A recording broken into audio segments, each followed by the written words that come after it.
It's incredible to think that we returned Nikador's core flame not so long ago. It wouldn't be an exaggeration to say that you and your friend's arrival has melted the glaciers of history.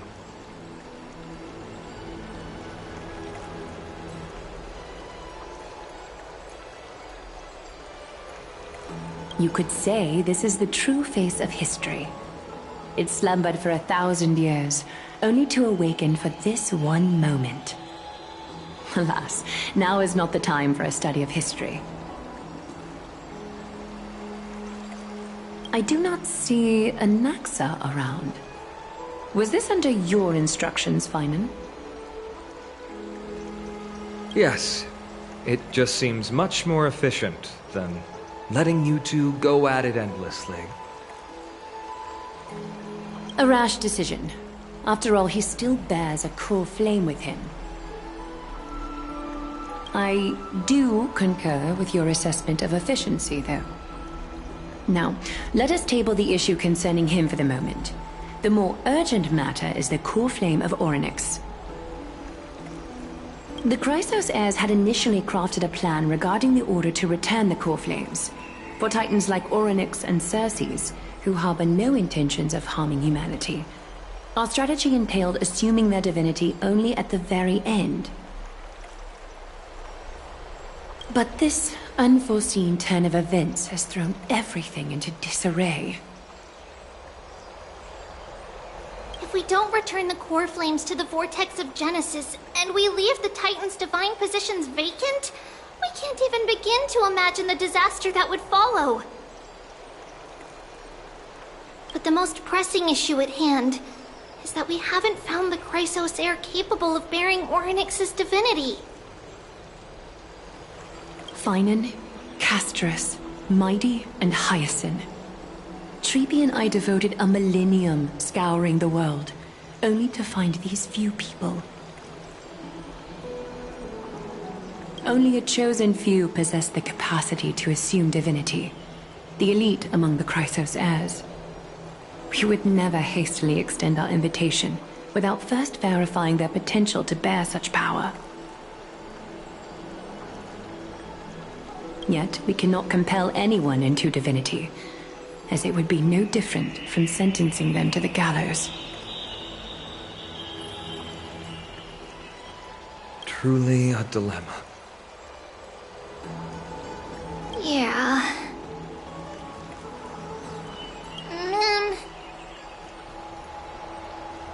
How about letting him give it a try?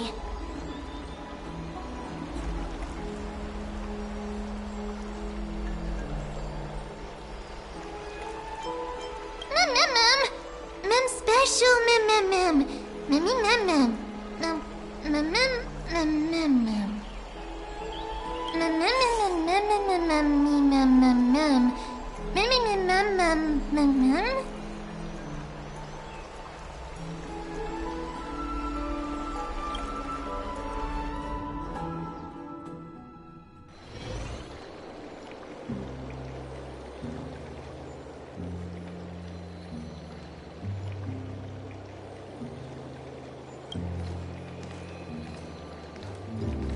I see the Reaper has forsaken you too, teacher. It simply put my life in the hands of the Twilight Courtyard. That priest girl's medical talents are truly exceptional. She might be far from the ordinary girl we envisioned. But But this isn't about me, Mighty Mos. I saw it. You finally decided to embrace your own fate. Power of strife is stirring a tempest within me as we speak. My bones have turned into steel, and my blood is seething in a blaze. Past rulers of Kremnos could only aspire to this might, yet I have merged with it. I've made history, and henceforth divinity and kingship shall coexist as one. Indeed, you've realized the aspirations of every former king of Kremnos. And now, you can at last bring our people home and reforge the glory of Kremnos.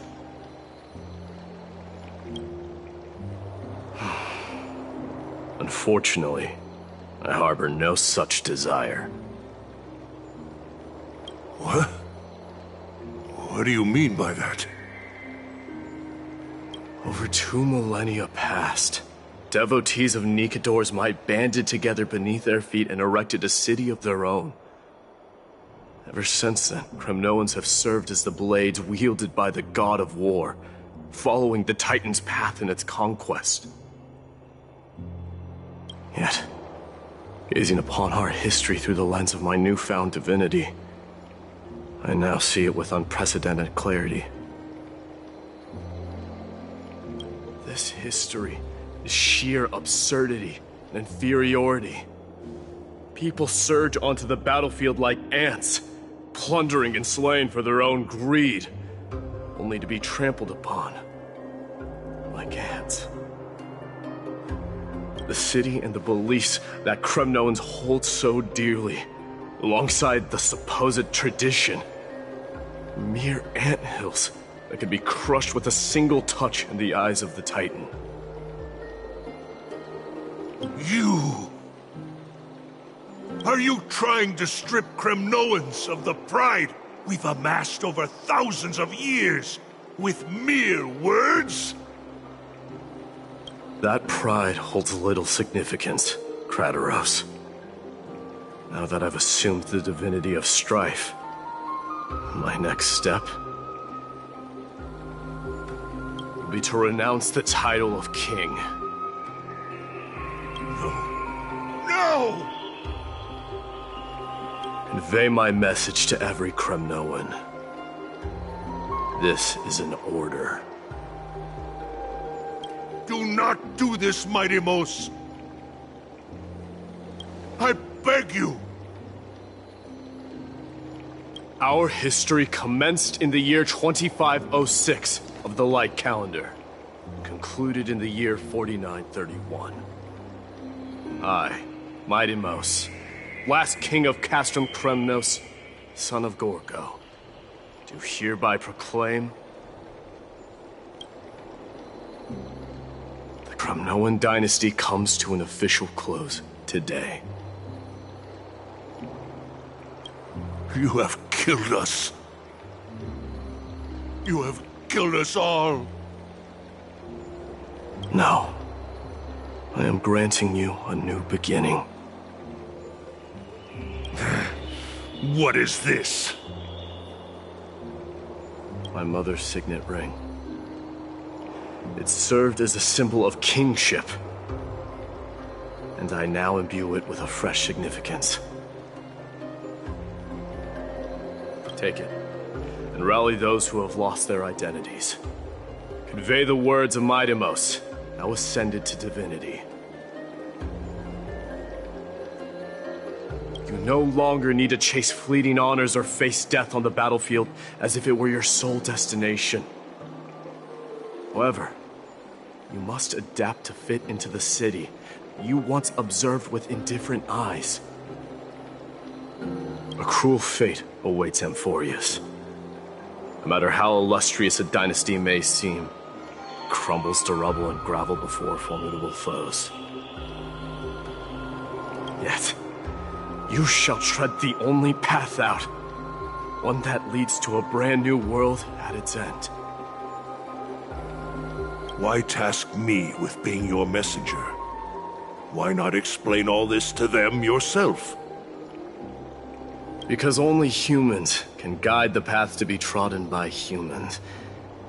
It's not the lot of humans who crave the power of gods and spiral into madness for it. But humans who stand ready to raise their shields high to protect the lives behind them.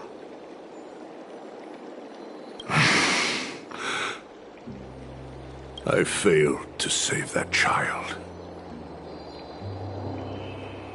That is irrelevant. As demigods, they have long been prepared for it. What truly matters is that you showed up there and shielded her.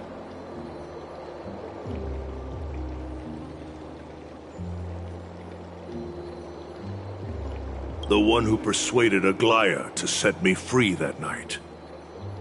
Was that you, Mighty Mos? Yes.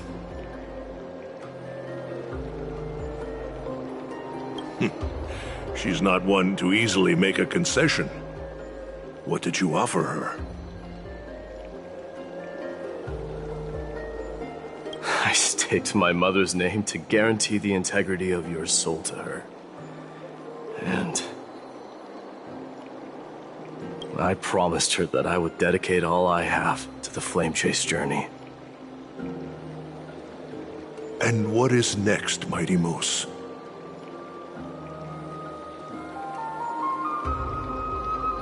Where will you be headed now?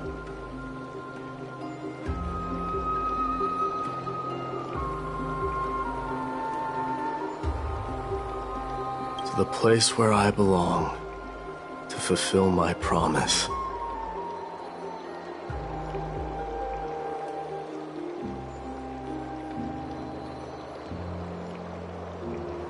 The madness that has plagued Nikador and the darkness that has consumed Amphorius. It's now my turn to fight against it.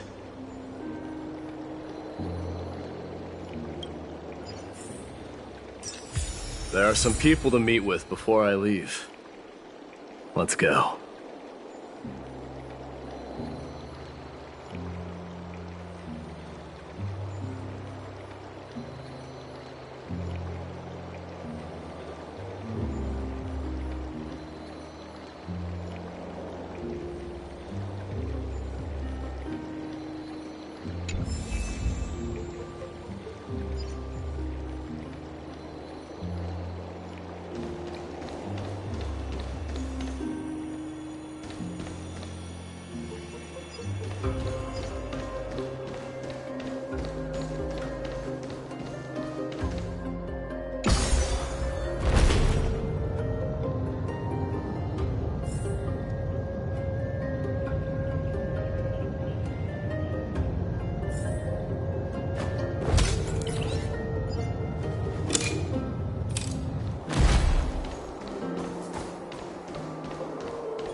You're here, my Deimos.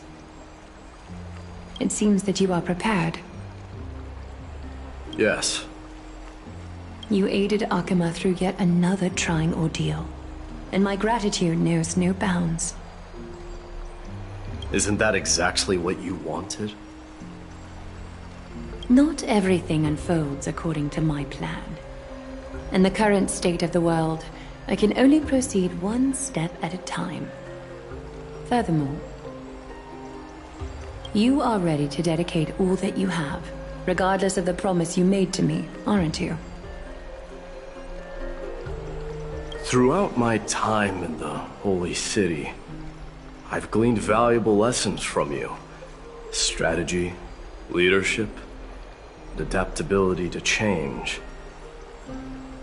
Yet, it's only recently that I've come to realize the truly remarkable quality you possess. And what is it? It's the magnetic allure in your presence. It draws people to gather around you willingly, to seek your guidance. They strive not to disappoint you, not due to fear of repercussions, but out of sincere alignment with your ideals. That is precisely what every ruler of Castrum Kremnos has been missing. I am truly honored to hear that.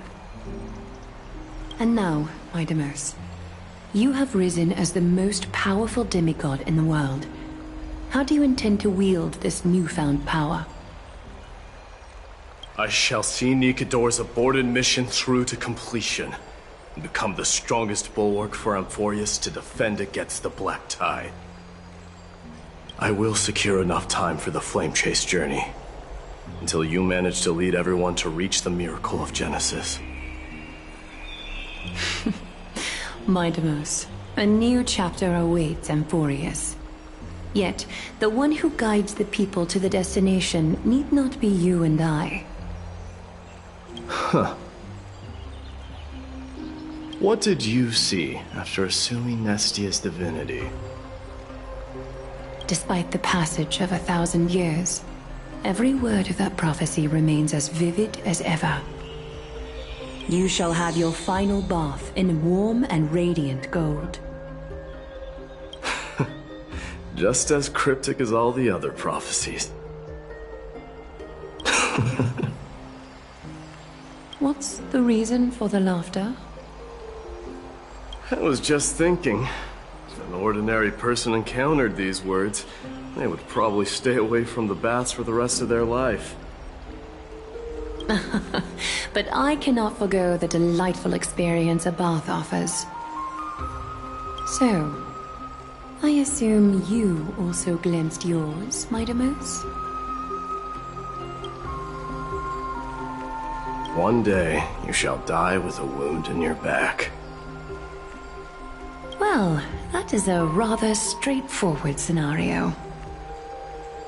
If I were to be terrified by drivel with no basis, I would not have attracted your gaze and joined the Flame Chase journey in the first place. You speak the truth. May you be destined for a powerful fate, and may we reunite in the promised new world. Farewell, mighty.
Outlanders?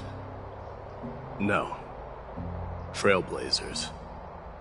I will soon make my way to Castrum Kremnos. If all goes according to plan, this may be our final meeting. I just want to let you know that I appreciate everything you have done for Amphorius.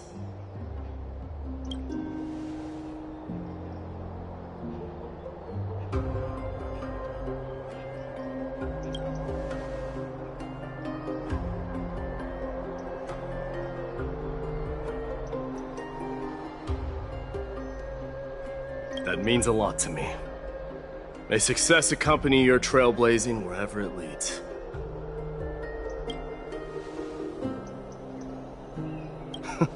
How about you let me guess what's on your mind?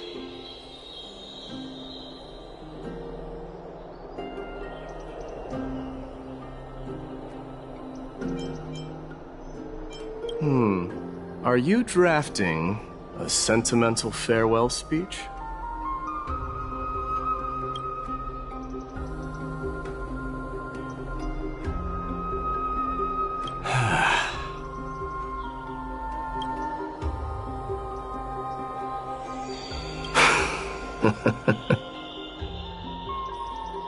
Now that I bear the divine within me, I can get the vague feeling that you have a great significance for the future of Amphorius.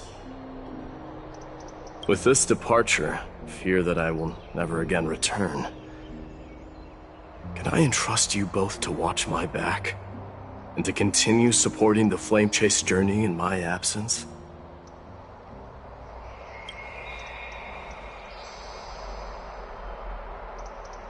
You have my gratitude. Then, farewell. Yes.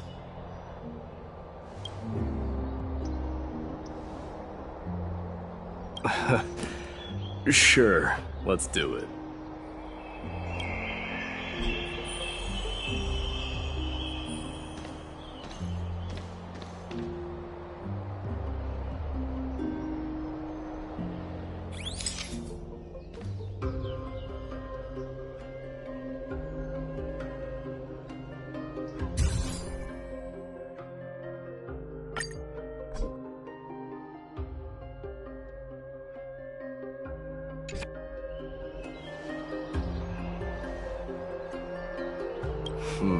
Well, feels peculiar, I suppose.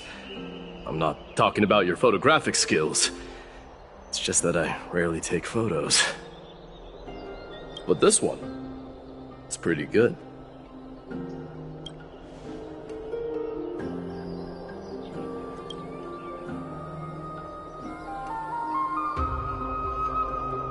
I wish the same for you during your time in Amphorius.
Mightymouse isn't the prince anymore. He's now the guardian of Amphorius!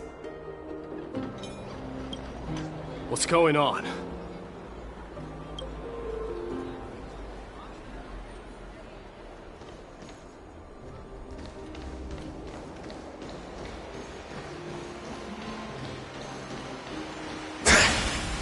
We salute the guardian of Amphorius!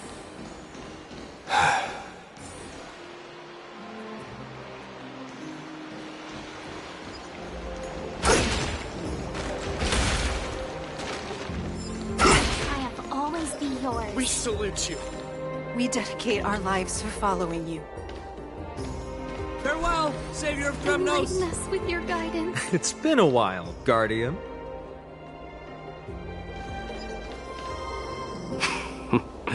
I should have known you were the mastermind behind this. Hey, don't go pointing fingers without cause. I swear I'm innocent this time. See those kids over there? They're the ones who brought everyone together. I admit, that took me by surprise. Were you seriously just going to sneak off without a word with me? Well, I was actually on my way to bid farewell to you, but ended up running into this. Oh, that's quite an honor, I suppose. We better not leave them waiting too long, don't you think? The road to Castrum Kremnos from here is long. Perhaps it wouldn't be a bad idea to take a moment and etch their faces in my memory one last time.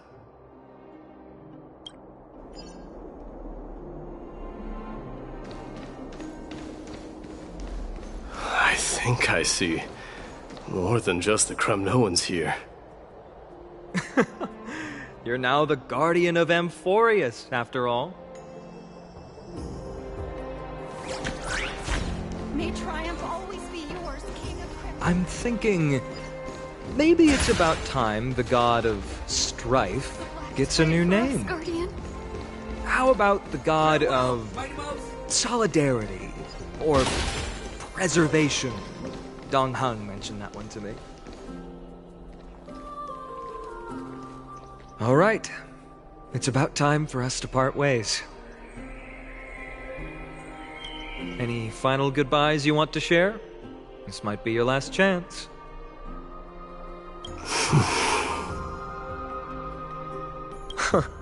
Why so quiet? I thought divinity would wash away some of your sentiments.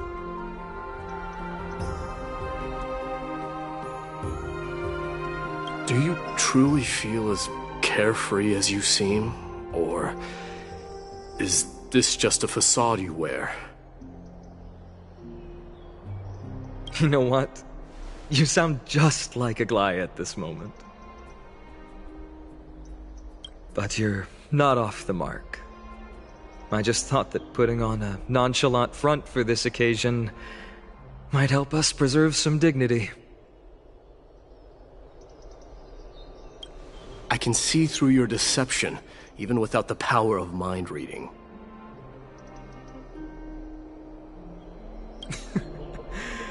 Am I really that terrible at controlling my facial expressions?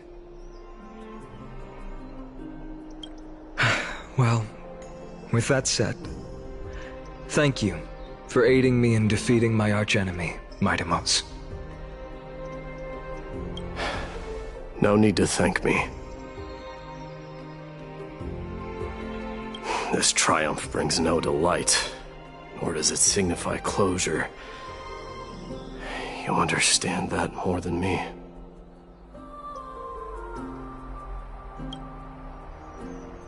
Indeed. In the end, I still haven't unraveled the mystery behind that black-robed swordmaster. And I can't even ascertain their demise.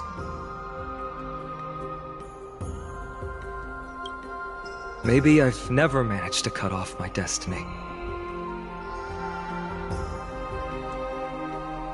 But that matters not. Pain may be cured, but scars remain. This should not be effaced. Even with the divine might of Ornyx, you cannot stop the past from leaving its marks in our blind spots. Can you genuinely let go of everything as soon as that Swordmaster is dead? That's impossible. Revenge is merely an obligation that must be carried out, and no one can find mental fulfillment through it.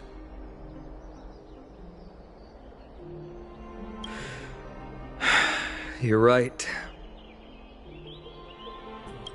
Look forward. Chew up and swallow your past. And make sure emptiness and bitterness are not the only flavors you know. Remember that there is a whole world behind you waiting to be saved.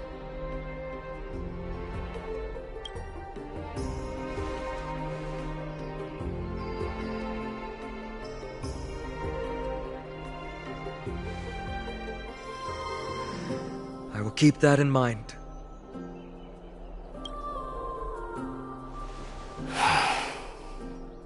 I have a final favor to ask.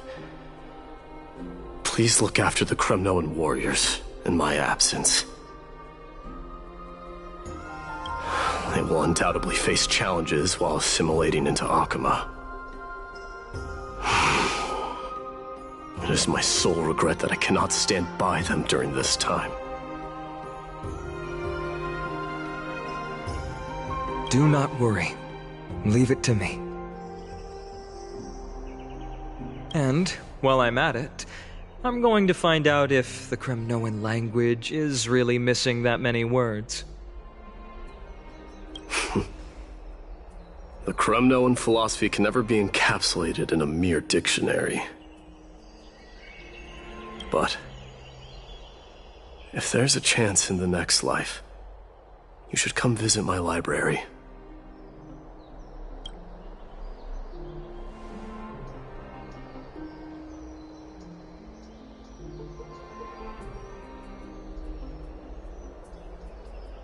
I'll be on my way, Deliverer.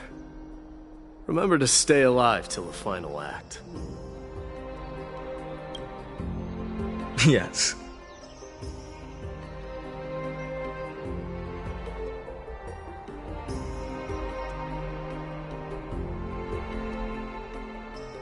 Same goes for you. Don't die too easily.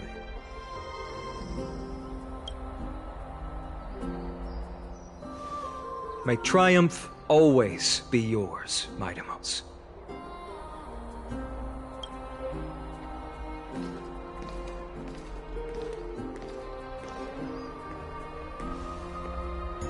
Oh, right. One last question. Go ahead. You better not leave any regrets behind. Are you the one who told Cartonis about the signet ring?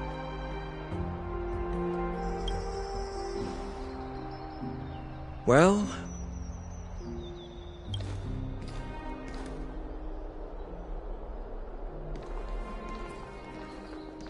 who knows?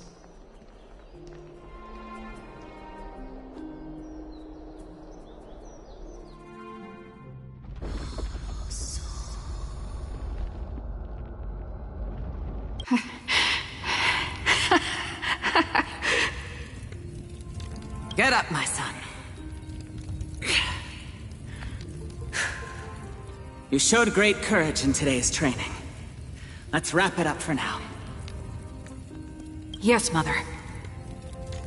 Mother, there's something I want to ask you. What is it, Midamos? Why must we learn to fight? It is for glory and honor, my son. For Kremnoans, mastery of swords and spears is ingrained from birth. And the battlefield is our destined end. Is that really the way it is, Mother? What makes you say so? Because you don't sound entirely sure. You're right, Midamos. I once believed those words, without question. Until your father cast you into the Sea of Souls. It was at that moment I realized how everything I believed in was utterly hollow.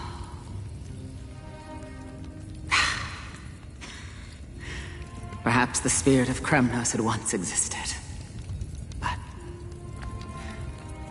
as greed bloomed in the hearts of humanity over the years, such spirit had long faded alongside our glory. I no longer put my faith in any oath or doctrine. Now I have just one role. That of your mother, my Deimos. Your guardian.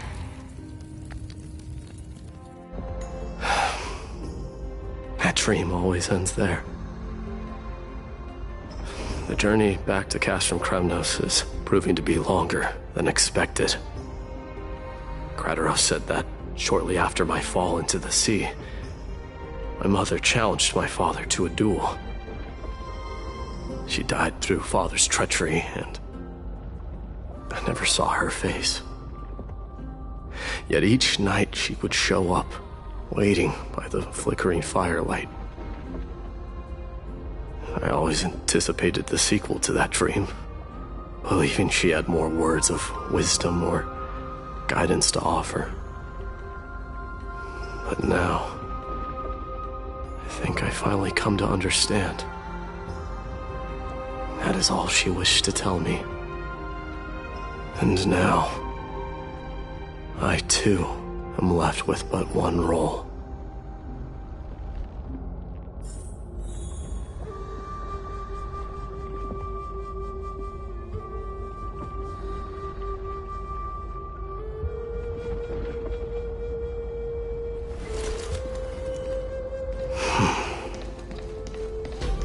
It is time for this journey to reach its end.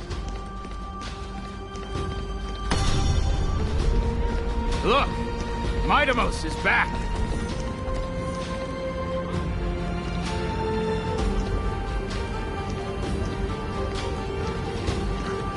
Glory belongs to you! We've got fresh pomegranate juice. Welcome Want to try back. some?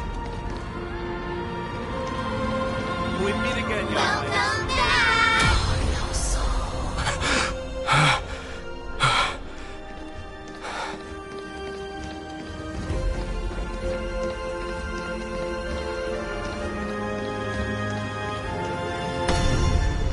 How was your training? Ooh, say, come and check out what I just wrote. My Deimos! Did you just come back from training? May Nikedor defend you!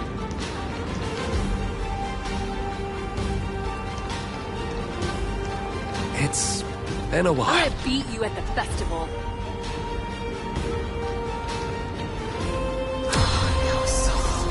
Welcome home, my Deimos. Have you found something?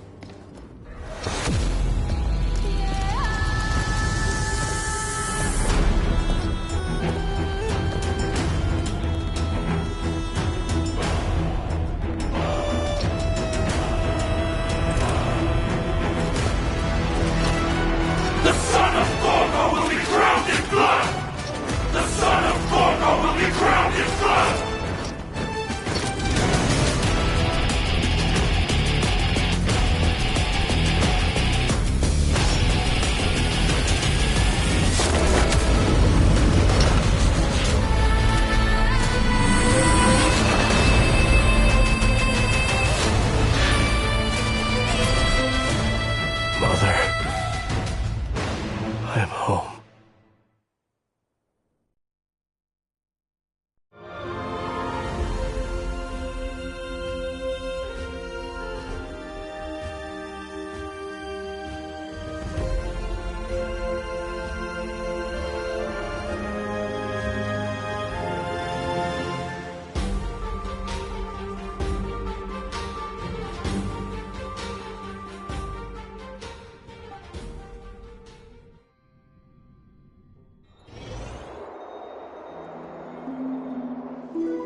smell sunlight and the wind of Akama. This was your favorite spot, wasn't it, Trian? Lady Trian, why did it have to end up like this? Take it easy, Cass. Departure is a part of life. It's just that ours isn't as tumultuous as it is for ordinary folks. When we started our journey, Yanis had already provided their prophecy. Just like how that Titan divided themselves to create the countless passages in the world. It's only natural for us to follow the same path since we inherited their destiny. If you don't mind, Tribi, are you still willing to unveil that past for us? The past regarding the prophecy?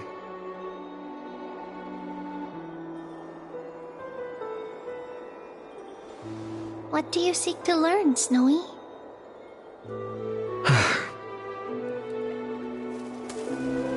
Mightimos has left the city to face his own fate. That is, the fate of every demigod. We will all eventually let go of our past to follow the same path as his.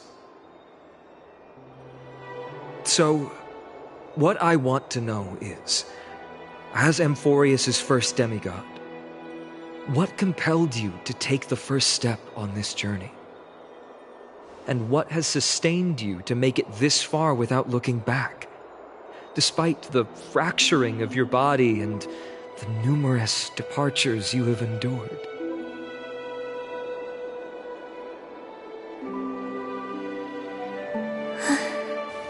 All right. Teacher, are you sure about this?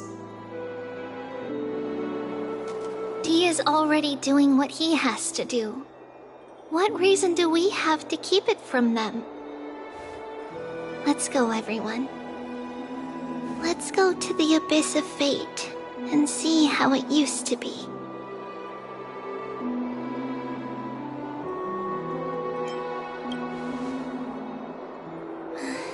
Then we will leave it to you.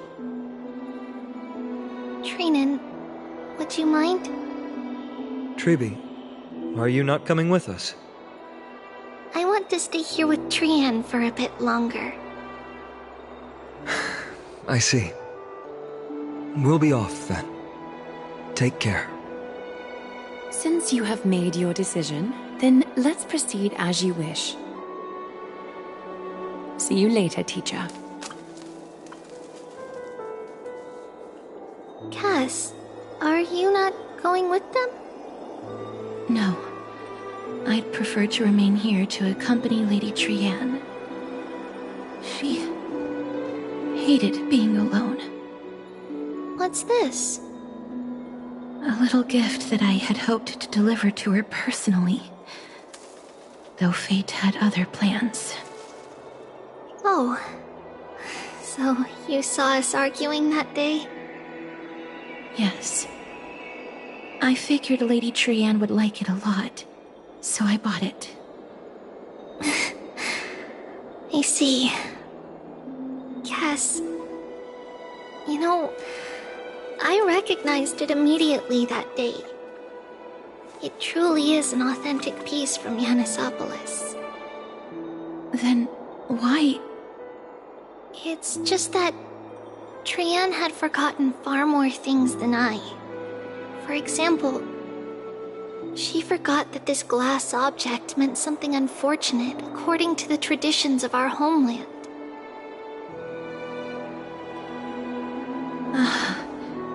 I'm sorry, Lady Tribi.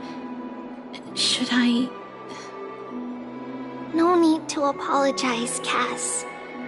At that time, I simply didn't want her to be trapped by our past, especially considering how much time had passed since we left home. But now... it might just be the perfect gift for Trian. All all shall bid farewell to one, and that person alone will witness the miracle. While you and I have long accepted this absurd fate, they remain fresh and inexperienced. Teacher, don't let the weight of that cruel prophecy crush their spines. But it would be even more cruel if we allow them to ignorantly fall before the gates of the new world. They will eventually need to know the truth. We just need the right opportunity. This, to me, feels like the right opportunity.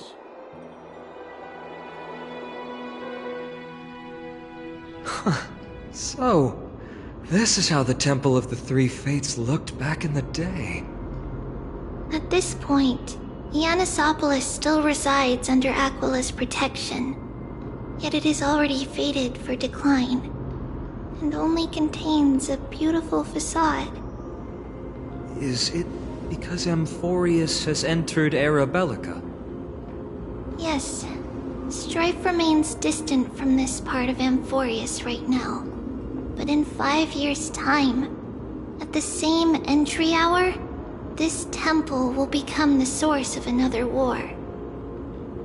Then, where are you at this time? Right over there. Why does she look somewhat different? It's because we don't quite recall how we used to look. Oh, my apologies. Please don't. We should be the ones apologizing. Come, everyone. It's time to witness our last conversation with Orynyx.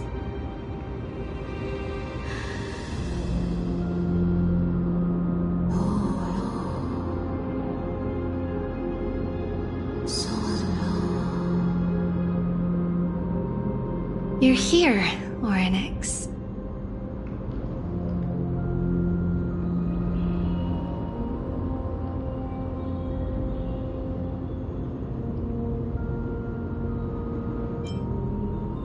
This is our memory, so your senses are also aligned with the Trebios of that moment.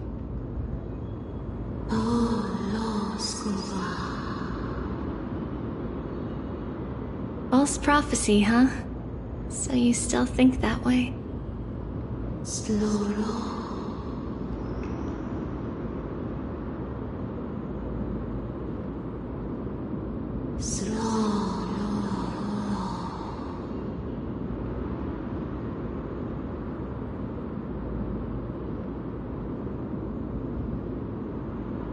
But the Black Tide has already arrived, and Yanis remains in slumber. If even the God of Passages, known for guiding mortals, cannot resist this catastrophe, then what can we do against the incoming destruction?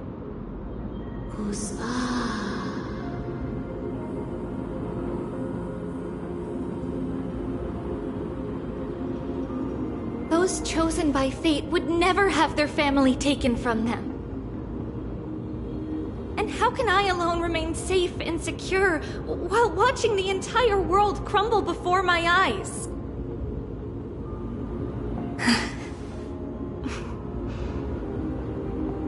This might be our last conversation, Orynyx. I will do everything I can to protect you from the Black Tide.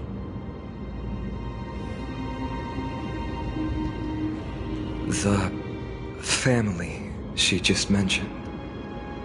It's our mother. She fell from the spot into the valley a long time ago. It was during a grand ceremony held to seek Yanis's guidance. But things took an unexpected turn. It was Kefali who responded instead. Did something go wrong with the ceremony? Yes, but those two occurrences were in fact unrelated. Kefali's response was simply a coincidence. On that frosty night with treachery abound, as the Holy Maiden of Yanissopolis met her demise, the world-bearing Titan also fell in another corner of the world. Let's keep up with her. This story... she should be the one to tell it. That thing ahead. It's the altar of Talantin. But that's not our destination. We're heading to the left. This place used to be passable.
I never thought there would be such a hidden space in the Abyss. This is the Archive of Prophecies, an important ceremonial site back then.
Is this Giannis's maze that Trinon used for divination in the past?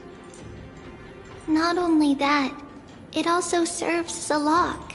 Our childhood abode lies sealed within. This is the largest puzzle I've ever laid eyes on.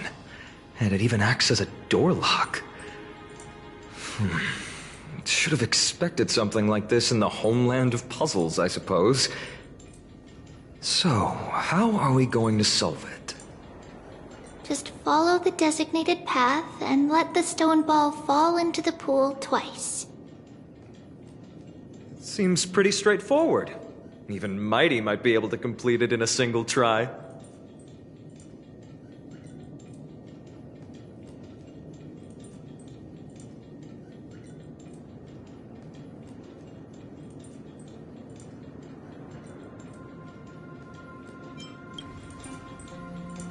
You still don't know him well enough then.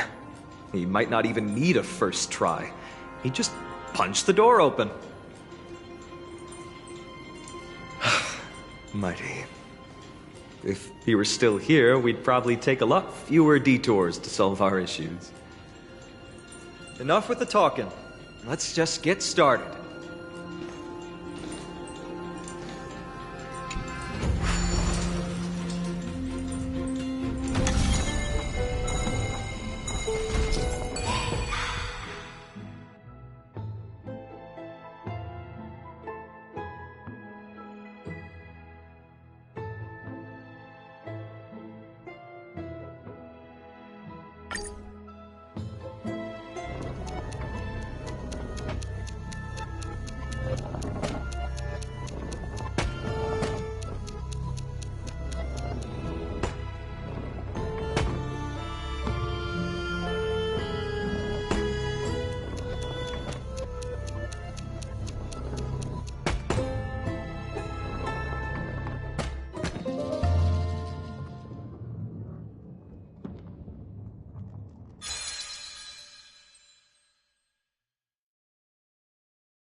Impressive. You too have the makings of a high priest now.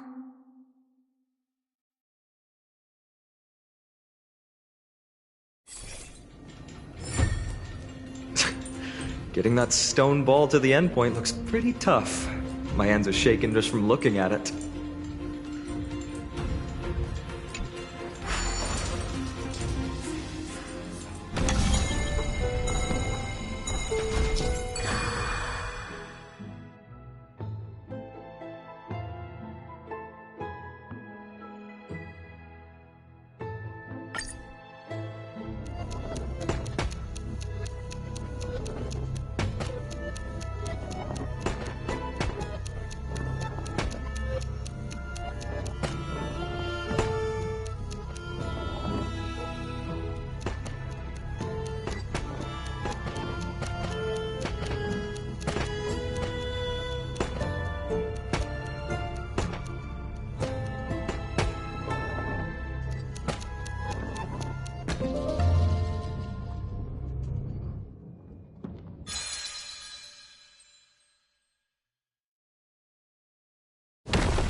The secret door is open. Go inside, and you'll see the place where we grew up.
you grew up in a place like this.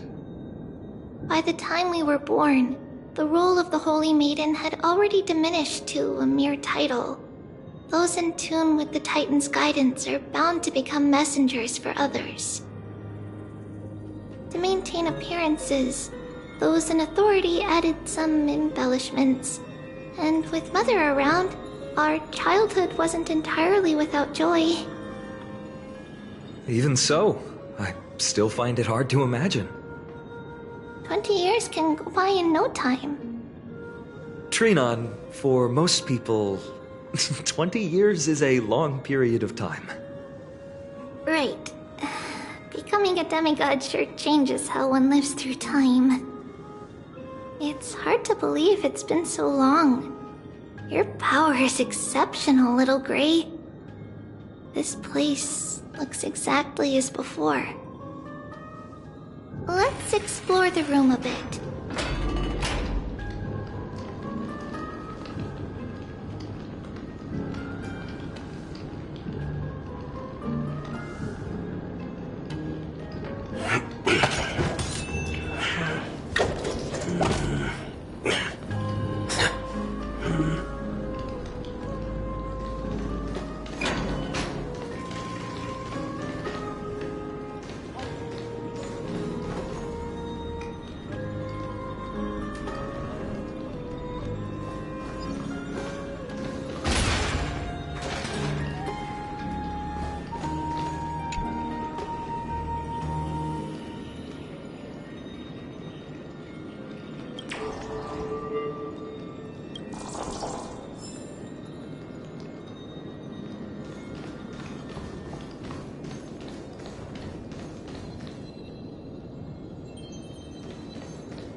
There's a blackboard here. What's that drawing on it? That doesn't ring a bell. It should be something we invented during those 10 years. It has been approximately 10 years between Kefali's prophecy and this moment when we are about to set out. We were raised in this temple complex and had never stepped outside the Gate of Infinity. To understand the outside world, we spent much of our time acquiring knowledge and developing a few inventions along the way. Sadly, the inventions served no purpose except to deliver letters, and the knowledge we gained has all faded away by now.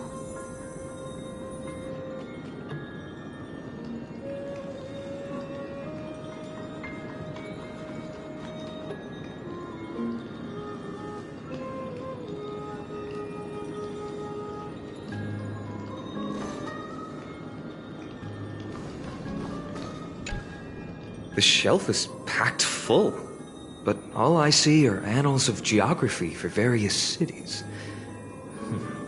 There are also documents about various kinds of Titan worship. Because we believed that we would need to travel great distances to convey Kefali's prophecy to everyone, and should learn about the terrains and customs of various places beforehand.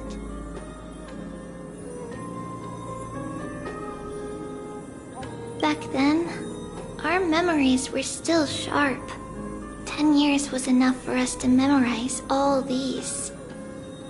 Mother left us these scrolls, too. When we were young, she would read them to us as bedtime stories. Her stories were so engaging that we could vividly imagine all of Amphorius in our dreams. Unfortunately, only after Mother was gone did we realize that what was written in the scrolls was far from engaging.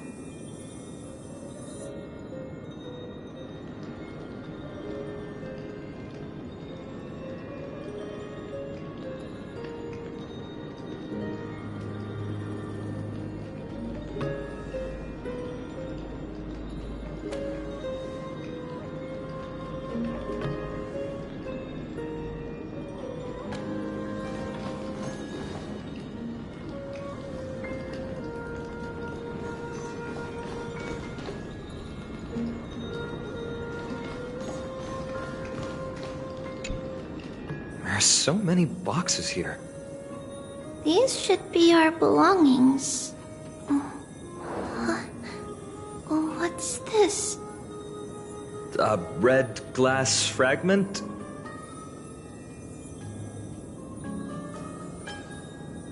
We were still very young the first time we saw it. Mother came back with a beautiful glass piece, but her face was streaked with tears. She simply placed it on the table. It looked so sparkly that we couldn't resist playing with it, but we ended up breaking it by accident. Mother didn't get angry.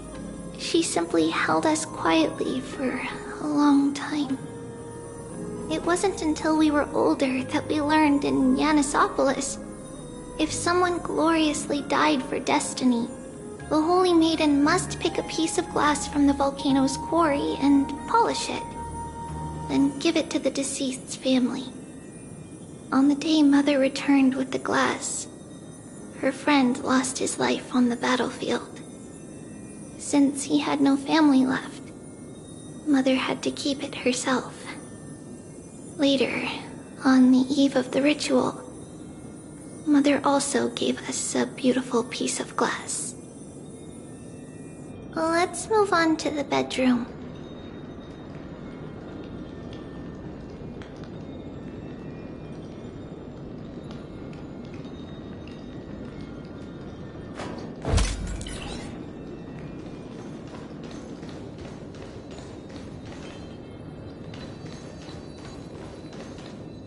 It's Trebios. Just as expected. It's time to get going after all. Mama, are you going to that ritual tomorrow? That's right, my sweet girl. What's the matter? I wish I could go too. I have something to ask Yanis. Oh. What do you want to ask? I want to know how to chase the black tide away. Ah, I see. Unfortunately, it's a secret ritual, and only I can preside over it. If you want me to consult the Titan on your behalf, you'll have to promise me something. What is it? Be a good girl and go to sleep now. And whatever you dream of, don't be afraid. Just sleep through the night until morning comes. Until the next time Aquila opens their eyes. Can you do that for me, sweetie? That's it? Of course I can! Trebios is the most amazing Holy Maiden of Yanis! Well, little Holy Maiden. But why, Mama? Because this ritual might take a long time. How long? Tomorrow, my sweet child. I'll be back tomorrow. If not tomorrow, then the next tomorrow. If not, the tomorrow after that. But if I still haven't returned for a very long time, that means the ritual has succeeded. It means I've found a way to chase away the black tide and reach the new world on the other side. But for various reasons, I can't return to bring my sweet girl with me. But I'll be waiting for you there. As long as you stay brave and kind, we'll meet again in that new world. It's the end of the west wind, the black tide's other shore. A radiant sea of flowers, blessed and protected by the gods. In the rosy horizon, you'll see a silver-white shoal. It marks the end of your voyage. The haven, free from storms, cold, and heavy rains. No sorrow can linger there.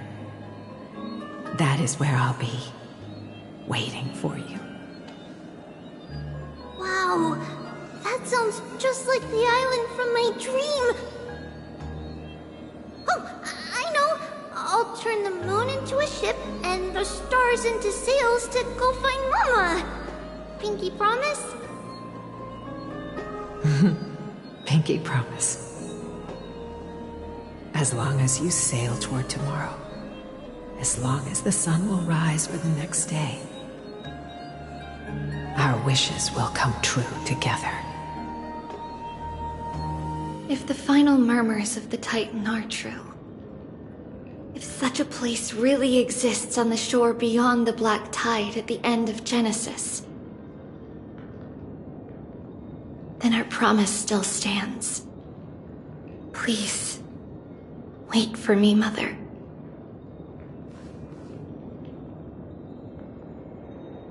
After those 10 years of darkness, when Aquila opened their eyes for the last time, we finally set off.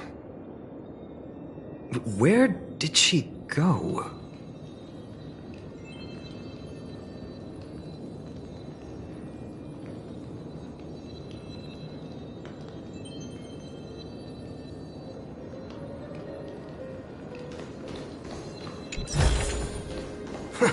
This reward's not even a fraction of the bounty on my head. This way. Now, we'll go through this shelf. But how? With Yanis's power?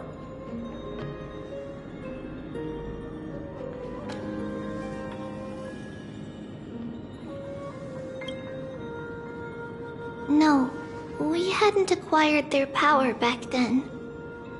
So, this obstacle, it was simply a mirage? Yes, the answer is right on the shelf. Go ahead and give it a try.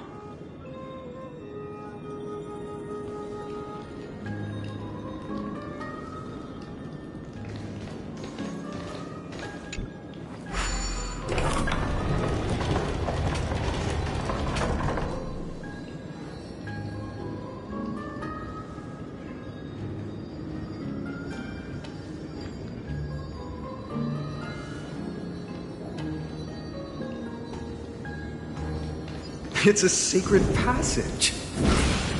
It was a secret passage prepared by the Holy Maiden's supporters for Mother and me as a precaution. And now, it has turned into our passage to escape, just as anticipated.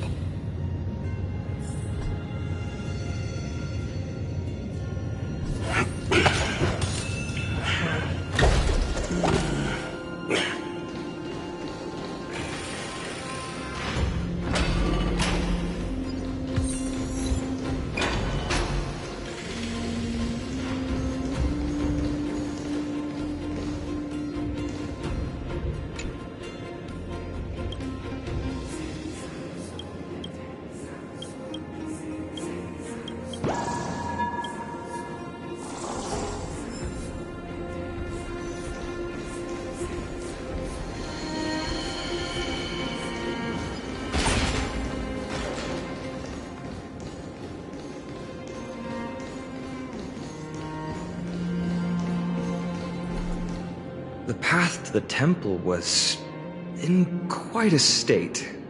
Did someone do it on purpose? No surprise at all. Some people caught on to what we were planning and tried to intercept us, while others were willing to clear the way for the Holy Maiden. I can't move it. I can't climb over it either.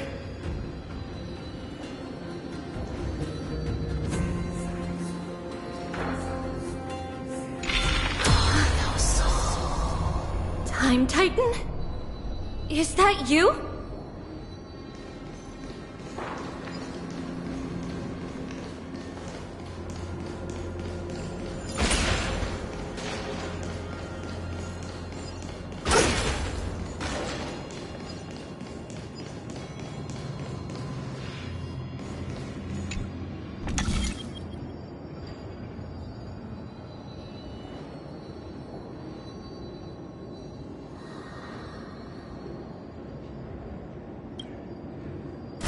just like this.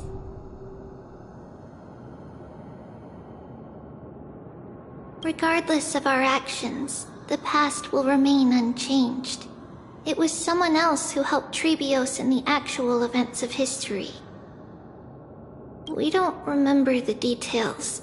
As for why memory recreated the past to be like this, it must be because it's closer to the answer within our heart. The passage is now cleared.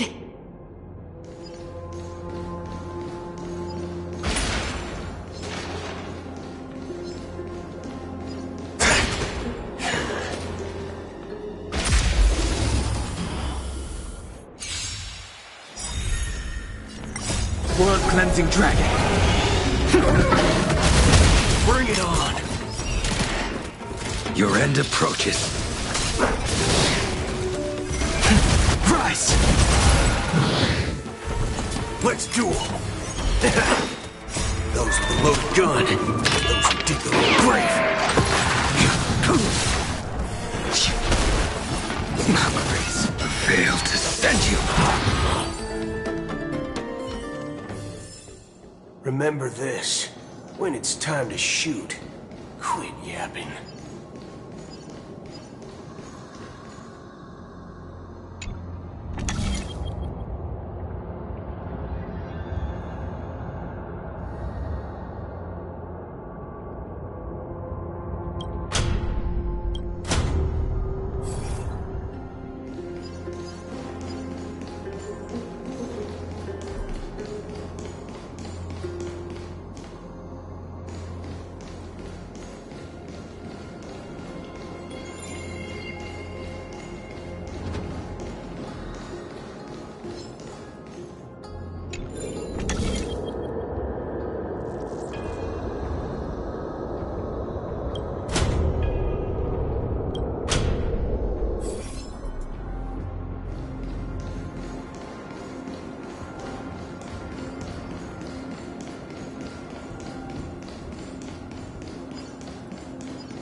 Ornyx, it's you again.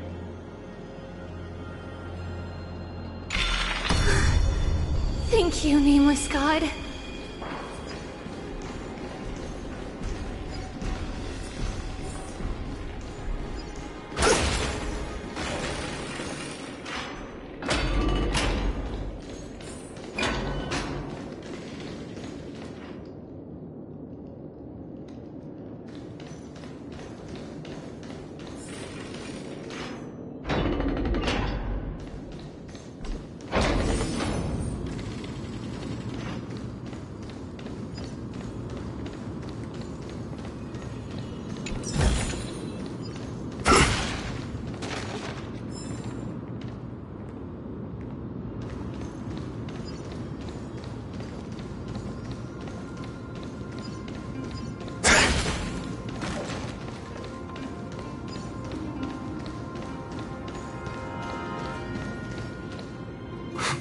Whoa!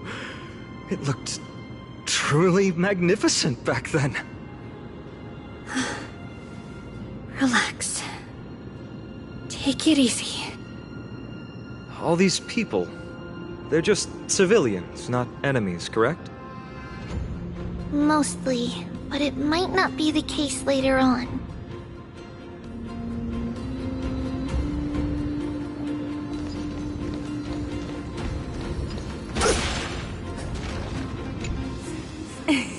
Hey, little ones.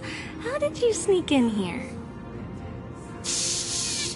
Please keep it down. We have to be really sneaky to get in here.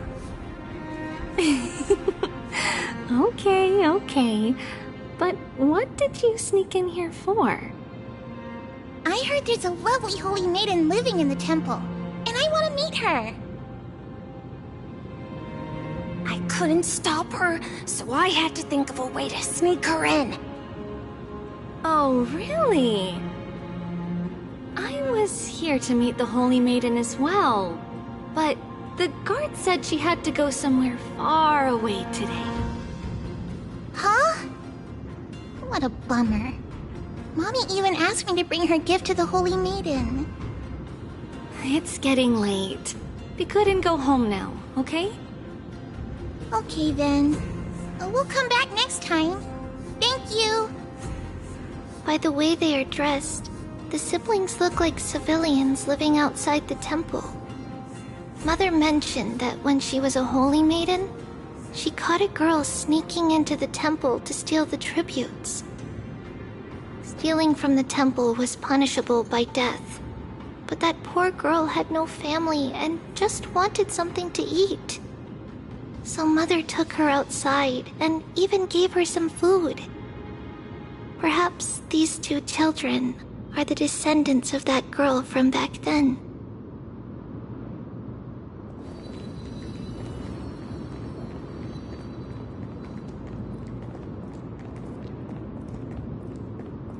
Ah, Lady Maiden.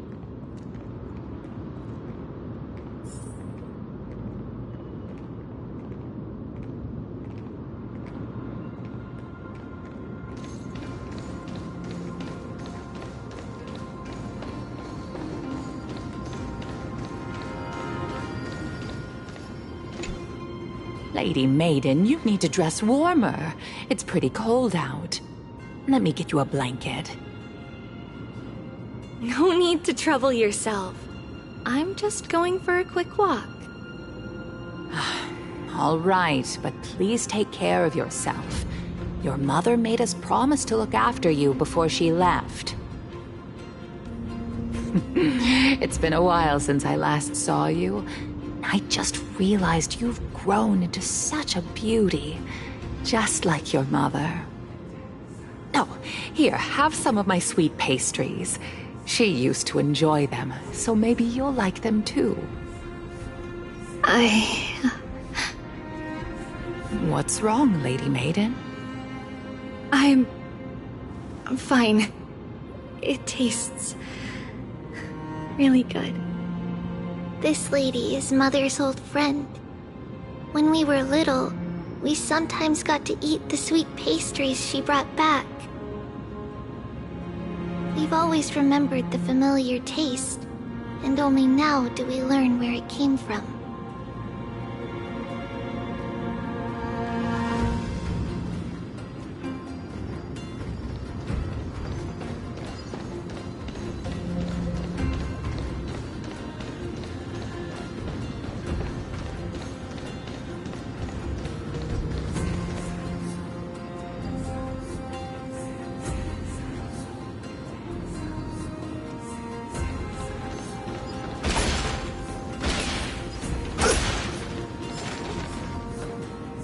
Apologies, Lady Maiden, but the Yanis Vault is under maintenance today. Perfect.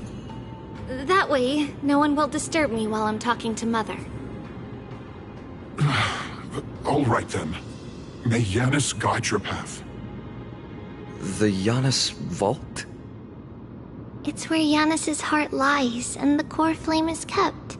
Just enter on the left. It's also the place where Trebios was born.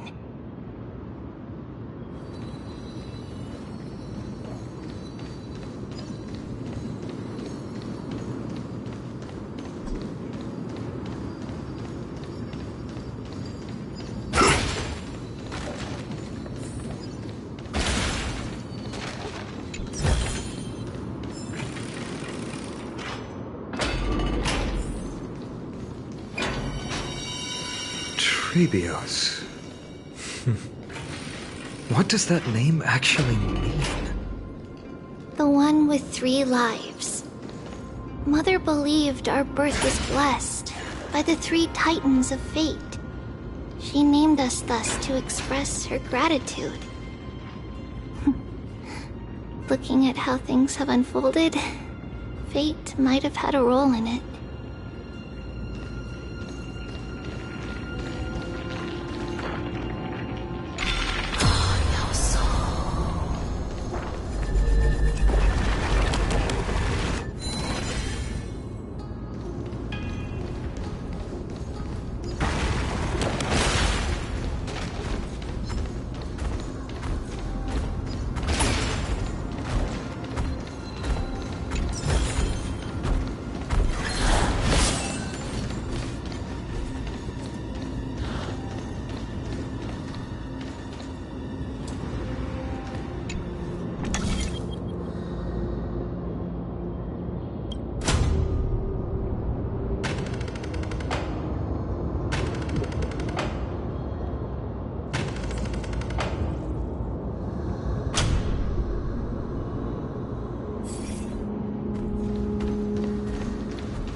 Finally, the Yanis vault is right ahead.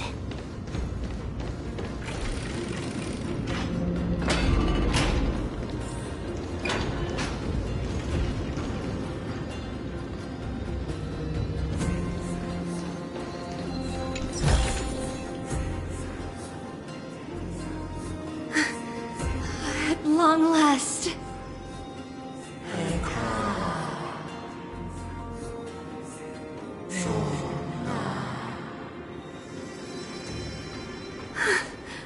I knew there was some sanity left in you, Yanis. Just as I thought, you too have been confined.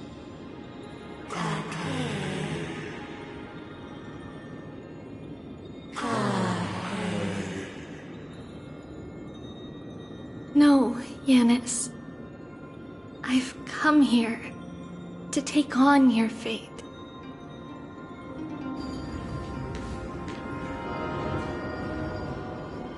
By the blood of the Lamb, and the strength of my blade-wielding right hand. I am Trebios, the listener, the announcer, and the witness of the prophecy. I, the Holy Maiden of Yanisopolis, the Walker of the Infinite Paths, have come forth to assume your duty.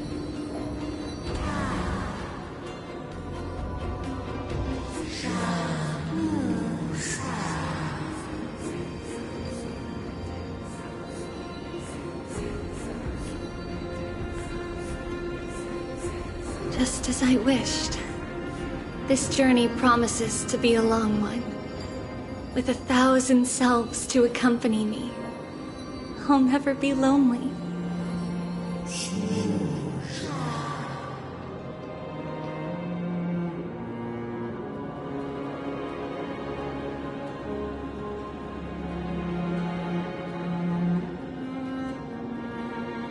No matter. My hands are not made for bearing arms. But my feet are destined to embark on a journey for the benefit of all.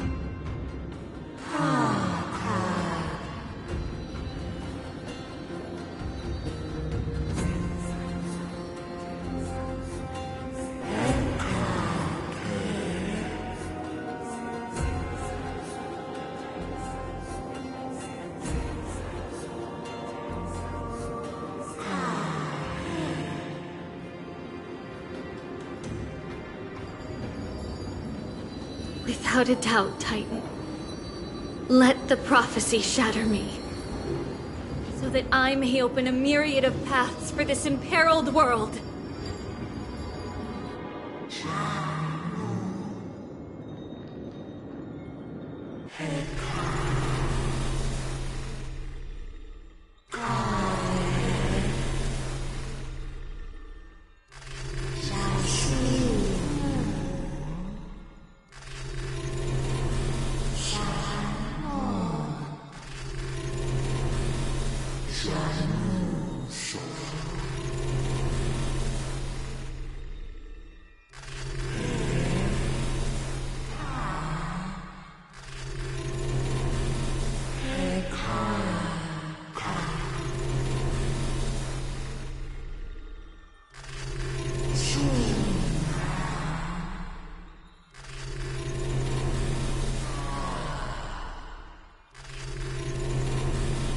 I understand, Yanis. Thank you. Now, may you rest well.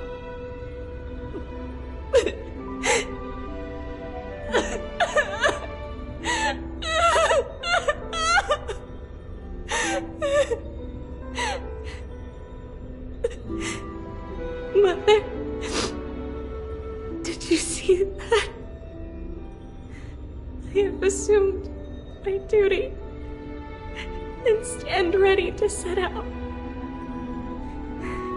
We will step over the gods' corpses and wander among humanity, and thus we shall sweep apart Amphorius's pitch-dark fog.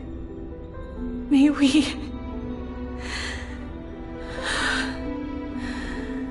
the world follow the myriad paths trodden, and reunite at the end of the west wind,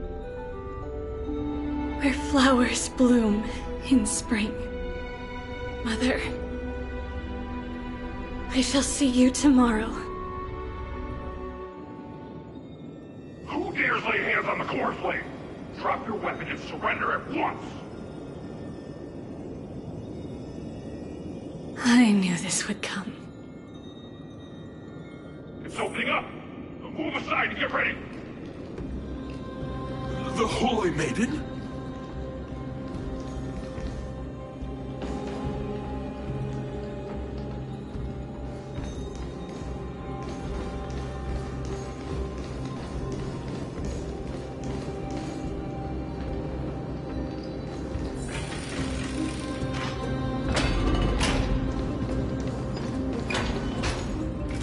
What's happening here?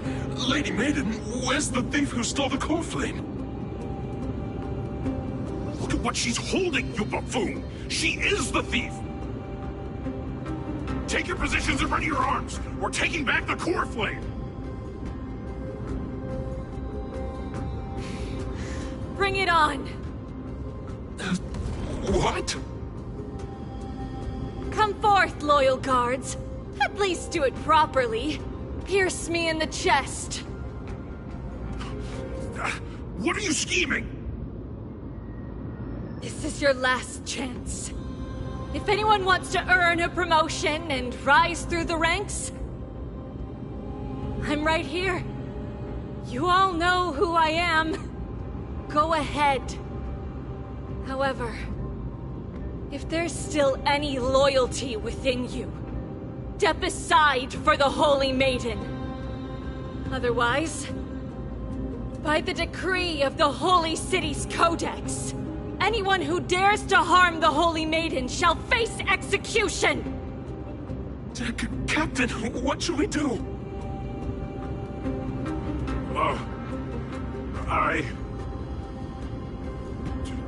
Do it! Kill her! If any of you want to get rich, then come with me! Take this traitor's head and wealth will be ours! We can't just stand by and do nothing. Let's move, partner.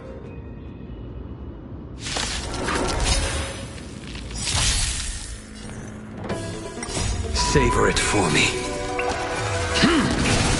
Let's do it! The fight is set.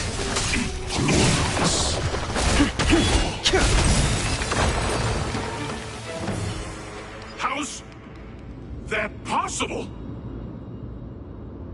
Could the Titan actually be on her side? Get her! That woman is the traitor!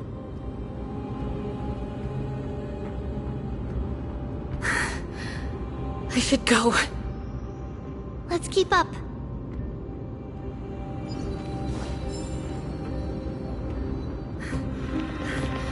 path is opening up for me. Oh, Yanis, protect me.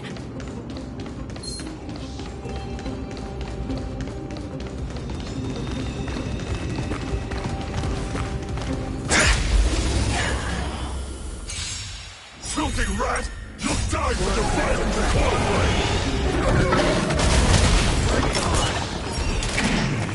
Your end approaches. Break! Let's duel! Those with the loaded gun, those who dig their own grave. Is there a chance? Conflict is pitiless. Show no mercy.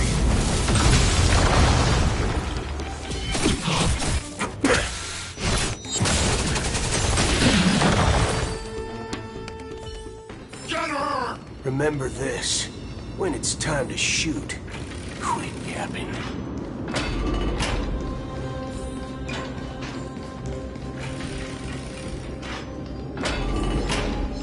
The main path is likely well guarded. What do I do? Just as I thought. Inside!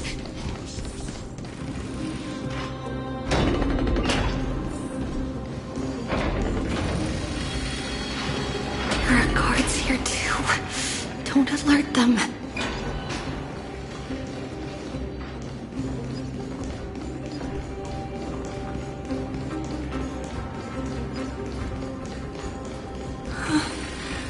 Long last.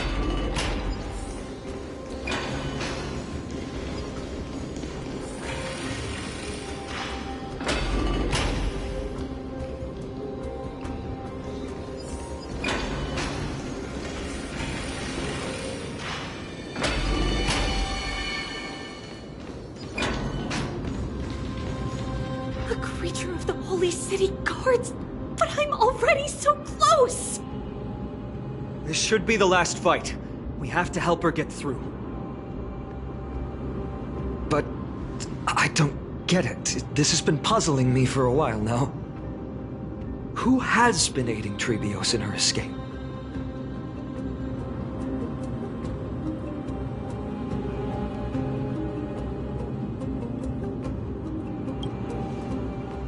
While history might be blurred by memories, seeing how the whole city is hunting her down, she clearly had no allies.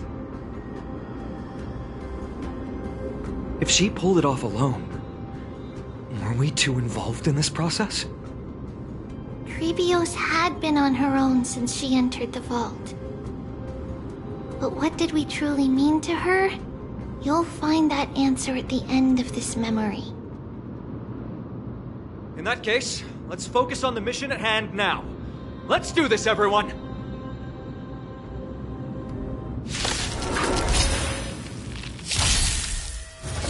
Is that it? Grace. Let's duel! Your end approaches. World-cleansing dragon. Here is thunder. Show no mercy.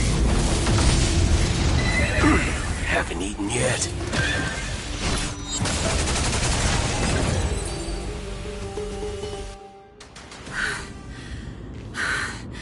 Finally, beyond this gate awaits a boundless world. This is where my journey begins. God of Passages, can you see me? I will complete the path that you started.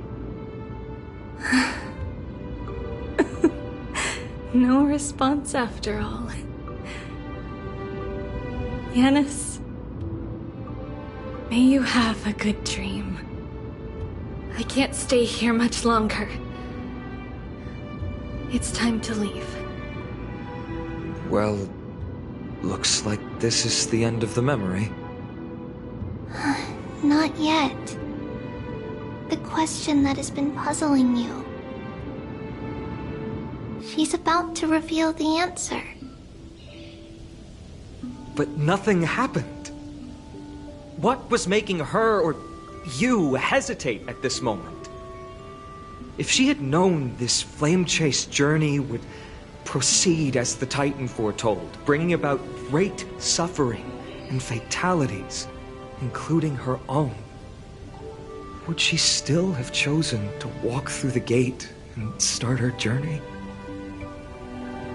I think the answer is already within you. And you've made your own decision. What? You can hear us? Not really. She can neither see nor hear us. Yet she knew that one day, someone would return to unveil this dust-covered memory. We can never know for sure who helped us back then. But that kindness was forever engraved in our hearts, motivating us to move forward. Time has modified this memory into a special letter, so that we do not forget our original intent. It's a letter written by Trebios of the past and sent to her future self. In this memory, it is Trebios of the future who overcomes all difficulties for her and sends her on a long journey toward the tomorrow where we are. Yes, you'll remember it all. And then find your way back to the gate where everything began. Here, I will set sail toward the distant horizon. Here, you have traveled far on your way home. Such is the maxim that unveils Trebios' fate. You shall shatter into 1,000 fragments and wither on the soil of foreign lands. So, if you ever feel lost, return to this place. I'll keep this memory here for you. Or for me, to embrace it again. Worry not. The loss is something we've grown used to. Our resolve and our pledge are what Trebios will never forget. Each one of us has never failed to remember. Losses are a constant on the flame chase journey, among which even life itself holds little value.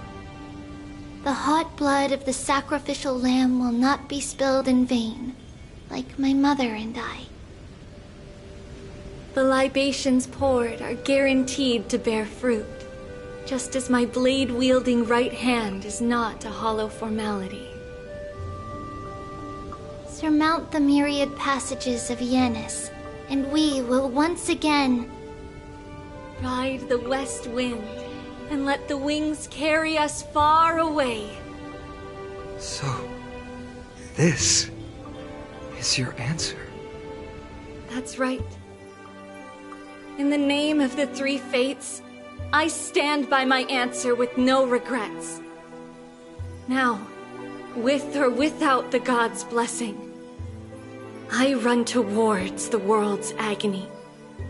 If I can truly pierce through the utter darkness, we will meet again at the end of the west wind, where flowers bloom in spring.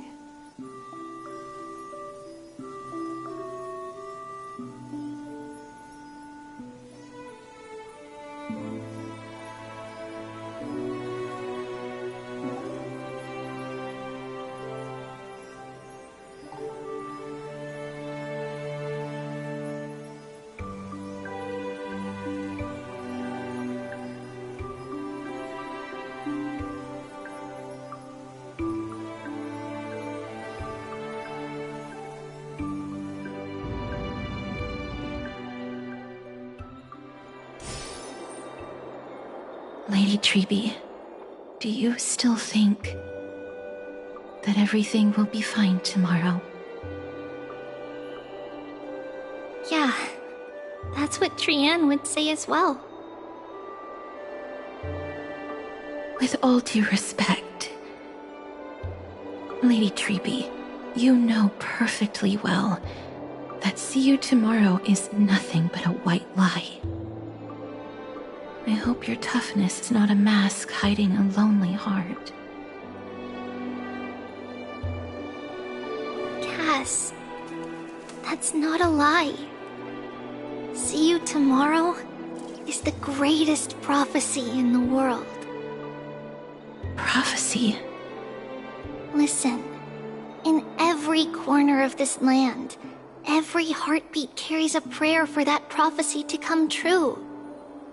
It may be that only a few heroes will bring tomorrow to the new world, but the prophecy of leading everyone to tomorrow belongs to all in Amphorius. But not everyone has the chance to see tomorrow. How can such words be called a prophecy? Because people believe it will come true, and they are trying hard to hold on to that belief. Even as the world teeters on the brink of collapse, everyone is pressing forward, longing to reach farther and move toward tomorrow. And that is why a holy maiden exists to lead the world toward tomorrow, and why Yanisopolis' prophecy unfolds as passages. Fate is not about the outcome, but the journey. It's not the flowers that bloom at the end of the road, but rather the paths that lead beyond the gate, where people tread toward the sea of flowers.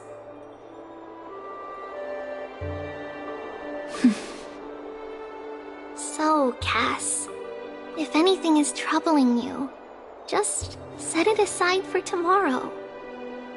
There's no difference between demigods and mortals.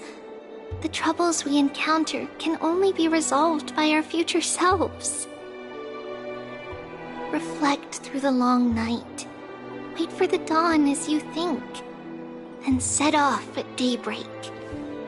The hesitant part of us will be left behind in the dark, while the determined side of us will know no fear. Because that's how Tribios has journeyed so far to spread the prophecy. Beckoning the morning sun, and the tomorrow it promises to bring. We will now continue the journey and face our destiny. We will step over the gods' corpses and wander among humanity, and thus we shall sweep apart Amphorius' pitch-dark fog. And at the end, all will reach that silver-white shoal. That end of the journey, that new world and new tomorrow. It is a haven free from storms, cold, and heavy rains. No sorrow can linger there. We've made a promise to meet again at the end of the West Wind, where flowers bloom in spring. See you tomorrow, Brienne. See you tomorrow!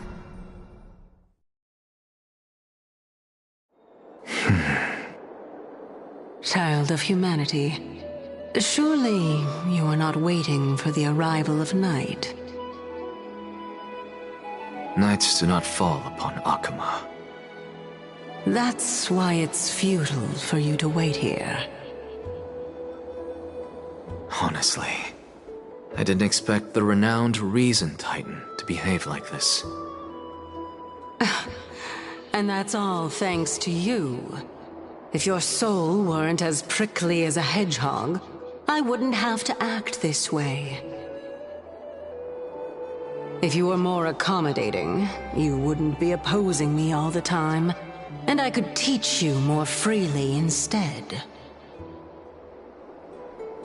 It was you who insisted on implanting the core flame in me.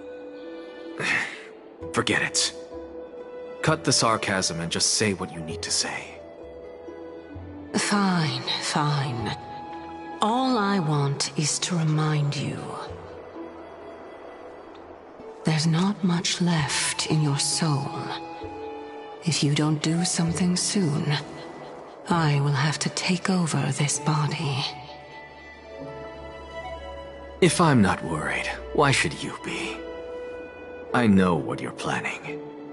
You just want my help answering the question. What exactly are we? Correct? It's good that you remember. Thus, equivalent exchange. It's only fair. Then rest easy. The answer will soon be revealed, and you'll have to return my body shortly. Is that true? Certainly. I initially thought this extremely frail state would hinder me from getting my body back. But I didn't expect the answer to be right within it. That saved me a lot of trouble. I don't even need the black-robed Swordmaster's ceremonial blade. That's certainly worth celebrating. Regrettably, I can't carry out the upcoming experiment alone. The girl who's walking with death, is she fully prepared? Be patient, Titan. If we're always so guarded, how can death reach us easily? Unfortunately, on behalf of Okima, I must ask you to slow your pace. I forgot about you. My apologies. A child's words are always carefree. I'll just dismiss these words as nonsense from a cheeky child. Come now, conceited performer. It's time to address your relationship with that Titan. What if I refuse? Provocation will only tip Talantan's scales further toward your demise. There's no need to go to such lengths. Oh, monster neither human nor divine. Don't forget that you won't dare kill me. If you snuff out the core flame of reason, what else can you use to stand against the Council? Do you two mind if I cut in? I warned you. Do not interrupt me. I just have been meaning to ask. Does death really matter to you? What do you mean? What I mean is, before I implanted the core flame into your heart, you were already a silent, cold corpse.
And so, this long day passed for Akama. Some people arrived, and some left forever. Just like every other day of this journey, where we, stumbling, move forward. We have long been prepared.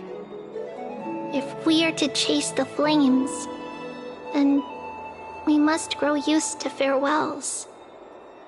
And yet, no one back then could foresee death. Its arrival would always be so sudden and so momentous. Even little Gray, coming from beyond the sky, could not escape the Reaper's two hands. And what people gained and lost in that trial of death was far heavier than life itself.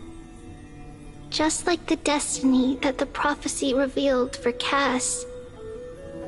At the end of the Sea of Flowers, the souls of the living shall warm thy fingertips. And after an embrace, there shall be eternal separation.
Faith can dispel the black.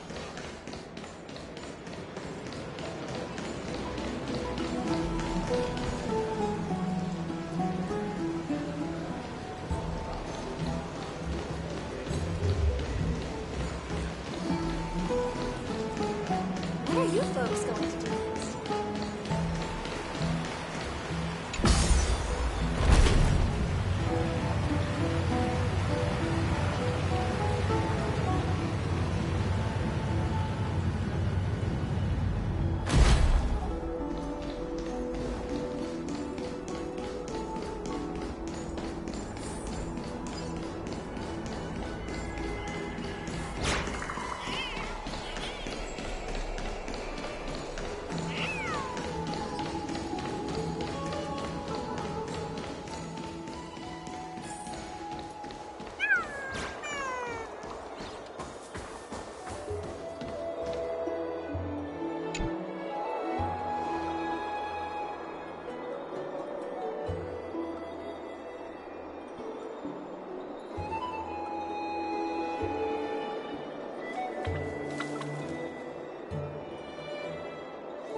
It's you, Cass. I finished the anthology of poems you lent me. Here it is. I thought you'd be too preoccupied to find time for reading. Precisely because of these obligations, I felt compelled to read it swiftly. Wouldn't all these preoccupations slow your pace? On the contrary, Knowing that time is limited can push one to overcome their limitations. The weight of these responsibilities seems to have enhanced my reading efficiency. I understand completely. During my time at the Grove, the closer exams drew, the more efficient I became at tackling everyday mundane tasks. Anything but my actual studies. Precisely. As I remember, you and Phainon were both disciples of the new Sporists.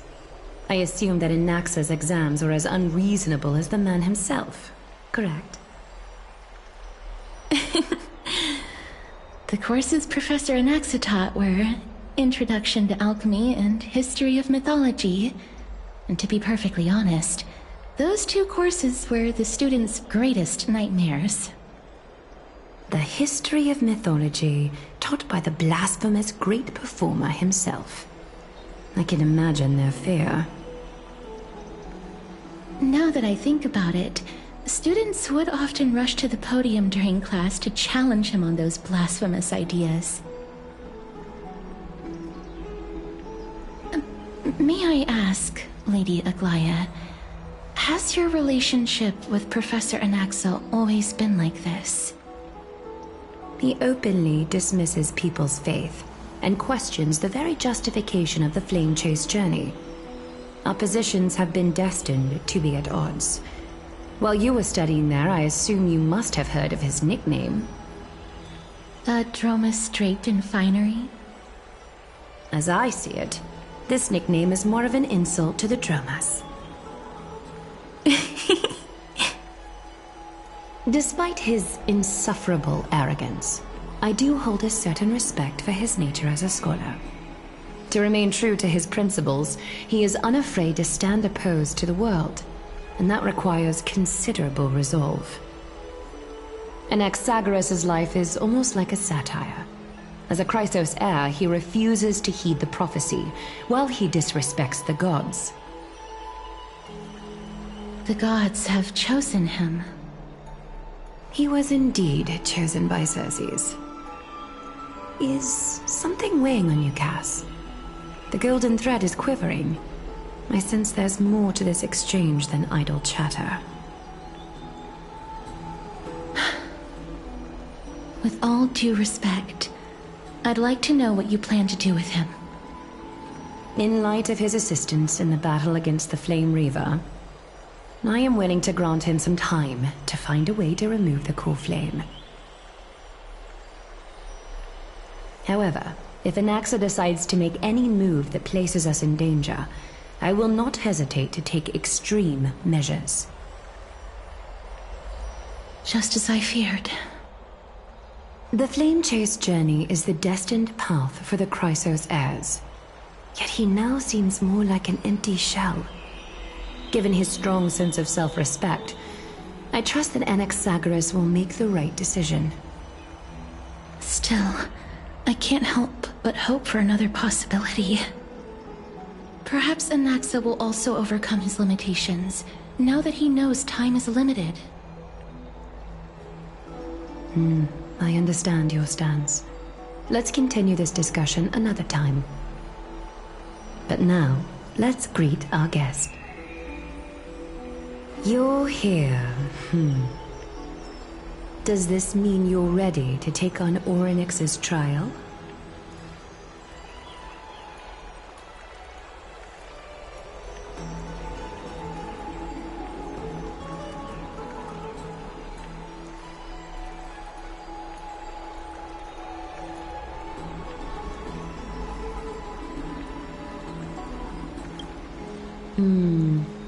It seems that this sacred beast is just as indispensable, given their intricate ties to the Titan.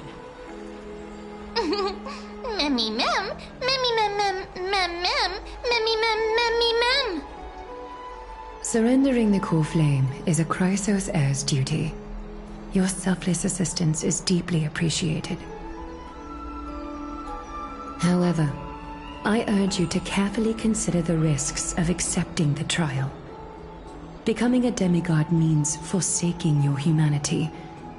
You will inherit Orynyx's divinity, and bear the time of Amphorius, all on your own. From that point onward, your fate will be forever intertwined with ours, never to be separated again, until the end of Genesis.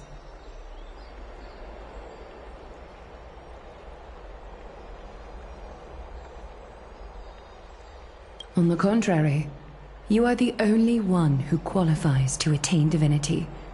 Yet, for that very reason, I do not wish to pressure you.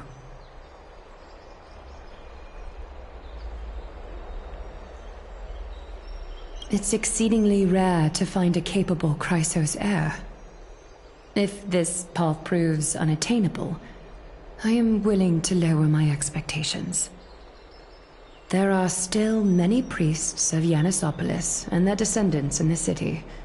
If I'm left with no other option, I'll try to find someone worthy among them.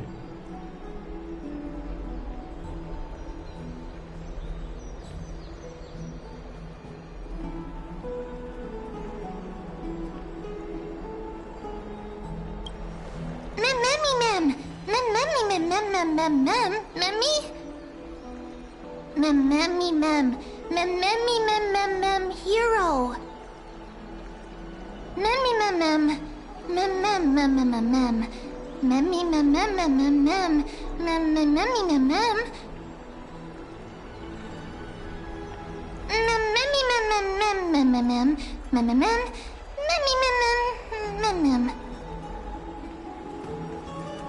It looks like you know that Titan rather well.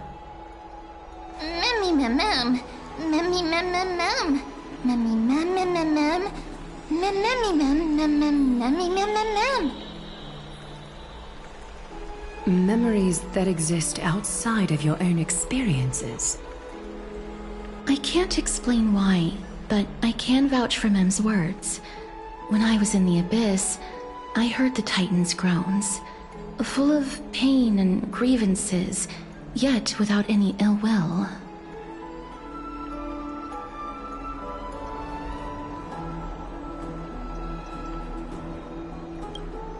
Since you've made your decision, go back to the bath chamber and get some rest. Trinem will call for you when the ceremony is ready. It is difficult for me, as the guide, to absolve myself from blame for things to have progressed to this point. Time and again, you have risen to the occasion for Akima. Nearly rewarding you with some honeydew is no longer able to express the extent of our gratitude. When the dust settles, I hope that we'll have the chance to have a long chat regarding your return journey and the curse of the sky. It's about time that we lift the taboo and discuss things openly.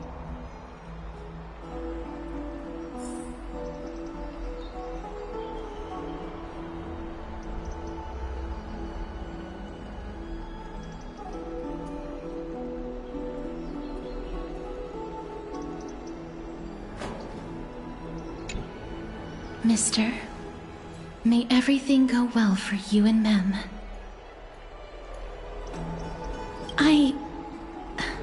It's nothing. I only came to discuss some matters with Lady Aglaya. Previously, I lent her an anthology of poems that Lady Trianne had gifted to me. Tracing back, this anthology was something left for Lady Trianne by a bard before their passing. Although personal properties should be cleared out once their owner has passed on, Lady Trianne gave this book to me since she knew how much I liked to read.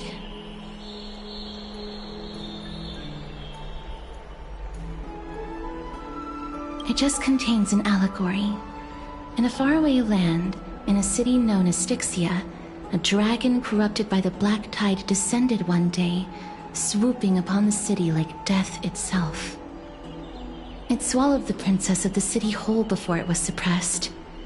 After taking down the evil dragon, the warriors discovered that the princess's life had already met its end. Overwhelmed by grief, the queen hired an alchemist to resurrect the princess using the dragon's flesh and blood. However, Having lost memories of her previous life, the resurrected princess turned into an evil dragon herself and wreaked havoc on the city. As a result, the prosperous Styxia met its demise.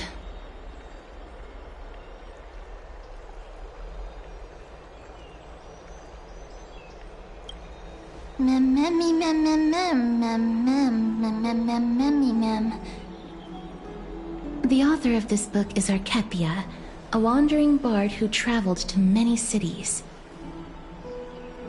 Among the things she left behind are poems, dictionaries, and many tragicomedy scripts. She even clearly underlined and took notes in books that covered myths with her elegant handwriting. While flipping through these books, I felt like I was afforded a glimpse into the life of Archepia. It felt just like I was traveling with someone that I'd never met before. It was as if she had yet to pass on and was still alive.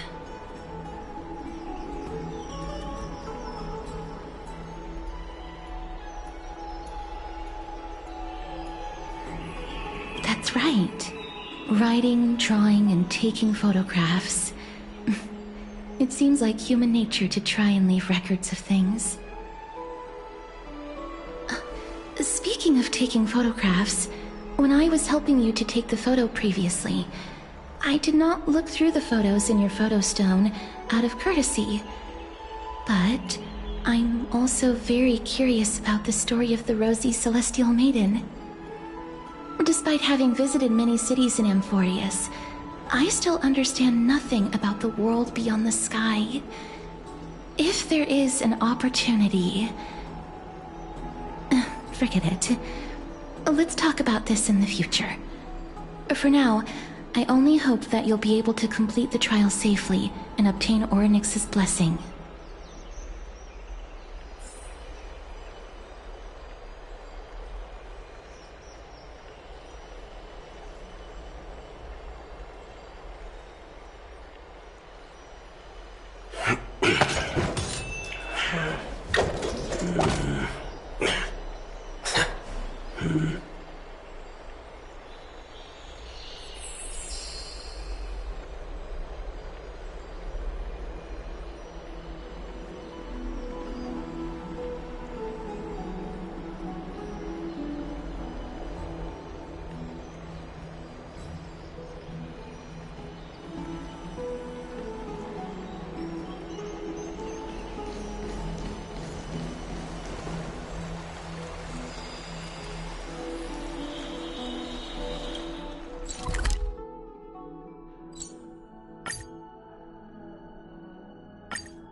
That's right.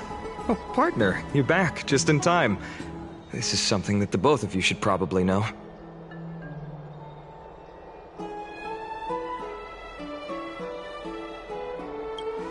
Good news? I wouldn't call it that.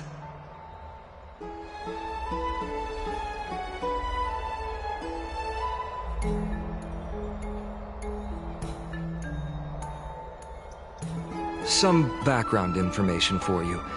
The Council of Elders is an authoritative body in Amphorius, made up of different city representatives.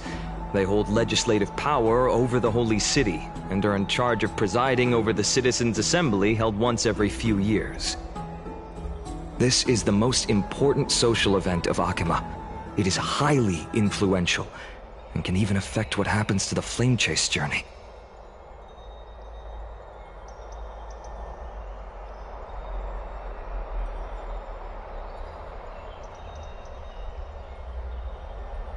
Despite her vision and wisdom that spans across thousands of years, even she cannot win over the hearts of everyone.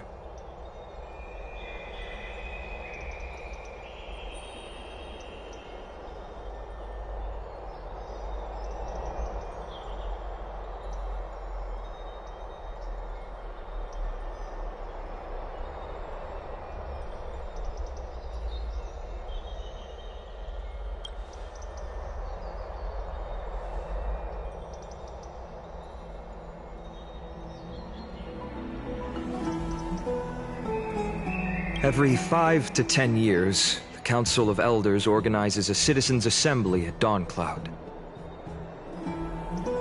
During the assembly, the representatives will vote on major issues such as whether the Chrysos heirs led by Aglaia should still hold the right to govern the Holy City, and whether the Titan's conquest should continue.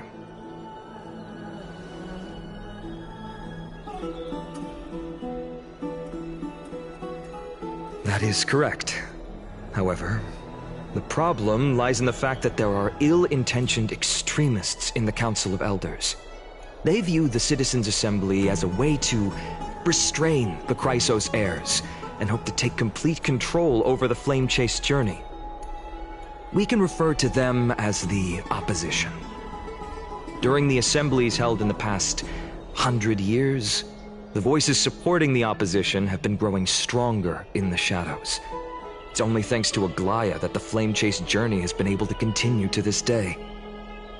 The Citizens' Assembly is just around the corner, but this time, there seems to be a new variable to the situation.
I'm afraid that the Council of Elders might want to take advantage of Professor Anaxa.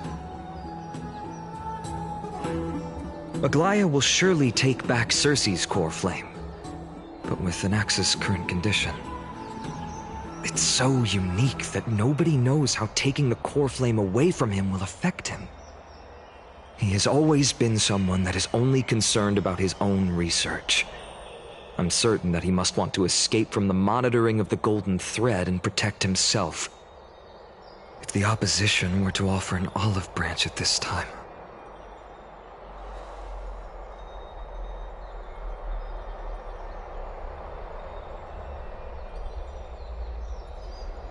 Anaxa has never believed in the prophecy, so technically it cannot be considered a betrayal. However, he has taught many Chrysos heirs, and has long been considered an important ally of Akima. I truly do not wish to see comrades turning on one another.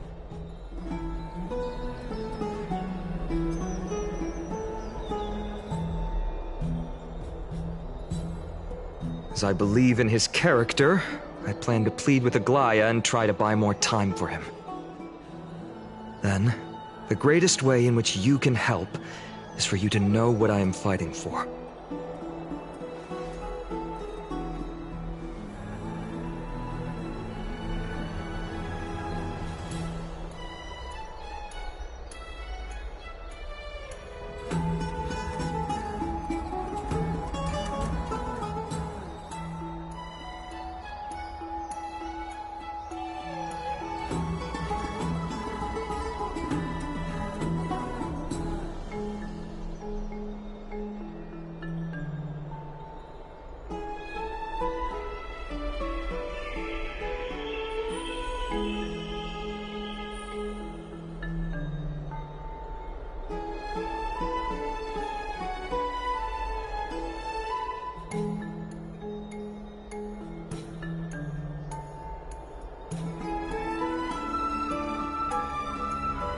Allow me to apologize for the fact that we always seem to be troubling you.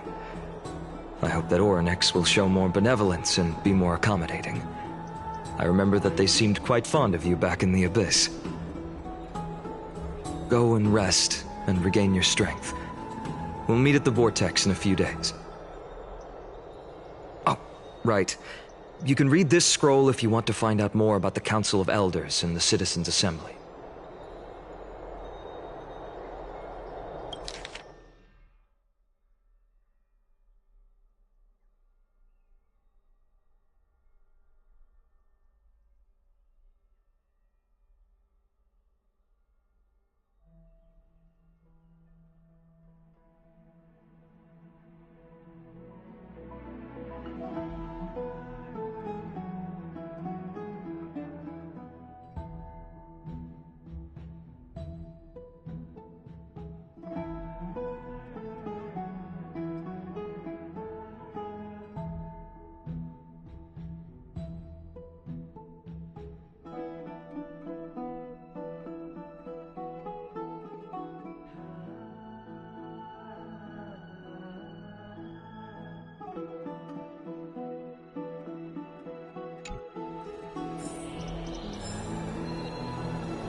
Nervous.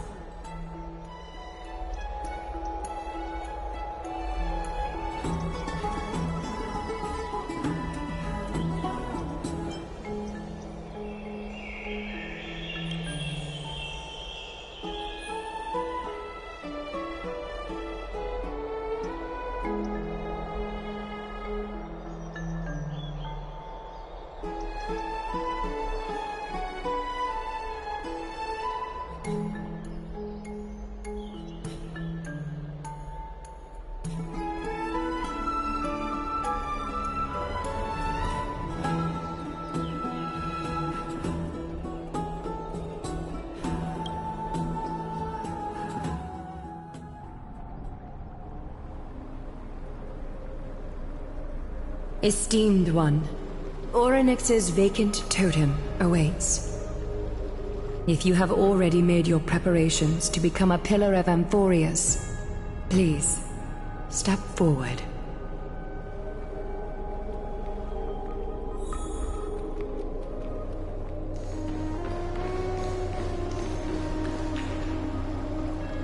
I'm so parched.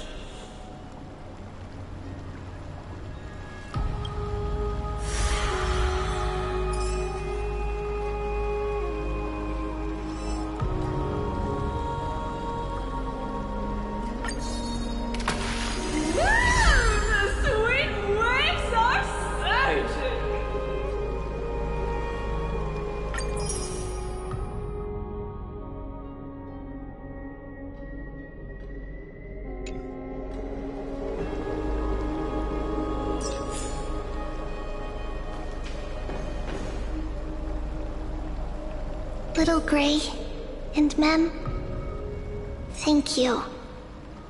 Your resolves cannot be questioned. We praise your pure selflessness and courage. May Kefali light your path forward. Get ready to assume Orynyx's divinity, Trailblazer.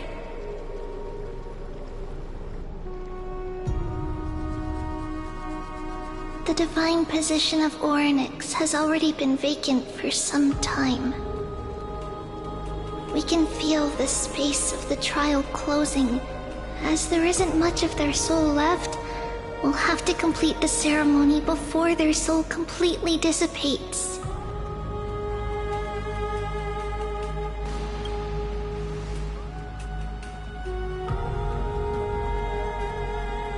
The eighth core flame coveted by the miracle that once belonged to the great Vale of Evernight, Orynyx. It shall now be returned by the two elected heroes of the Chrysosairs, a traveler who is upright and courageous, and a sacred beast that invokes miracles. Mem. Both of you, please, come forward.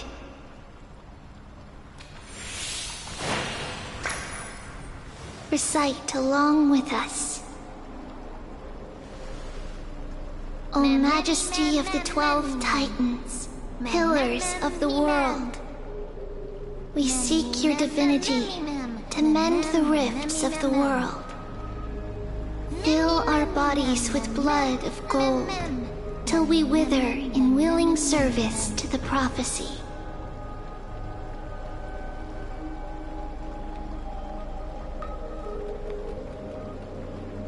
These are just words meant to make the prayer seem more solemn. Please, focus.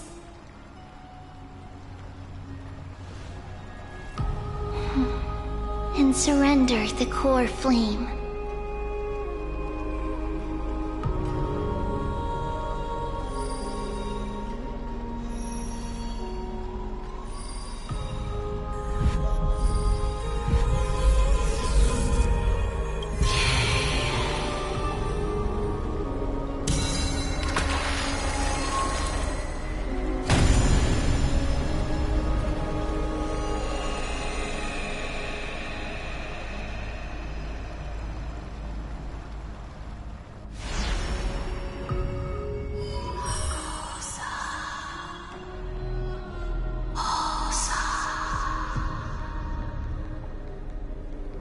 Orynyx.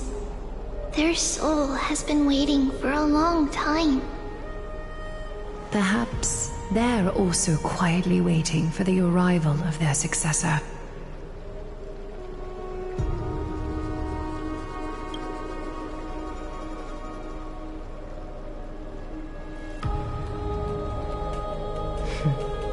The last time I heard this, things didn't turn out that well.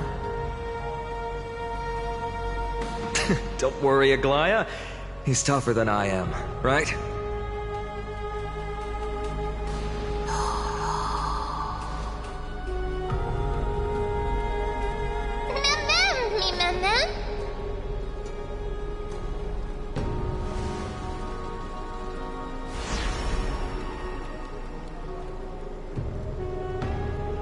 Traveler from beyond the sky, let us pray that the Titan acknowledges your worthiness. Although he loves cracking jokes at inopportune times, his determination is as strong as the Chrysos heirs. He will definitely succeed.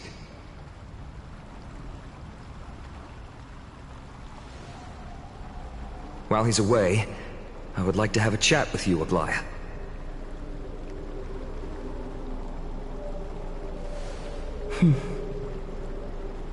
Speak.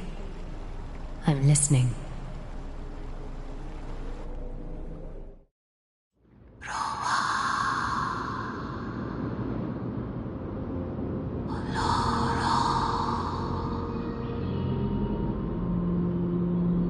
Slap!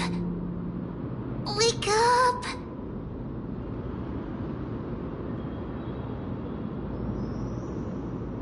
How is it? How do you feel? That's right! Look! I don't know what happened, but I'm able to talk! Testing, 1, 2, 3. Testing, 1, 2, 3. I have such a cute voice!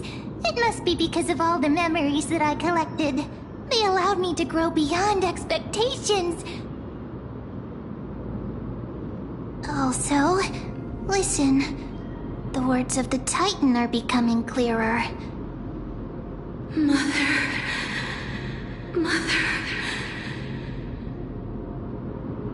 It hurts. Have I finally reached the end? Or the years of isolation coming to an end? Orynyx. Oh, how heartbreaking. Ever since the figure draped in the black cloak robbed them of their core flame, they have been relegated to waiting in isolation in such a confined space. We are going to help alleviate their pain, right? Memories. Broken. Mother. Where? Mother? Who are they calling out for?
You...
It's you.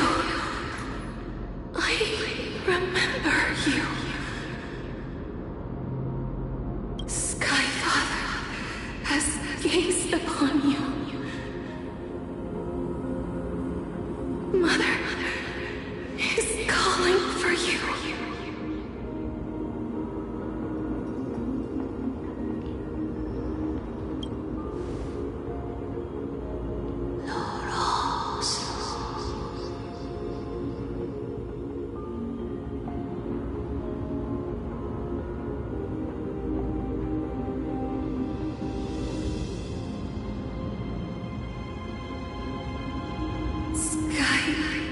Father has chosen you.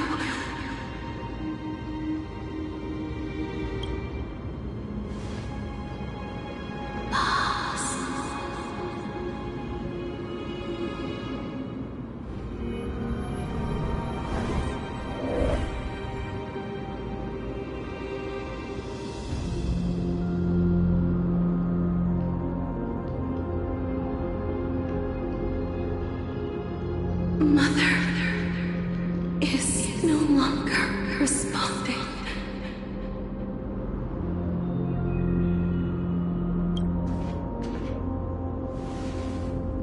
Something important. An important matter. Orynyx, listen to me. Aren't you tired? Throughout the long years, you have always been protecting the fate of Amphorius. Each time people draw strength from within their memories, every single ripple falls onto your shoulders. There's no need for you to bear this any longer, Orynyx. From today onwards, someone else will bear time on your behalf. This is why we have come. Freedom. Freedom. I want freedom. Oh, poor child. Everything will be fine.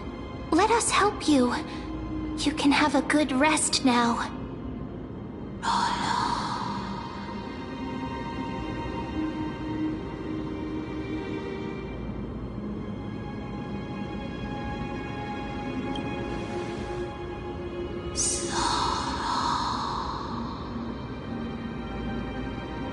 You have potential, strength, willpower, powerful, and tenacious. But you lack something. Just one thing. Lacking something? What is it?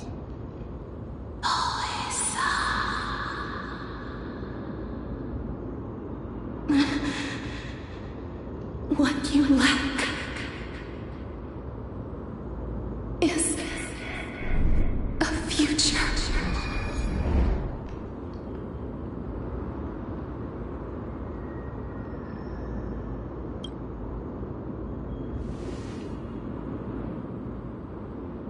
Future? Traveler from the sky. You should have dissipated already. The gaze from Sky Father.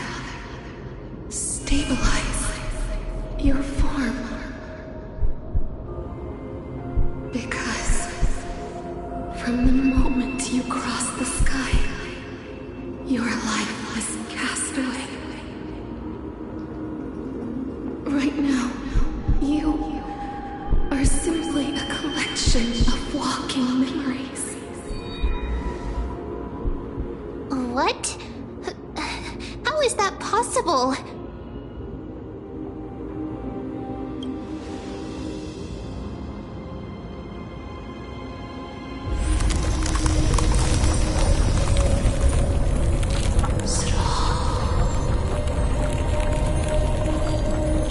The space is collapsing.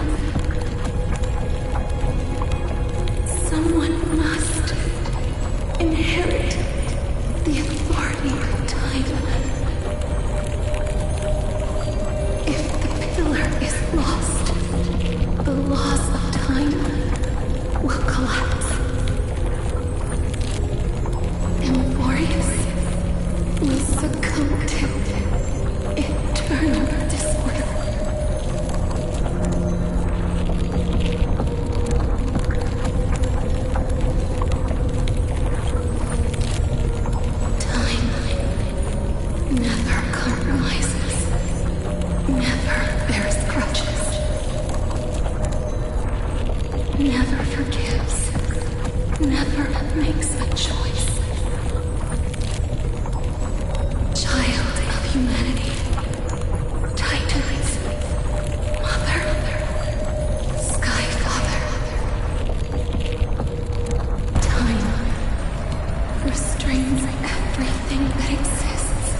world.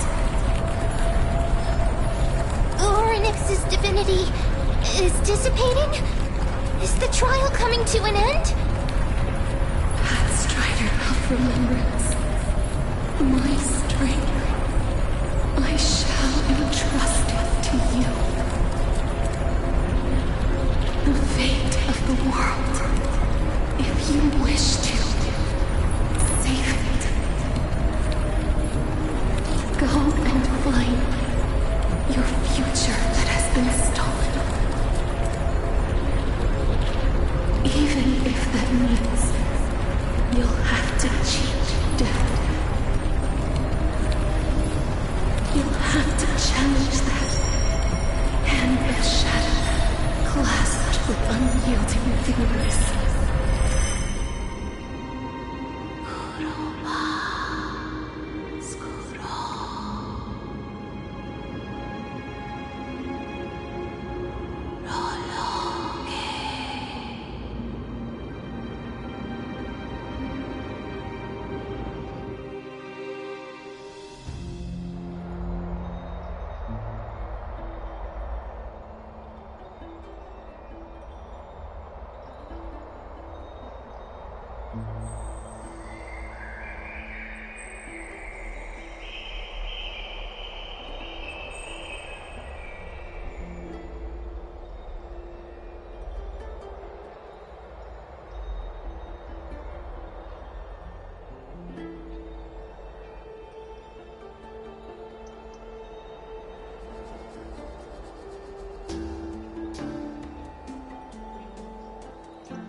Are you alright? I heard you two talking about Thanatos. Cass is also very concerned about the warning. She has left the vortex and returned to the garden. Shall we go and look for her? Thanatos is the Titan that Cass has always been looking for. Regardless of whether there are any clues, there's probably no one else that understands death better than her. Oh, right. There's something that I have to tell you. The Chrysosaurs already know everything that has happened to you. I was too worried, so I told them everything. Please don't hate me, okay?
Mister, I'm right here.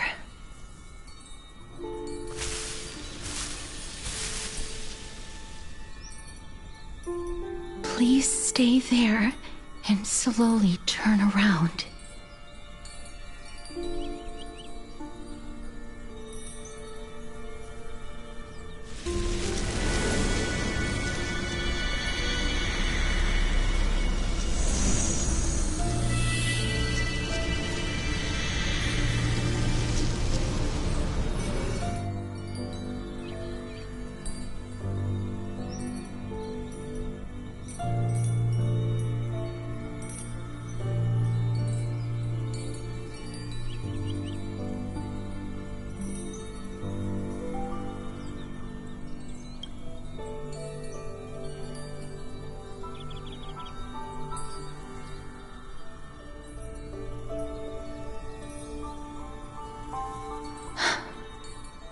Please pardon me.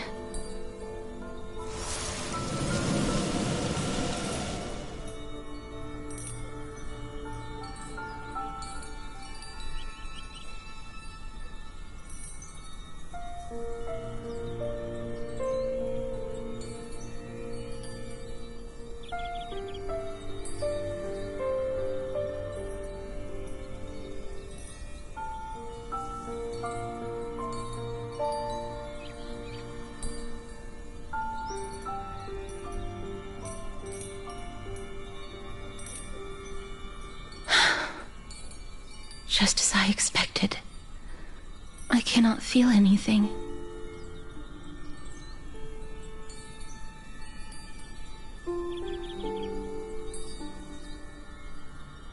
Back at the Grove, I was puzzled as to why you were not affected by my curse.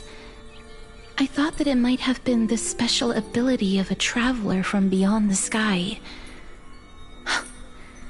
Never did I expect that this would be the true reason.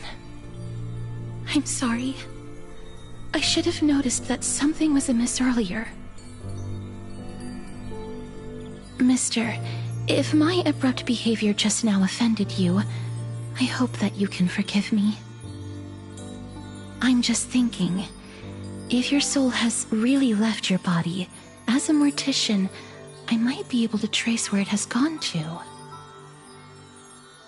Cass! Did you find anything? My apologies. Not as of yet. Perhaps I have overestimated my capabilities. But, Mister, would you be willing to let me try again? This time, I'll increase the area of contact slightly. Perhaps the result might be different this time.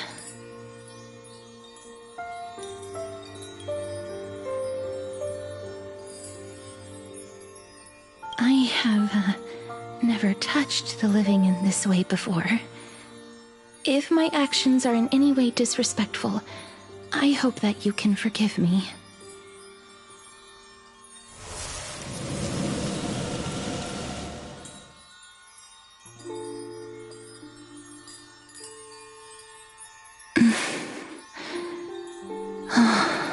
Yes.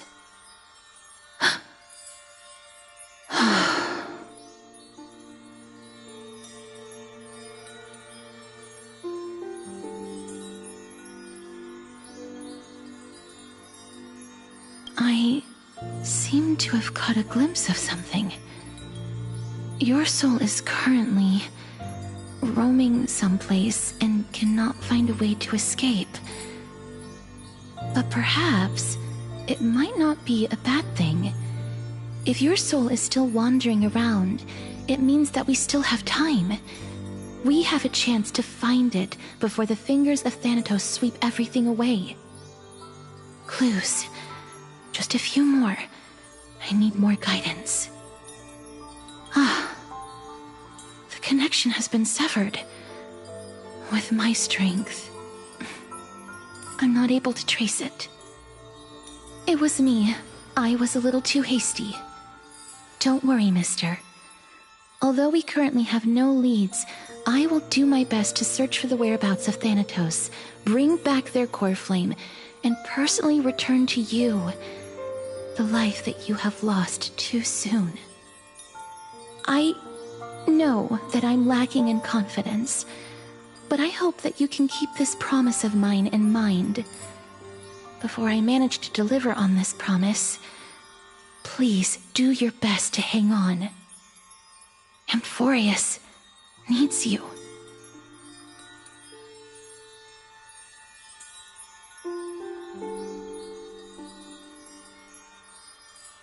Lady Aglaia and Lord Finon are currently discussing some matters in the paths. They're worried about you too.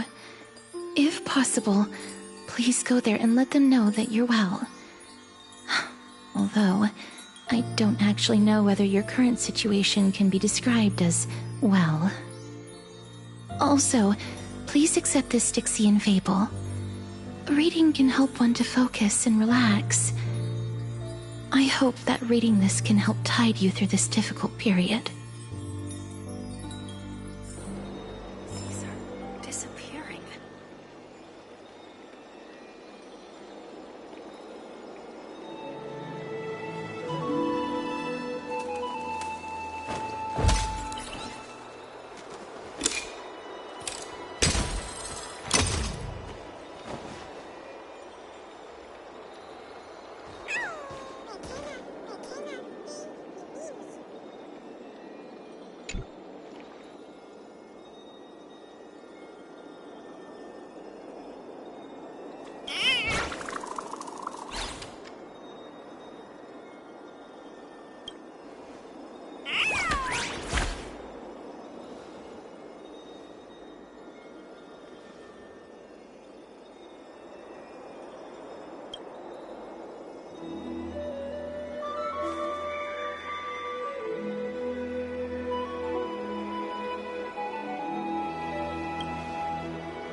More species are disappearing.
They're here.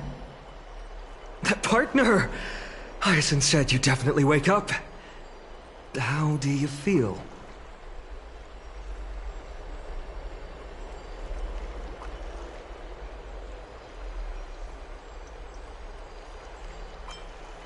That's the medical prowess of the Twilight Courtyard. Amazing, isn't it? You've completed the trial of time. And I have to admit that the process went better than I expected. Even in the end, that Titan's heart still showed a soft spot for humankind. However, I never expected that. Two people who have cheated death would appear in Akima at the same time. That's what we have been talking about. Ugh, Mighty has been in Akima for such a long time, but has no one thought to study his indestructible body? If there were even any minor breakthroughs, we wouldn't be as clueless as we are right now. Many have had this idea, but so far, there have been no results. If it were successful, Thanatos wouldn't have disappeared without a trace. Nevertheless, now is not the time for us to give up. At the very least, we can still see a glimmer of hope. Cypher. If anyone in this world knows the whereabouts of death, it would be her. I'll try and get her to return to Akima, but do be prepared for a less than ideal outcome. Please understand that throughout the history of Amphorius, no one has ever managed to escape the clutches of death. At the end of time, Thanatos silently awaits all.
It is my duty.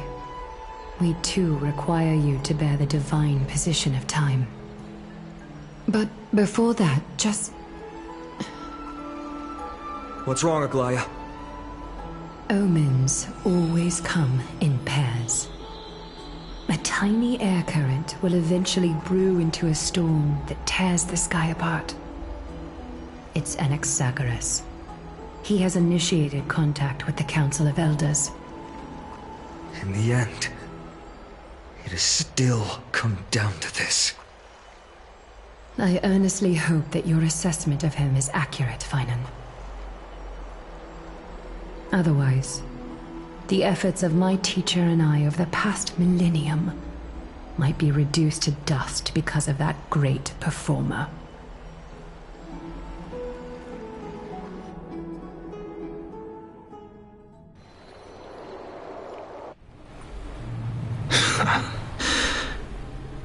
I'm back here again. I remember this dream. This realm is covered in a silk-like fog, and the land is barren and harsh. The crowd of travelers leaves tracks everywhere. Hey! Excuse me! What is this place? Where in Anforius are we?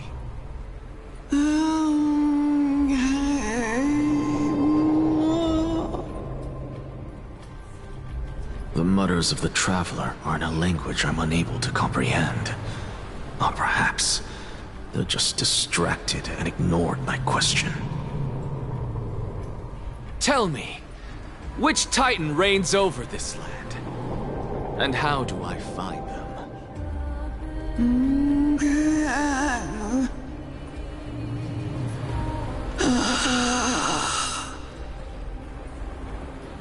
Hand of Shadow. Hand of Shadow Thanatos. Could this possibly be the Netherrealm? Not Netherrealm. Then where is this? River of Souls? The outskirts of the Netherrealm? Are you heading downstream toward the Netherrealm? The Netherrealm. Nothing but an illusion. Titan rejects you, me. Listen. What? The traveler lifts their wrinkled fingers and remains silent. I look in the direction they are pointing and listen closely. There. A massive shadow brought the sound of rushing tides. The sound of tides. I can hear it.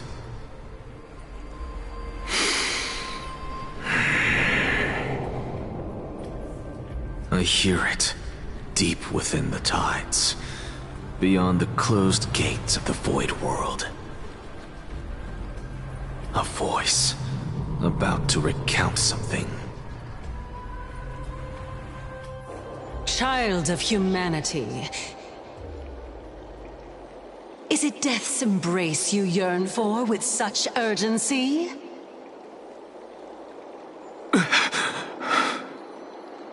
Oh, you have awoken. Welcome back to the mortal realm. Your consciousness is dissipating much faster than I expected. Ultimately, it seems like the Titan's core flame is incompatible with a mortal body. How much longer can my consciousness remain in the mortal realm? In my estimation, at best, you'll see 15 more entry hours. 15 days and nights. What is it? Are you finally starting to become attached to the mortal world now? On the contrary, 15 days feels a little too long for solving a singular problem.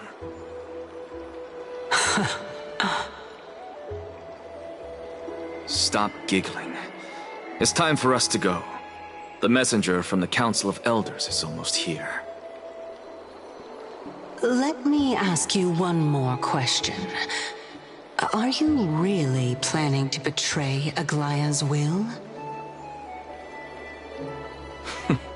What betrayal is there to speak of when I was never loyal to her to begin with?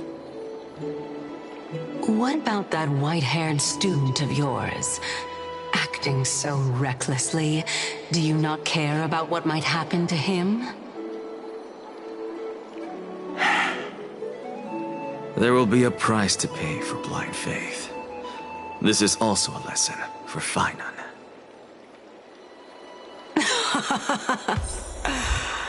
You truly are a strict teacher. Of course. This is how I've always been.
Sorry to keep you waiting, Lord Anaxagoras.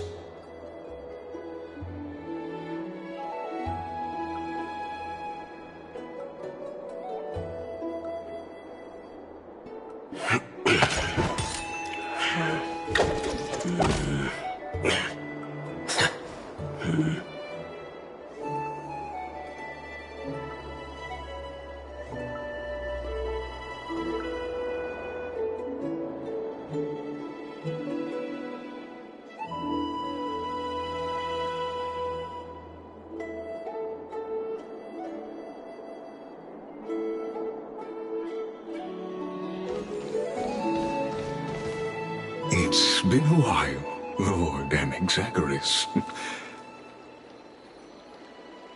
I greet you on behalf of all the citizens of Akima and express my deepest regret about what happened at the Grove of Epiphany. It's you. I never expected that you would personally come and meet me. By carefully into Lantern above, I have come as a testament to the justice of the Council of Elders. There are Antikytherans here? They have been a rare sight ever since the Chrysos War. I extend to you my utmost respect, revere Titan.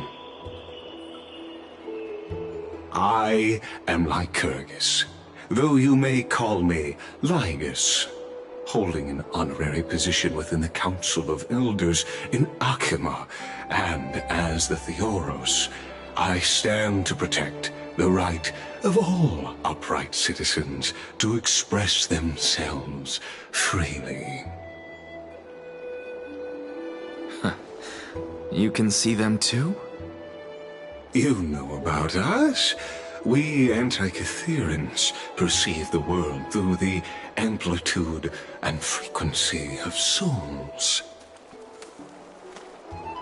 Just as I am conscious that Lady Aglaya is secretly listening in on our private meeting from afar, if necessary, Lord Anaxagoras, I can sever the golden thread to protect your fundamental rights. The demigod should know better, for such is her station. Spare those poor threads, and just let her listen to my words. They shall serve only to unveil her own folly. May I interpret this as you having a countermeasure? I need not any plan, because she can do nothing other than petty espionage. As the Citizens' Assembly approaches, and with Orynyx's fall, any attempt to capture the core flame within me will only usher chaos and calamity. A truth she undoubtedly comprehends. While I, Anaxagoras, serving as the Grove's special envoy to Akima's Citizens' Assembly, have long known the extent of your abilities. Let's forego the formality of asserting authority, Lord Lygus. Lead the way. Very well. Surely Lady Kindness would appreciate such assertiveness in an ally.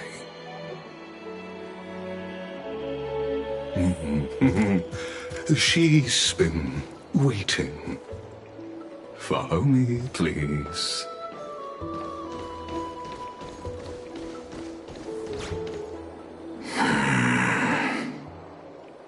Is there something on your mind, Lord Anaxagoras? Nothing, really. It's just a question that I contemplate every time before I ascend to Dawncloud. For the Titans, does the falling equate to death? Ah, a pondering truly deep. Time is on our side. Do you mind sharing your reflections with me? While all living beings must ultimately face their demise, Kefali has yet to meet theirs. Their journey continues unhurriedly along this long path.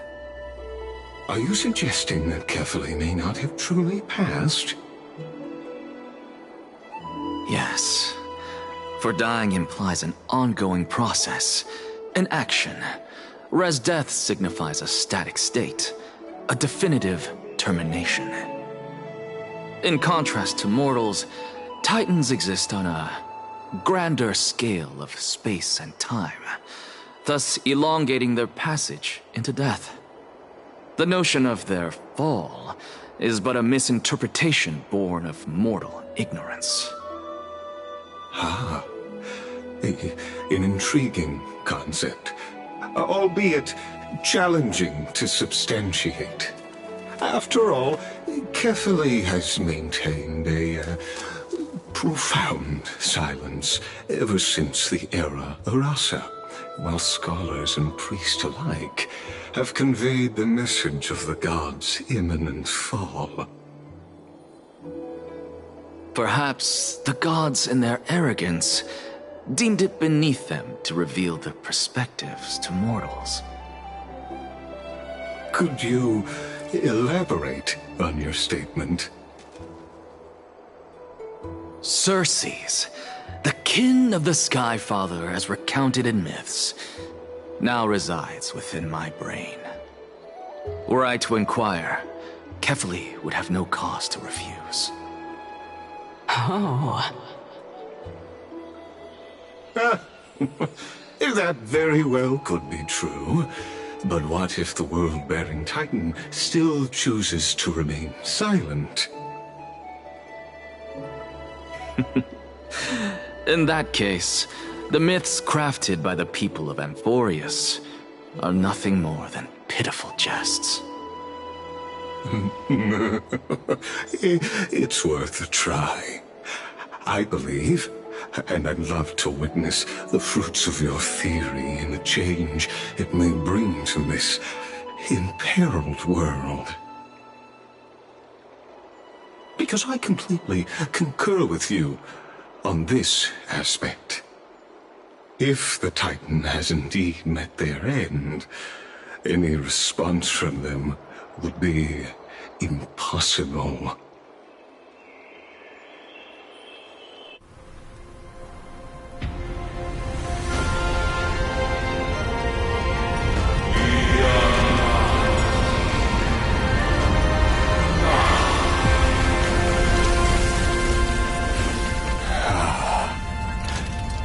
Please, Professor.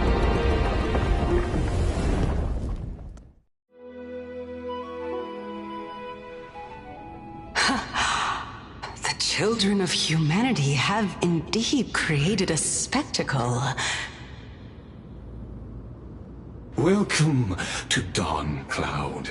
The atmosphere here carries a greater sense of solemnity than the mundane clamor of the Marmorial Palace, with entry permitted only to the invited.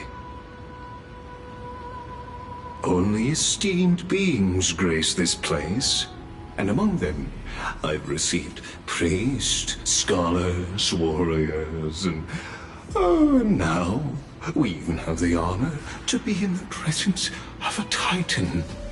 Oh, what a joyous occasion. Once deemed a blasphemer, now a surrogate for revered divinity. The honor should rightfully be mine, shouldn't it? I'll notify Kindness and the others of your arrival. Kindly wait for a moment. A soldier will be here to guide you shortly. In the meanwhile, you're welcome to explore the vicinity, but kindly remain within the guard's view. Delaying the crucial meeting is something none of us wish to see, I presume. I'm well aware of Kindness's methods. There's no need to emphasize that. As you wish. Your cooperation is much appreciated.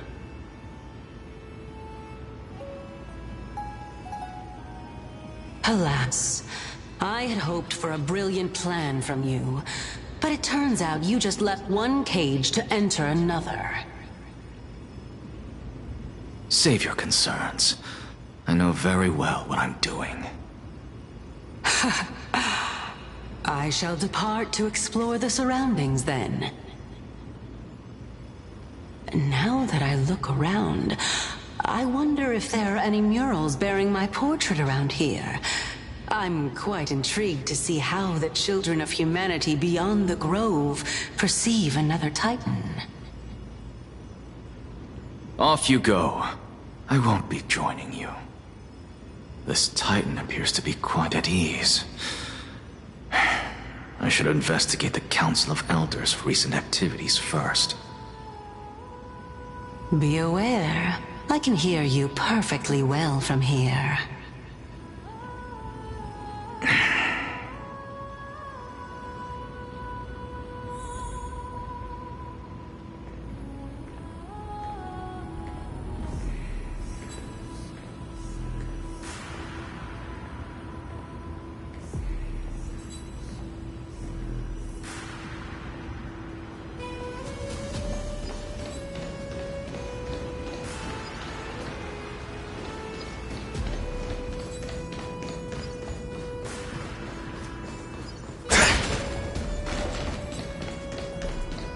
Professor Anaxa!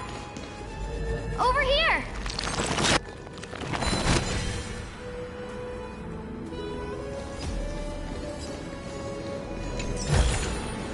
Not bad. How many credits is this worth? Professor Anaxa? Word has it that the scholars of the Grove valiantly perished resisting the Black Tide.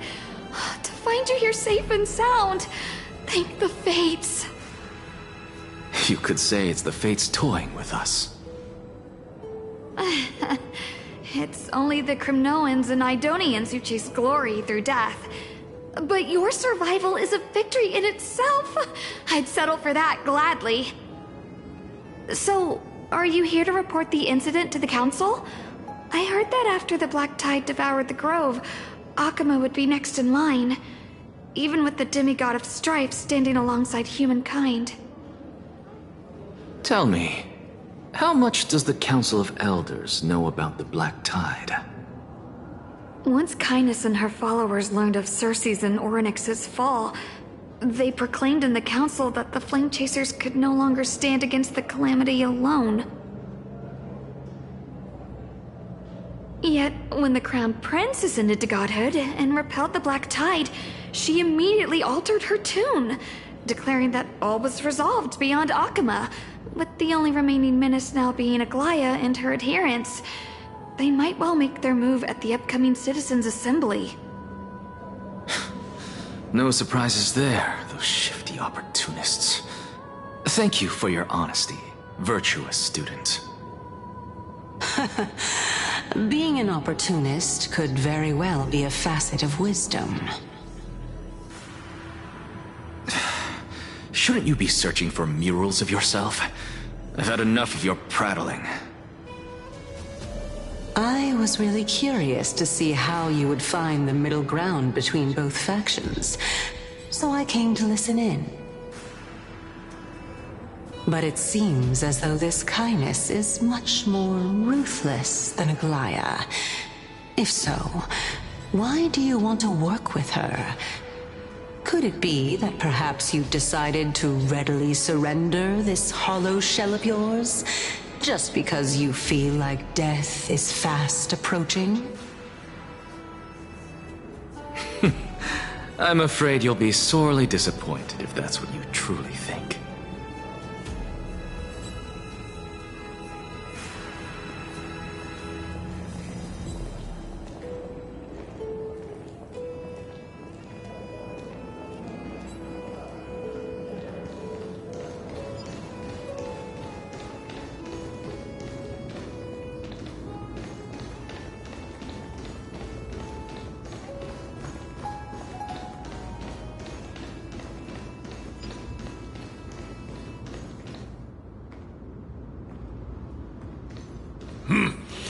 Even blasphemous scholars can come here, it seems.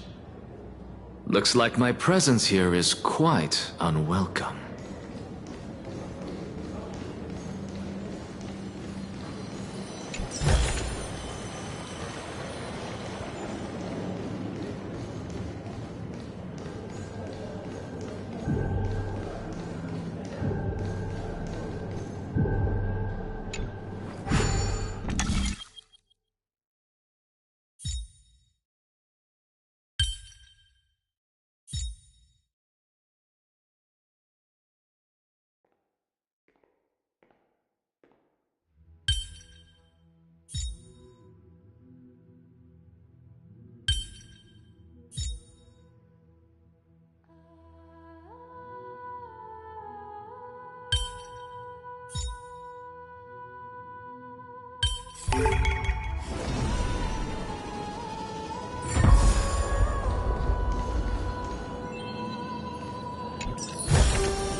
Not bad. How many credits is this worth?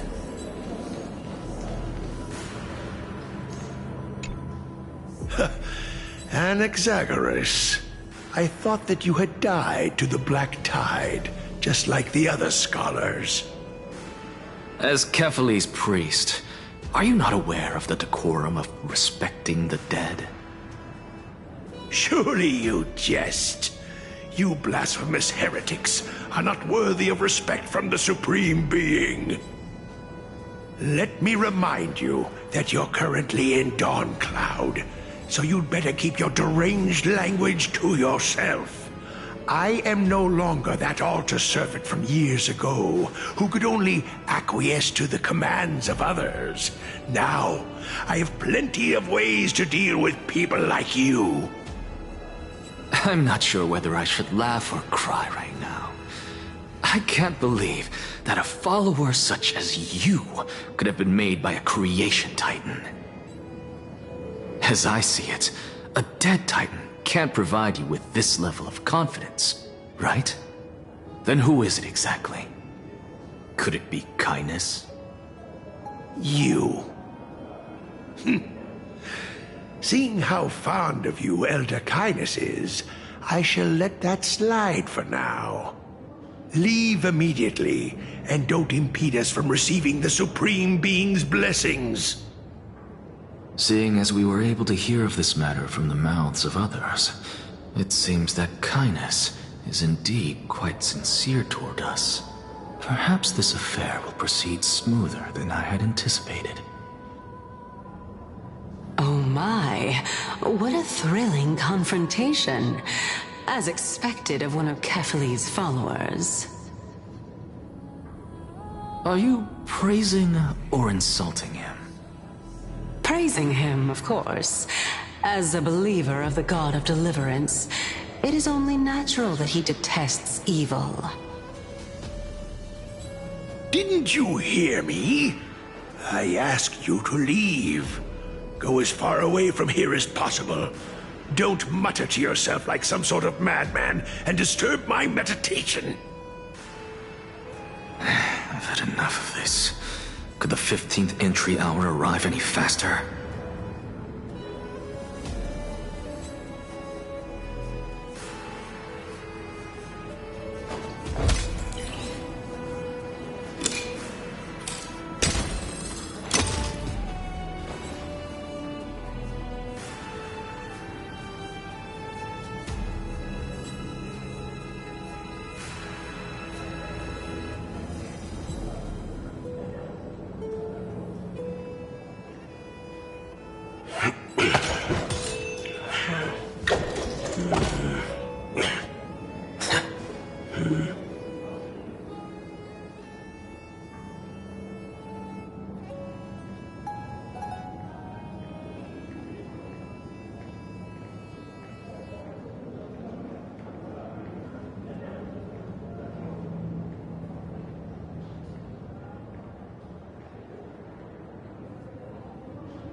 Oh, my.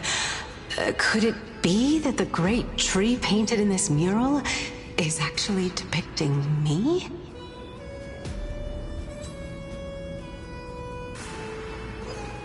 Every plant, every tendril, no, even every leaf could be the embodiment of Circe's.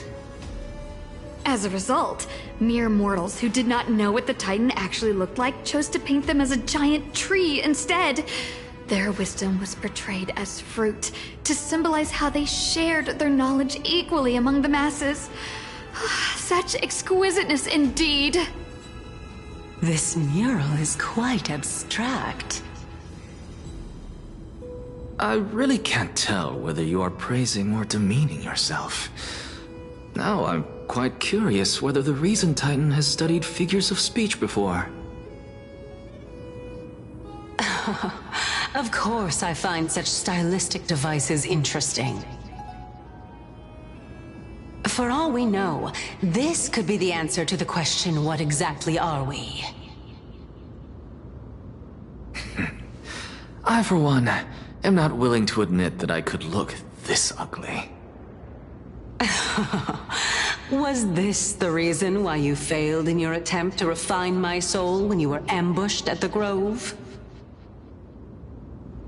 Since you are aware of this, why did you save me back then? From my perspective, this point alone was enough to separate you from the average person. How do two lunatics coexist in the same brain? Therefore, it seems that your journey to Dawncloud this time is not just to seek protection. What, then, is the intention behind your actions? The entire plan is stored in my memory, so why don't you look there? Then don't mind if I do. 1 year old, 2 years old.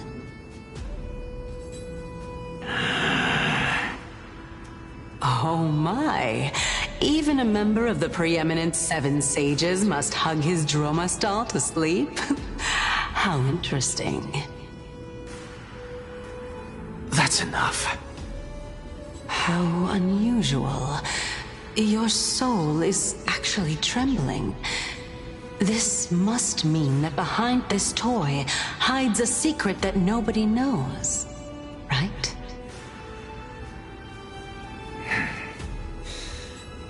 Since our days are both numbered, I don't mind telling you more about it.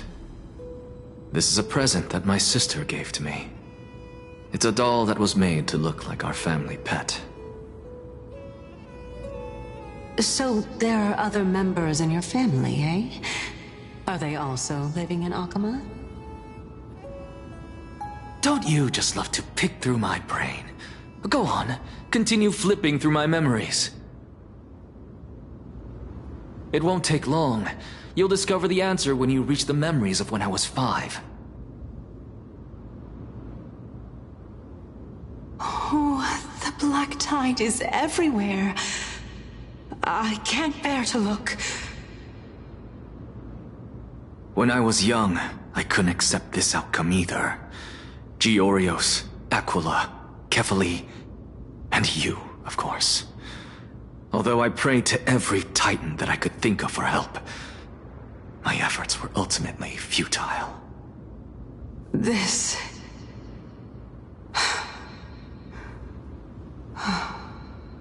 Could this be the inception of your research into alchemy? Indeed it was. Everything started from that verdant courtyard of yours. When I was pursuing my education there, I naturally also came to learn of Thelesis' theory as well. Oh, I remember that person. He was the one to come up with the concept of souls, right? Not only that, he also believed that life, as well as the composition, movement, and transformation of matter, all stem from souls themselves.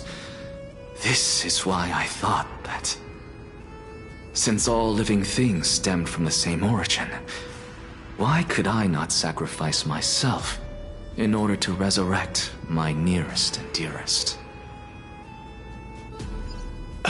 Anaxa, you... I did it, teacher! But this is absolute blasphemy. Regardless of how much freedom the Grove provides, such an act could cause you to be burned at the pyre. Your beloved, where is she now? Send her away from the Grove at once, to a place where nobody will ever be able to find her. Otherwise, the both of us will be judged by the Council of the Seven Sages. Calm down, teacher. My sister, she's still not in the mortal realm, even to this day. What do you mean? It was naive of me to think that I could snatch the deceased from Thanatos' grip by merely sacrificing one eye. Equivalent exchange.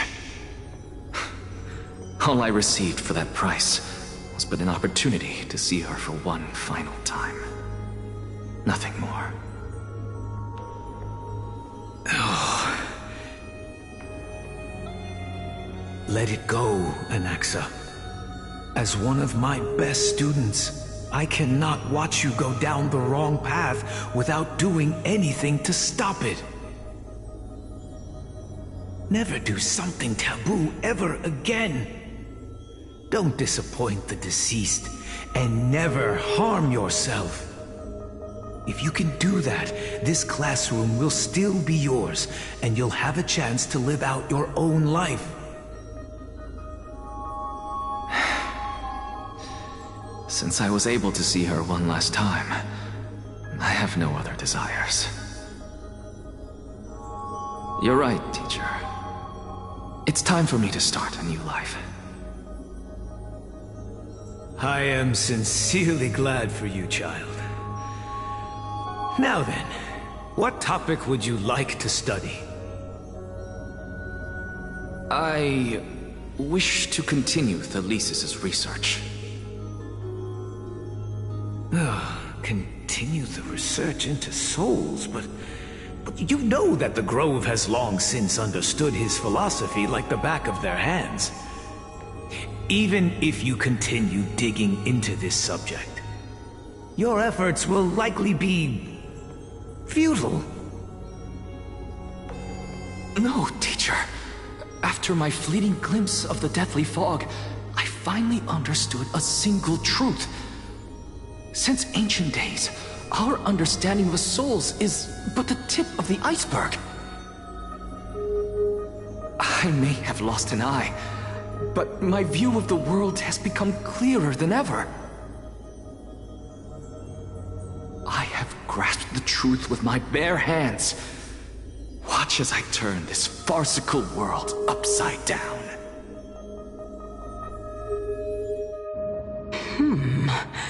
Who would have thought such a secret lay concealed beneath that hefty eye patch of yours?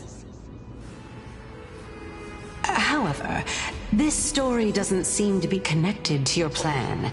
In fact, I'd say that they aren't related at all. The answer lies within the tale. If even you cannot understand it, perhaps you should relinquish the divinity of reason to me. After all, it'd be a waste for you to hold on to it. My story ends here. Now it's time for you to tell me your secret. After all, this is what equivalent exchange means, correct? As expected, you laid a trap for me to step into.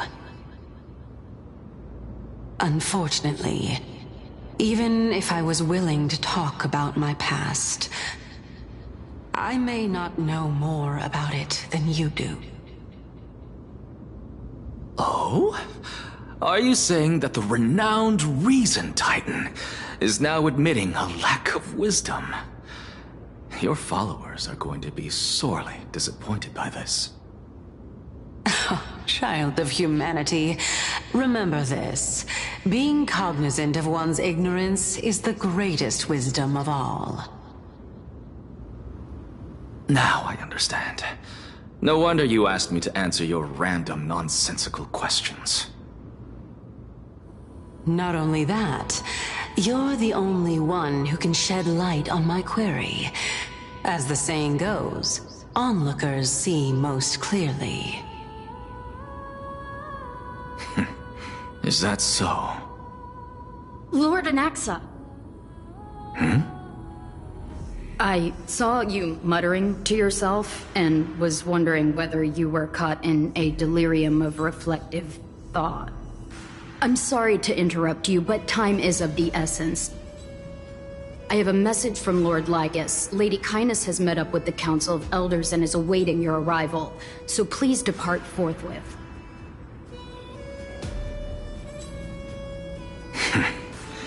It's finally time. Carefully. The one who created the world, and the one who bears the world.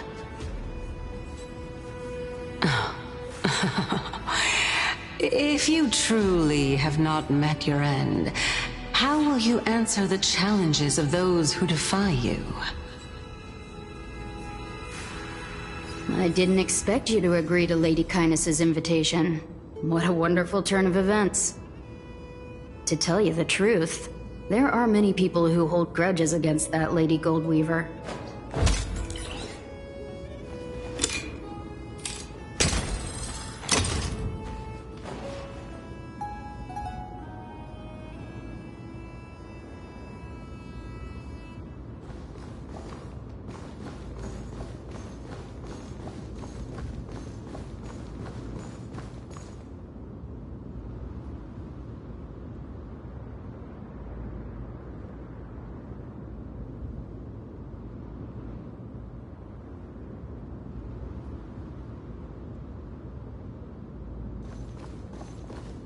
Isn't that the Dromas draped in finery?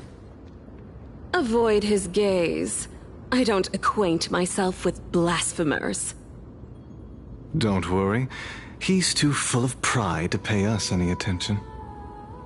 Your nickname is Dromas as well? You must really like those creatures.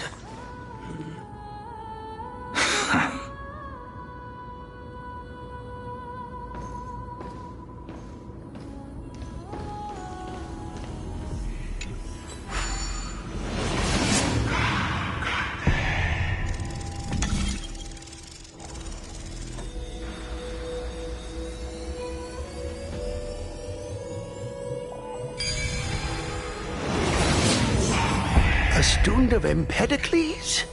I hear that his views run counter to the Venerationists. This is what being a scholar is about. A collision of ideas only occurs when there are differences in beliefs, and it is such collisions that lead to progress. Yet, in my view, there are only right and wrong perspectives, neither of which can coexist with the other. What radical thinking. I guess this is why the children of humanity always squabble with each other. How boring.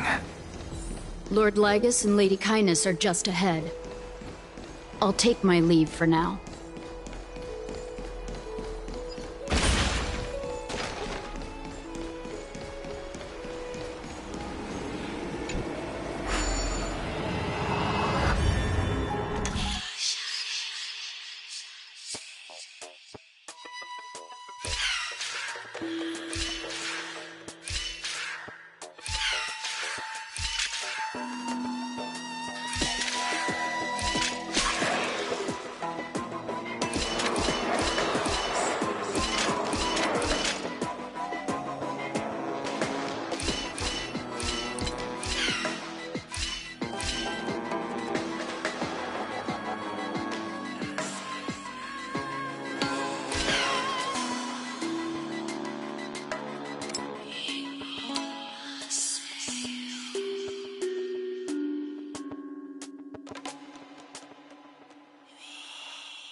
Welcome to the Demigod Council, esteemed guests. Lord Anaxagoras, oh, I've heard so much about you. Head of the Neusporists of the Grove of Epiphany, notorious blasphemer, a Chrysos heir who bears Circe's core flame, a survivor of the Grove calamity. Did I miss anything? Well, if so, please be so kind as to enlighten me. Since Lady Kindness is already well acquainted with me, I won't waste any effort introducing myself again. But then again, perhaps the customs are different here. Back in my hometown, there is a form of etiquette known as honoring guests. The host will welcome their guest with warm hospitality by treating them to fine wine and a cozy bed. And yet, ever since I arrived, I have not been welcomed with warm courtesy or ceremonial gifts. Instead, I am met with intense scrutiny. Even more absurd, the host has sharpened their blade and instructed their servants to lie in wait in the shadows. Perhaps you intend to cut open my heart, retrieve the core flame, and then hold a grand feast for all of the guests. Everyone, stand down. Thank you for understanding. I am but a feeble scholar who is not used to the stench of avarice and blood. No need to be humble, my lord. From my perspective, your courage and gumption are worthy of the reputation of the Seven Sages. Your bravery is more than adequate to accomplish our perilous endeavor. So, you wish to start a war? Well, since the Chrysos heirs are calling for war, we will respond in kind. Conflict is inevitable. Since Aglaya endeavors to suppress the virtuous commoners with blood of gold, we will not hesitate to display the rights and mettle the citizens of Akima are so entitled to. As to your question of whether peace is still a viable option, well, to that I can only say this. Everything hinges on the next citizens' assembly and whether they have a sudden epiphany amid the clamor of the masses. And since you, as a Chrysos heir, accepted our invitation, you have indeed given us a glimmer of hope. What brazen arrogance. What you're saying right now is worlds apart from what you were saying before you retired your cleaners. I don't deny it.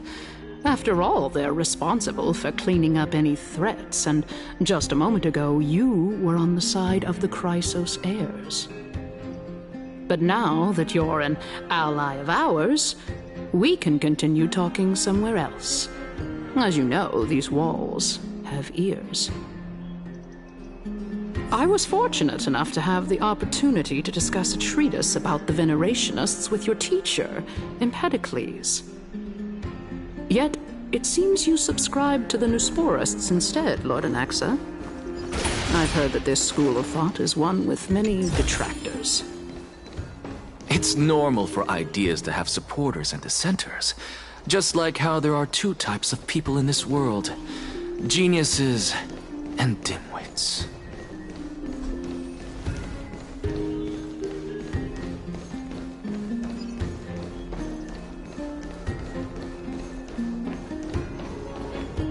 Welcome back to the hub of the Demigod Council, Lord Anaxagoras. Surely you remember that countless eloquent orators have stood in this spot before and emerged victorious by stoking public sentiment with their words. And yet there have also been innumerable blasphemous philosophers who set themselves up for failure because they refused to defend their actions. This tiny stage is the most profound embodiment of Akama in centuries. In 15 days, this site shall also become the most important, as well as the final turning point in Akama's history. May the both of us carry out our duties with honor and lead the masses back toward the Erechrysia, a golden age with no death, strife, or trickery. Oh my, 15 days and nights. That aligns perfectly with the date of your demise. Could such a coincidence truly exist? Using death to prove myself fits my intentions perfectly. What strong conviction you have, as expected of the hero who dared to stand up to the Goldweaver. As expected, she misunderstands you. That's enough, Lady Kindness. Dispense with the niceties. I only accepted your invitation so that I can serve the commoners alongside the members of the Council of Elders. Don't test my patience with such superfluous formalities. Well, you say that now, but surely you also require my aid as well, so that you can stay alive even when being pursued by the Golden Thread? You worry too much.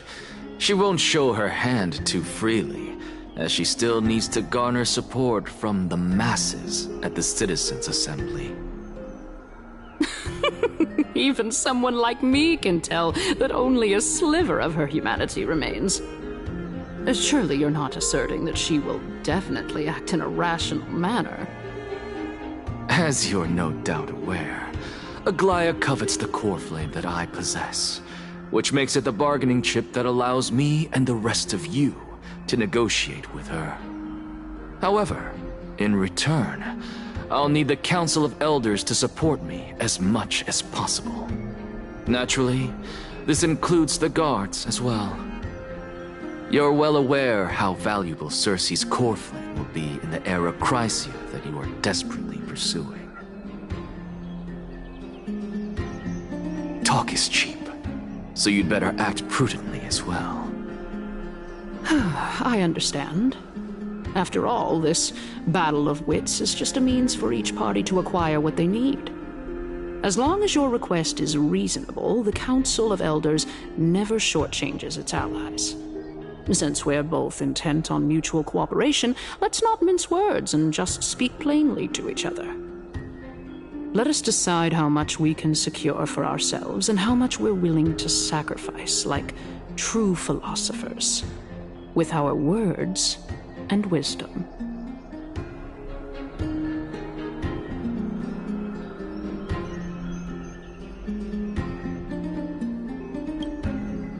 Continuing from the earlier topic, let us discuss our common enemy, Aglaya. She is the second most experienced Chrysos heir across the whole of Akama, who has gradually lost her humanity to the ravages of time and the ablation of the core flame. A formidable opponent indeed. Admittedly, there is ample reason for her to take your life. Yet your previous reasoning is quite sound. As a seasoned political animal, it's unclear whether she will actually cross that irreversible boundary.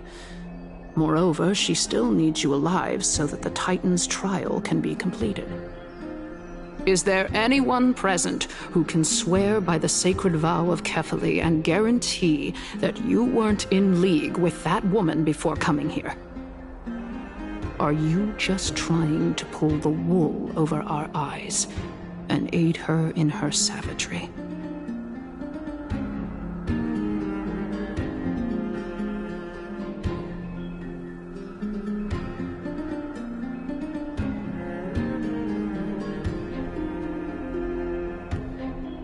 I believe you're aware of Castorus the Executioner.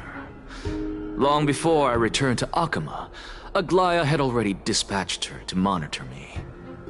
If I weren't able to reach this place in time, I would have been forced to meet Thanatos first. As compared to a comprehensive plan with uncertain results, if you decide to cut open my chest and remove the core flame, wouldn't that settle her nerves even more? Everything is in place. She just needs the right timing. I understand what you mean. At the very least, the both of us agree that this tyrant who wallows in extravagance and greed is the greatest threat to achieving peace in Akama. The Council of Elders is willing to defend your right to live, just as we defend every oppressed citizen. However, I regret to say that sentiments in favor of the Chrysos heirs and Aglaya are only growing in magnitude. The peace that we are aspiring toward, as well as everything that we hold dear, will be destroyed completely. The city will be burned to ashes, and the citizens' blood will be shed. Tell me, what are you willing to do for our esteemed citizens so that they can vanquish the enemies of our fine city?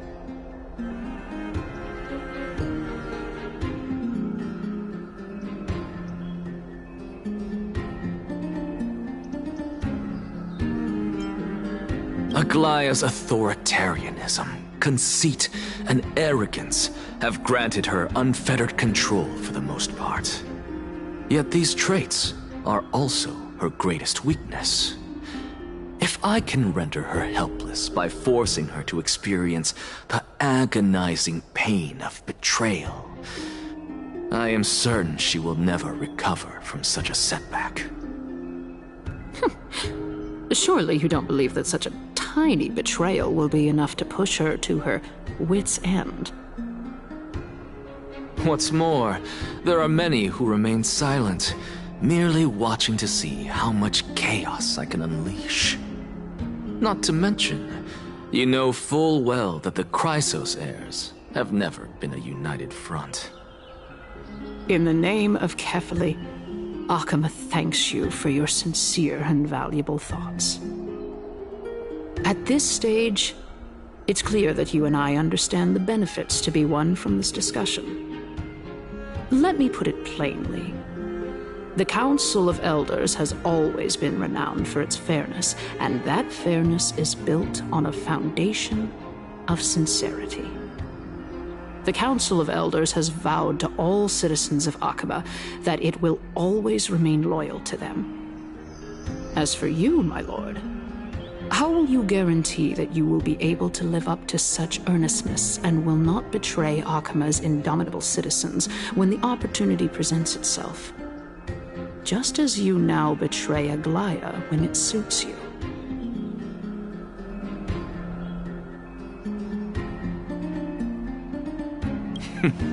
Surely you jest. My loyalty does not need to be proven. The fact that the Council of Elders is asking for proof of my loyalty is itself akin to a form of betrayal. I am incredibly honored to have witnessed the both of you bury the hatchet in a civilized manner. However, I am afraid that I must interrupt for a brief moment. As the Theoros, I have observed the following.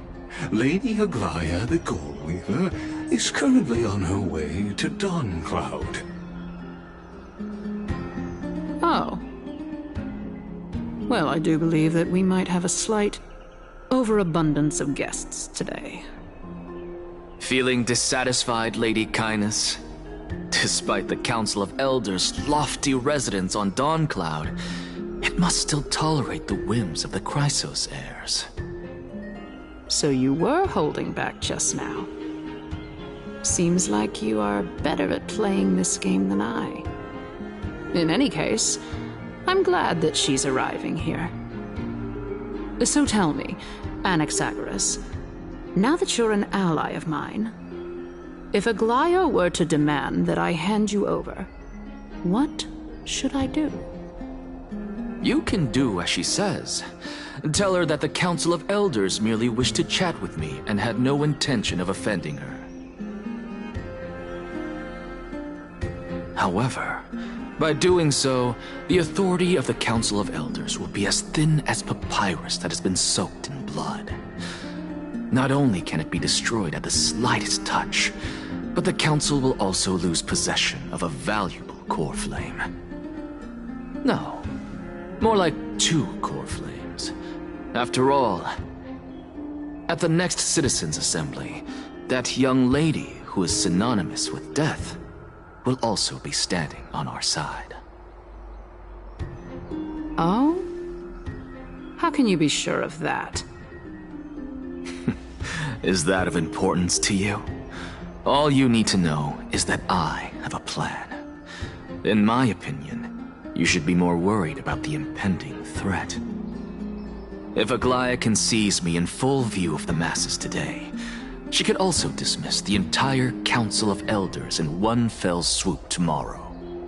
If that happens, the discussion that we've just had will turn into an utter joke instead. Is this the outcome that you wish to see, Lady Kindness? Fine. I will handle this matter appropriately. But you do best to remember this. Fool the people and karma will be on your tail. I'll overlook it this time, but don't count on there being a next time. Unless, of course, you crave cruel punishment and consider suffering the perfect state to ponder the true nature of souls.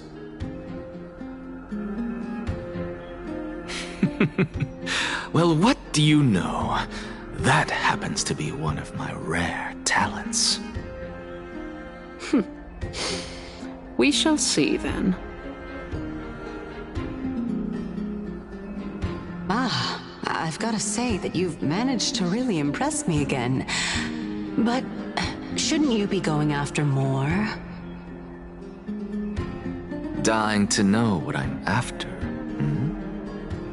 I mean, I'm the reason Titan after all. It is in me to ask and seek answers. Easy there. You'll learn the answer soon enough. I didn't bring it up with her purely because she doesn't have the means to give me what I truly want. It's as they say, onlookers see most clearly. The true masters of Dawncloud have always been the Theoros, who watches over everything.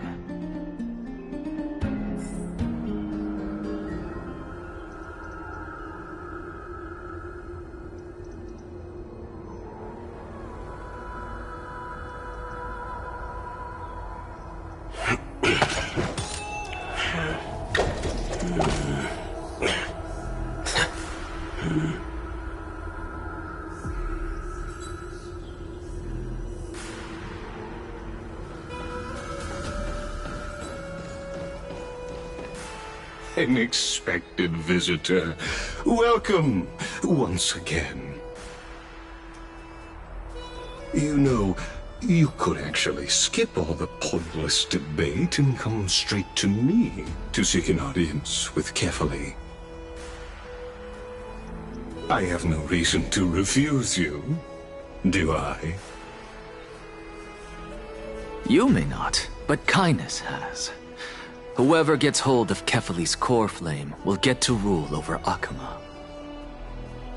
She's wary of me, so naturally I had to gain her trust. I would say that debate was not at all pointless. Very true. In my view, this individual has gone to great lengths to get close to Kefali. He might very well be plotting something nefarious against the Titan. Are you still willing to let him pass, knowing this? Yes, very much so. All living creations are always free to visit Kefali's transcendent vessel. This comes with being the World-Bearer. How convenient it is to be able to hear what they say. It is truly my honor to speak to a venerated Titan in person. Please, go ahead. Let me join you both on this journey. Oh, a bygone myth tells of an occasion where Kefali once answered their followers' questions on the peak of the Holy Mountain. Their followers have since believed that scaling this Titan cliff is one way of being with the god. Hear that?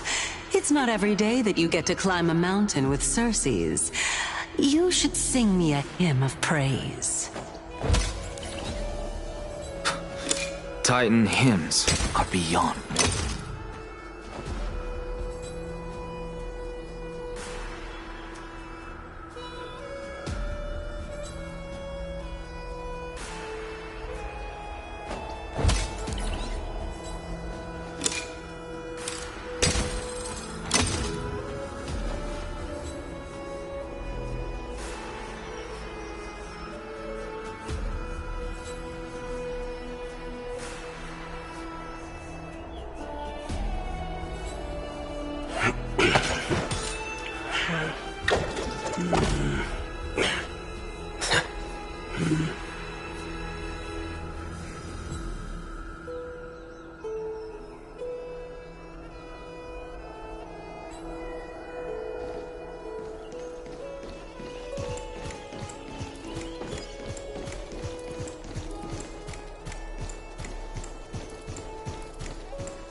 Go on ahead.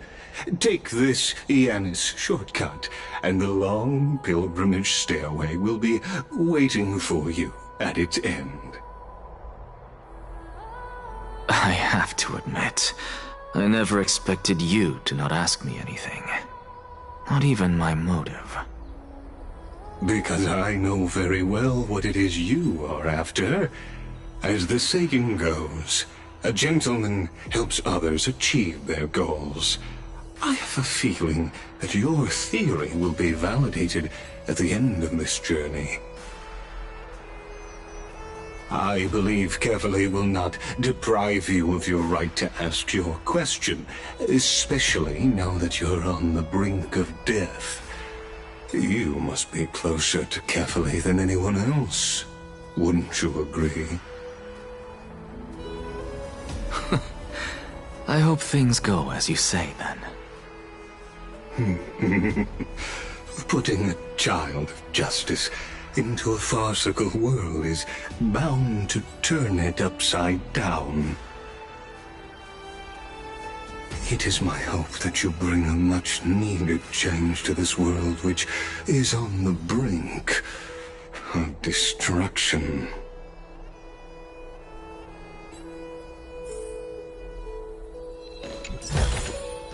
Not bad. How many credits is this worth?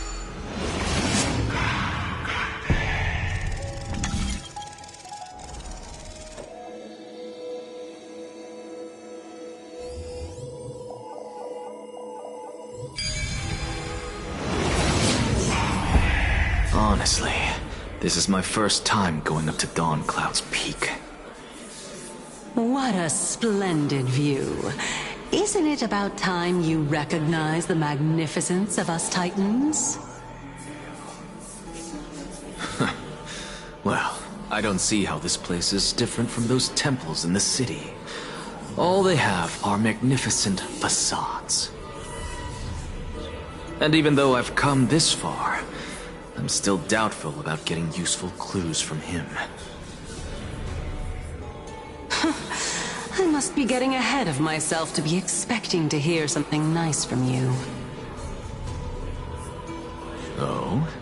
Haven't you been in my head for some time now? It's high time you get used to how I feel about things. Alright, we're just a short hike away from Kefali. No time to waste here. So the intellectual debate from earlier was too draining for you, huh? If Amphorius gets a new lease on life, you should focus on strengthening your body and stop shirking social interactions. Save your concern. The Titan is in sight. Can you make it? Why? Are you going to carry me up if I were to fall now? I know how far I can go, so just hold your tongue and come along. Fine then. I guess I won't say any more. I'll just wait till your soul dissipates completely to gain control over your body. Wait. Is that... Cersei's? Hey, look at that. Huh? What should I be looking at? Am I hallucinating? Or do we even get to see souls when we're close to dying?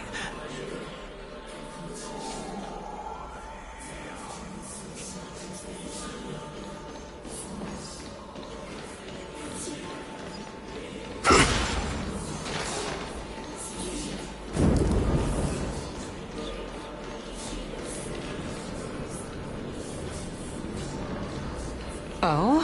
Why didn't you bring your favorite spear with you on this trip, Nias? Nias. I know I've heard this name somewhere. It's unfortunate. The Black Tide destroyed every last inch of my calyx. How could that be?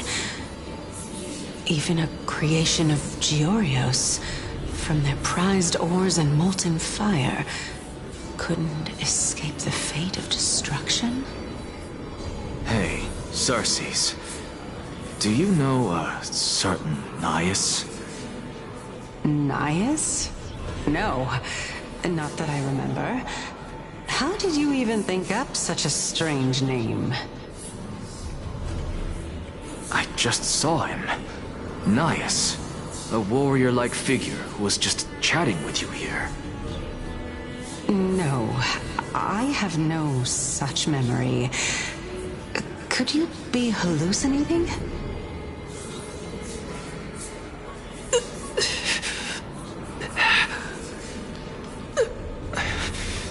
This is a devoted spirit?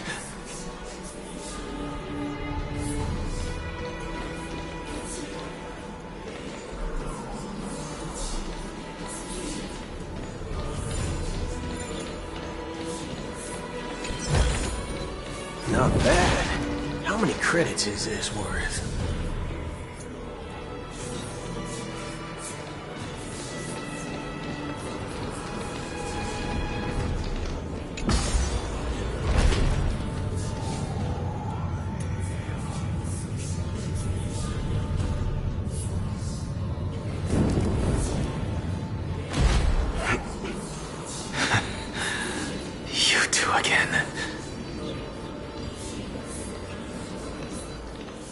Enough about me.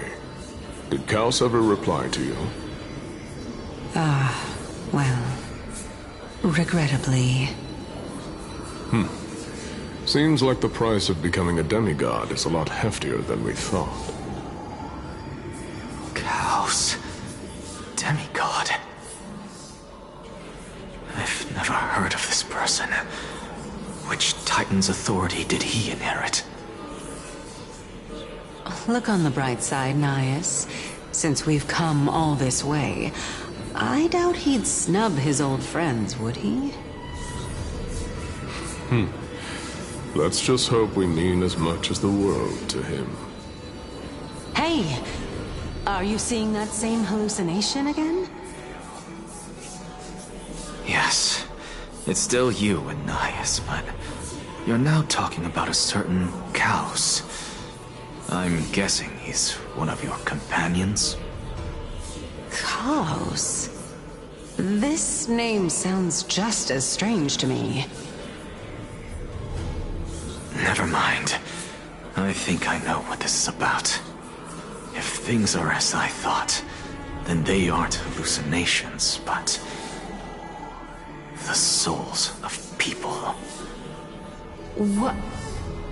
But if those are the souls of the dead, then what am I? Beats me. For all I know, you're just an illusion I conjured up in my dying moments. Let's just keep going. As long as I take in more sights and hear more stories. Know your limits.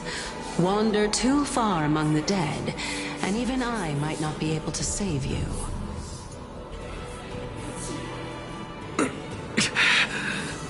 I'm fine.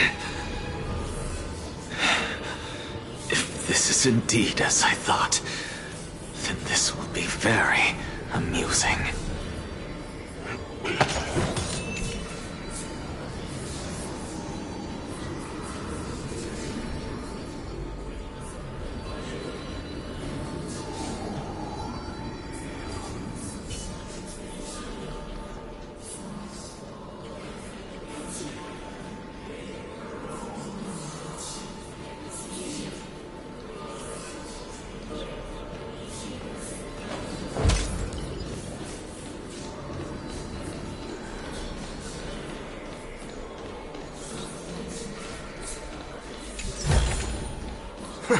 This reward's not even a fraction of the bounty on my head.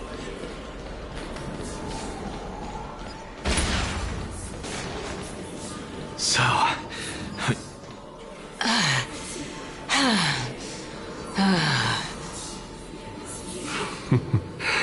Can you keep going? Of course. I'm just... If I knew we had to climb a mountain, I wouldn't have come along with you. I guess this also counts as one aspect of the world-bearing burden. If Amphorius does have a next life, you may want to get your body in shape. Keep your sarcasm to yourself. I'm not getting anything of value from them. I would sooner throw myself off this cliff and hit rock bottom than exercise even a little. I am Calypso of the eminent Seven Sages, after all. Training would make me no different from those Helcalithist barbarians. Calypso. She's one of the Seven Sages. A member of the Grove? No, she can't be. I would know her name if she really were one of the Seven Sages. Hey, Xerxes. Does the name Calypso ring a bell? Cersei's? They're gone. Doesn't matter. I can do this myself. Looks like I'm nearly there now. The land of the dead.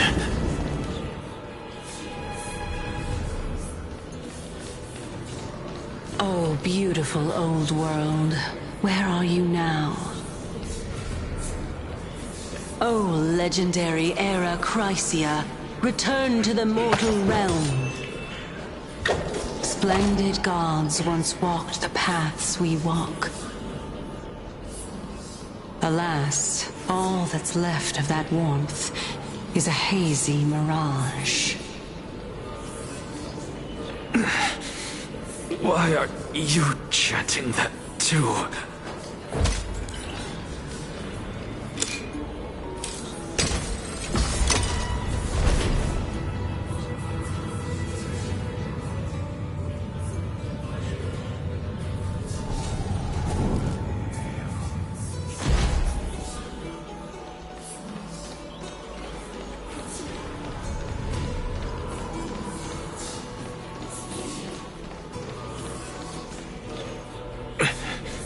We're here, finally.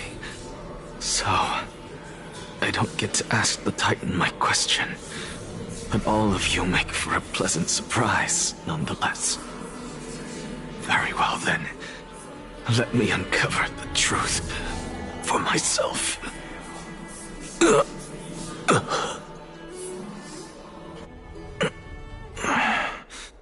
Did I still fail to make it in time? So, I'm back here again. This is... I can hear it. I hear it from the depths of the tides, behind the closed doors of the Void World. A voice ready to tell me something. This time, the voice is a lot clearer than before.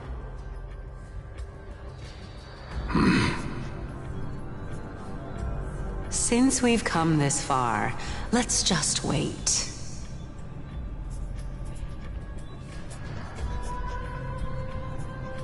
Lord Nias and Miss Calypso, are you both here to visit Chaos too? Yes, and we've been waiting for quite some time now. Regrettably, he hasn't answered us.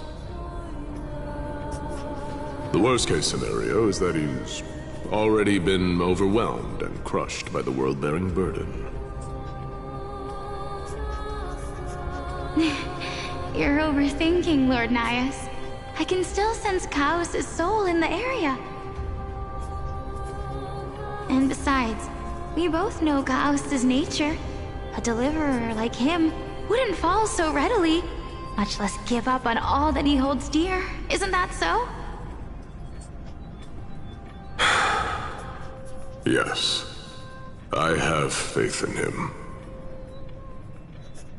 That reminds me. Why are you making this trip alone, Polixia? Oh, my sister needs more time to make sure the flowers are fine.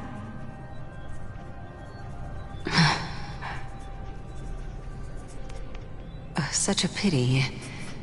Both of you have hearts kinder than anyone else. Yet you are born only to take over Thanatos' divinity. Everything that I see and hear this time has left me shaken to the core. What may seem like a mundane conversation is in truth a once-in-a-lifetime exchange that has revealed the ultimate answer to Cersei's question. The conjecture has taken shape and must now be solidified into a theorem. Next, I only need to seek verification from Kefali. By doing so, I can answer Cersei's question and reclaim my body. But no, I will not do that. That isn't important. Because another one of my conjectures, one that I have always dreamed of proving, has been proved right this very instant. Fusing a mortal soul with that of a Titan to replace said Titan is not a ludicrous idea after all.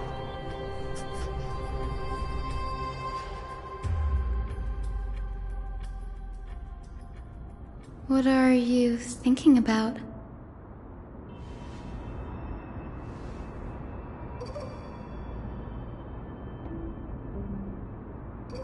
Is that so? You don't look the slightest bit amazed, though. Plus, you seem to be strangely familiar with the city around the Great Tree.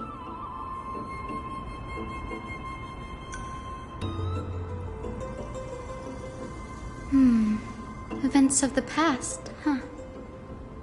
I was also a child when I looked up at Circe's. Their leaves and branches reflected the sparkling stars, and their trunk was like a pillar that supported the sky and ground. I stood at this very spot back then, imagining the day when I could climb to the top of this tree, because I would be the closest I can be to the sky at that spot.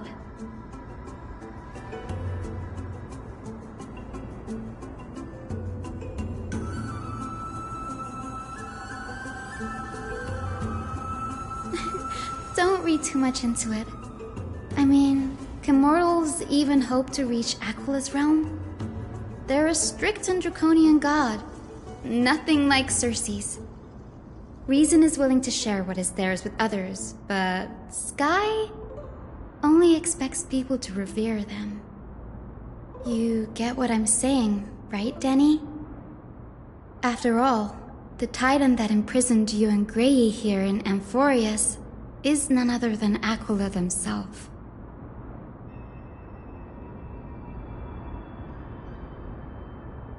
But there will always be people who dream of soaring towards the sky. The Grove has a wealth of research on Aquila, and that is exactly what we are here for. It's just, I never thought Grey would meet with something like that before we set off. As a physician, I should have been there by his side.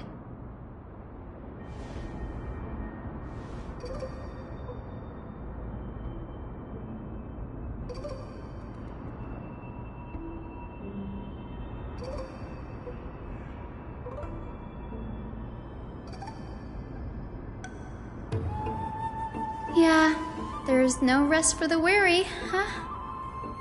In any case, what we're looking for could be anywhere in this enormous grove.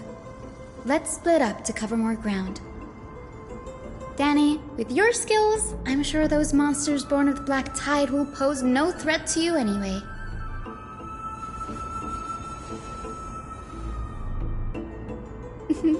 Have you forgotten that you're talking to the chief physician of the Twilight Courtyard? Have more faith in me. I'll be just fine.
Not bad. How many credits is this worth?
Really now? This is way more trouble than I could have asked for.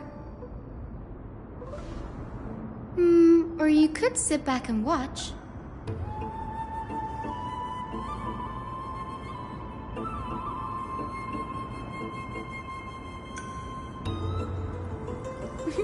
I'm kidding, Danny. Lend me a hand, pretty please? Alright, now let's get him! Waiting in line for a boat? Bring it on! There's your reward! Those with the loaded gun. Those who dig their own grave. Well timed. Your end approaches. I failed to send you.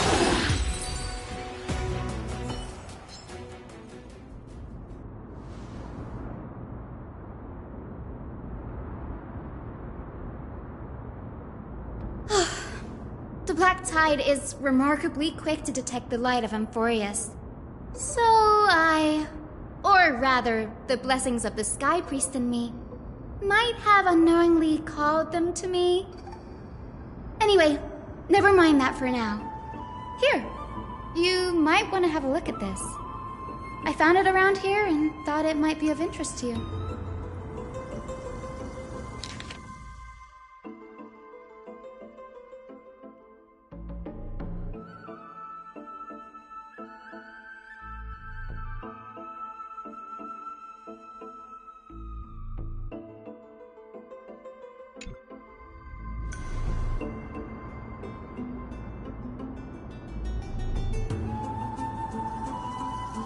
This is new. I didn't know Professor Anaxa was researching the sky. He's never mentioned anything about it.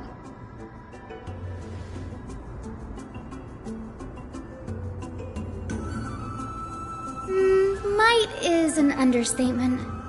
Anaxa has never been one to venerate the gods, nor has he ever found it within himself to put any faith in the prophecy.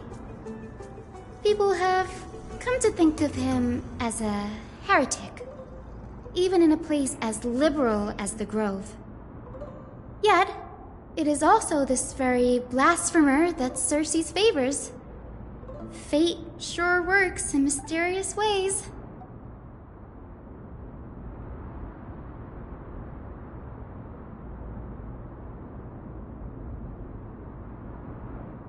Oh, let me have a look.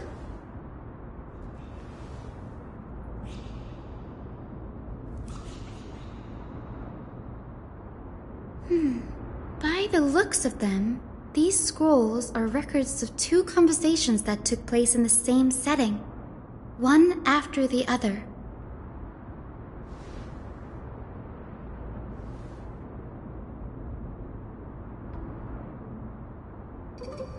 Sure, go ahead.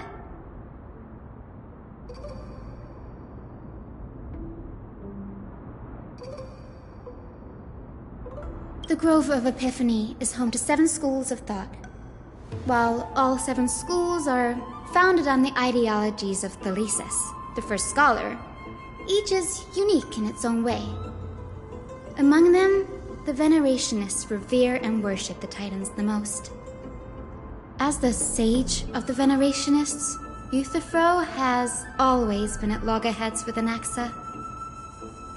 If we were to place the 7 sages on the scales of Talanton, Anaxa and Euthyphro would be placed on opposite sides to achieve balance.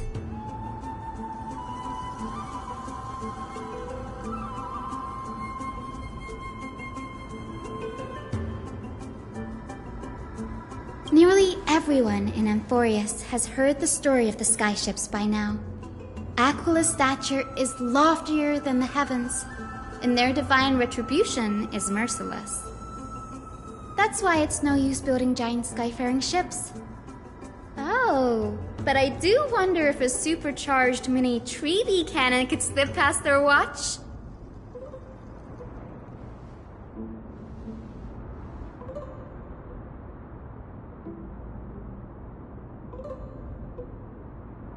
Newsporists primarily study the application of alchemy in soul repair. Everyone considers Anaxa a blasphemer, but that has never stopped him from sharing his ideas, no matter how taboo.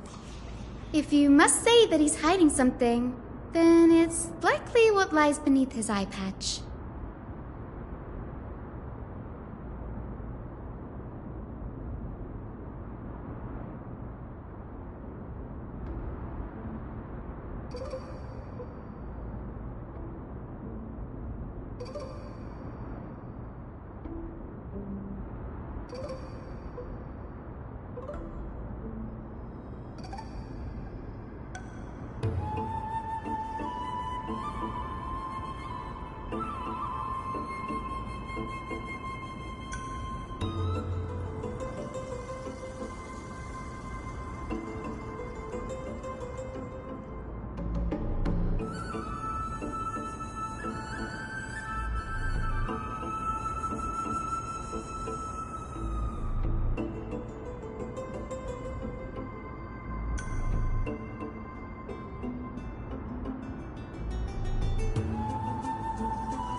Anaxa often says that every failure brings us one step closer to the truth.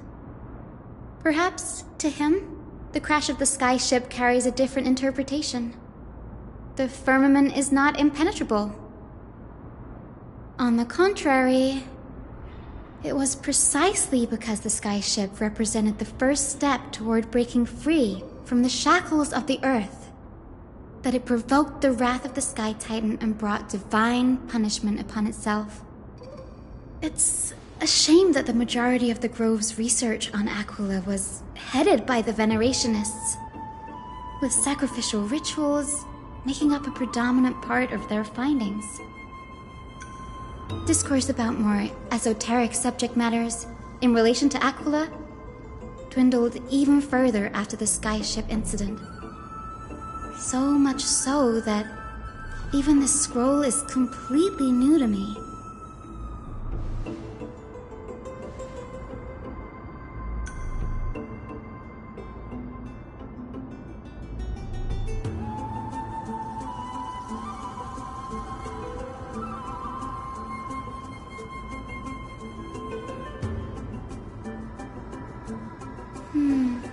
That's what I'd like to know.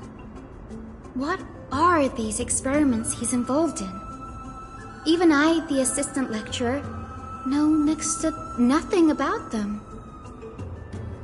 I have a bad feeling about this. Could there be more to what happened at the Grove?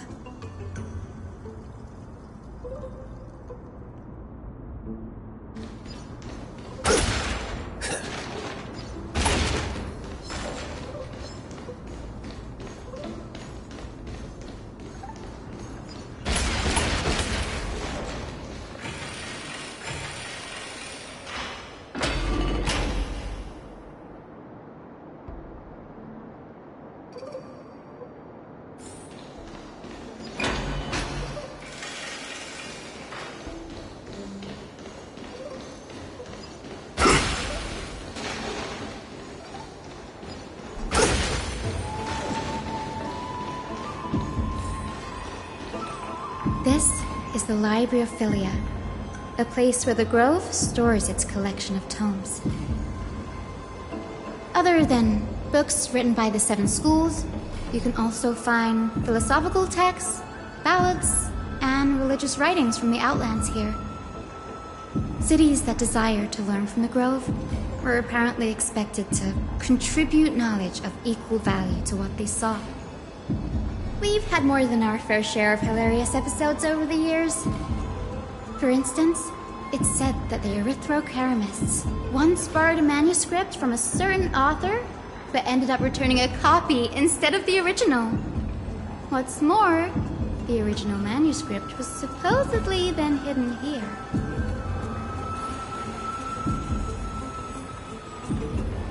Nice? No need to hold yourself back, Danny. You can just tell it like it is. Their behavior was no different from bandits.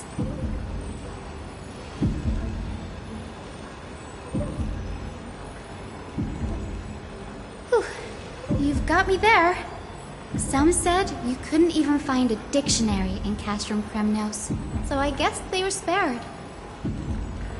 There are too many books in the Library of Philia. Flipping through them all will take too long. Why don't we use the Biblioslate to search for the texts we need?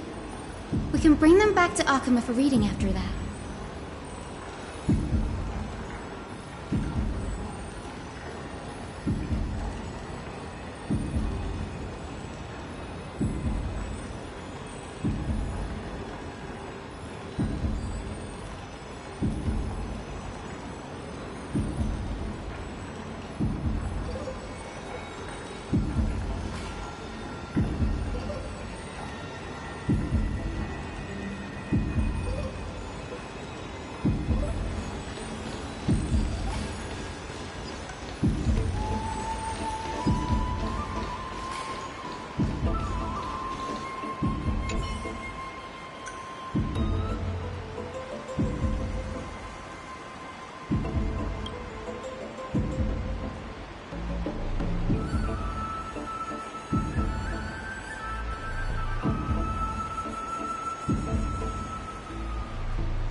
dusty in here.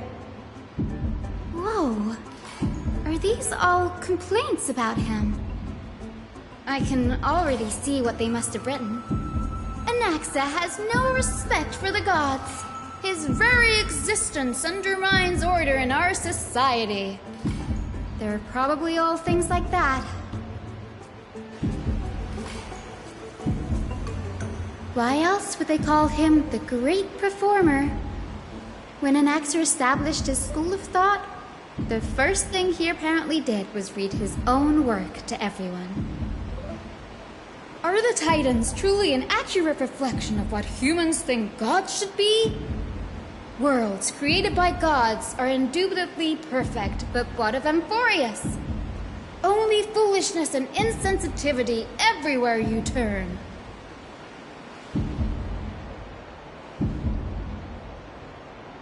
They marched him straight to the seat of judgment before he could finish. Though what he took on in the end was more of a debate than an actual trial. He had to address every one of the scholar's allegations, or face expulsion from the Grove. The first allegation was... Do you agree that since the Titans created the heavens and earth, so the mountains, rivers, and seas must likewise be their creations?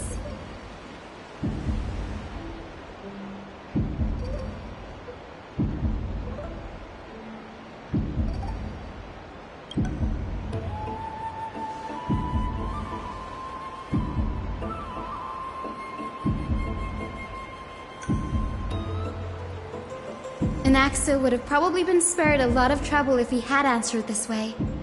Instead, he quoted past instances of the Flame Chase journey and posited that humans had the potential to take over the divinity of Titans.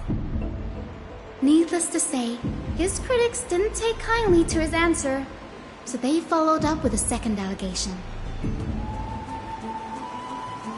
You claim to be studying souls, yet you are, in fact, defiling them and committing acts condemned by the gods. Do you admit it?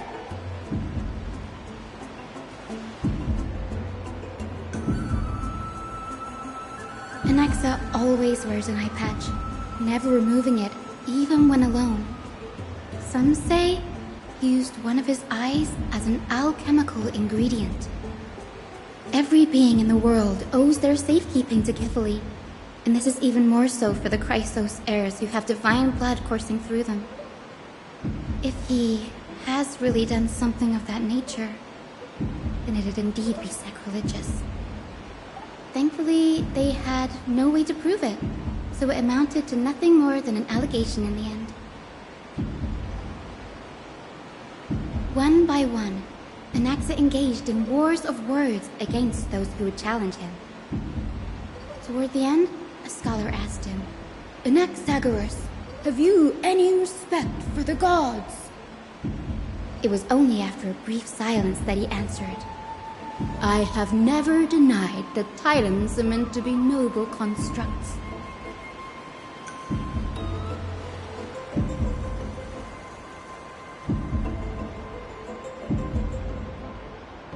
Yes, I'm not sure how that controversy was eventually resolved. But what's for certain, at least, is that Anaxa was allowed to stay in the Grove where he continued his research, despite being regarded as a heretic. By the way, this stack of complaint letters has reminded me of a place in the Grove. We may find clues there that aren't on the teleslate. I'm talking about Anaxa's alchemy lab, hidden between the cornerstones.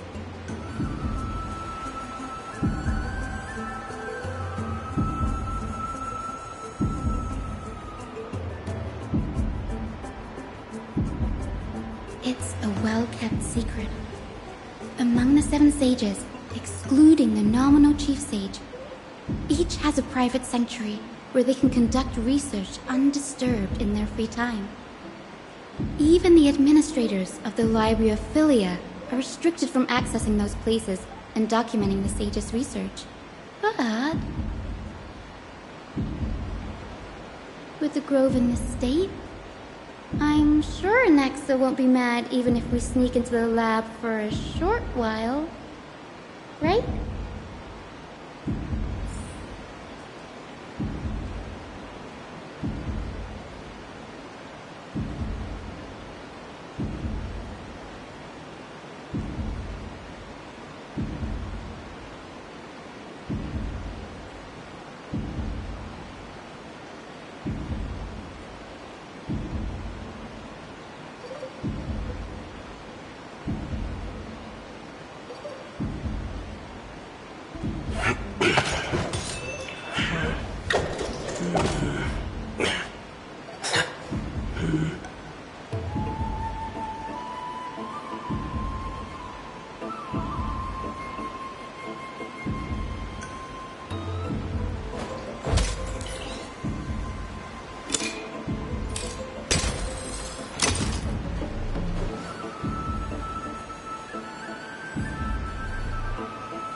This is the place. But where is everything?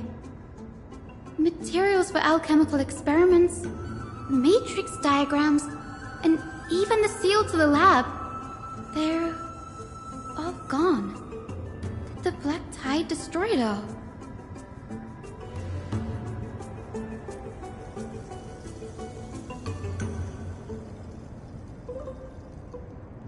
No, not even close. Not only are alchemy experiments high-risk activities, but Professor Anaxa also has a penchant for using bizarre materials. Students often saw him walk in looking right as rain, but come out covered in soot with his hair singed. Naturally, no one dared to come near this place. Huh? That bookshelf over there seems to be the only thing still intact.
What's going on? Anaxa is conducting research on our friends in Alchema, and... me?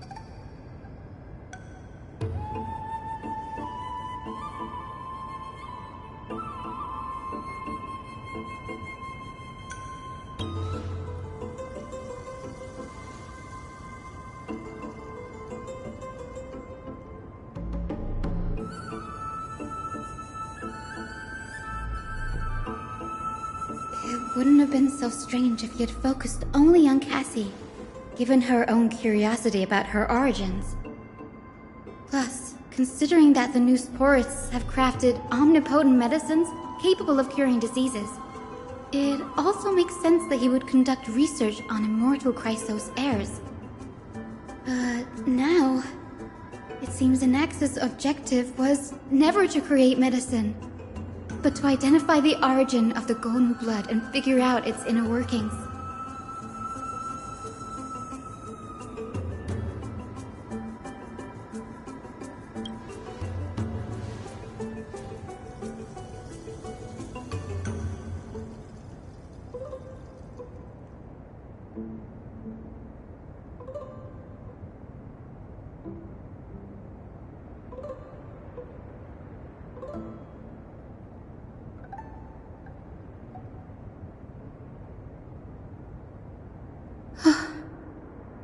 Danny, look at this.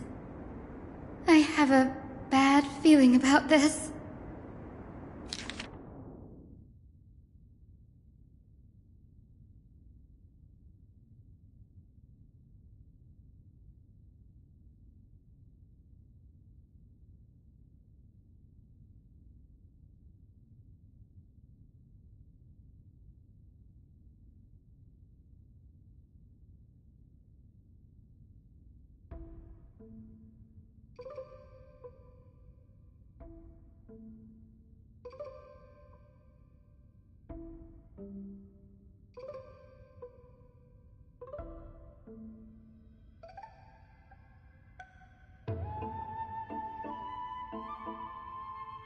My biggest fear.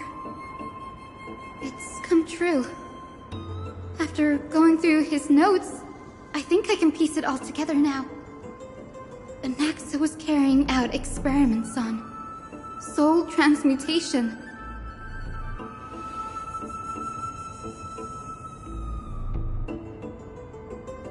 Yes, this is what he was secretly conducting research on. Something he had to keep hidden from others. Compared to his public speeches, this is the real blasphemy. Oh, I just thought of something. Do you remember when the Black Tide was approaching? The Grove had planned to send Cersei's core flame to a safe place. But an accident happened along the way, and Anaxa lost his life in the process?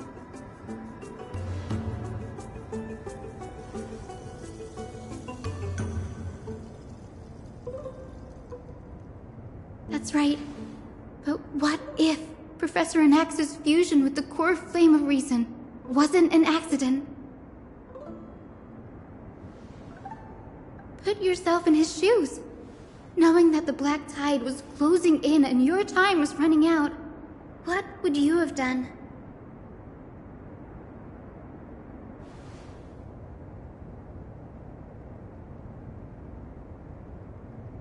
Exactly. When the Black Tide came, the true reason Anaxa headed to the Luminary Throne was to transmute and fuse himself with the Titan's core flame. No. Judging from how he reacted after the event, the results came as a surprise. Maybe he failed to consider the possibility that Xerxes would make a similar decision. The manuscripts detailing all the alchemical formulae have been taken away. His research is still ongoing.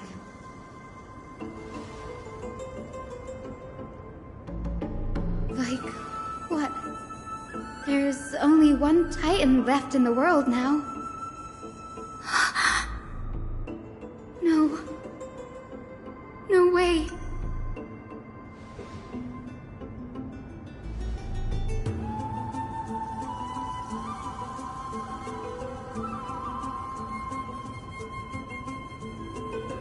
He's after Kefali.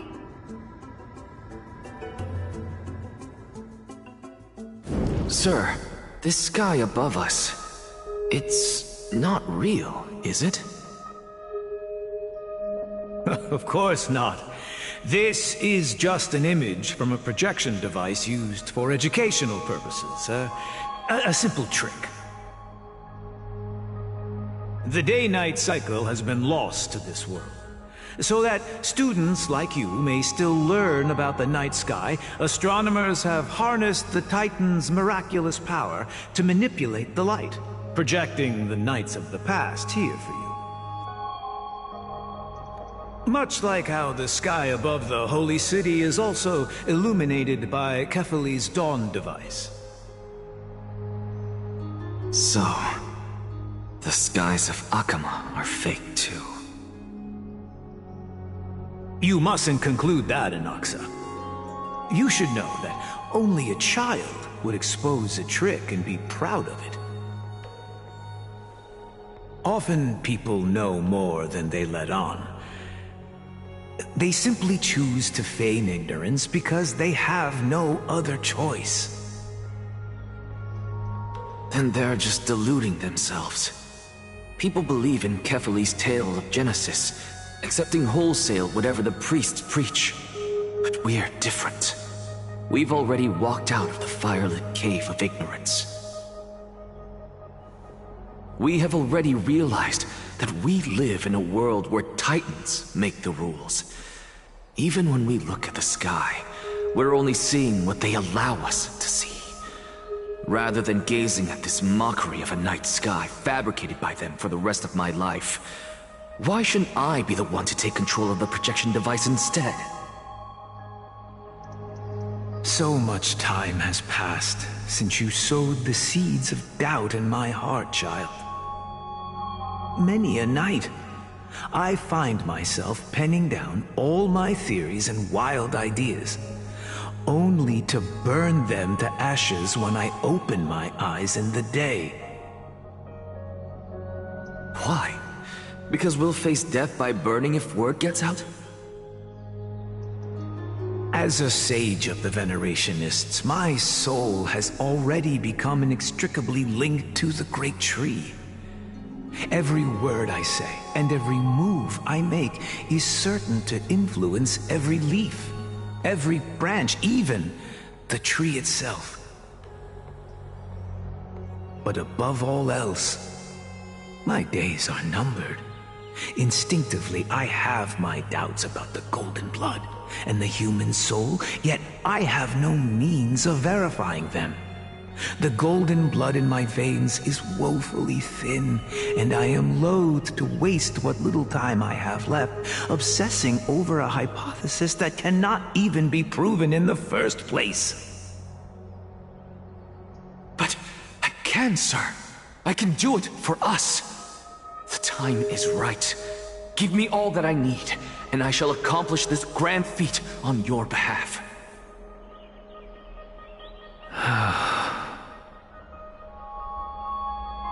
You're right. I shall do just that. In the next meeting of the sages, I will spare no efforts fighting for the rights you deserve. Go. Establish your own school of thought.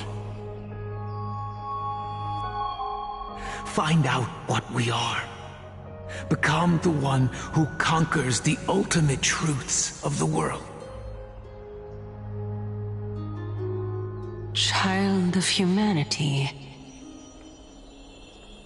You didn't go to such lengths for an audience with Kefali. Just ask him a few questions, did you? So, you figured it out. If I were as foolish as Adromus, perhaps I'd throw myself down and prostrate before their greatness, begging for the gods' prophetic wisdom. Well, sorry to disappoint, but I'm no Dromus. Alas, I am a human, standing tall on 2 feet, possessing both intellect and pride. Before such power, does it make any difference whether you're a human or a Dromus? I'm sure you're familiar with the story of the Styxians. When the raging waves threatened to swallow them, they didn't just give up and become sitting ducks. No. They constructed a dam that kept the roaring tide at bay, chaining down the mad Fagusa. They call me a blasphemer, Xerxes. But that doesn't mean I deny the existence of gods. It's just... as I see it, Titans are simply a force that mankind has yet to find a way to tame. Oh? If power that rivals the Titans is what you crave, why not conform to the prophecy and brave the trial? Why stop at harnessing the power of the Titans when I can do so much more? The source of life is what I wish to grasp, to understand what makes up the soul, and to learn what we really are. Thanks to you, I've had the chance to personally verify, in more ways than one, that the soul indeed ceases to exist in death. But where there is death, there is life. And where there is an end, there must also be a beginning. How then is a soul born? That was the only unknown variable left in my calculations. And by the sound of it, you have already formed a conjecture. No, I have already drawn a conclusion. In my journey unto death just now, I finally saw the answer with my own eyes. Professor Anaxa, I'm here. His life hangs by a thread. I must ask you to refrain from taking any unnecessary steps. Of course. I'll bring this to a conclusive end, and give you the answer you so desire. However, in accordance with the principle of equivalent exchange, I must also demand from you what I need. As you wish. Don't you care to know what the price might be? It's a matter of uncovering the truth about the Death Titan and his survival. This may be the only time I can ever save someone's life. There is no need for me to think twice. I see. In that case, let the show begin. Indulge me. Am I correct to say that you intend to prove Thanatos' whereabouts and prove the nature of our existence now? Before I begin, I must confess I had been stuck in a cognitive trap all this time. As unrelated as these two propositions may seem at first glance, they are in fact logical equivalents. They are merely two different ways of telling us about what the soul is at its core. The reason I say this is as I've mentioned earlier. The answer was hidden in my journey unto death. Anaxa, you were in the Netherrealm? Yes, I am but a living dead man now, but that's not important. What truly matters is, I overheard a conversation between heroes. That's not all. Remember how I said you were a part of that conversation too, Circes? And I've told you that I have no recollection of such an event. That was likely just an illusion conjured up by the mind of a dying man. Of course you would remember. Because that wasn't you.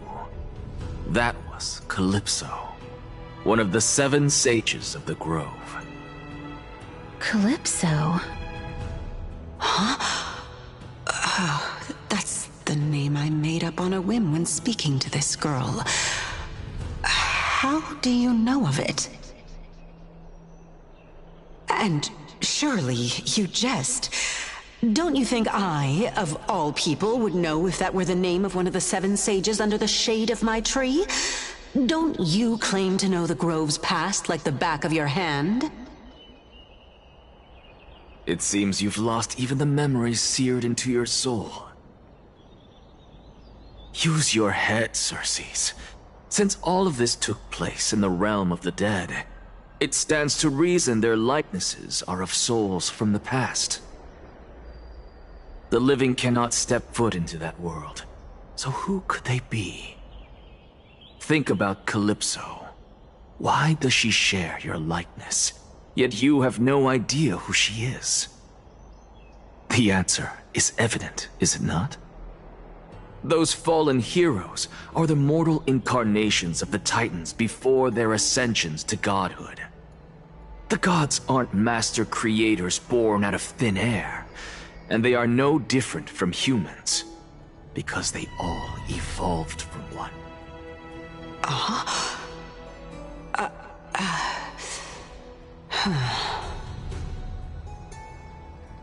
Does this answer disappoint you?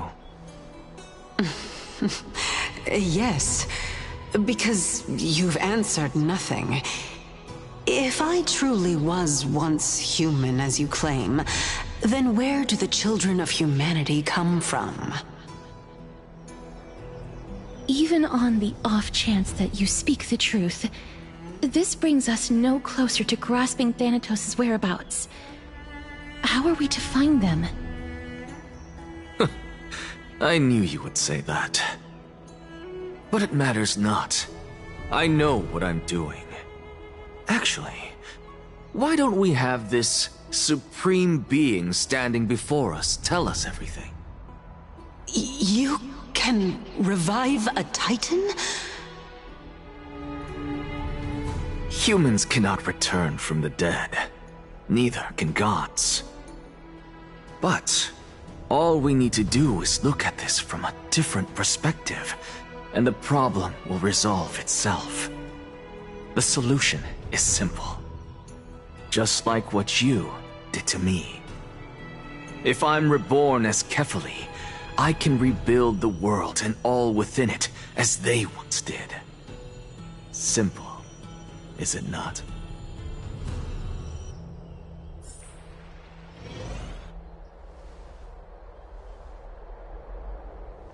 I have news from Hyacinth and Dan Heng. Anaxa might be trying to do something with Kefali's divine body. Kefali? But what could Anaxa want? Is the Council of Elders going to sit around and let such a sacrilegious act unfold? That is not possible. He is indeed the great performer, capable of fooling anyone and everyone with his tricks. I'm sorry. No need for guilt, for this is good news to us. The Council of Elders has found themselves a traitorous ally. Anaxa's ambitious desires will be something we can exploit. What we should be doing now is to keep our eyes peeled for whichever trickery Kynus is up to, and react accordingly to thwart her plans. Being Akima's political center, the Demigod Council holds just as much significance as the Vortex of Genesis. Someday, After my duty is over, this site will take the place of the battlefield where you hunt gods. Become the next challenge you are to overcome. Till then, it's best to get used to this place as soon as possible.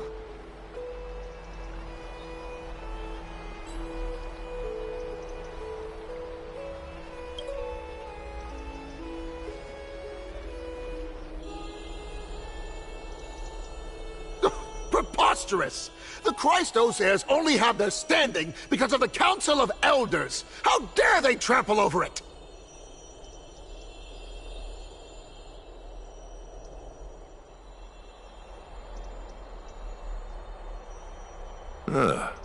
It's been a while.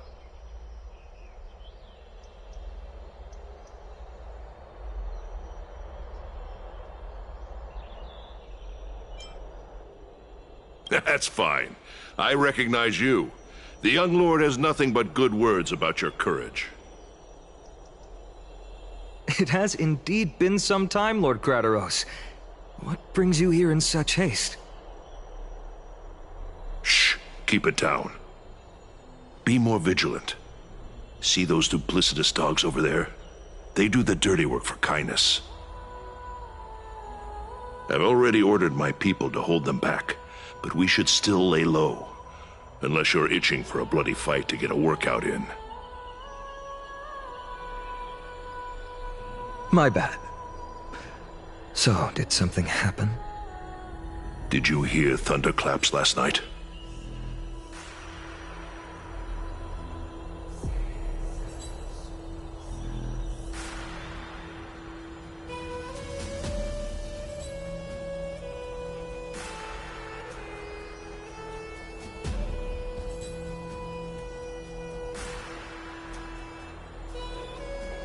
Thunderclaps are beacon signals of strife. They are a message from the young lord. He threw a spear bearing several words at Akama. Watch out. The Flame Reaver is back. I guessed as much. We didn't actually kill them back at the Kremnos Arena. I figured this is something you would want to know. We Kremnoans never back down from a fight. So if you plan to take that thing down in a battle, reach out to me anytime.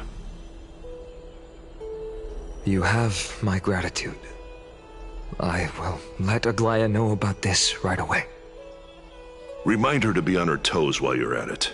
That vicious kindness has been unusually active lately. Those lackeys she keeps under cover have been going in and out of the city a lot more frequently these days. Some even seem to be getting Kremnoans to defect to the Council.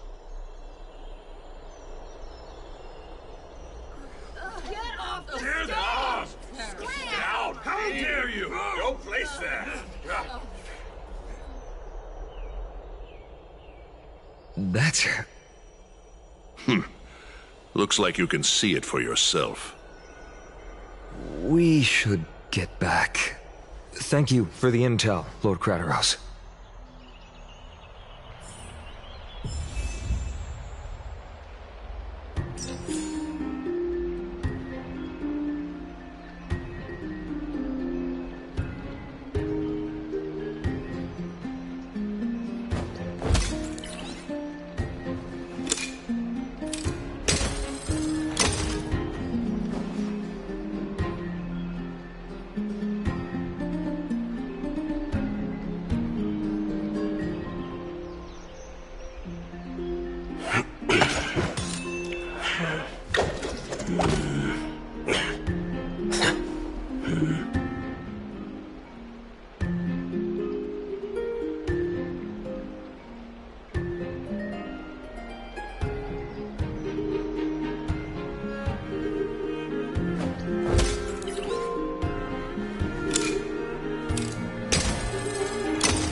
by Catholic into Lenten above, as the Theoros I have observed.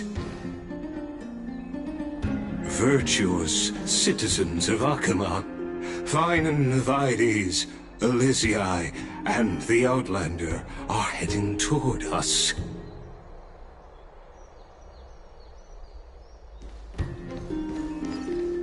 Aglaya, what happened here? I know about the poisonous fangs of that king snake through the golden threads. In the past, I would be confident about keeping her in check, but I admit I am now unable to do so. What do you mean? It is no longer about eloquence or arguments. I have been a demigod for far too long that I hardly have any humanity left. Before I realized it, I have become no different from these hypocrites, no longer capable of relating to the people. This has come a lot sooner than I expected. But perhaps it is time. I need you to step up, Finan, in order for me to retreat behind the scenes. Yes, this is my duty, but... It is far easier for the Council of Elders to fool many than just fool one person. Their so-called more support is no more than a ruse to distribute power using words instead of lances. There is no glory in winning this debate, but that makes having respect for humans so much more priceless. Finan, you are a Chrysos heir without flaw, capable of relating deeply with humans. I appreciate what you've taught me, Aglaya. I hope we'll live up to your expectations and win this debate.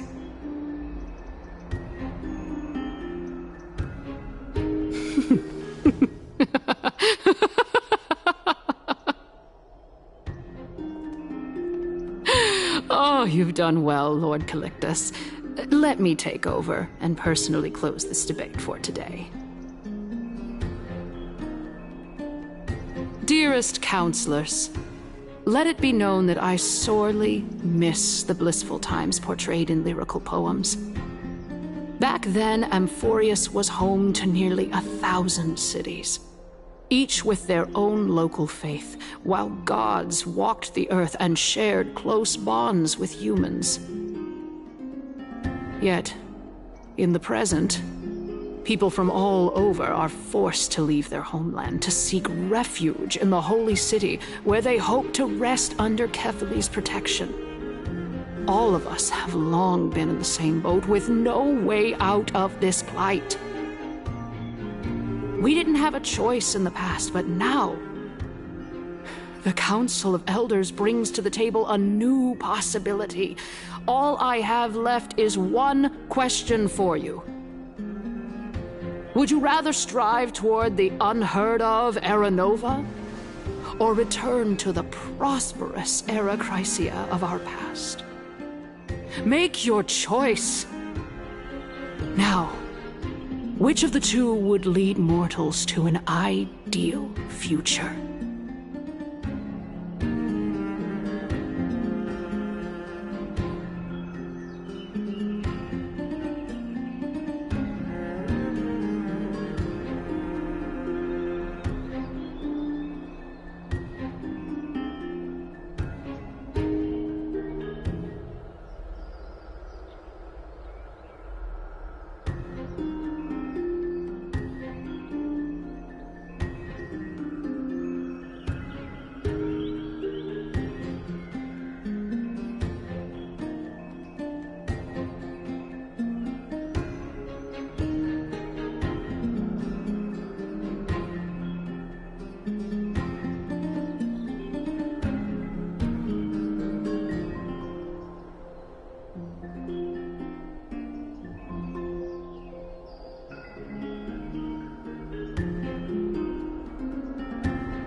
We all know that Era Chrysia is a thing of the past, Lady Kainis. Please, enlighten me. How does the Council of Elders plan to turn back time? Let the 3 Titans of Calamity be born, and Era Chrysia is nevermore. But bring demise to those Titans, and Era Chrysia will descend upon us again.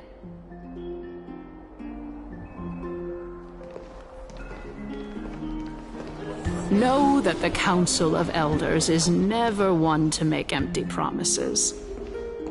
Look at who we have on our side.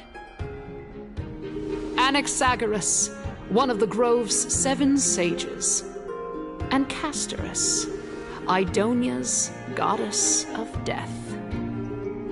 With the help of these 2 heroes, I can promise all of you that Era Chrysia will exist once more. Aren't they Chrysos heirs? They're supporting the Council of Elders instead? It's clear from the start that these heroes do not get along well in their group. All the more proof that Aglaia isn't fit to speak on behalf of every Chrysos heir.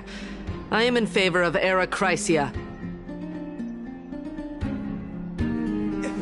Era Chrysia! Era Chrysia! Era Chrysia! Era Chrysia! Era Chrysia! Era Chrysia! Era Chrysia!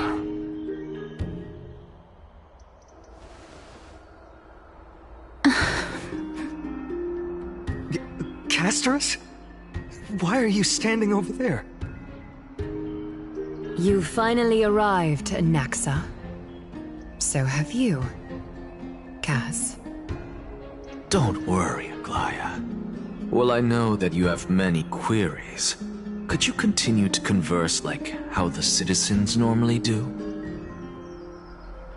Tell me, dear citizens, if we successfully retrieve and return Thanatos' core flame without anyone passing the Death Titan's trial, what would happen next? The answer is simple. We will have a chance to rid the world of death and bring Amphorius back to an era when all beings live forever. We'll usher in a new future that will be entirely different from the Flame Chase journey. He's one of the 7 sages. 7 sages. That's impossible. I really believe this. Your proposal is much too idealistic. As long as the Black Tide still exists, how can we go back to the old days? Remember what I previously said? Kephale's core flame is guarded by the secret power of the Council of Elders. Plus, Fagusa's water curtain will be able to block out any external perceptions. Tell me, dear citizens, have any of you ever seen even a glimpse of the threat that this person is talking about anywhere within the walls of this majestic holy city?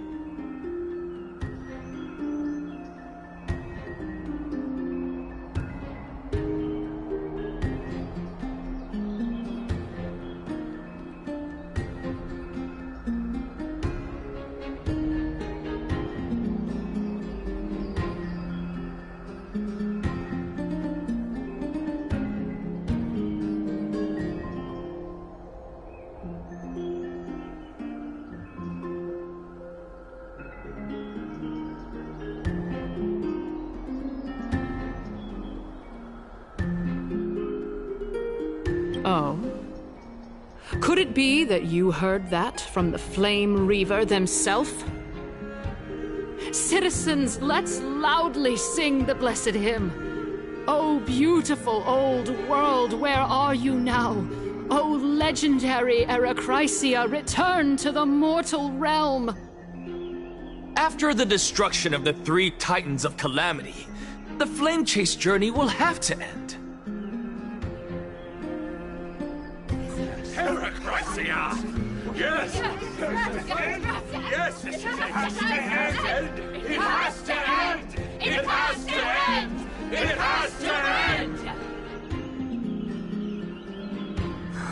bad. The masses are now totally riled up. Anaxa, pray tell. Everything that you've mentioned hinges on the premise that we can find Thanatos' existence, right? Thank you, Lady Aglaya, for still caring about this city. However, dear citizens, we are truly fortunate and blessed. For Castorus, Idonia's goddess of death, will surely find Thanatos under my guidance. What? With that, I solemnly promise that the core flame Lady Castorus brings back will be personally managed by the Council of Elders. Thereafter, if we are able to garner the support of all of you at the Citizens' Assembly, we shall spare no effort in ensuring that the Era Chrysia will return to our world once again.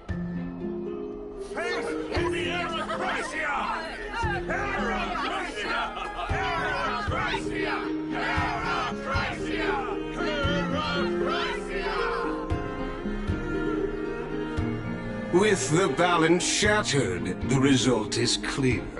Buy carefully into Lent and above, as the Theoros I have observed. Akama has chosen her destiny. The issue up for discussion at this Citizens' Assembly shall be modified to the suspension of the Flame Chase journey. This resolution shall be put up on the Wall of Heroes, such that all citizens are aware of the city's way forward.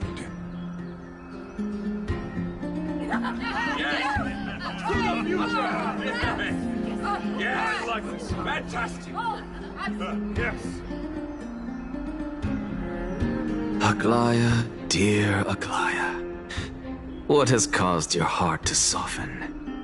You also don't seem to be as quick-witted as before. Wag your tongue as much as you like. Since the Flame Chase journey has been preordained by the prophecy, our failure has never been on the cards. Well then, I guess we'll find out if that's true at the Citizens' Assembly.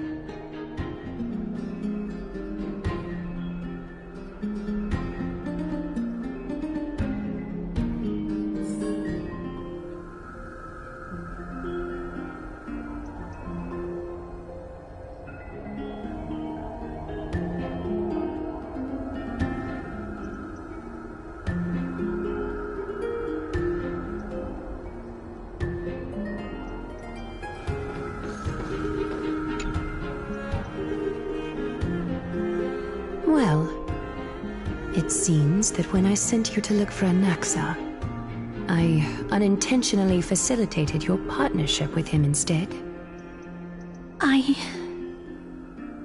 My apologies, everyone. I know that you have many questions to ask me. I will answer them to the best of my knowledge. In that case, please tell us as much as you can.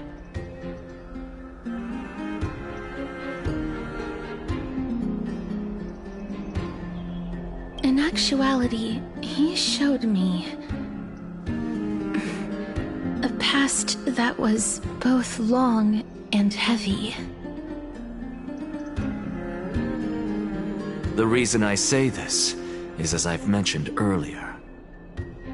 The answer was hidden in my journey unto death. Anaxa, you were in the Netherrealm? Yes, I am but a living dead man now, but that's not important.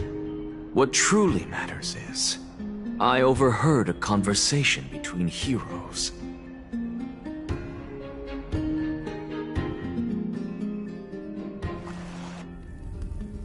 Have you heard of this tale before? A tale about the ocean god's treasured pearl, our hometown. It was a seaside town which enjoyed the ocean breeze and glorious, peaceful times, thanks to the wisdom of its ruling queen. Until one day, an evil dragon descended upon the town. Its wings were large enough to blot out the sun, while its claws were sharp enough to rip the waves apart. It barged into the tall tower and devoured the Queen's beloved daughter. It even settled itself in her bedroom, like a tyrant king. The Queen assembled 300 warriors who managed to subdue the evil dragon by chaining it up. However, when the Queen slit open the dragon's belly, she realized that the princess had long since been digested, and all that was left of her was a pile of bones. Devastated, the Queen wept for several days. It was then that a devious, smooth-talking scholar arrived at the palace and suggested that the princess could be revived through the use of dragon bone and dragon blood. That liar called this process the secret art of alchemy. The princess was reborn! The Queen was overjoyed, blissfully unaware that the evil dragon's soul still lurked within the princess's body. As revenge, the evil dragon swallowed the poor Queen, the glib liar, the courageous warriors, and all of the town's innocent civilians in a single gulp. Worse still, the souls of the deceased refused entry to the Netherrealm because they were filled with regret. Forced to roam the mortal realm, these resentful souls ultimately converged into a river of souls that would not retreat for a long time. The terrifying death had consumed all. Thereafter, our hometown fell into ruin as well. Until...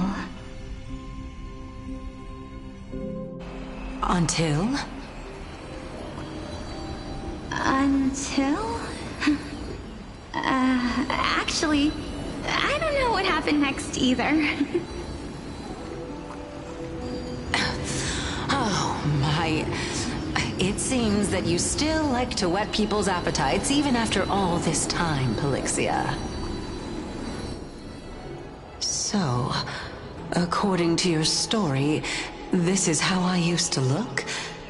It's practically a mirror image. And yet, what exactly is this? A miracle that I created with alchemy. As for what it is and how I was able to accomplish it, I'll keep the answers to myself for now. Oh, my goodness. Is this cliffhanger really necessary?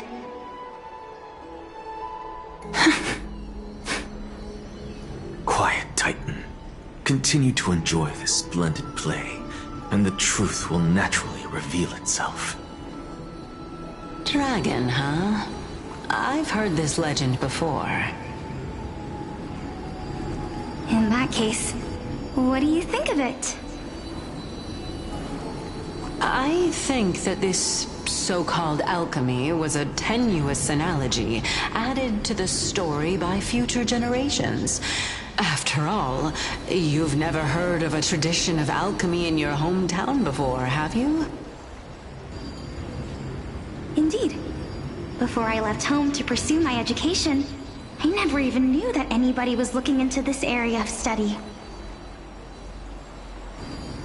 Therefore, we can just treat this tale as a fable told to young children. A fable, you say? If so, what moral is it trying to impart to the kids? I guess it might be the concept of equivalent exchange? Oh? I thought the moral might be closer to something like honor the dead. Huh. What? At a loss for words?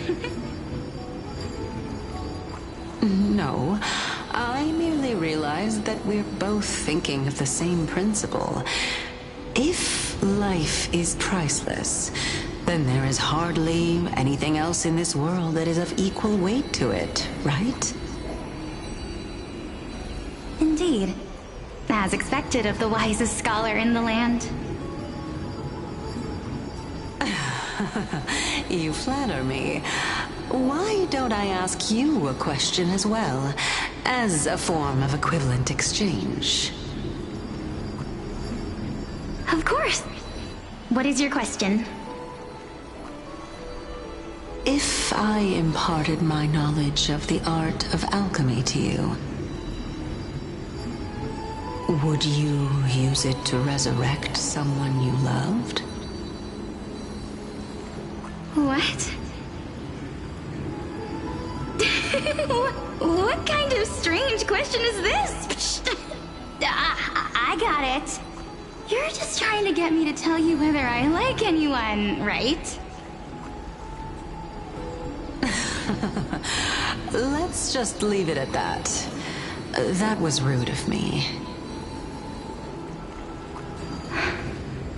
Yes, I would. Oh?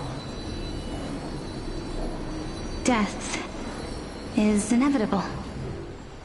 In the days to come, I'm certain that someone whom I cherish deeply will leave me for good.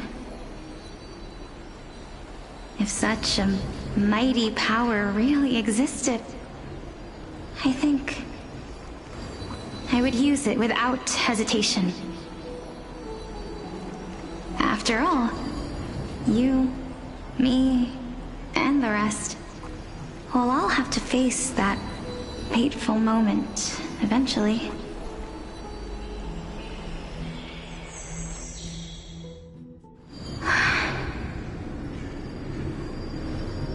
My time is finally here. However, perhaps because of my firm belief in the immeasurable value of life,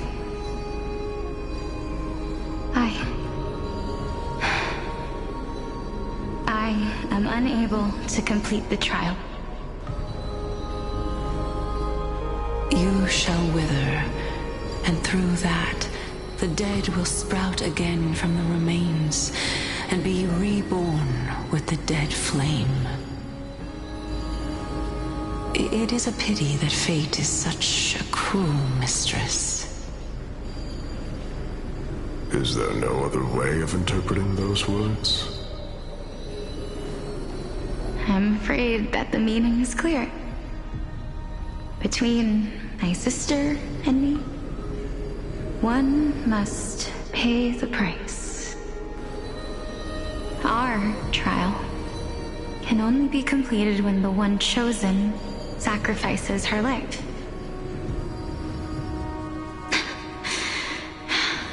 I'm afraid that the prophecy might even have selected a pair of twins for this exact purpose. Fortune makes fools of us all. My sister is prepared to sacrifice herself. And yet, I can't do the same. How absurd. My time is almost up, but I'm still afraid to welcome death.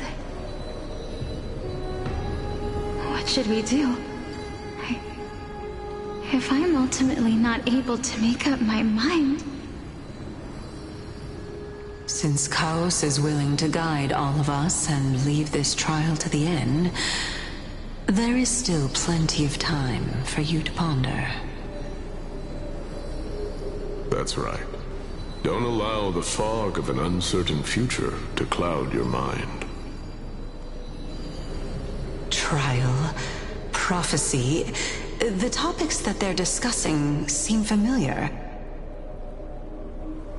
But these three people must not have left their names in the epics.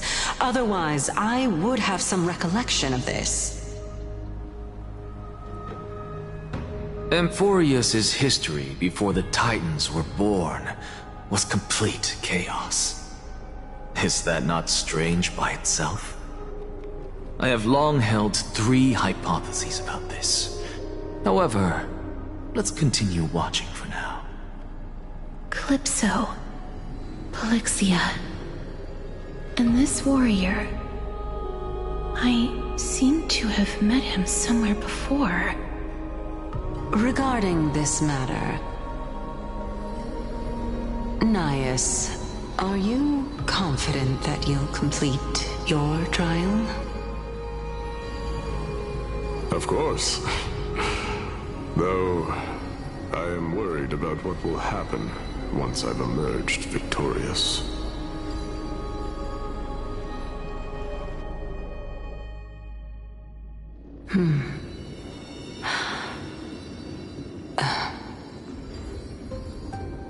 Looks like you have made up your mind. Yes, this is the safest course of action. Completely separating courage, honor, tenacity, sacrifice, and reason.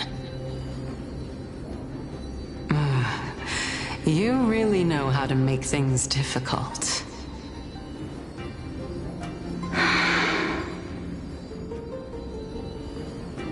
Please, young lady, witness my fall and demise. Lady Calypso, you shall host the soul-rending ceremony. I do not understand. Why would you dare to sacrifice yourself for a future that you won't get to witness? Because this is our destiny. The power that resides within me is so intense that I will one day be engulfed by it. Furthermore, a valorous death before glorious return has always been the path I chose to walk. A journey I began long ago. If your sister or Kaos were in my position, I believe they would make the same choice as well.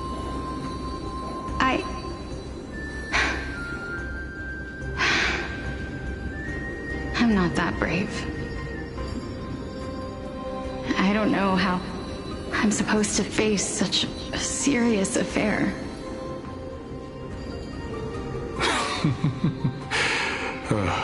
Despite being Death's chosen one, it seems you still don't know how to face it.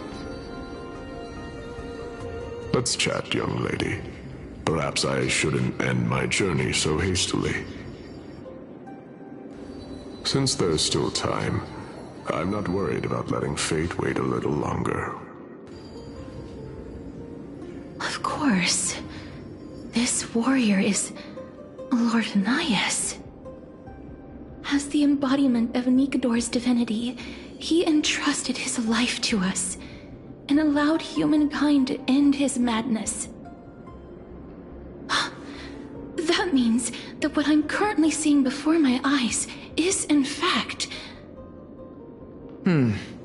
Looks like one hypothesis of mine has already been proven true. These heroes are the true forms of the Titans, before they attained their divinity. If so, the chosen one of death that he speaks of is actually... Polixia? Is the previous form of Thanatos? But her appearance... If this is true, as long as we can find out where she went, we'll naturally be able to figure out the location of the Death Titan.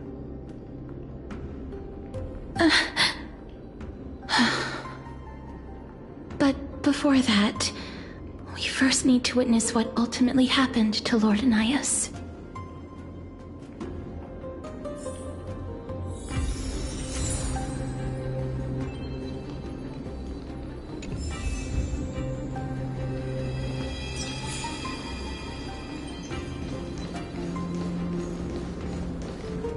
I believe that his tenacity is sealed within this statue. Before we fought Nikador, we also released it from the stone statue.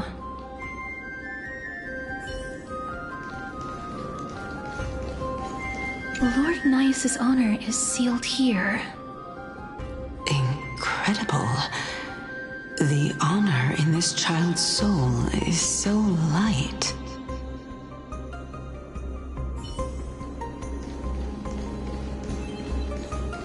Nikador's courage is a testament that they have never once retreated from a battle.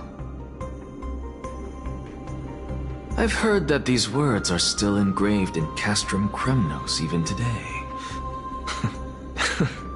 It didn't occur to me that they were actually part of an alchemical formula.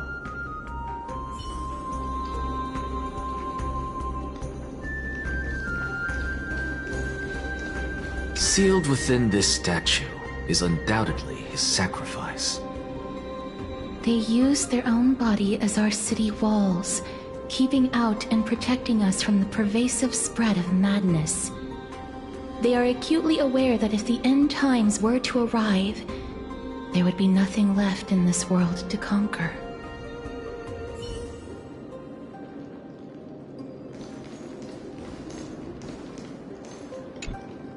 Honor, courage, tenacity, sacrifice.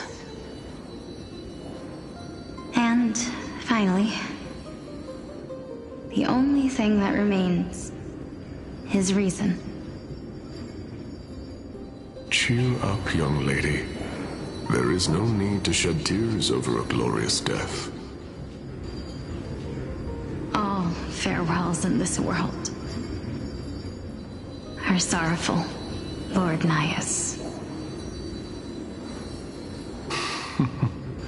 No, young lady.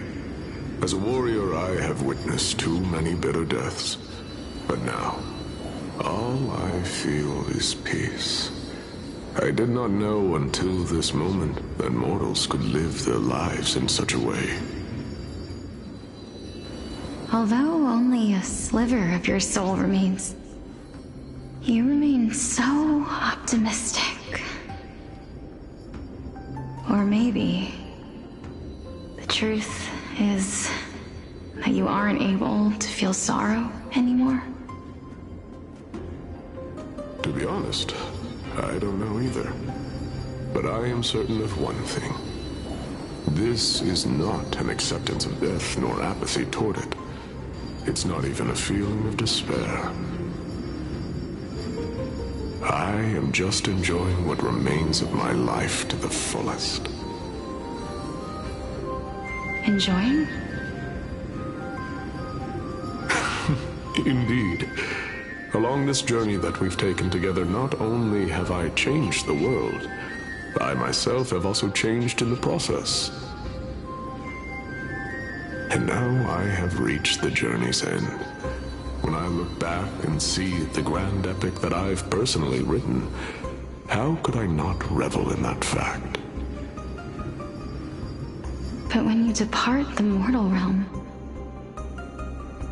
won't all of your accomplishments be reduced to nothing? Separation and death are two sides of the same coin. Reconciling this doesn't come easily for a mortal.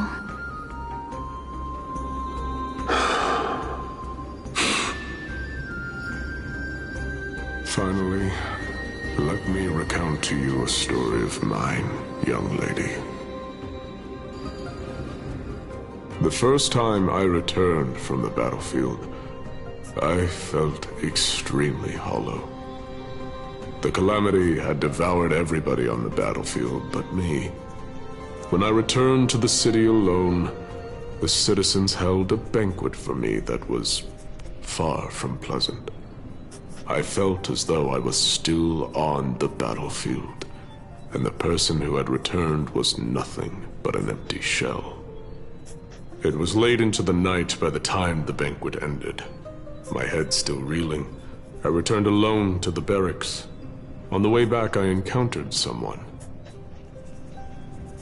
It was a crazed scholar looking at the night sky and muttering to himself by the side of the road. Although I tripped over him and fell, I wasn't angry in the slightest. And maybe because I saw myself in him, I inexplicably asked him a question. Do you think that it'd be better if we just died on the roadside like a couple of stray dogs? To my surprise, he shrugged his shoulders and sighed. How does someone who is currently experiencing death, dying and living, afford the same amount of bliss? Now please, go away and don't block my starlight. Are you trying to say that there is no difference between living and dying? For they are both journeys that lead toward death? That's exactly what life is, and death is, but a scale to measure how valuable the journey was. Journeys and epics are only glorious and magnificent because all things eventually fade to dust. Therefore, young lady, don't detest your fate. Instead, willingly and respectfully embrace it. The embodiment of strife telling me about the majesty of the world. Indeed. I believe that when the fated moment eventually arrives, you will be able to understand my words. It is time for me to knock on death's door. I will set up a long table at the end of the road and humbly await your arrival. When that moment finally comes, let us drink and be merry then.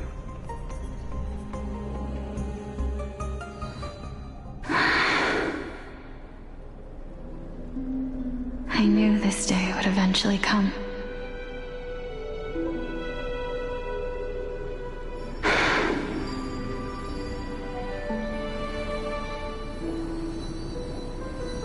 Are the both of you ready? Polixia. I'm here.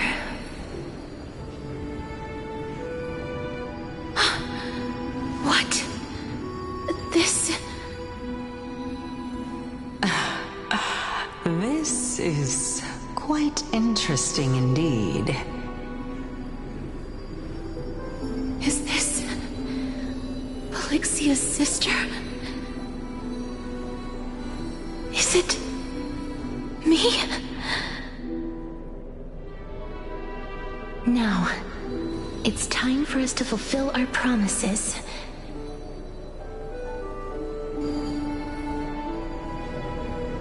Are you afraid?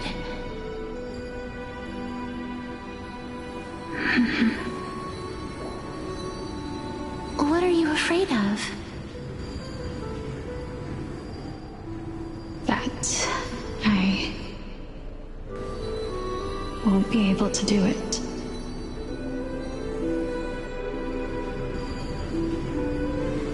You shall wither, and through that, the dead will sprout again from the remains, and be reborn with the dead flame. As foretold in the prophecy, and according to our vows, once it all ends, we must face our fated moment head-on.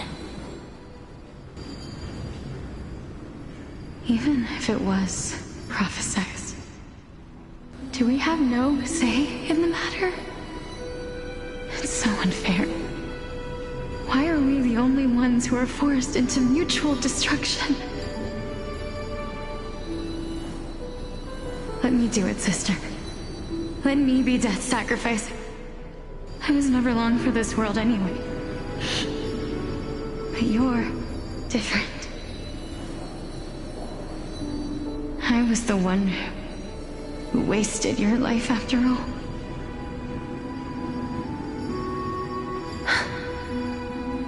You're wrong, Polixia.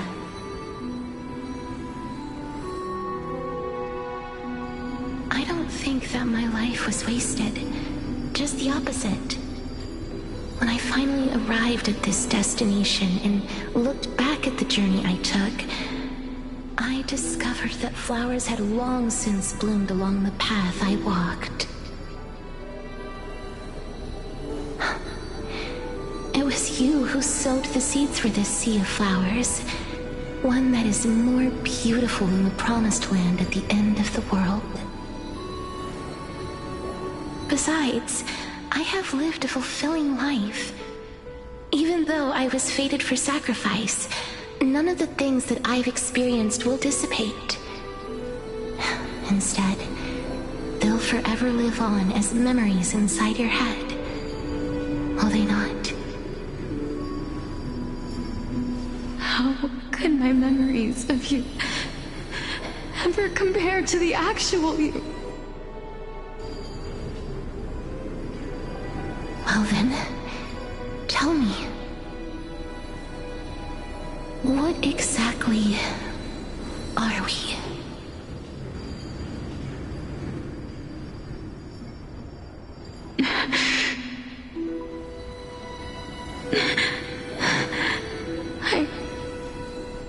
I don't know.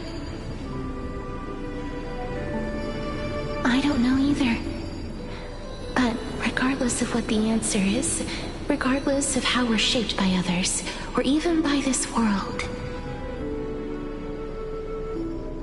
ever since we were born, the fact that we existed was predestined, and nothing could erase it. This is why I will always, always be by your side. We're twins, after all.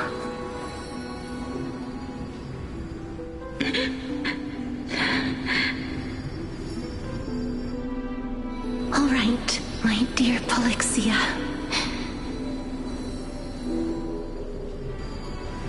It's time to extract my heart and light the flame of death.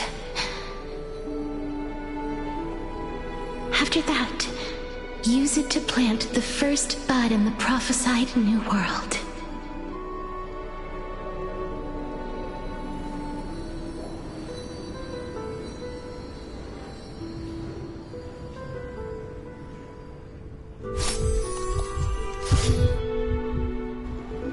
If I imparted my knowledge of the art of alchemy to you,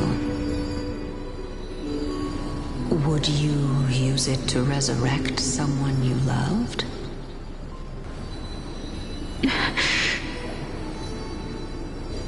Death is inevitable. In the days to come, I am certain that someone whom I cherish deeply will leave me for good.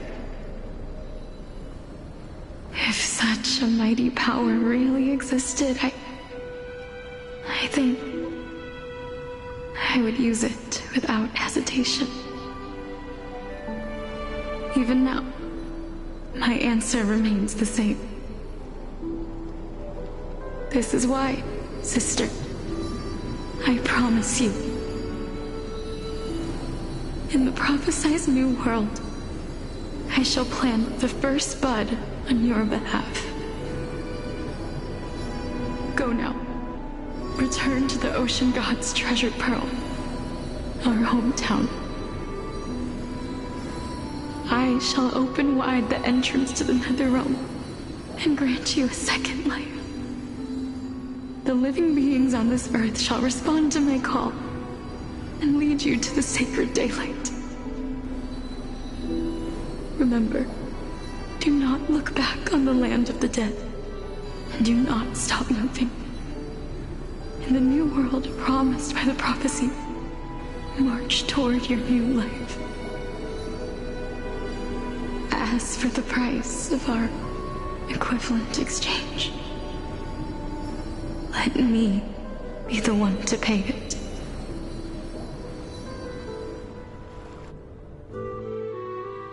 Everybody, we've come to the end. Unfortunately, I am not compatible with the Supreme Being, so I was unable to completely fuse their soul into my own body. However, being able to glean all this from them is exciting enough. I'm certain of this now. Before the Titans that we are well acquainted with were born, a group of heroes roamed the land. These heroes followed a prophecy and took possession of divine authorities one by one, until they eventually became the pantheon of the new world. Just like the flame chase journey of today, Amphorius's history is cyclical in nature. Huh. What a startling revelation. This means that the demigods, who bear the core flames, will also become the new titans at the world's end, thereby shaping a new world? I believe that this is the truth behind the Era Nova, as mentioned in the prophecy. This is utterly unbelievable. Besides, those twins in the past, even if they really are Thanatos, their whereabouts are still unknown even today. Are their whereabouts truly unknown? Didn't Polixia mention that seaside town, the birthplace of alchemy in the Tale of the Dragon? In our world, there exists a city which perfectly matches that description. Styxia. But the people there worship Vagusa and bear no relation to Thanatos. I have also never been to that place, as in the time of Idonia, it had long turned into underwater ruins. Take this. This is... the Nuspor's masterpiece, the Philosopher's Stone.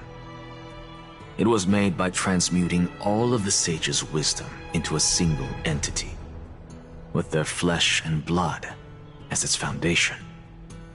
Remember, I've mentioned before that the art of alchemy is all about conversion, tempering, and ascension. This process also applies to the pursuit of truth. Regardless of how unbelievable this sounds, the truths of the world have been refined from the impurities. Think about the story of the dragon.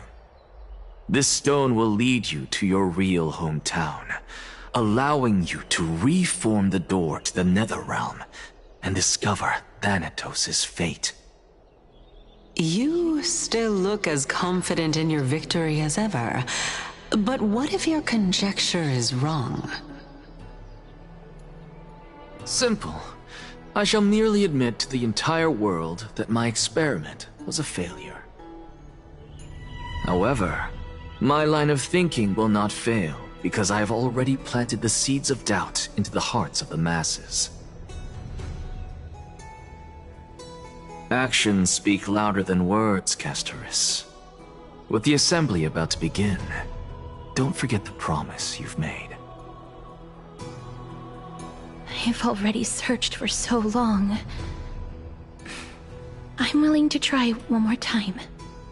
While we converse, his life is also slowly slipping away. But before I leave, I have another question. What exactly did we witness just now? That was the world imprinted in Kefali's soul. If we are to prove its existence, you must take the final step. Go. Do not disappoint me. I understand. Hey, child of humanity. Don't get antsy. I still remember the question you posed to me. As a scholar, I do not wish to offer up ambiguous conclusions. Let's discuss this topic again when she manages to find the evidence. I merely wanted to ask, was that stone transmuted from your heart? If so, rebirth is no longer an option for you. Why not? When I was a child, I lost someone dear to me. When I was a teenager, I lost my faith. A while back, although you saved my life, I also lost my soul in the process. Now I'm merely forsaking my body. What's the big deal? Why are you always finding ways to die? Isn't it good to be alive? This is but a necessary sacrifice on my path to transform into the purest of them all. Can someone who's dead even claim to be the purest of them all? Furthermore, if your hypothesis is proven correct, does it not just confirm that the myths are true, and thereby invalidate all your theories? No, it's just the opposite. If my hypothesis is correct, it means that I can actually ascend to godhood and reshape this absurd world that you all have created.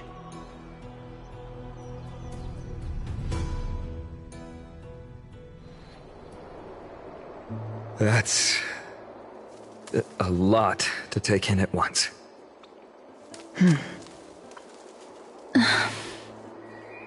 Lady Aglaia, please, let me explain. Go on.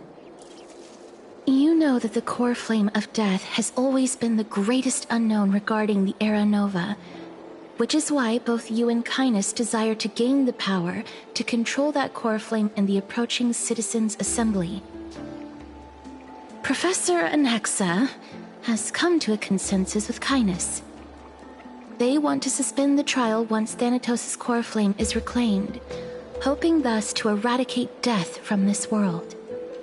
If they're successful, then the flame chase journey will cease, and Akama can enjoy everlasting peace. But I know this runs counter to your wishes. So long as we do not usher in Era Nova, the Black Tide will never be eradicated. Even with Lord Mighty on the front line, and the Black Tide not posing an immediate risk, the danger nevertheless remains. Honestly, it's difficult for me to assess the pros and cons in this decision. But someone must bring the core flame before we can begin negotiations over it. The Titan could be very near. I cannot let this chance slip by. Besides, someone has to make this trip to bring back Mr. Soul. Well said. You already had every reason to seek an audience with Thanatos. It's that great performer who has weaponized your wishes and placed us in this difficult situation. A world without death. Do you desire that too? If fate dictates that my path must oppose yours, I will do all I can to resist it and protect what I aspire to achieve. Lord Mighty showed me that without taking the first step, all talk of what follows is moot.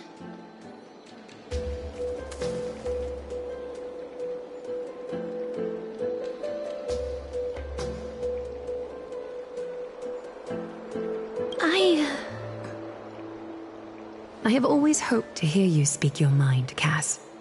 And I am glad to have heard your true thoughts. Styxia. I visited that place in the past. Though it is now an island surrounded by the river of Sol's torrents, it's not hard to see its former splendor. Go. I will not stand in your way. As for you, you are someone who has cheated death.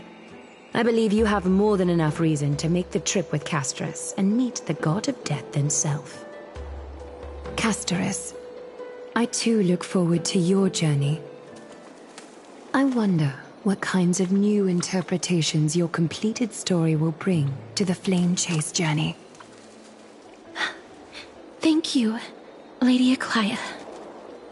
I hate to put a damper on this heartwarming moment, but if Styxia is now an island surrounded by the river of Sol's torrents, then how do we find a way in? Lady Trebe is probably... The answer is quite simple. In the myths, Zagreus once made the domain of the dead their treasure vault. That is to say, they could enter and leave the Netherrealm as they pleased. And if they could do that, then it follows that the demigod who inherited their divinity must be capable of the same. I'll see you at Marmorial Palace at Action Hour tomorrow. Cypher shall be your guide to finding that ancient city.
Is the debate finally over?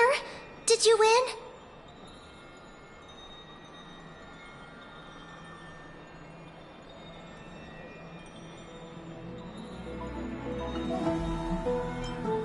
What a glorious defeat.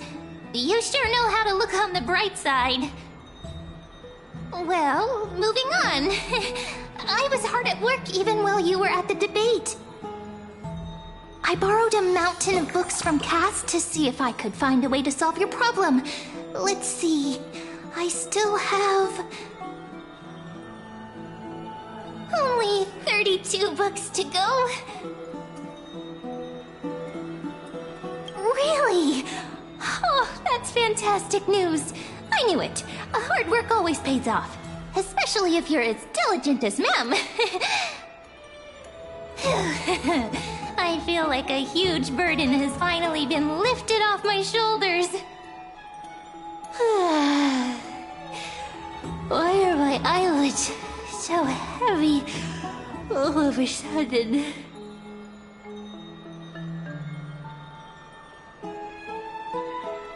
Oh, you're right. Then I'll go back to...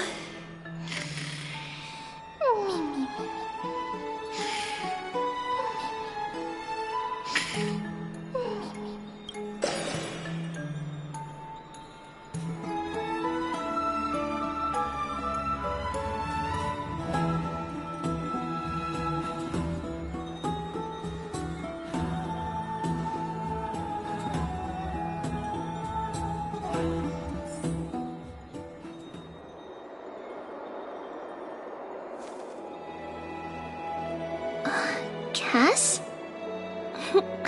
What a surprise. Lady Treby. Is something troubling you? I just wanted to speak to Lady Trian for a bit before I set off. No matter how breathtakingly beautiful Styxia once was, the place is now the domain of the departed.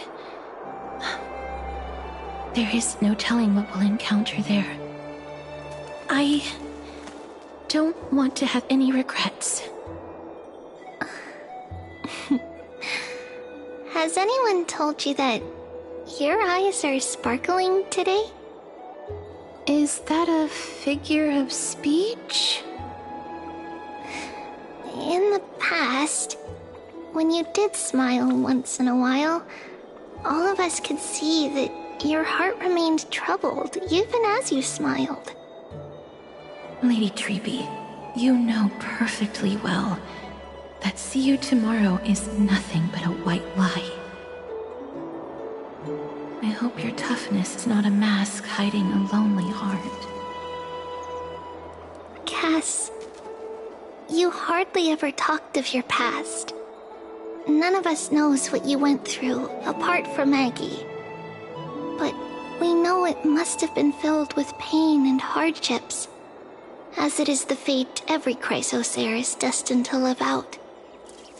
We are just happy for you that the core flame you're meant to inherit has finally surfaced.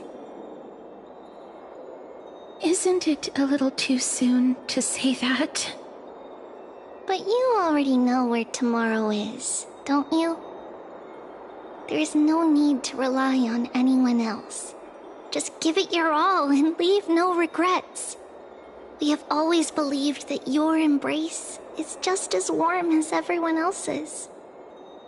Because we embrace others to comfort them. And Cass, you're the kindest Chrysos heir we know. Thank you, Lady Treby. This feeling... it's hard to put into words. I suddenly found myself with so many wishes. So much I want to accomplish before setting off. Then go do it, Cass. Trian was actually working on a surprise gift for you. It's a pity she didn't get to finish it. But now Trinan and I are working on it, and we'll make sure to give it to you. So, let's meet back here when you return from Styxia. Safe travels. See you tomorrow!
It's me.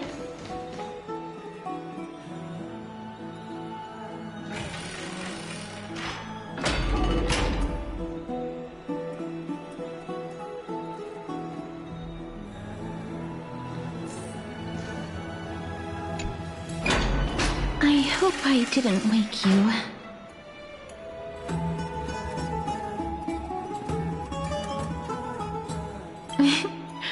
I'm glad to see you're as full of life as ever. I'm here because of private matters, actually. If it isn't too much to ask, I'd really like it if you could come along with me to retrieve something.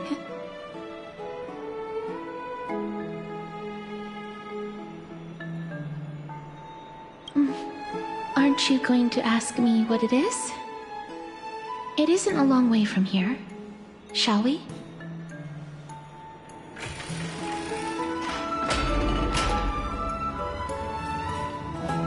I'd love to go in and look. Have you heard? It seems like all the rooms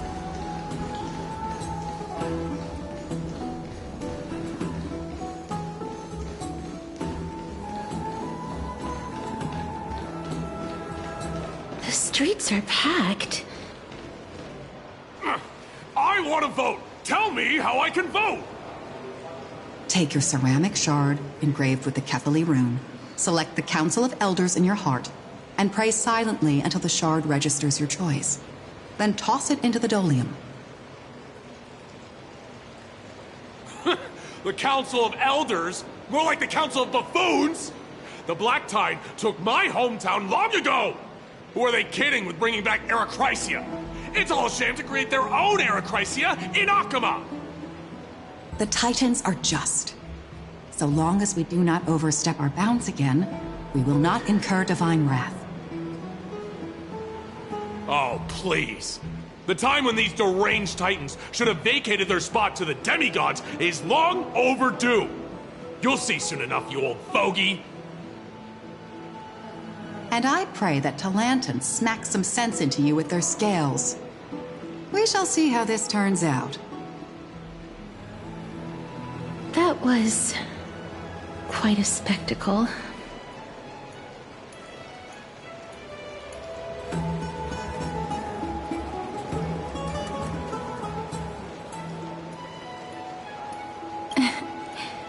I suppose peaceful is technically correct if no actual violence happened.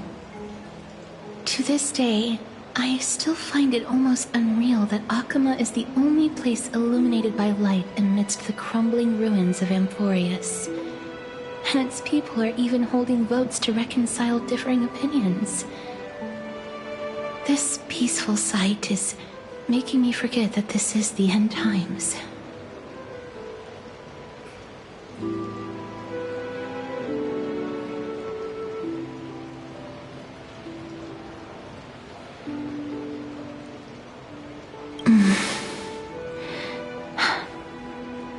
Before coming here, I had lived for many years in Idonia, a city of rime and frost. The people there were devotees of Thanatos, and were well known for their unique burial rites and traditions. Traditions that I played a major role in.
Yes. You now know me as the Mortician of Akama. But back in those days, I was Idonia's Maiden of War. I was trudging across the frosty plains on my own when the Idonians found me. They saw the curse in me as a blessing from Thanatos, and believed that my hands could correct the Arachrysia's mistake and lead them to meet the great god of death. They provided me shelter, but in return, I was expected to grant merciful deaths to war captives, prisoners bound for execution, and heroes alike.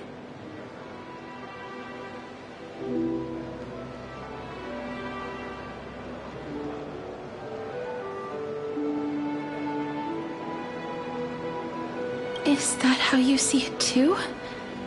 But no matter how kind or cruel the means, nothing can change the essence of death. Taking away someone's life is never worthy of religious worship.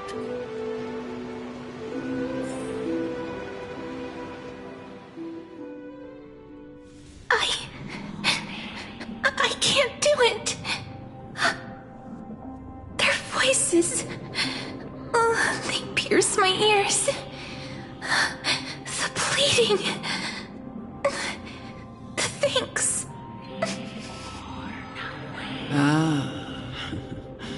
I know that feeling, child. I was once as lost as you are now. But you must respect those walking towards death, just like how you should respect yourself as the Holy Maiden granting humans glory and liberation.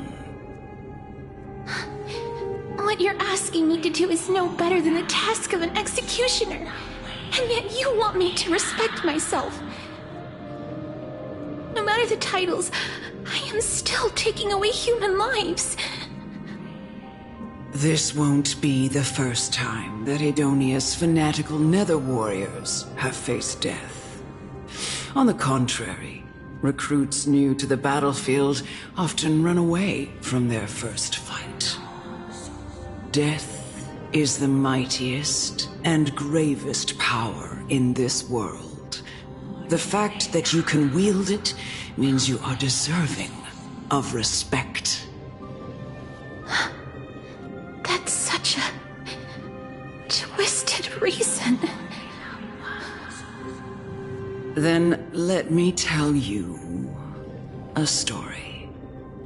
In Idonia, the great swords commonly used by executioners are called Draconian, in memory of Drakon, an elderly executioner. The sword has 3 air holes along its body.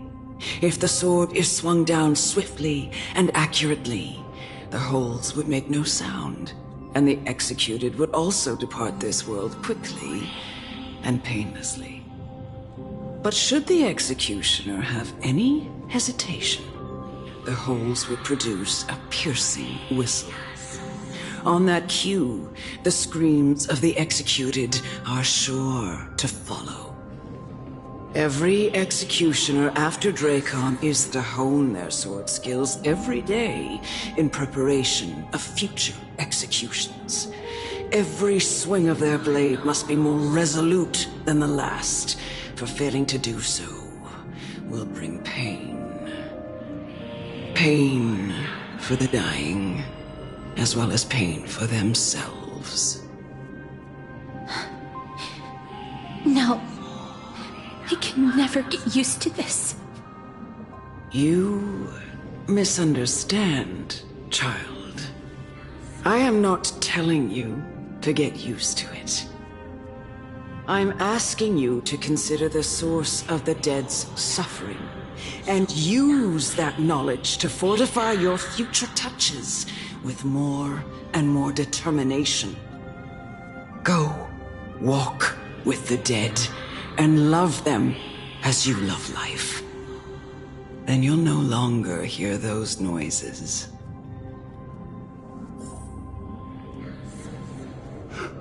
Please, don't kill me. I don't want to die.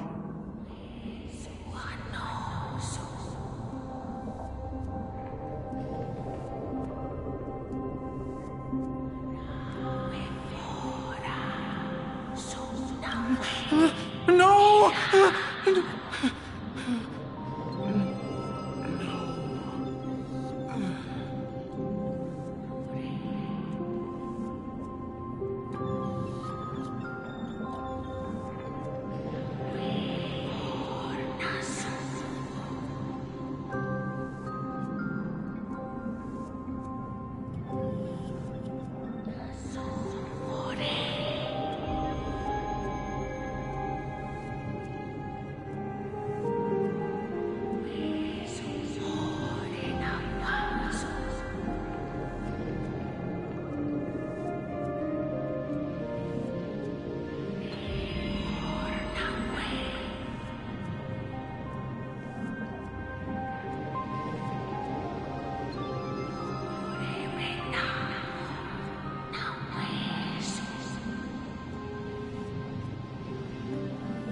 May you gain some insights through his sacrifice.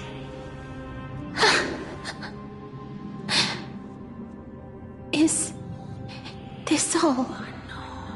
No. Come with me. This is just the beginning of your life as the Maiden of War. You executioner!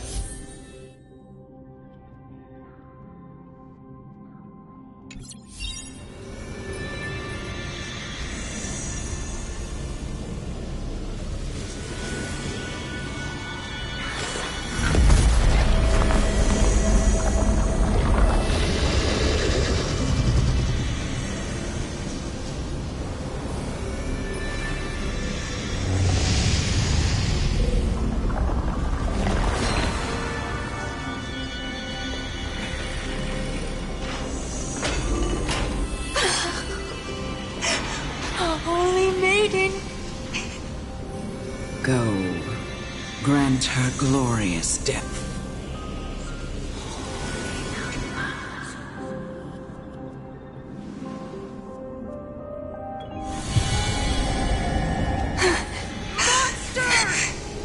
Thank you.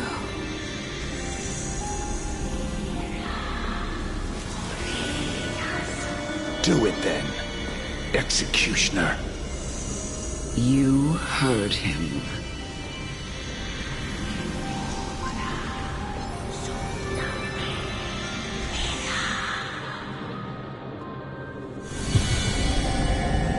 I curse you to live in eternal pain. Please, grant me release. You know what to do.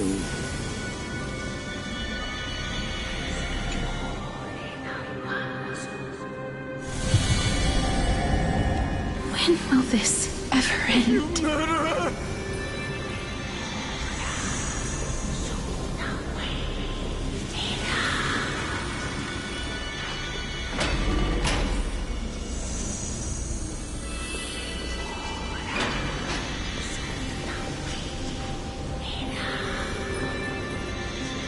Come. Fulfill your duty. What?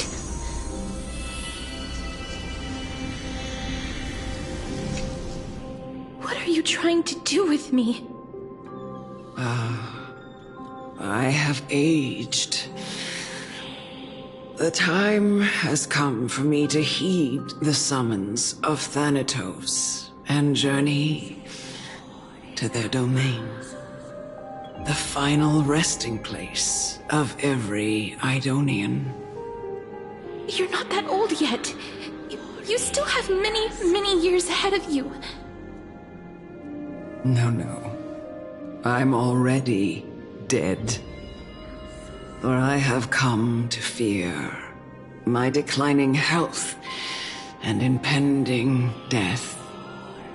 Ah, Castoris, will you give me one last chance to charge towards fear and prove that I am no coward? I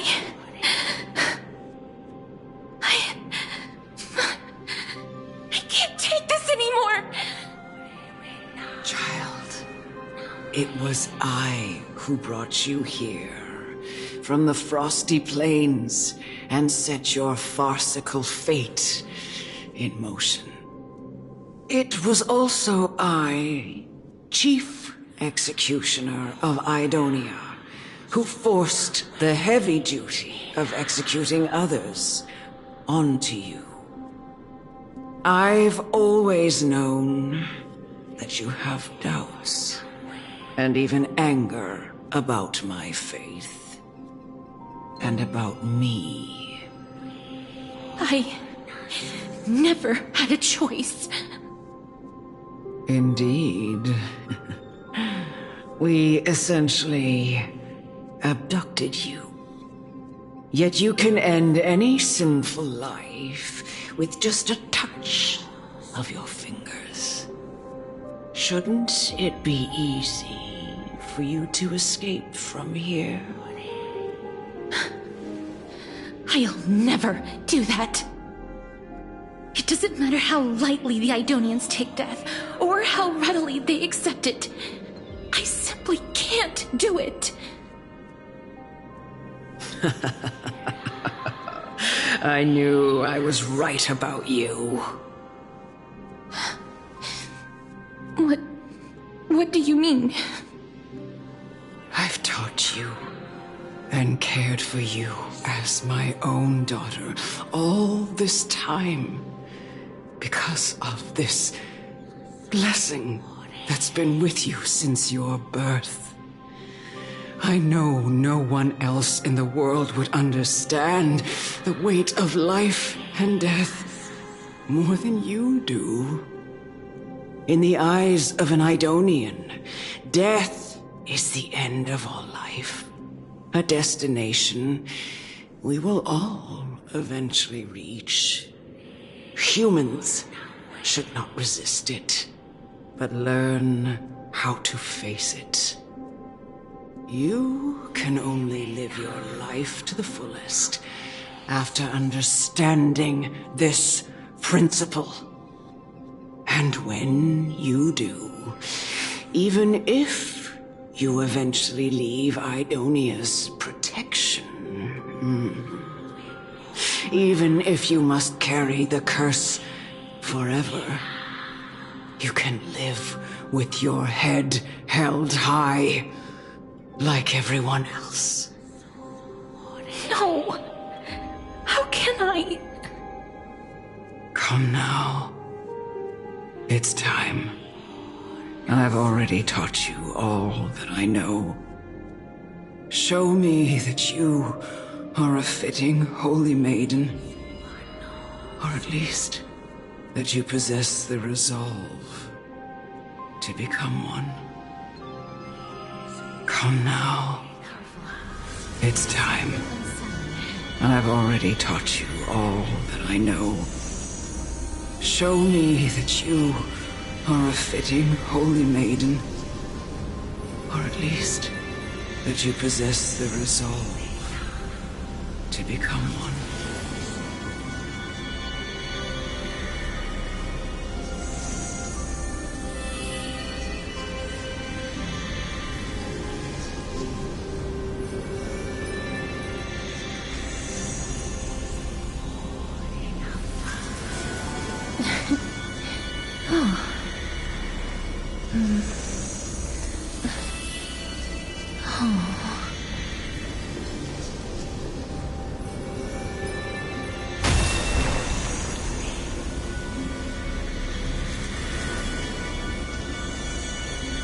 Emerge from your cocoon.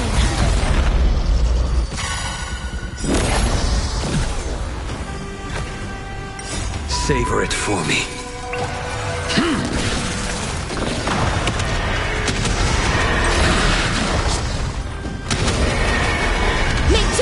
reject us! The fight is set. Fail to sentience.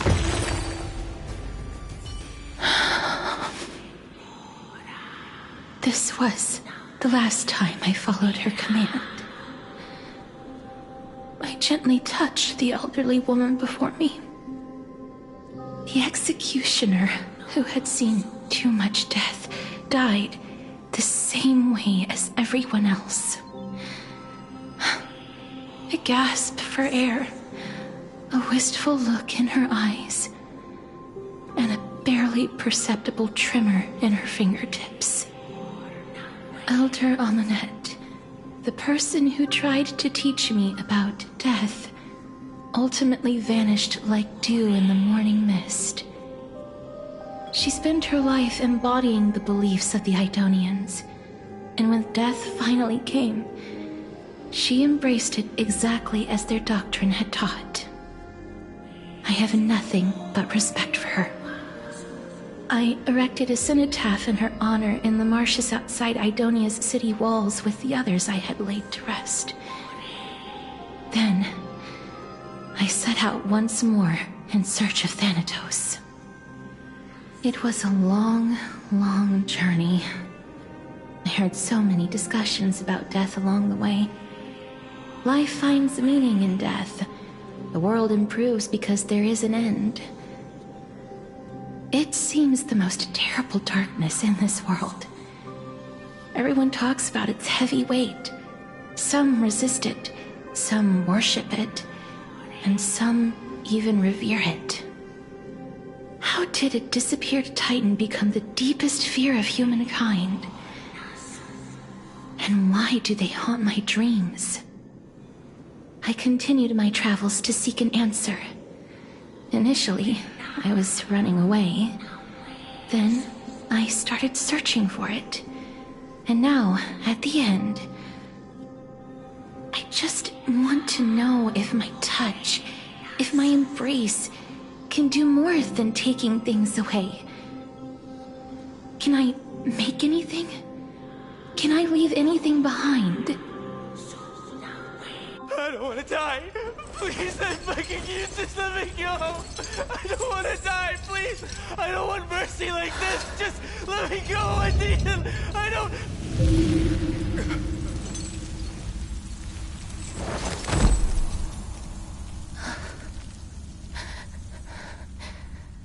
I hate these icy hands.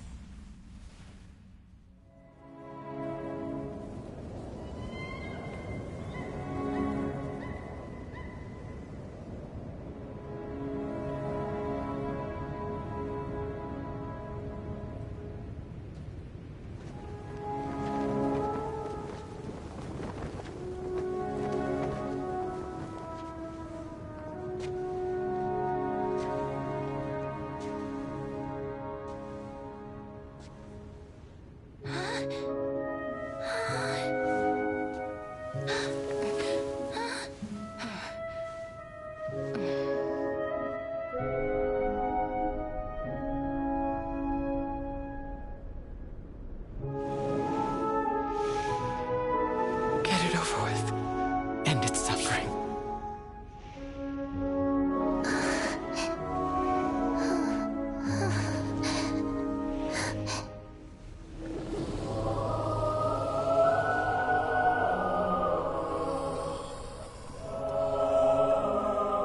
The Reaper has blessed your hands. Only you can grant them peace.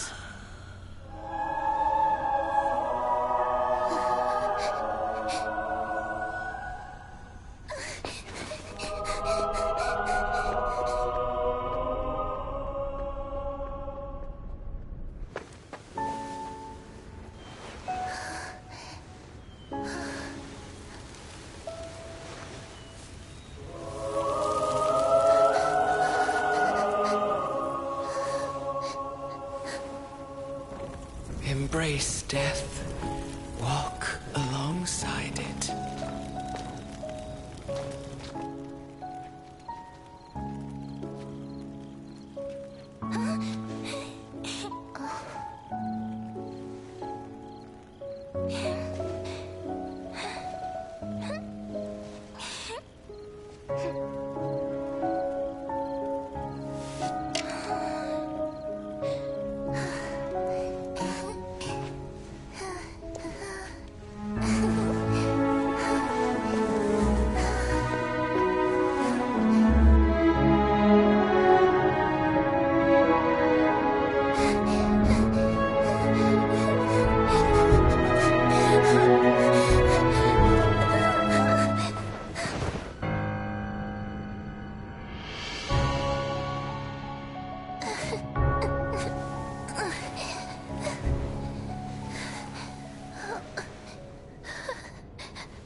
Is that you, Castorus?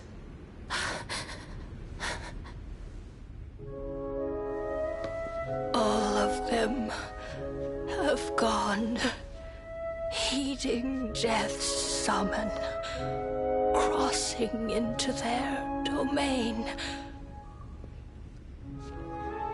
I must go too.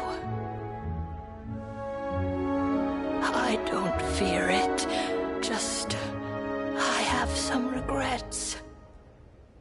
Watching people leave this world again and again, it must be lonely for you. You must want to desperately embrace them before they go.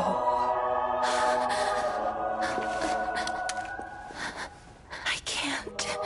These hands, they're too cold.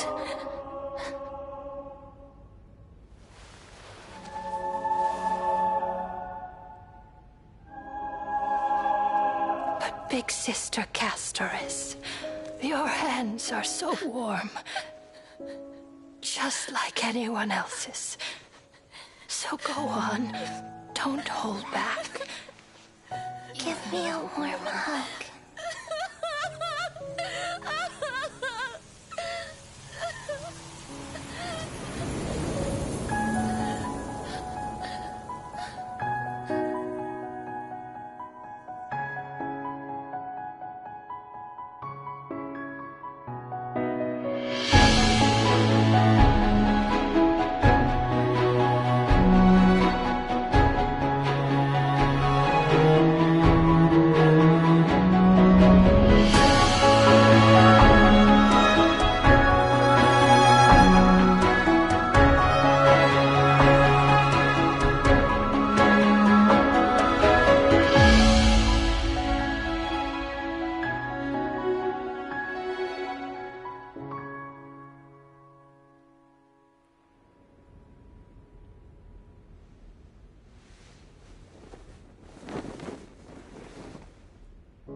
Like these really be warm?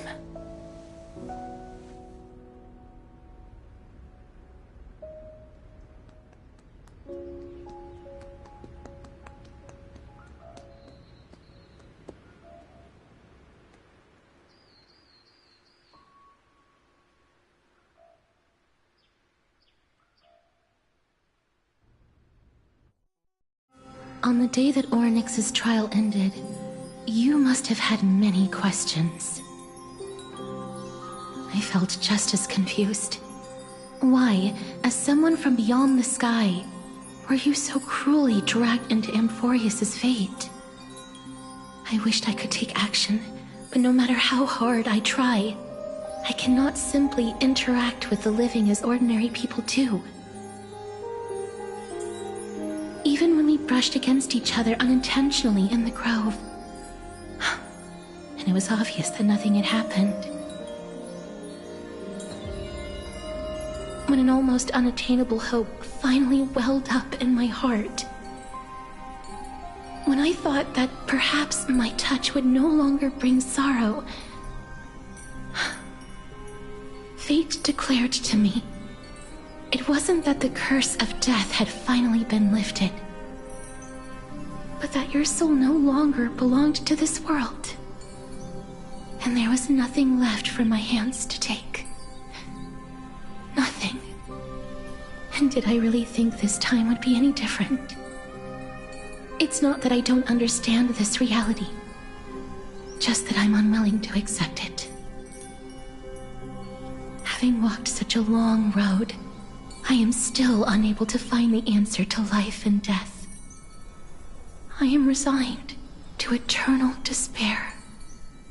Anything I wish to hold on to, death will inevitably wrest from my grasp. From that moment on, I lacked the courage to confirm it again. Until Orynyx laid bare the cruel truth before us.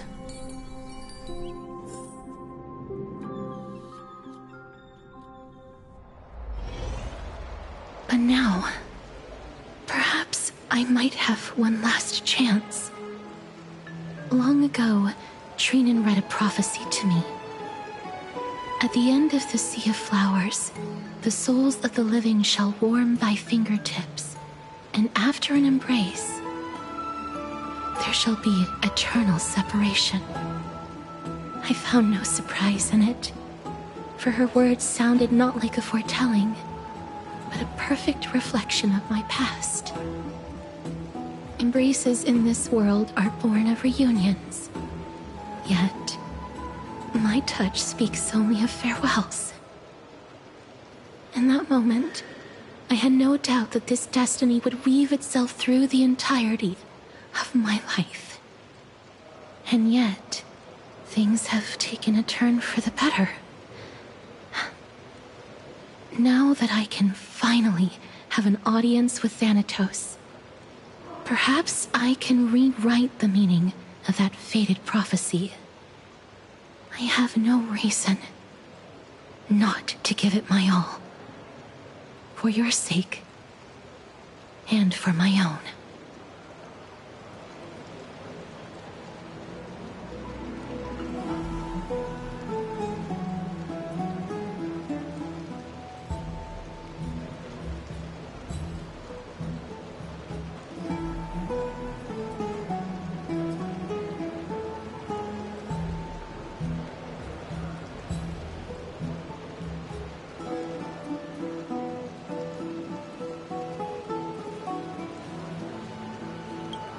With that, I won't have any regrets.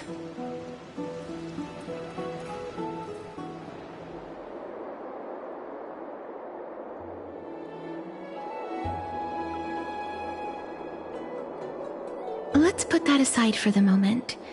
We've arrived. I want to retrieve a small gift I specially prepared for you. I made it myself, like the trinket I gave Lady Trian. I want to leave something for everyone, if possible. The journey to seek an audience with the Death Titan cannot be an easy one. I want to make full use of every moment I have before we depart, so that I don't have any regrets.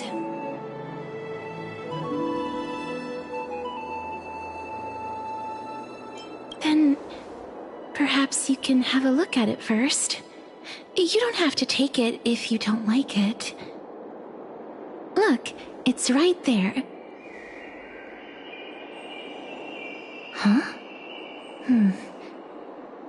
Where did it go? What's going on?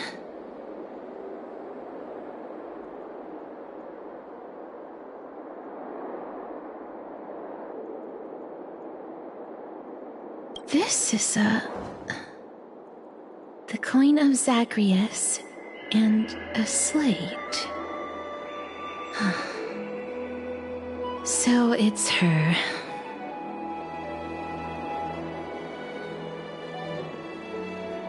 It's Lady Cypher, the demigod of Zagreus whom Lady Aglaia had spoken of.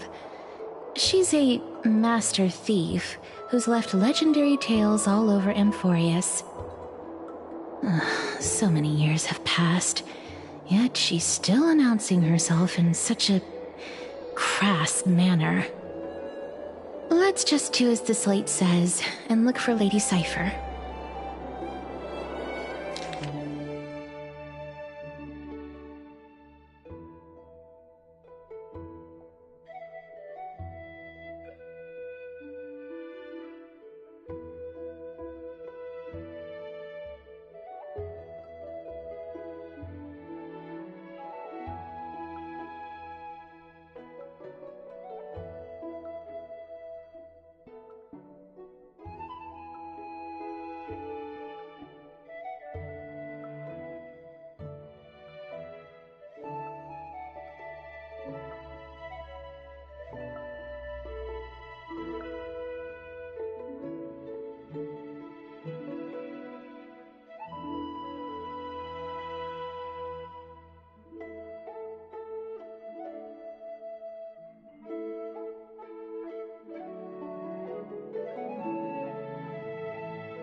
Look, it's right there.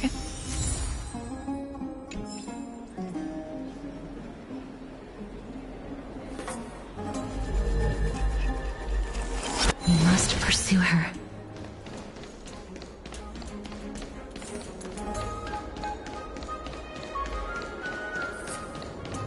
Huh?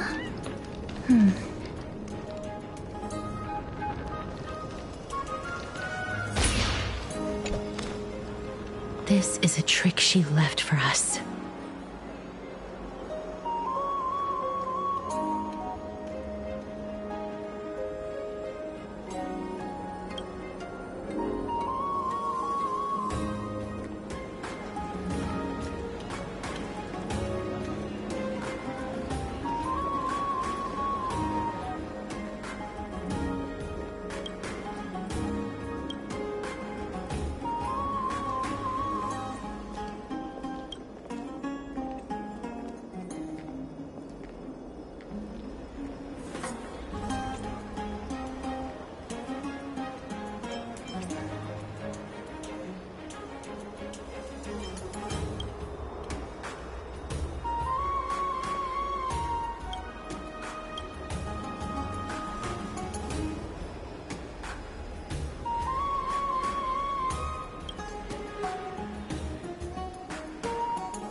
She's incorrigible. Follow me.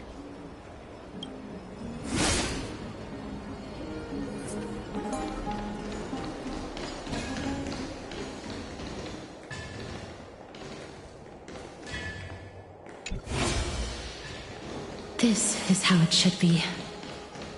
We must pursue her.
Lady Cypher, please come on out.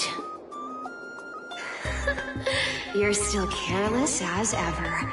Shouldn't you keep such a precious gift near your bosom? Since you know it's a gift for someone else, please give it back to me. Stop hiding among the people and letting the wind carry your voice. Now, since I know it's a gift, that just means I need to milk its worth. The children of the wind never stay for long in one place. Unless your offer is tempting enough to steal the wind. What say you? Name your price. I'll give you however much you want.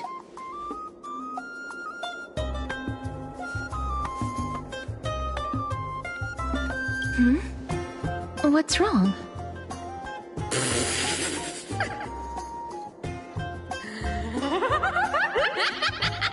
No wonder they call you Princess Homebody. Why don't you two come over to my place? It'll make a better venue for proper business discussions. You can find where I live through the winds I've sown. Right. Piece of cake.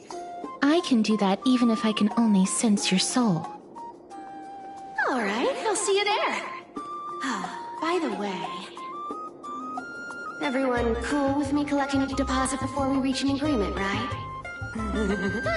Now, come this way.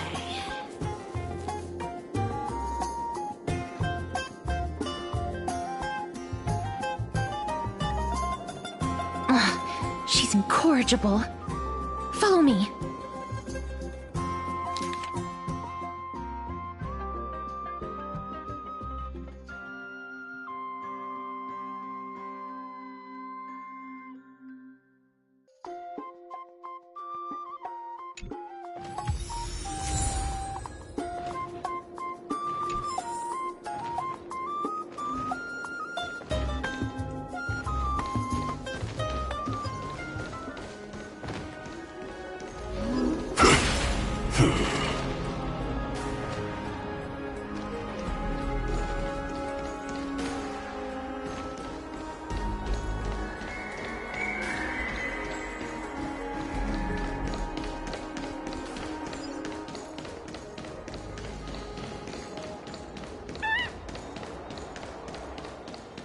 It's about time you do some exercise.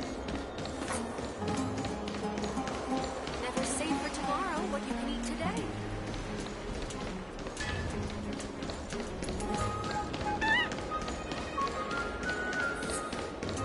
It's about time you do some exercise.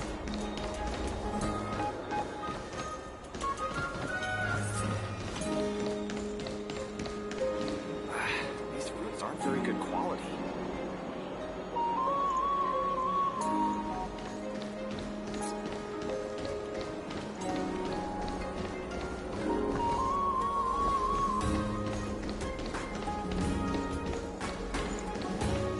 Does it really work?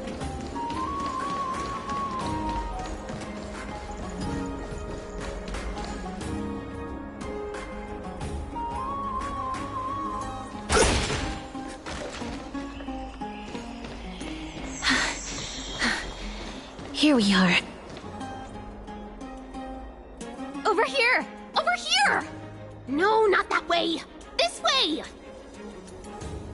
Come on. If I really wanted to hide, you'd never find me. So relax, you two. No need to get your hackles up. I'm not that scary, am I? Meow.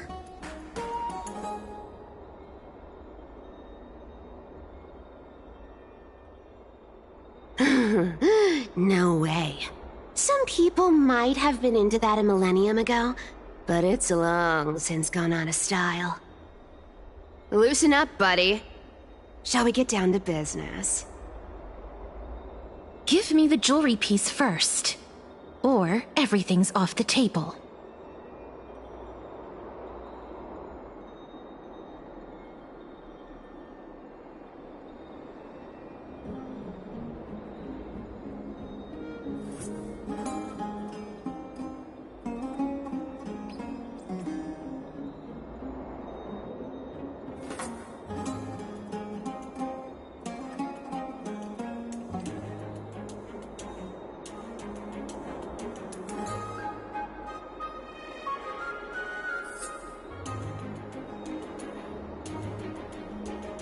Oh, come now. Don't be so upset.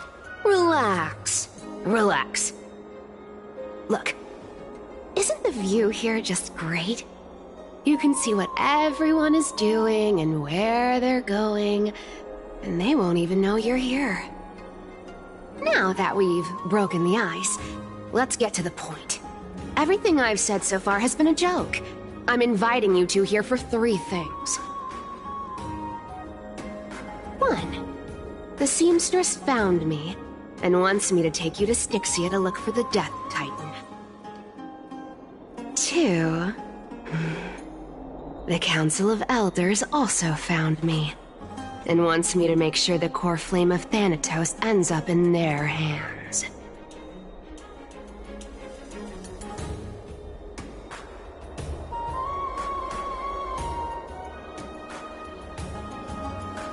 And last, but not least, I'm telling you that I'm not interested in doing either of those things. Don't go look for the Death Titan. The end.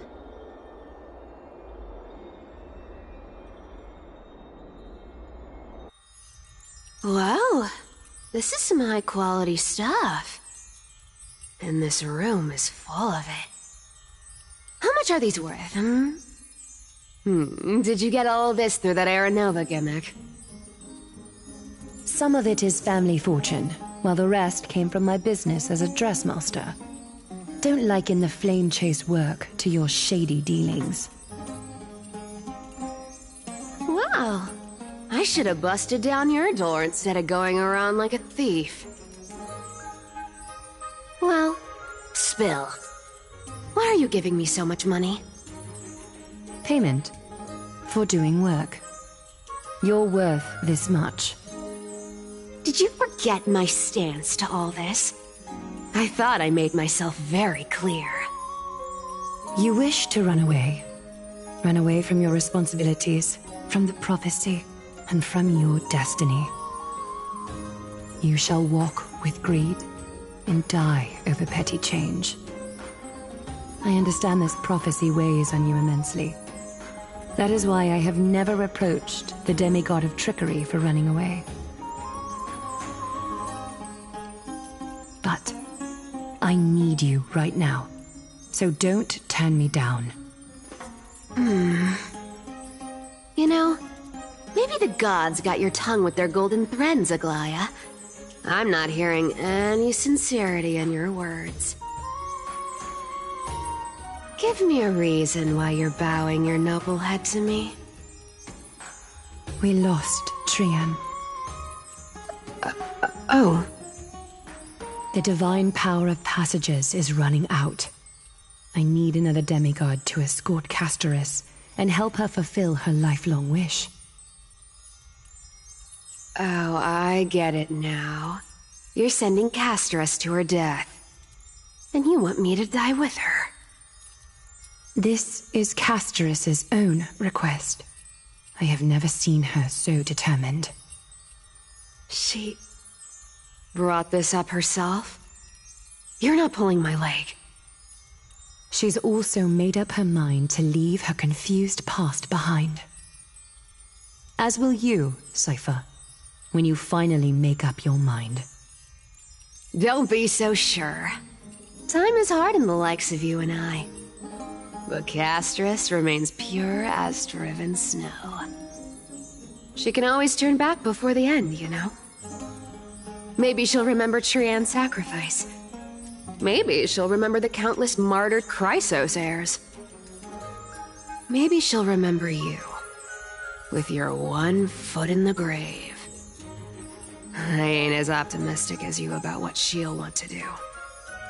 Tell you what, why don't I take this room of treasures as a security deposit, and we make a bet? Go on. I bet she'll change her mind and turn back. Now, if I lose, I'll do what you want me to do. Return this deposit to you, plus giving you another room full of treasures. How does that sound? You sound like you have all the confidence in the world. In that case, let's make a pact with those conditions. I hope you're prepared to lose it all. In conclusion, I want to win. So I hope you two can give up on going to Styxia. I'll give all the treasures in that room to you. And you can split it between yourselves, however you want. What do you think? Tempting, right?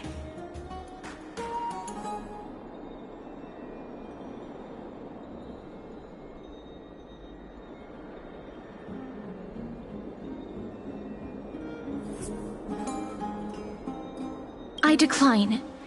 If we don't find the Death Titan, his soul will... Oh? I can't go into the details, but we have to go to Styxia. I really don't get how. Princess, homebuddy, you keep talking about needing to find Thanatos, about getting rid of your curse, and you don't care about anything else. But did you ever live for your own pleasure? Even for just one day? What are you trying to say? I'm saying, contrary to your beliefs, Aglaia didn't take you in just so you can die for her Aranova. The Flame Chase journey walks hand in hand with sacrifices. Isn't that why you're always running away from Lady Aglaia? Fine. Never mind. We all have our own problems. I ain't gonna say anything anymore. It's not like I was gonna honor that bet anyway. But listen to me. Styxia is no tourist destination. Sure, the treasures buried in there are 10, no, 50 times richer than Aglaia's vault. Yet, I've never been there. And I never plan to. Because even a demigod can't be sure they can walk out of that place alive. And now I'm supposed to escort you to Styxia. Sure. Pay up.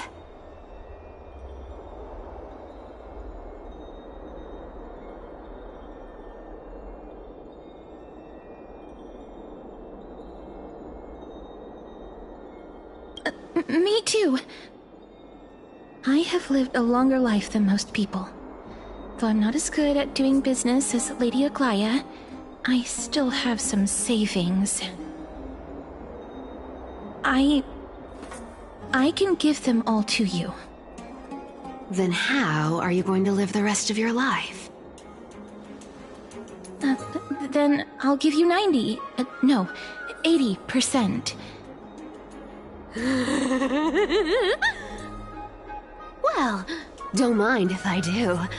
80% of Castris's savings and a bottle of dew of divine blood. Not a bad trade.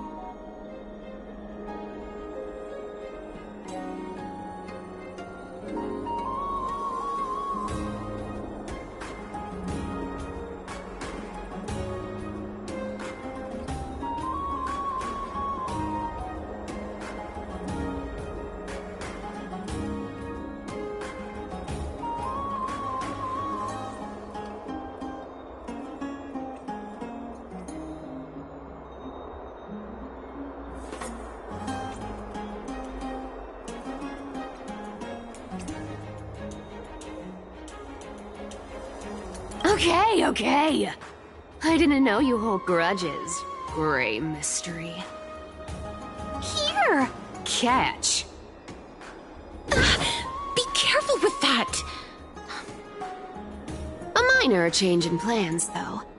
Don't go to the bath tomorrow. Come look for me at Akama's city gates instead. So, why are you changing the meeting place? Oh, nothing really. Just a bit scared of the seamstress's frosty face. I wouldn't stay a second longer in Akama if it were up to me. Well, now that we've struck a deal, why don't I give you guys a lift back? It's gonna be a long ride. So have a good rest.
Bring it on!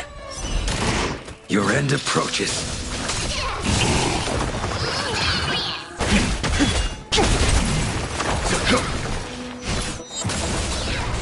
Let's duel!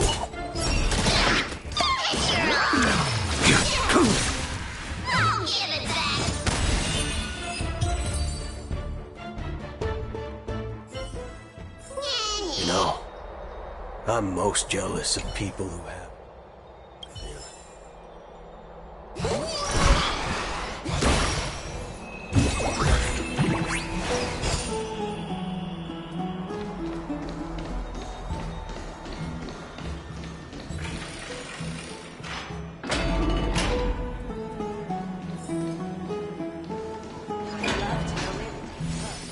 Have you heard?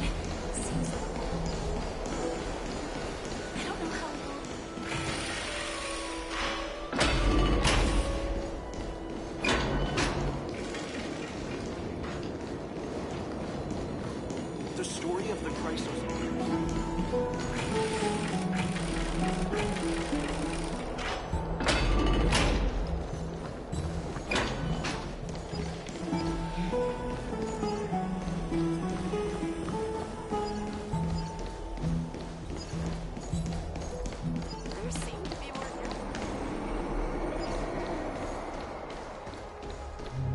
Okay, here's good enough.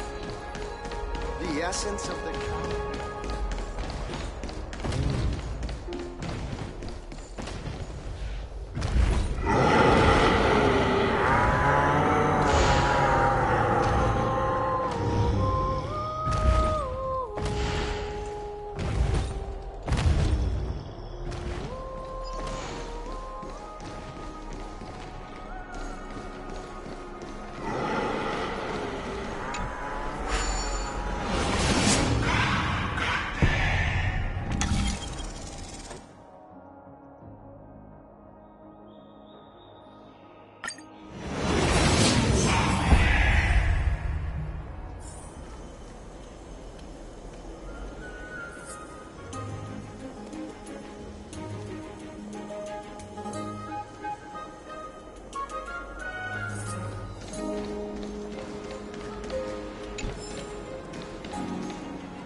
There seems to be a new show at the Bastion.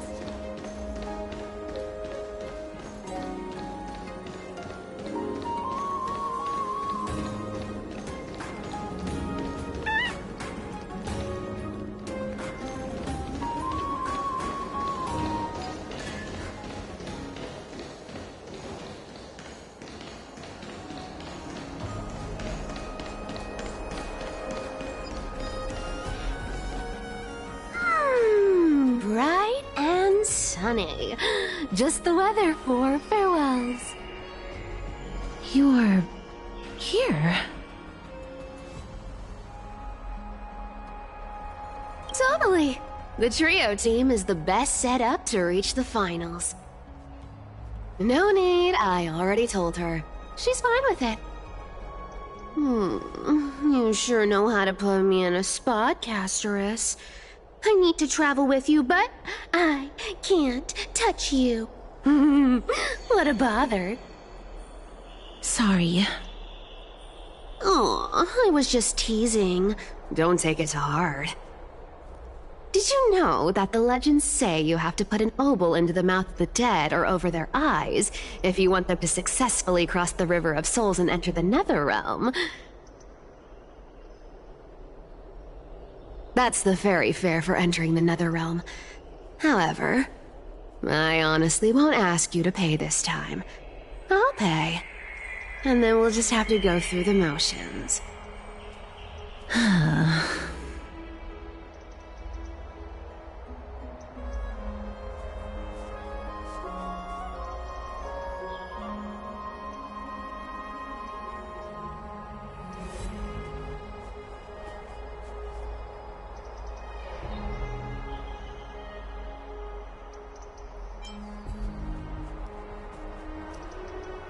Hey, that was a different purchase. Look, I'm just trying to make this journey feel more special. All right, pass me the coin. It's time to get the gods' powers going. A fleet-footed trip to the Netherrealm. Here we come. Oh, one last thing before we go. I gotta give you this piece of advice. Especially to you, Princess Homebody. You can't catch the wind by waiting. You only live once. So make the most of every moment you have. Get ready. Be steady. Hi, your turn. Don't be nervous. After all, it'll be gone in the blink of an eye.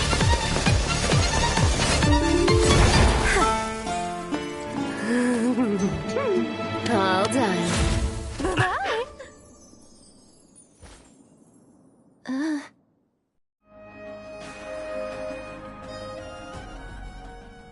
Are you feeling all right?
She's the demigod of trickery. When she flips the coin of whimsy into the air, she gains incredible speed that lets her travel anywhere in an instant. Just like how she clearly had no intention of lingering here for even a second longer. We can only depend on ourselves for the rest of the way. Don't worry. Mem's here to help.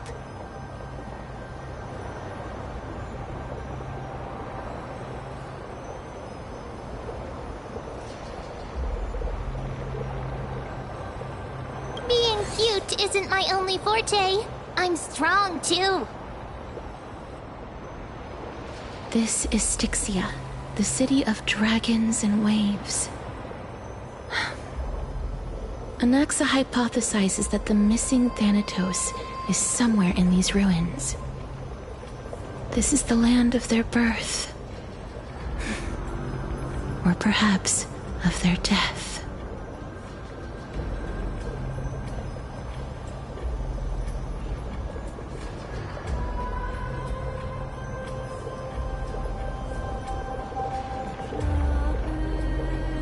Anaxa had used a secret alchemical art to temporarily fuse his soul with Circe's and Kephae.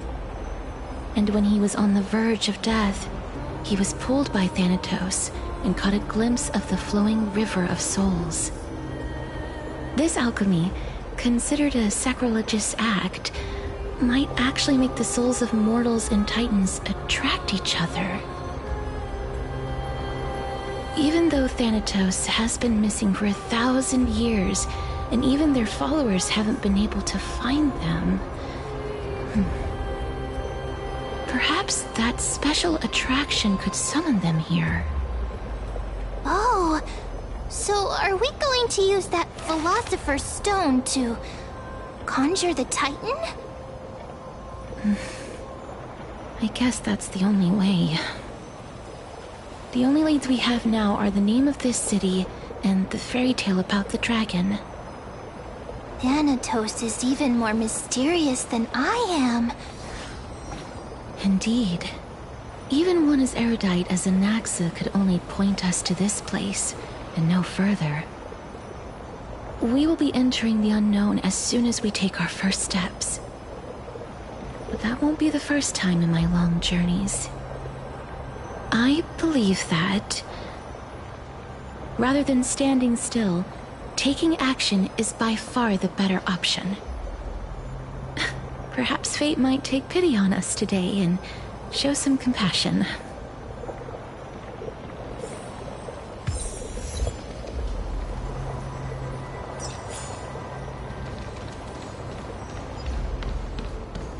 Go back whence you came. Go back. Ahead lies the realm of the dead.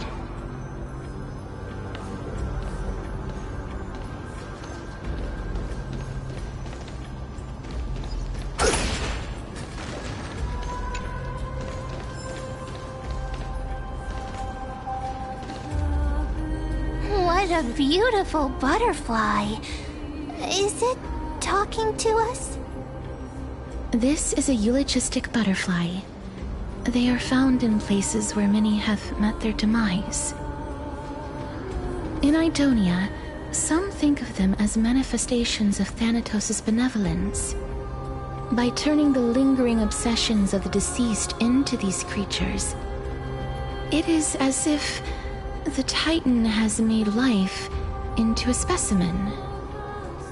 Others think of them as Thanatos' messengers that guide the departed to the nether realm. The second theory sounds more believable. After all, the things they're saying are rather, direct. Perhaps. But the fact that we're able to hear their whispers proves that we're fast approaching the realm of the dead.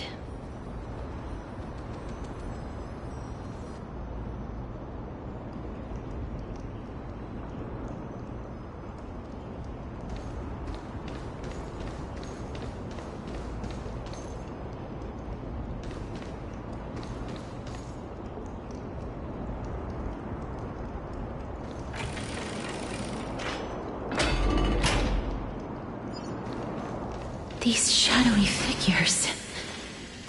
are they illusions reflected by the River of Souls?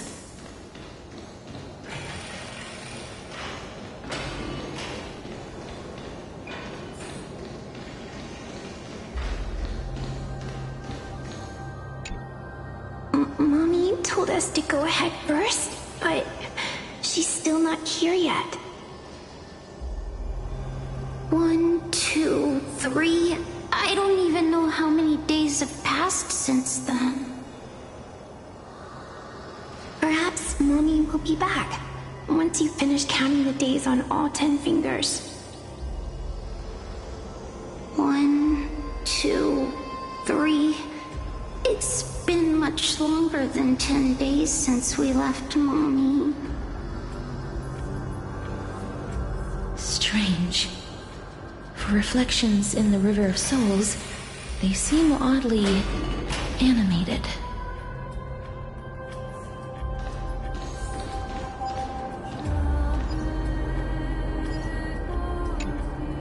But, Master, did that lady really lie to us? The Centurion personally instructed us to inlay the inscription into his shield. But now she's taken it away. My child, that shield can never be cast. And there's no need for it anymore.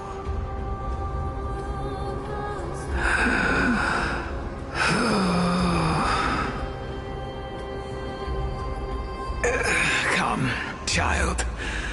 What is the name of that Centaurian again? Actually, never mind. Forget I said that. I'll wait with you for her to come back. When that happens, you'll be able to keep making shields. Don't be afraid, pal. Let's open our eyes wide, together.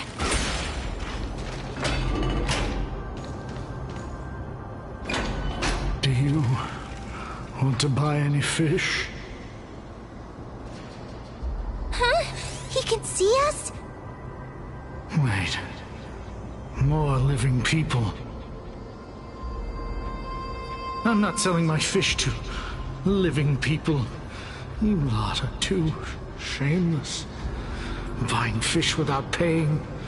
If I ever see her again, I will... Could it be that you're all dead souls that never achieved rest?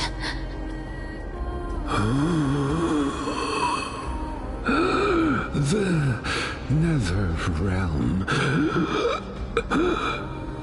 does not exist.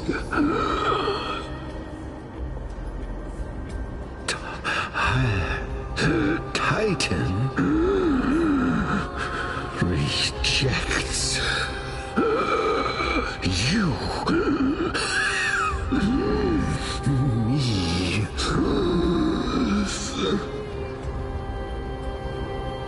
So, do you want to buy any fish? But there aren't any fish nearby. Other fish gone.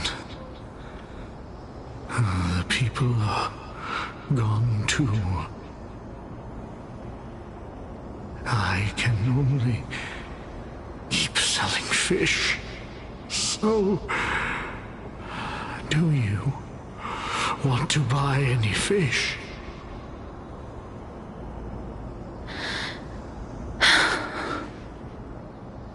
Apologies. I don't have much in the way of savings, but perhaps there's another way for me to release you from your suffering. Please relax. May you fall asleep peacefully amid a gentle field of flowers. This...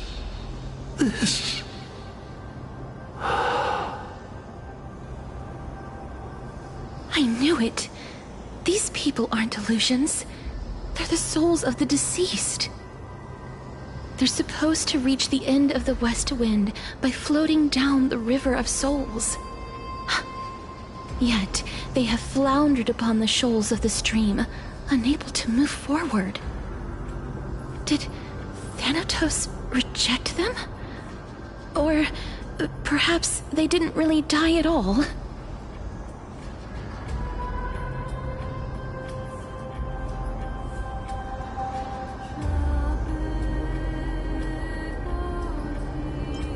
Why are you identifying as a dead person now? Don't give up on yourself! I have no idea. This circumstance is completely unprecedented. Hang on. Didn't he say more living people? So that means he's seen other members of the living apart from us? Could it be that these souls are stuck here due to someone's deceit? If something is done out of goodwill, are you really gonna call it deceit? Goodwill? I can't see anything good out of... Wait a minute. Lady Cypher? That's me.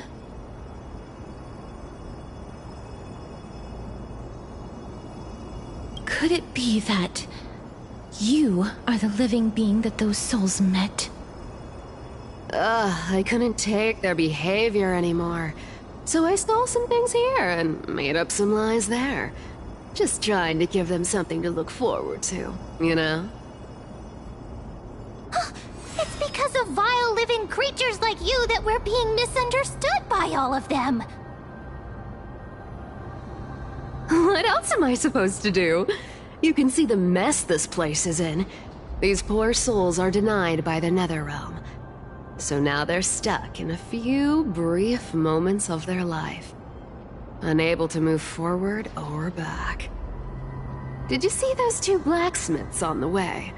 They've been here for as long as the sun's been around, wailing over and over about casting a shield. Styxia is so freaky. Then why have you come back, Lady Cypher? Hey, I'm not here to aid your adventure. I hate water more than anything else in this world. Especially that stinky river of souls. But, I just discovered some stuff before I left. And I reckon you should know about it. It's about that boy who defied death. I found traces of him here. Lord Mighty? Oh, right! That's his name. Well, now you know. As for whether that info is actually useful, that's for you lot to figure out. So long, Princess Homebody. So long, Grey Mystery. Huh? She disappeared just like that? Lady Cypher has always been a free spirit. In any case, she has brought us some valuable information. If Lord Mighty is also somewhere along the River Shoals right now, then he will certainly become our signpost. After all, he's different from those wandering souls. He will find his way, even in the realm of the dead. Don't worry, it's time for me to shine. Orynyx's Rune of Recollection is nearby. Use prayers to return the river to before it got flooded.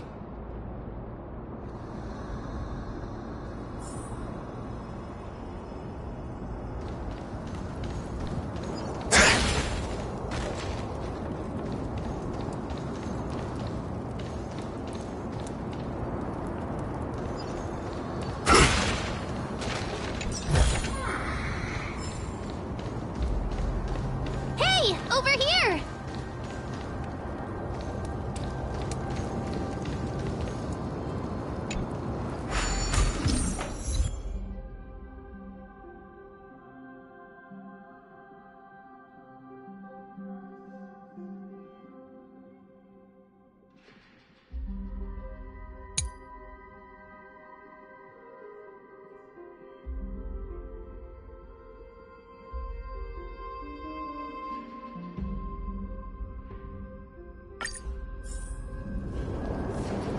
Orynyx's miracle has appeared.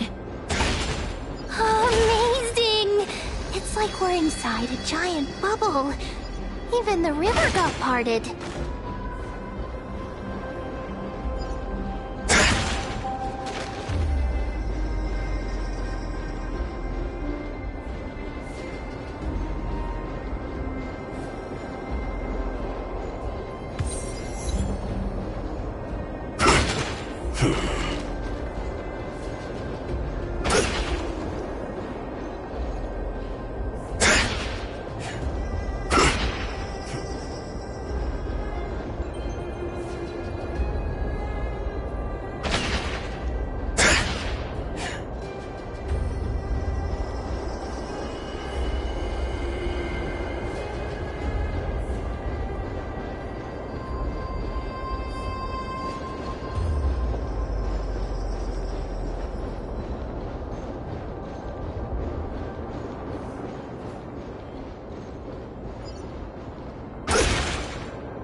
So this path actually didn't exist back then?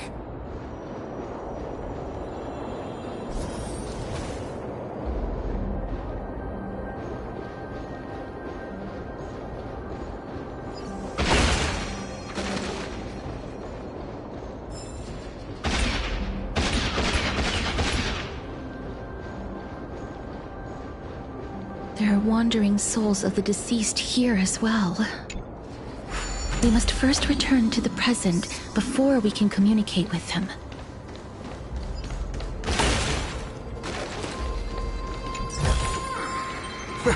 This reward's not even a fraction of the bounty on my head.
That's not what my neurochip is for.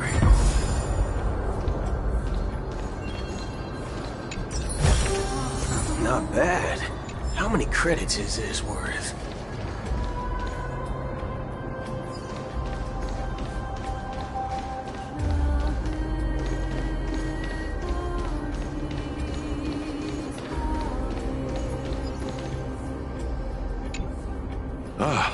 By the looks of it, you must be the foreign warriors that the Queen had mentioned, right?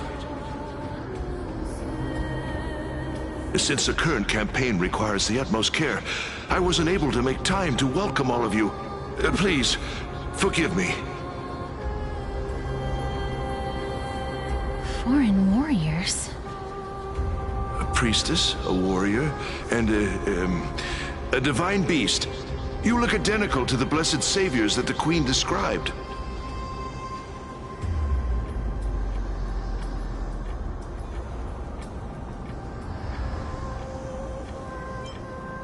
A campaign?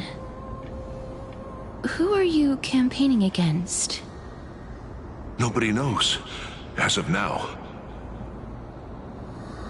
Of the scouts that went ahead, only one has managed to return. He says that the land ahead is a forbidden land that should not be approached, as it is the doorway between the netherworld and the mortal realm. As for the rest of the scouts, they've completely lost their souls and are decaying by the day. While there is still dissension within the city, the scholars agree that this calamity was so unprecedented that it needed to be given a new designation. An unprecedented calamity. Could it be death? It seems that you have indeed heard about this. Well, death is just one of the possibilities. It's too early to come to a definitive conclusion. A world that has never seen death. Looks like these people lived in the Era Chrysia before the Calamity Titans descended upon the land. May I ask, where is the scout who managed to come back? So he returned to Styxia. He only had enough left in him to last no more than half a day. However, it was his intel that convinced us to rally together. He said that he witnessed the demonic specter of an evil dragon at that treacherous land. The apparition opened its giant maw and devoured everything in sight, and thus brought Styxia that thing called death. Styxia. An evil dragon that brings death. It all sounds rather familiar. Wait, wasn't this part of that fable? Sir, could I ask how the Queen and Princess are doing? The Queen?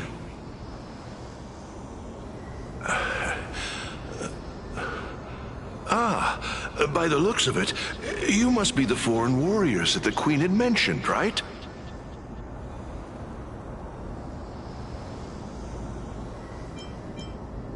Oh, it's the same lines. Looks like he's still trapped in the moments before his death. Leave it to me. Sir, the war ended long ago. Styxia no longer exists. Styxia is no more? This cannot stand! Newcomers, hurry up and go take your positions! Oh, looks like it's difficult for this gentleman to accept reality.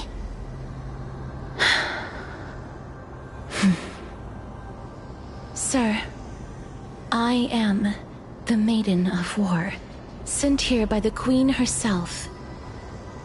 If you accept my blessing, then today's battle will be smooth sailing.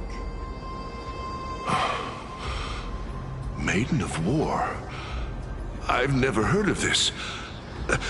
There's little time to waste. Please don't take too long. Don't worry. I'm typically unwilling to prolong such a moment.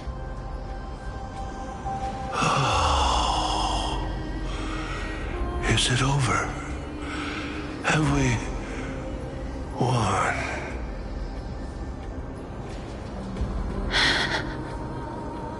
Cass, oh, are you all right? I'm fine. I just didn't expect that I would still have to embalm others, even in the realm of the dead. Is this a remnant of his soul?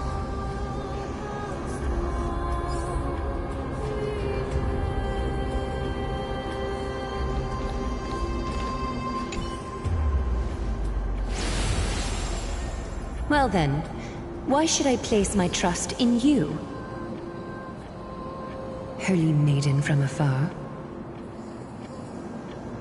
Wait, this is... I don't quite understand what you're trying to say.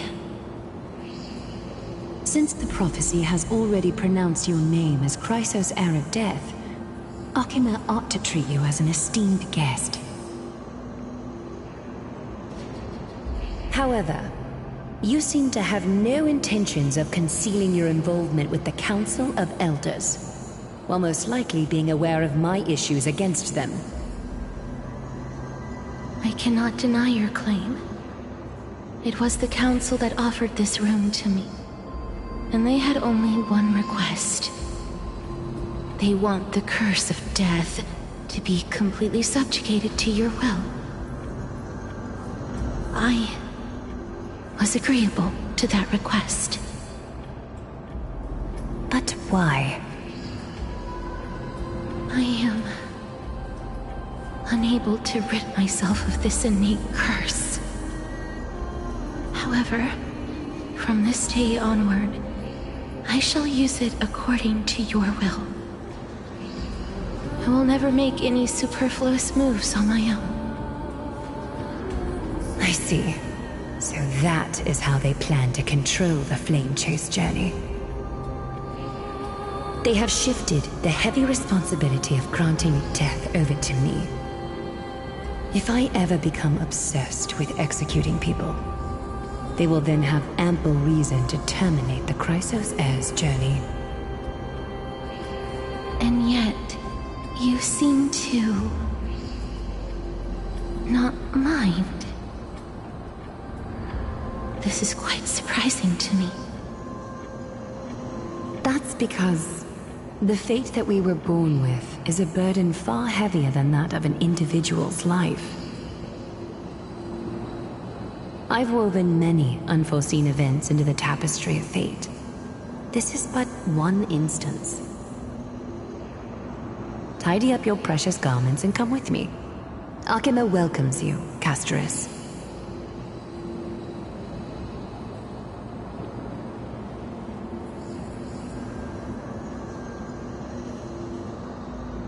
I didn't think we'd find vestiges of memory here. Maybe they've got something to do with Orynyx's rune? Perhaps, but I do not need a reminder from them. This memory is one that I will never forget.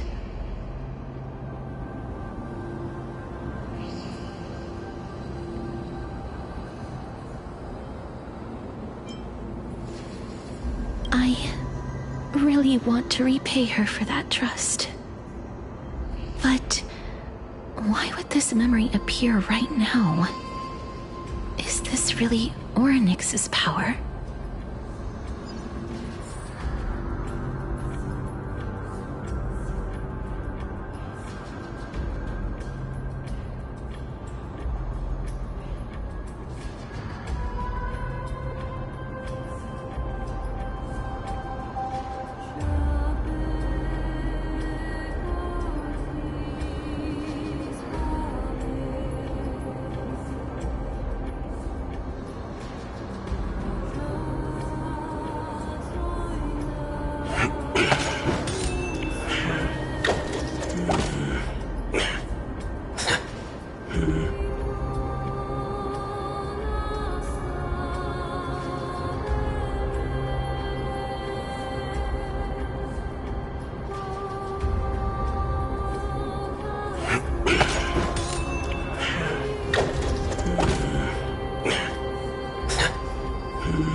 these dead monsters actually be...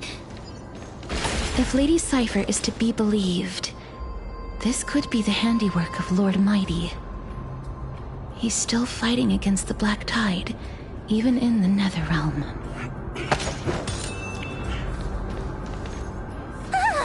Why are the Black Tide monsters here too? Can they swim in the River of Souls?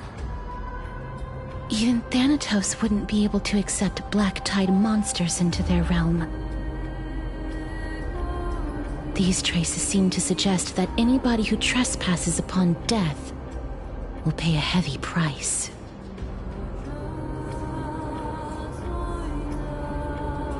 Since the realm of the dead must remain peaceful, it's imperative that we rid the place of such discordant noise. Please stay back. Let me deal with these enemies.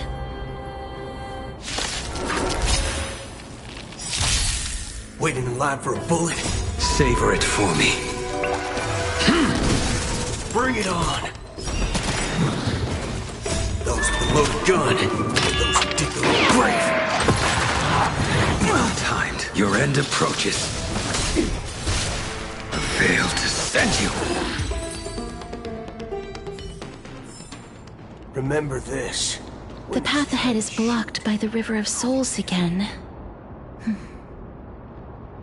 In that case, let's go back to the past. This miracle sure is handy. This is yet another aspect of a Titan's divine power.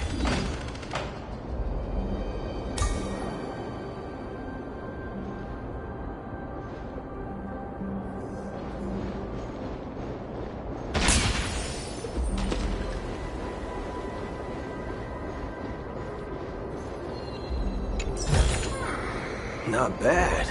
How many If Dan Heng was around, he'd definitely be able to raise the waters of the River of Souls into the sky. If Lady Hycelens was still alive, I think she might be able to do that too.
We can't get through here.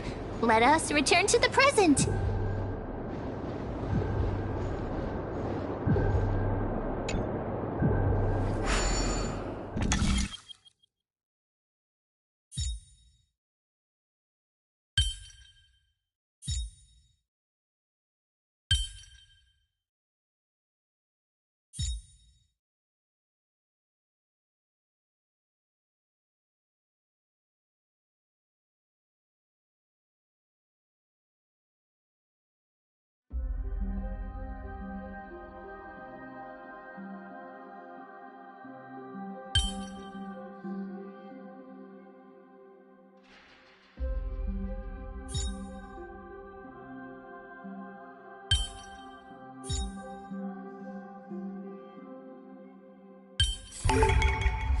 Boring.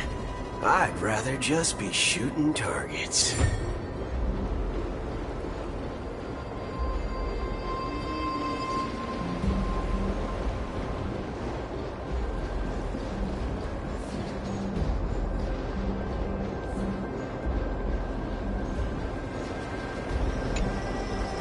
You seem to be able to discern both the past and the future.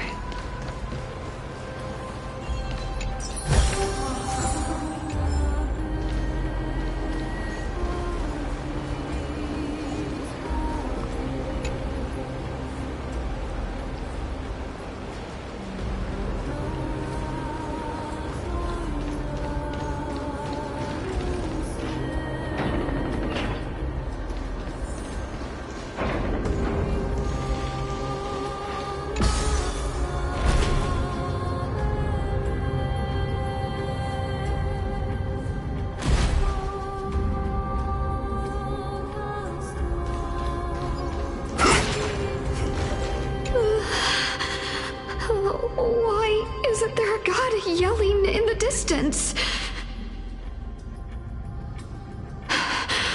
Indeed, my downtrodden fellow, your sorrow and joy are but means for me to amuse myself.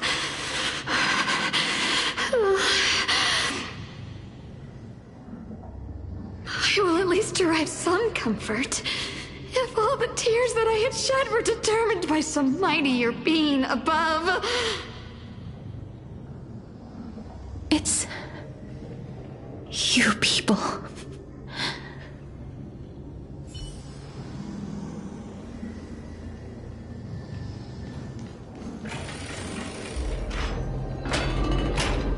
Oh, this place.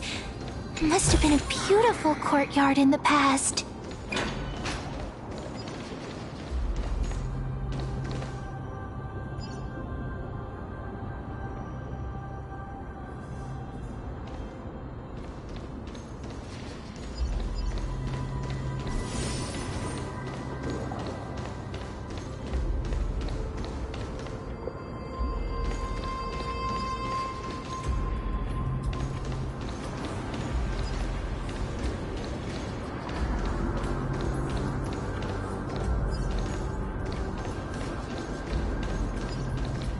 Please excuse me. I am but a scholar from a distant land who had the misfortune of falling into the River of Souls and turned into a member of the dead. Huh? This one seems to know that she's already dead. Oh, I was merely speculating, but it seems I was right. And you... I recognize you. You're the Holy Maiden of Death from Idonia, right? I'm sorry. I cannot bring you back to life. However, should you desire it, I can end your prolonged limbo.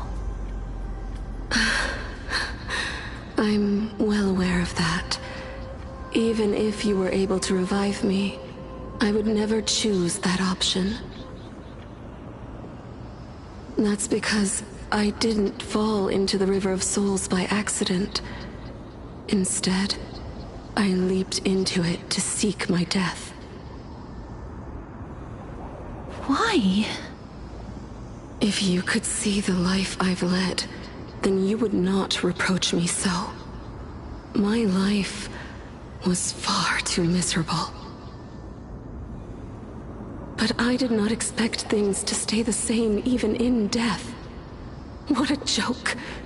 In escaping my mortal life, I've entered a millennium of pain instead. Circe's above. What cowards humans are. For we fear both life and death simultaneously. I'm sorry. I'm also powerless to answer that question. That's all right, Holy Maiden. At least you are able to respond to me. Please, grant me death. Circe's above. Does this count as thinking till the moment I die?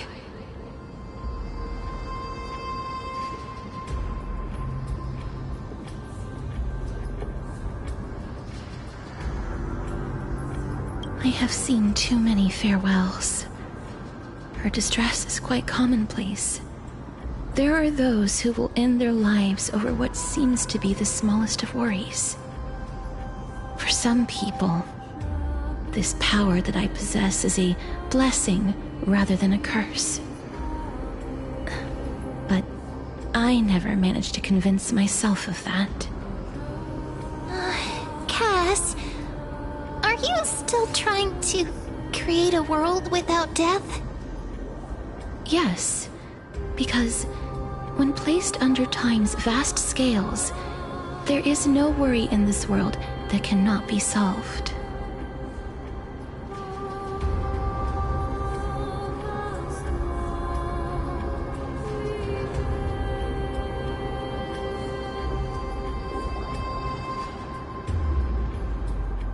This is a wish that I've held for almost a millennium. My mind might have changed once upon a time if people managed to strike up a friendship with me. But I've never been more firm in my conviction.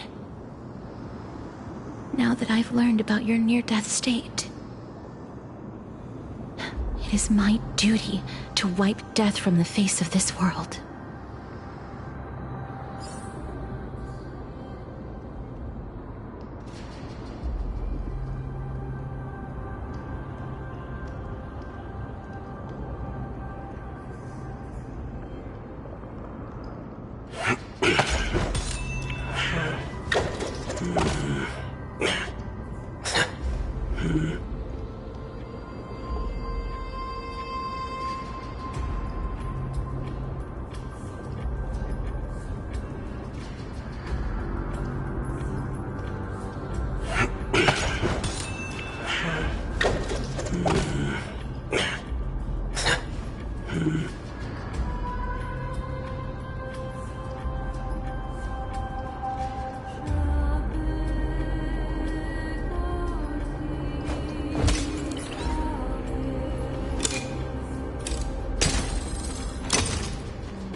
Stand still. A blade knows no... Rise! World-cleansing dragon.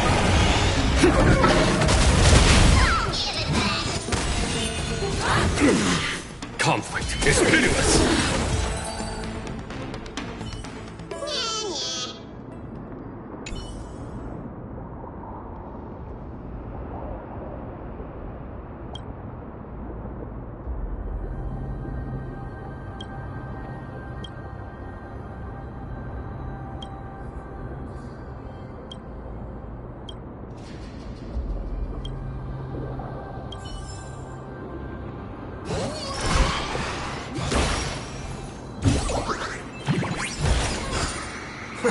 This reward's not even a fraction of the bounty on my head.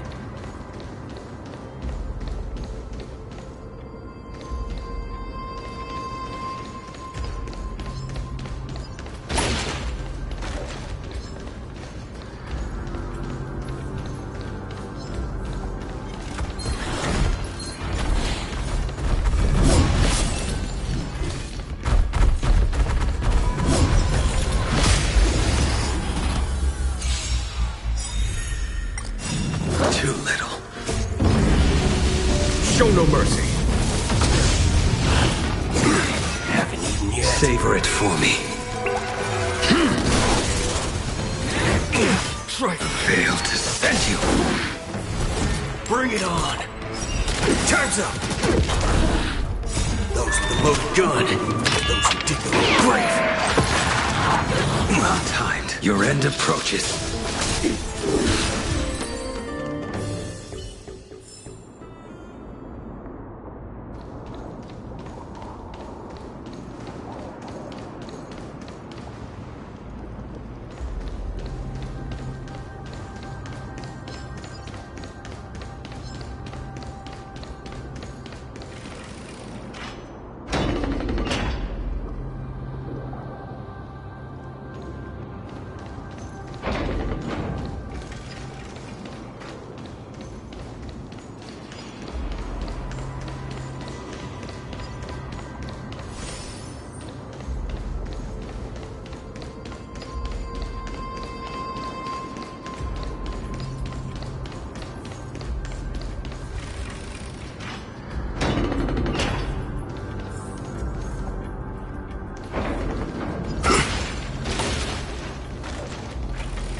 place is so spacious.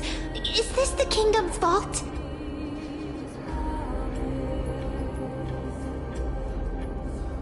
That's fine and all, but we need to lay down some rules. We're not gonna return to the past to steal things. Do we need to enter that doorway to climb even higher? There seems to be a person.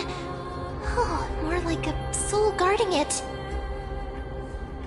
But how should we get up there?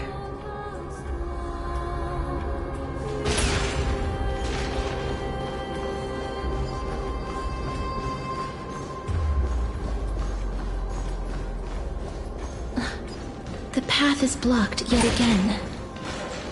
Oryx's 8 always appears in times like this. How convenient. How many credits is this worth?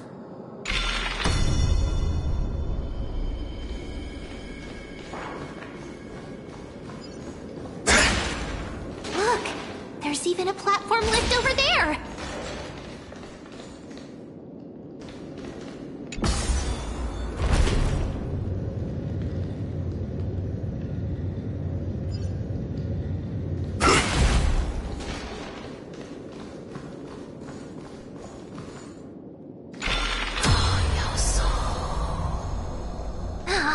A chest of the past has been left behind, but none of its treasures remain inside.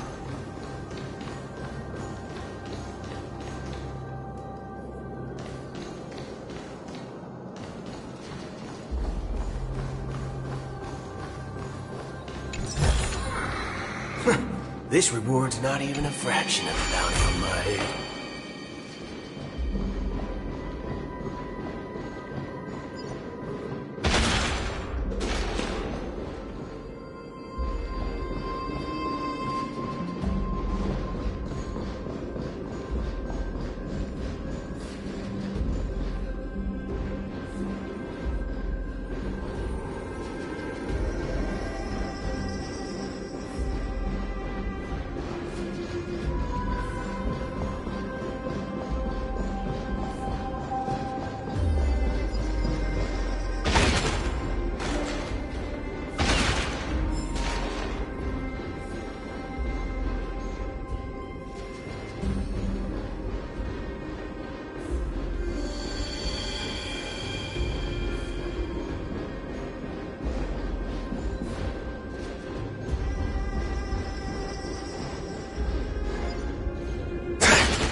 Not bad.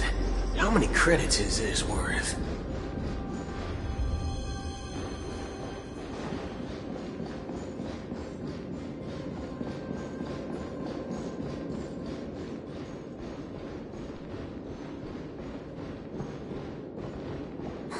Wait! What if the miracle suddenly loses its effect? Mem, do you really want me to answer that?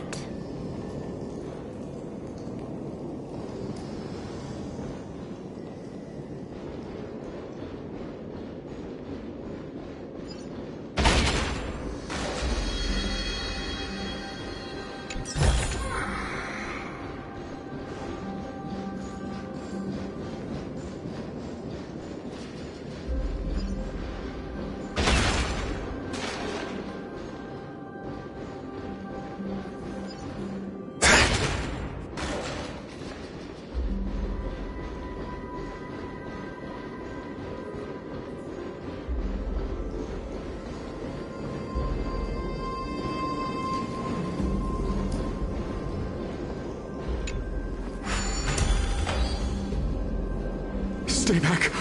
Don't come any closer!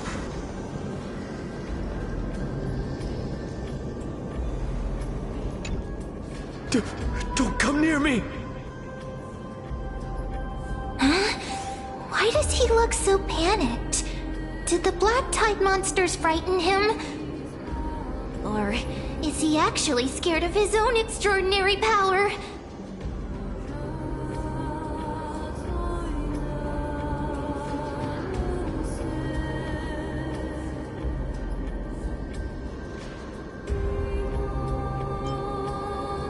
There's no need to be alarmed. We're just passing by the area. See? None of us look threatening.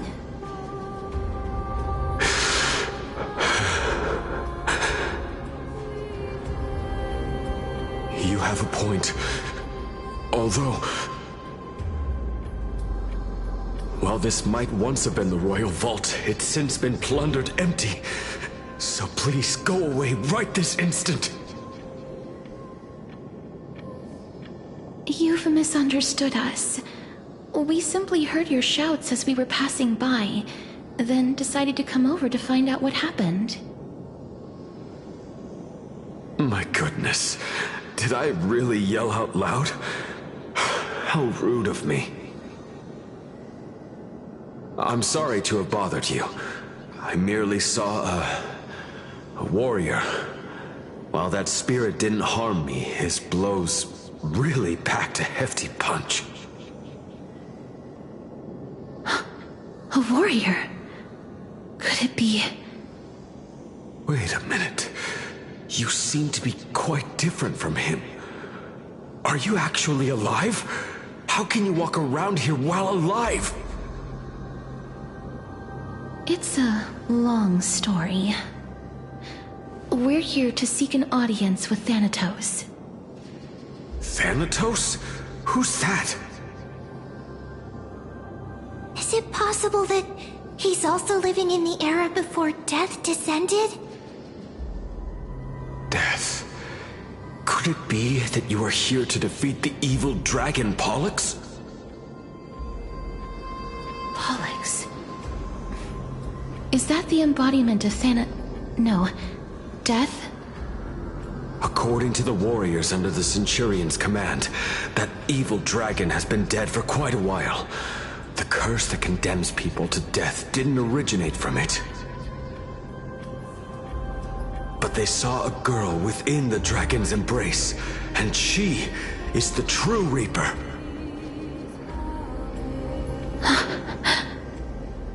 Pray tell, where is that girl right now? I've heard that the Queen spared no effort in bringing her back to the castle. Her Majesty intends to control all of Amphorius with this unprecedented power. As for whether this rumor is true, well, no one knows. You have my thanks for the invaluable insight that you've given us. Please, treat this touch as a token of my gratitude. You... are you...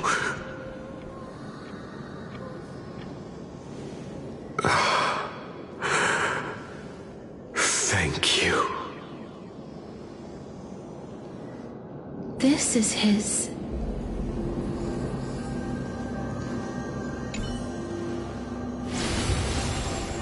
Then you granted him death? That isn't like you. You would have refused even if I commanded you to do so. I... don't know. I did it out of sympathy, believing that I wouldn't be racked with agony, but... I am still in a state of turmoil. Sympathy? Sympathy for that youth who triumphed in every battle? That young man was favored by Talantin, who taught him a move that will defeat any mortal enemy with a single blow and emerge victorious every time. He could rely on that move to always achieve victory during Era Chrysia. However, now that death has descended upon the mortal realm, that divine swordplay also means he can send others to death at will. In other words... You feel that he's similar to you? Yes. Since he can never be inferior to others in martial combat, death would be the inevitable outcome every time he strikes. That's why he approached me and pleaded. Pleaded for me to put an end to all of this. You are perhaps feeling lost from making your peace with death in so abrupt a manner. I have not made peace with death. I've seen the people of Idonia stand tall and proud in the face of death. Even before the fated finale arrived, they were already content with the lives that they'd lived. They had such proud expressions. Expressions that made me believe death would be an insult to these mortals if the concept is truly a power that a god had carelessly cast down upon the world. Perhaps death's authority was never meant to exist in this world. Just like how I shouldn't exist. I won't refute your beliefs for now, but would you be interested in listening to a story of mine? It's a fairy tale from foreign lands, told by the person who brought you to me in that ice field long ago. A tale told by the Queen of Styxia. What? Wait a minute. That means the girl born in the dragon's embrace, the personification of death these souls talked about. That's you, Cass? I've already had an inkling for a while now. But I honestly have no memories of Styxia. My memories only begin after Amunet brought me to Idonia.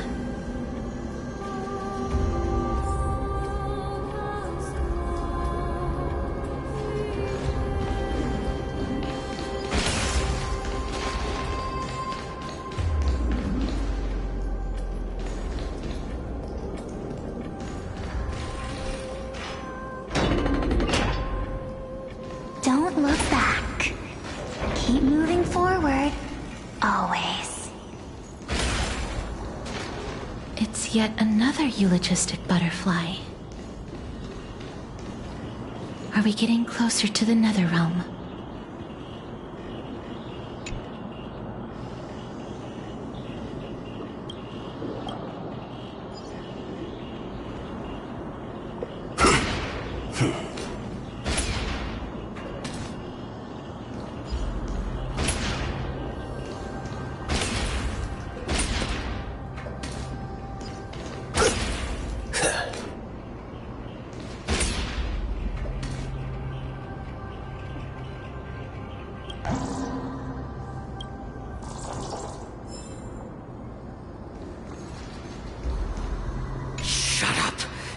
Shut up!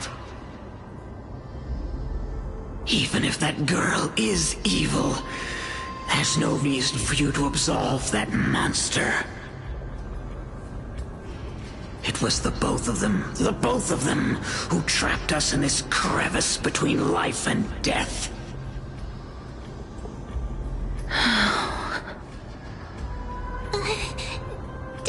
Don't be scared. They haven't noticed us at all.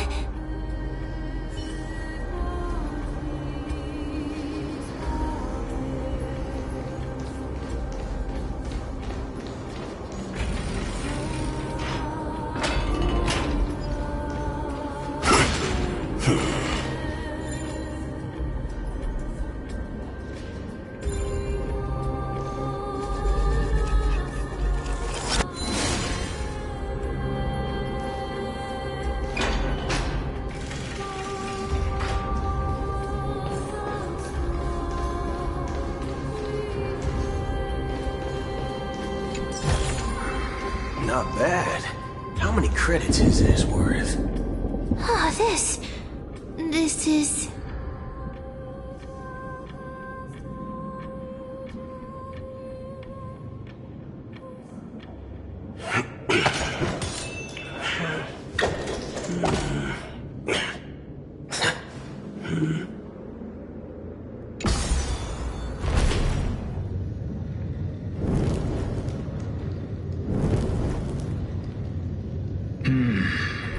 living ones?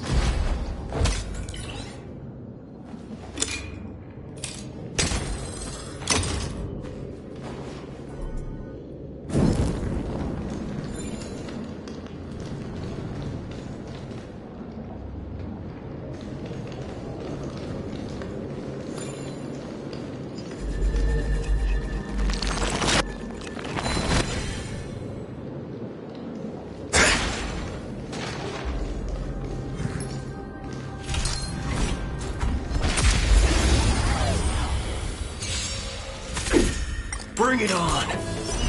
There's your reward!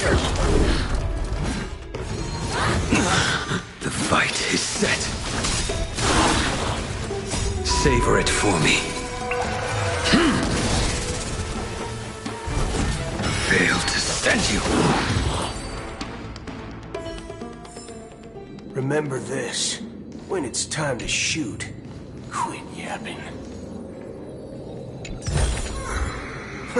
This reward's not even a fraction of the bounty on my head.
Could you be the scions of Styxia? Did you hear about the great work that I'm doing here, and have thus arrived to give me the last material that I need for transmutation? Great work? Have you heard of the great name of Pollux, perchance?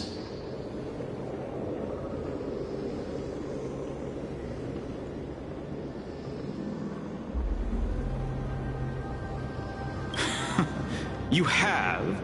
Then that's good. During the Age of Myth, a time likely before your birth, I was the unsurpassed zenith of alchemy that none could reach. On the shoals of the River of Souls, I shall make Pollux soar again and bring death back to the world. But didn't that dragon already bring death to the world? Oh, looks like you don't know the whole picture. Well, it's true that the missing girl can grant death to mortals. Pollux, the one who delivered her onto this world, makes it so that humankind cannot die.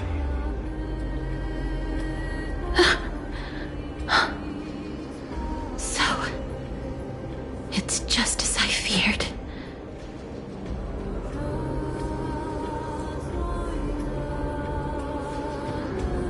This is my guess. The deceased are supposed to drift down the River of Souls until they reach the end of the West Winds. But this River of Souls was blocked by Pollux's fall. That's right. That's why it's imperative that I bring the dragon back to the mortal realm and make it soar the skies again. I have long since prepared my alchemical matrix in the tower, although I am still missing the most crucial material of all. That final ingredient, the final sacrifice, is none other than the girl who lives out her days with death. Huh? What's going on? You didn't touch him, did you? I know that I am no longer capable of carrying out that task. Take this, all of you, and please fulfill that great undertaking on my behalf. This... We had been inebriated in Fagusa's feast for too long before we began to seek divine-bestowed death, so that we could be freed from the whims of fate. However, that brought doom upon us. Instead of summoning a supreme god, we encountered a monster that cut off the River of Souls. That detestable dragon Pollux denied all the dead from the gates of the Nether Realm. Unable to rest in peace, these departed spirits engulfed Styxia like a roaring tide. As a result, my city and its people no longer exist. That child is the only person whom I managed to save. Born within the evil dragon's abdomen, she has possessed the talent of death since her birth. She must have been granted to us by the gods as a chance for us to atone for our sins. Please, you must nurture her to adulthood and prevent her from experiencing all of the suffering that we went through. I promise that I will care for her as a mother, that I will protect her from the evils of death. By Fagusa above, thank you for your kindness. As her mother, please bless this child with a name before I am swept away by the River of Souls. Please, let me know how I should address her in my next life. Oh. Like how a transient raven butterfly, a fleeting Papilio castor, perches on the twig of death. Castorus. That shall be her name. That's where my name comes from? The sound's back. What is making that ruckus?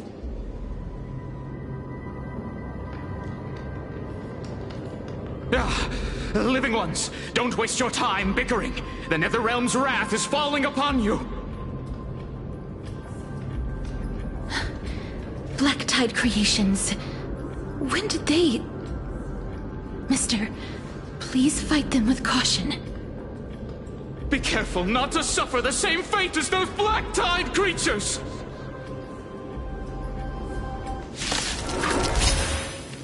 Everyone, hide behind me!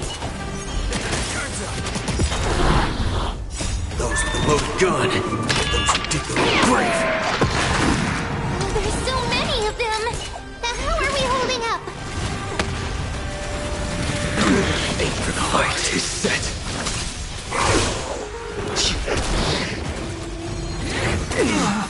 Failed to send you. Here. Our souls. For the feast of strife. on their triumphant return.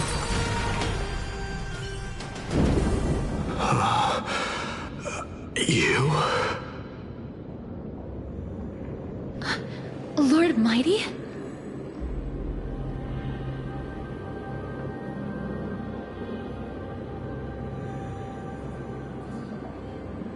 Lord Mighty, you've been through some tough battles once again.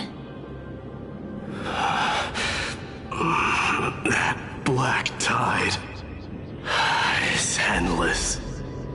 My death is only temporary.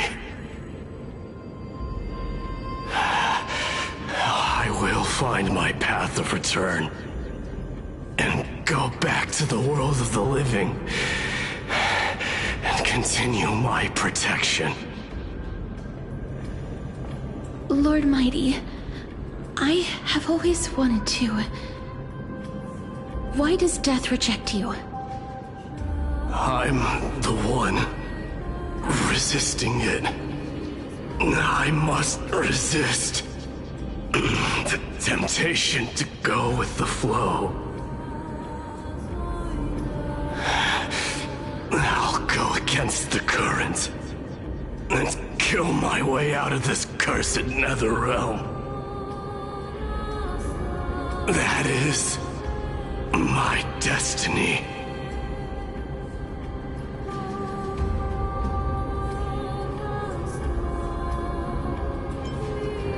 It seems like he's completely focused on resisting the temptation of the dead's whispers. He's working hard every minute to deny death. It seems his battlefield is not limited to the world of the living.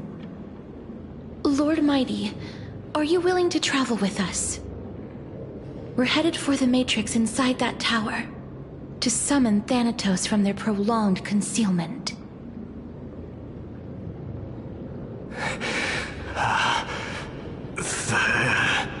Thanatos. Challenge. Death. That's right.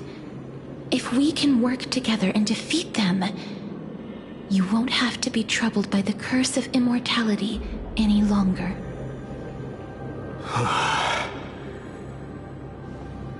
Let's go together, Castorus. Let the person who has brushed against death countless times guide your way. Cass, are you sure you want to do this? The alchemist said he wanted you to be a sacrifice. I'm not afraid. There's no reason for us to turn back anymore. Rather than standing still, taking action is by far the better option. Perhaps fate might take pity on us today and show some compassion.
This is going to be difficult.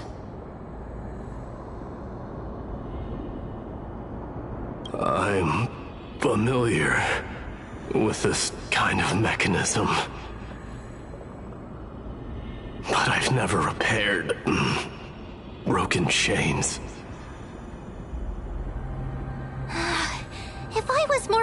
careful, I would be able to carry one person with each limb and fly the 4 of us to the other side.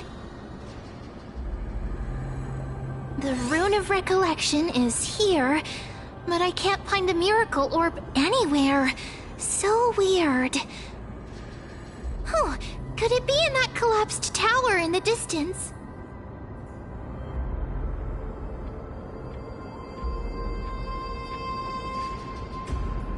It's still up to me to step up in a crisis. Wait here. I'll go check things out.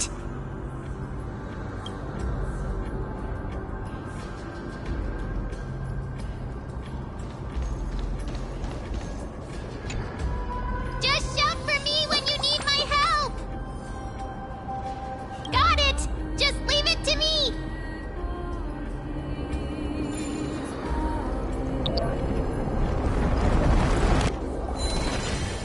Mem did it. The pink squirrel is very smart. The miracle's range is limited. Please come a little closer. Aren't I a good fit for Orynyx's priest? Of course. You're the most competent priest ever.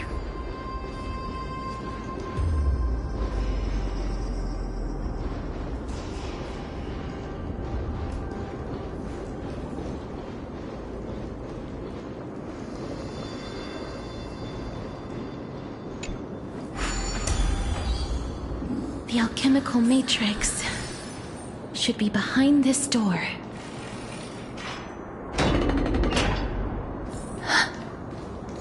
Is that...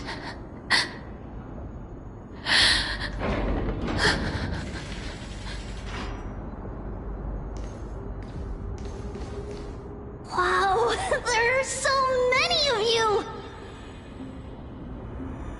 It's little Cass and little Gray. Oh, there's also little D and the big puppy! Trian? Aren't you...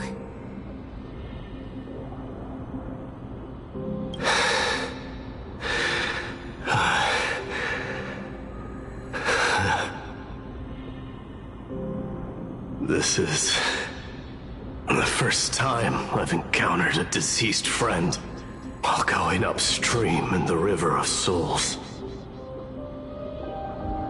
It really works like this. Just like the other departed spirits we've encountered along the way. I'm also unable to sense the aura of the living on Lady Trian. Yup, you're right. Trian already knows that she'll not be able to return to everyone's side. But Trian believed that little Cass would eventually return to the Netherrealm. So, Trian has been standing here, at this spot closest to the world of the living, and waiting for little Cass. Oh. It must have been very tough for you. But according to what Trian said, we're almost at the entrance of the Netherrealm. Trian promised Trevi and Trinan that when little Cass got here, Trian would get the gift ready and be the first person to run over and welcome you.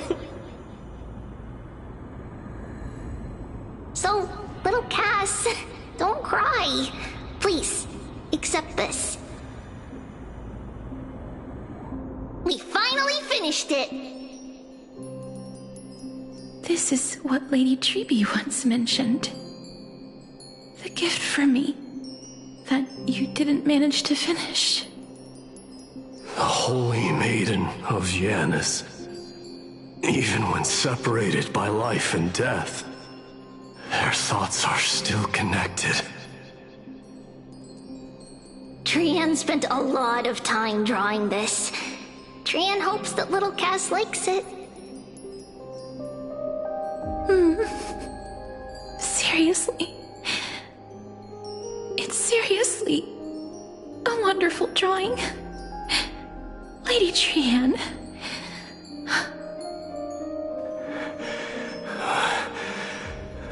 This is our flame chase journey.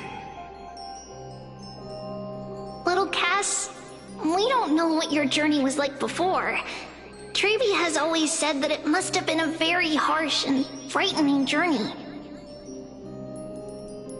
But little Cass no longer has anything to fear now, because everyone is here with you in this flame chase journey! That's right. Only now, when I see Lady Trian's gift, do I realize that I've already obtained so many things I would never have dared to dream of since I embarked on the flame chase journey. It's the first time I've gained so many companions. The first time I picked up the hobbies of crafting and photography. The first time I had dinner with someone else. The first time I went to the market to buy the Chimera doll I'd liked for a very long time and hugged it to sleep. The first time I wore a dress personally made by Lady Aglaya.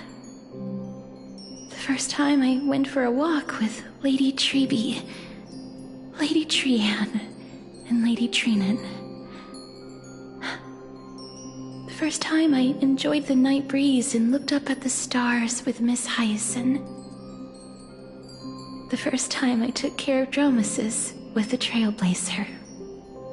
Looking back at all these experiences I never thought were possible, it feels as though the scales of my life had shrunk from centuries and decades down to minutes and seconds.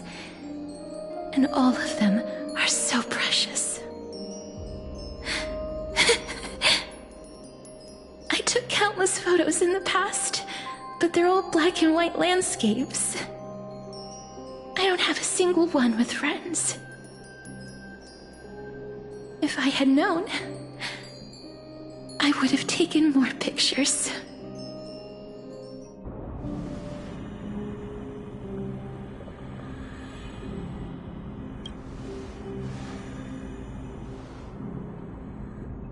Trian says yes!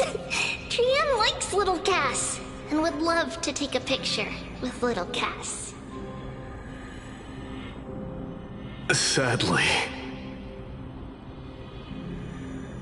being departed souls, our images cannot be captured in the world of the living.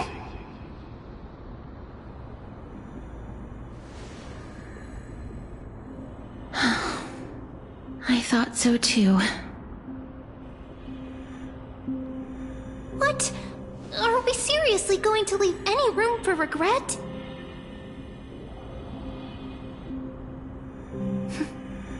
There won't be any regrets. This vivid drawing surpasses any photograph from the world of the living.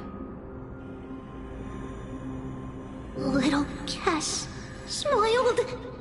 Treevee, Trinan, and Trian's wishes finally come true! I remember you once said that fate is not the flowers that bloom at the end of the road, but where people tread beyond the gate. Now, the path that belongs to me is about to reach the end. Thank you for bringing me the final key. Key? Little Cass, why are you talking in riddles all of a sudden? I have a feeling that soon, this gift of yours will become the key to saving Mister's life. Wow, that's amazing! Then keep smiling and carry on bravely! Little Cass, Little Gray, everyone, see you tomorrow!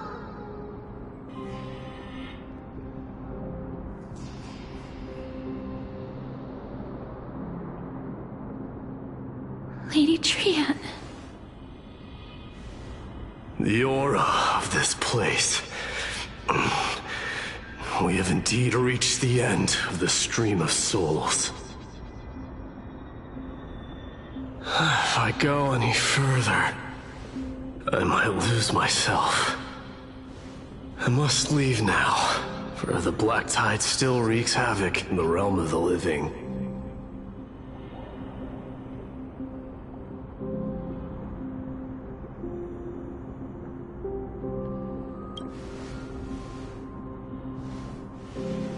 I have broken free from the chains of death countless times. This time will be no different. Castorus, will you fulfill your duty for the flame chase?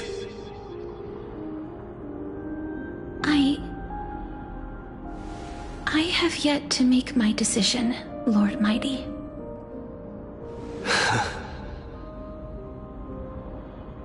No matter. Make the choice your heart desires. Even if it takes 1,000 years of waiting. I will continue to fight till I die. Then rise from death till the miracle descends.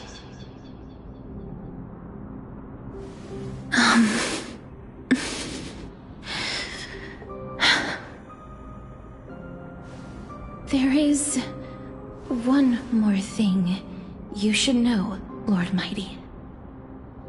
What is it? Professor Anaxa may have deduced the principles behind the Era Nova. You and I may be reincarnated as strife and death in the next cycle, becoming calamities wreaking havoc upon the world. I see.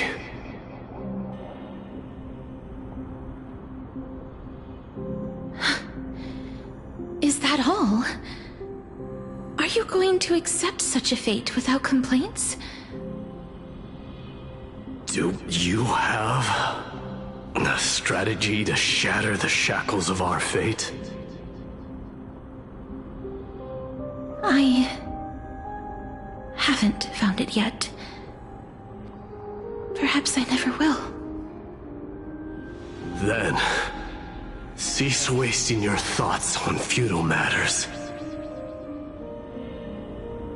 Control what little you can. And when fate's inescapable grasp comes, resist it with the strength of your mighty will.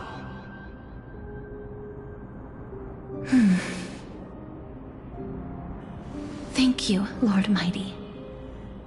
I will find the right decision.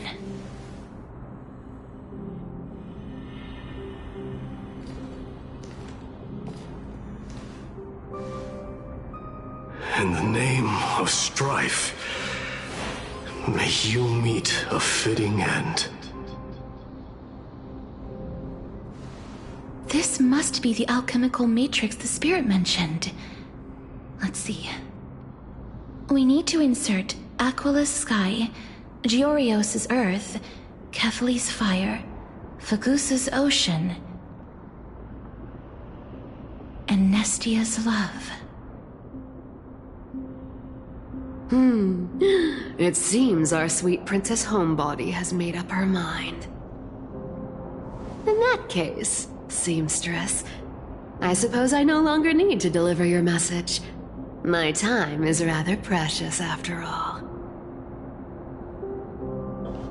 Whether you wish to break free from death or not, please, follow your heart.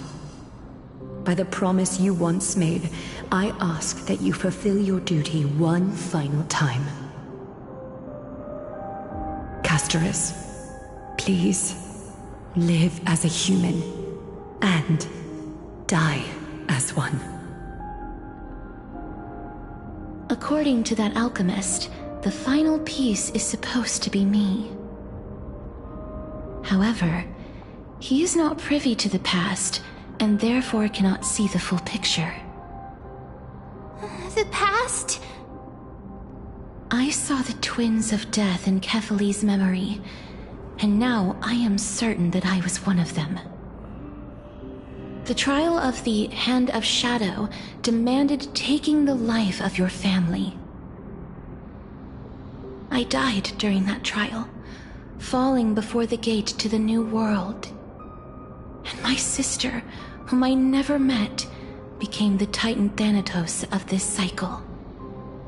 She was consumed with regret over my death, so she used the Titan's authority to reforge my soul. Yet, it also means she has never revealed herself to anyone, hidden away from the entire world. That's because the Titan she became already fell at the start of everything. They died for me, and now lie in slumber in the River of Souls. You mean Pollux? That's right. The River of Souls is no material river. It cannot be blocked by ordinary means. Only a divine corpse can prevent the dead from reaching the next world. And that's why we have to awaken Pollux from death before we can retrieve the core flame of death. We have to reforge its body with the power of alchemy. But Cass, if that alchemist speaks the truth, does that mean you're also part of the dragon body? According to those departed spirits, I was indeed born as the dragon's twin. But before we talk about that, have you heard the sighs?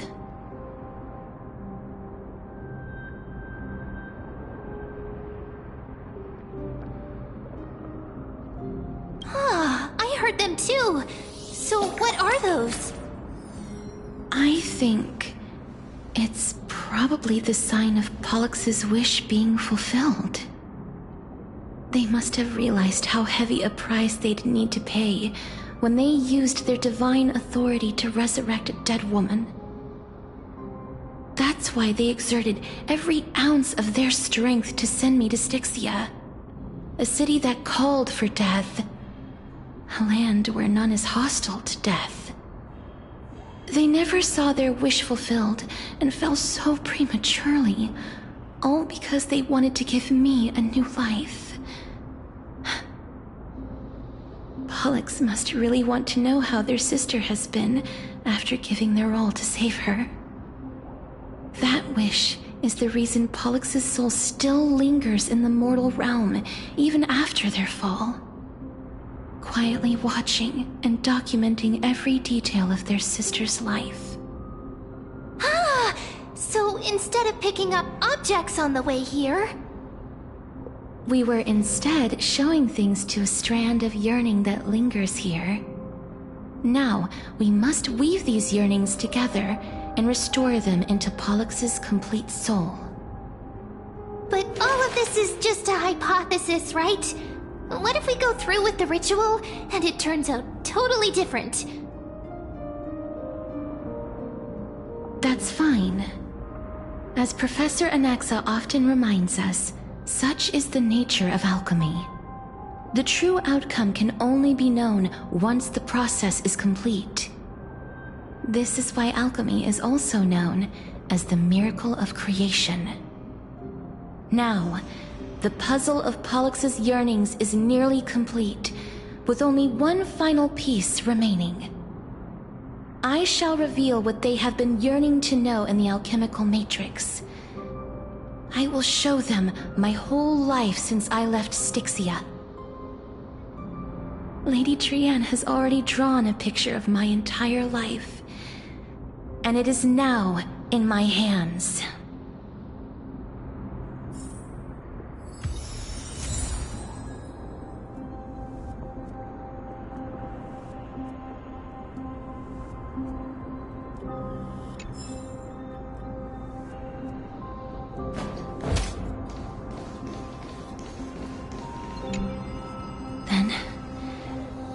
Let the ritual begin.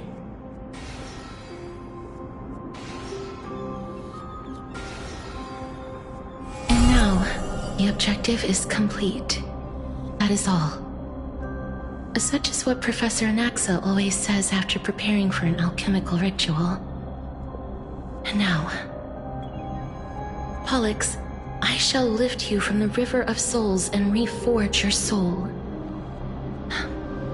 Perhaps you will be disturbed by this, and your body may become horrifying to behold. But if even the slightest trace of your soul remains, the soul that once ferried me to this side of the shore, then please, look at me. I wish to thank you in person. I have obtained everything you sacrificed your divinity for. Lady Almanette. Did she recognize you? Oh, she must be the first soul we can communicate with here, right? I'm afraid she is just another spirit trapped here, like the rest of them. The only difference is that I was there when she died. Please, go on. I'm listening. Are you about to tell the story of Styxia? Yes. You're just as smart as I imagined, but... never mind. Now's not the time. There's no need to worry, Elder. Take a look around you. You're already at the resting place of the dead. The world of the dead? But how? I understand that you chose to remain silent about the story to protect Casterus, the girl who coexists with death. But you no longer need to hide that story. I can assure you that you have protected that girl's life well.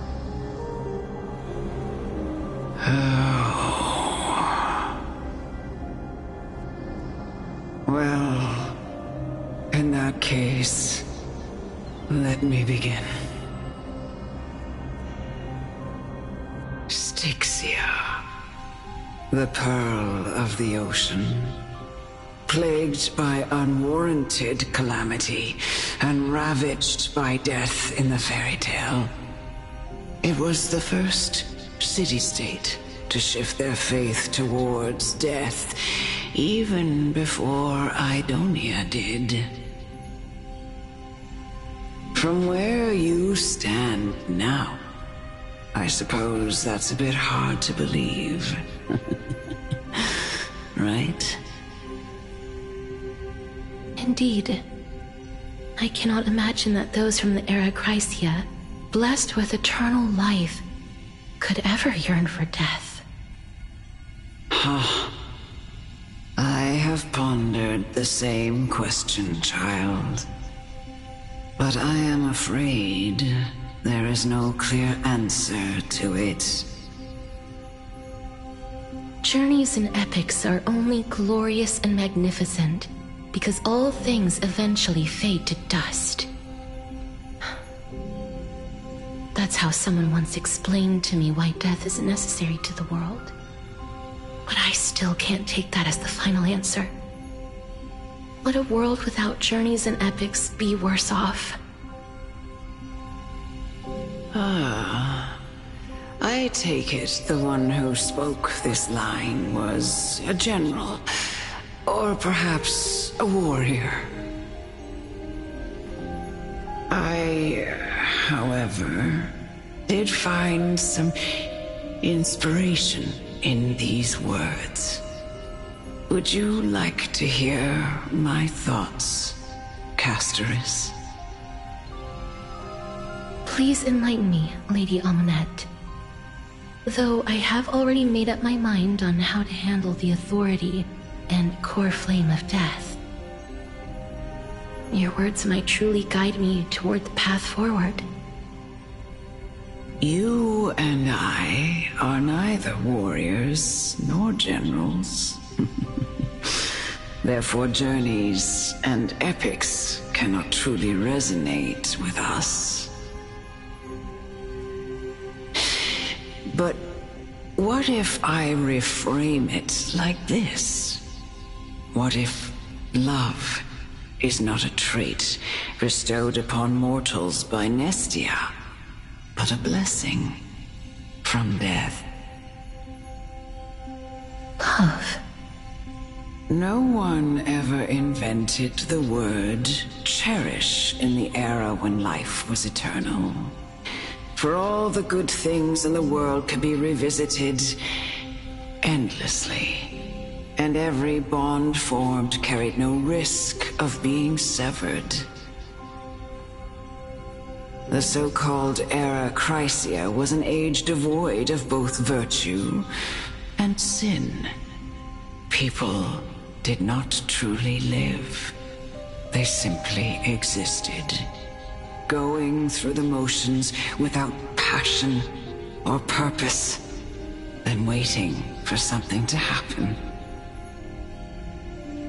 Perhaps the people of Styxia chose to embrace death not out of fascination with its cruel and fearsome side,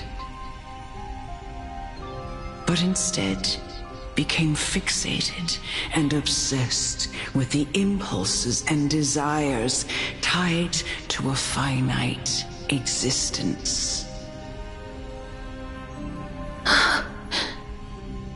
Therefore, death is not a thing of fear and desperation, but... That's right, Casterus. It is the reason we shed tears when parting ways, and also the original spark that ignited the passion of mortals. If you truly intend to deprive the world of death, then be prepared to witness it return to a state of stagnation. I understand, Lady Amunet. Our limited lifespan shapes all that we know and love. Not even the Death Titan has the right to take that away from humankind again. Nestia's love was the chrysalis of Gold's first blessing, but it most likely wasn't understood by mankind. We only learned to interpret this wonderful gift after Thanatos' arrival. If the world was bereft of death, then the Queen of Styxia wouldn't have played midwife in delivering me into this world. You wouldn't have welcomed me into Idonia, and Aglaia would never have invited me to join the Flame Chase journey. None of these stories would ever have happened, and I would never have lived, let alone found happiness. Thank you, Mother. I will use all the love I've experienced in this long life to complete the final miracle. My teacher, Anaxagoras, grant me the wisdom of all things. I call upon thee, the stripped dead dragon's corpse.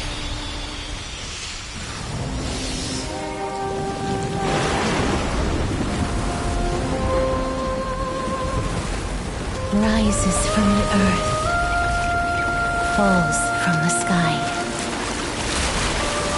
As above, so below. This is the greatest power of all powers. Unstoppable in this world.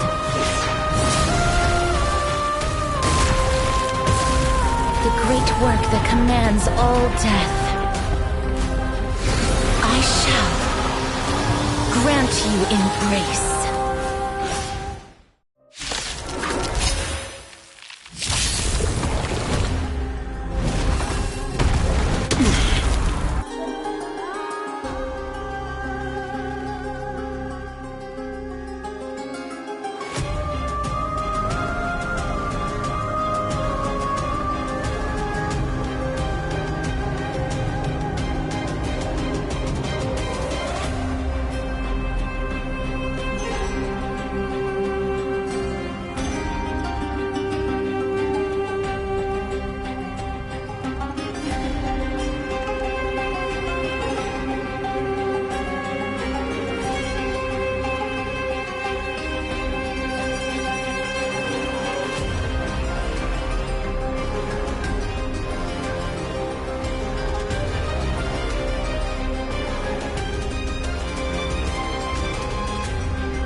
saved my life truly gone? Or will you show yourself again once we eradicate this hatred and regret? There's no reason of you punching those with a loaded gun. Those who dig the grave. The fight is set. I failed to send you. They sent a storm.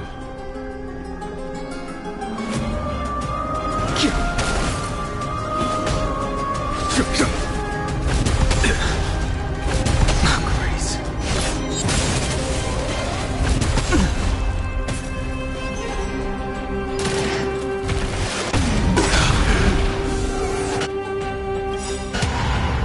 Awaken, dormant scales.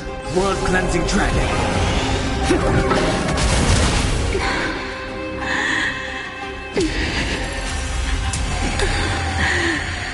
And I know you're anxious. Shh. Don't be afraid. Heaven surge. Break. There's no more need to weep in grief. I will grant you peace.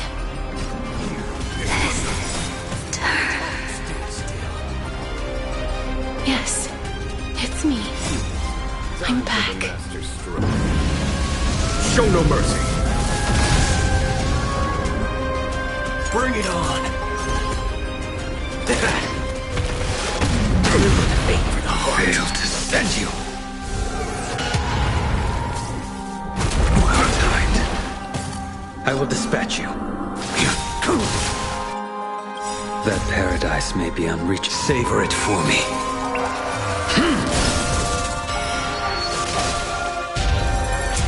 Be careful. They may be moving by instinct, but there is fury welling up within them.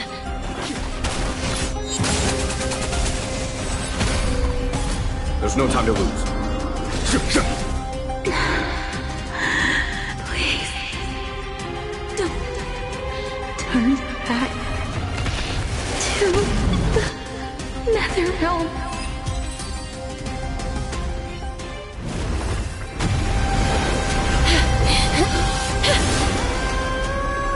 Oh, death. Sleep in peace.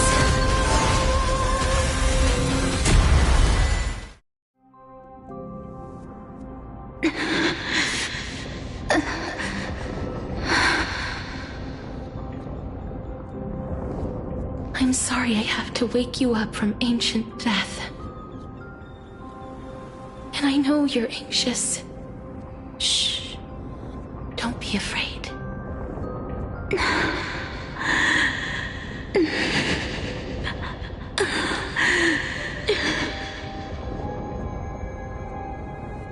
Do you remember me?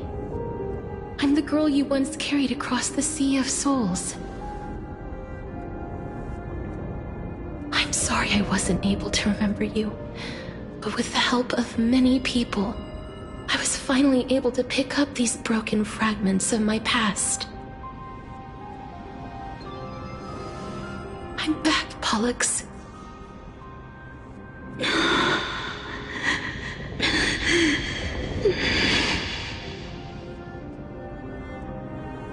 I know this might not be what you wanted.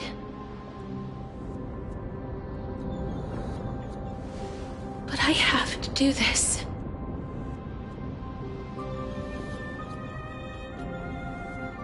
So please, carry me across the Sea of Souls again and return me to the Netherrealm, just like you did in the past. Please take me to where the core flame of death rests.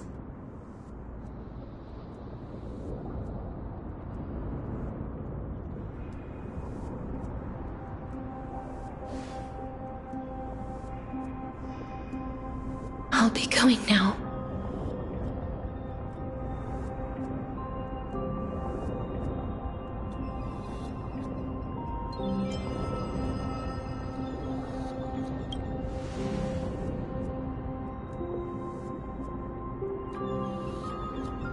They may look scary, but as long as...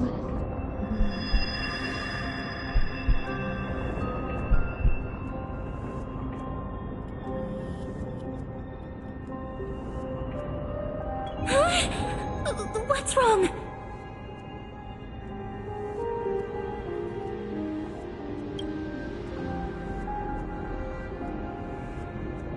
Are you...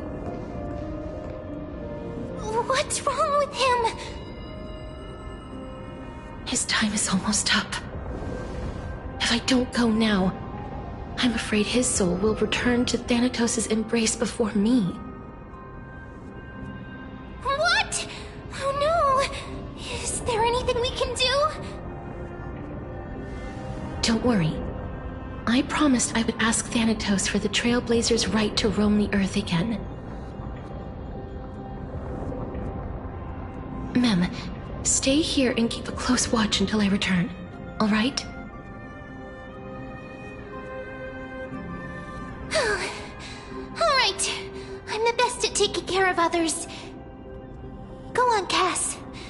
Make sure not to leave yourself with any regrets.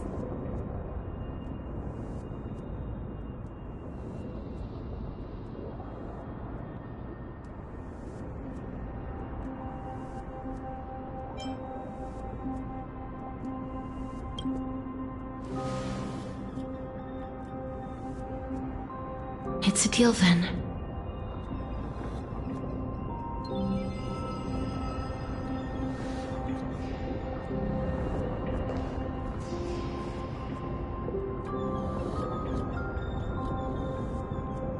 Please.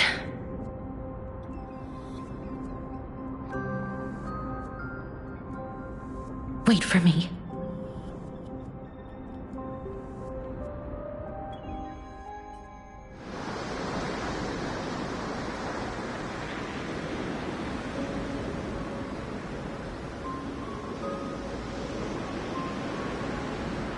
After all that, you still ended up back here.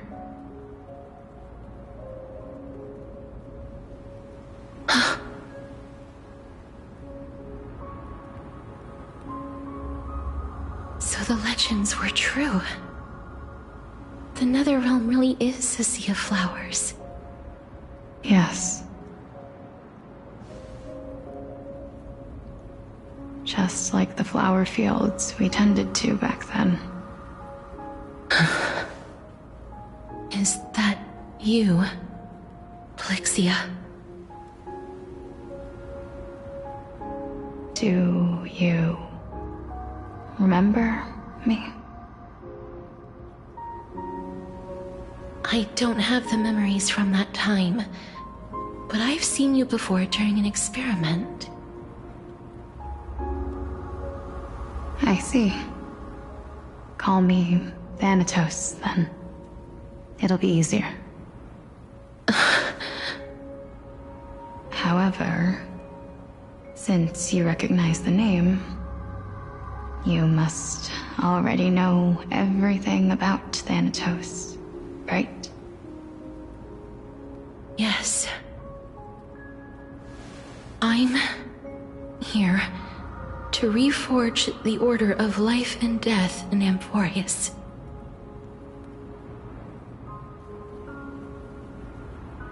You know, my sister was a sympathetic, but rather sensitive person. Whenever she didn't want to say what was on her mind, she would avoid eye contact and look off into the distance. Just like what you are doing now. Can you tell me about the last Era Nova? What did you do, Polixia?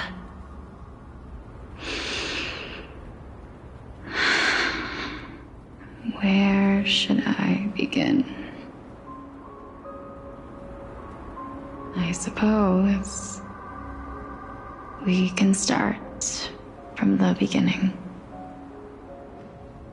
A long, long time ago, there were a pair of like-minded twins.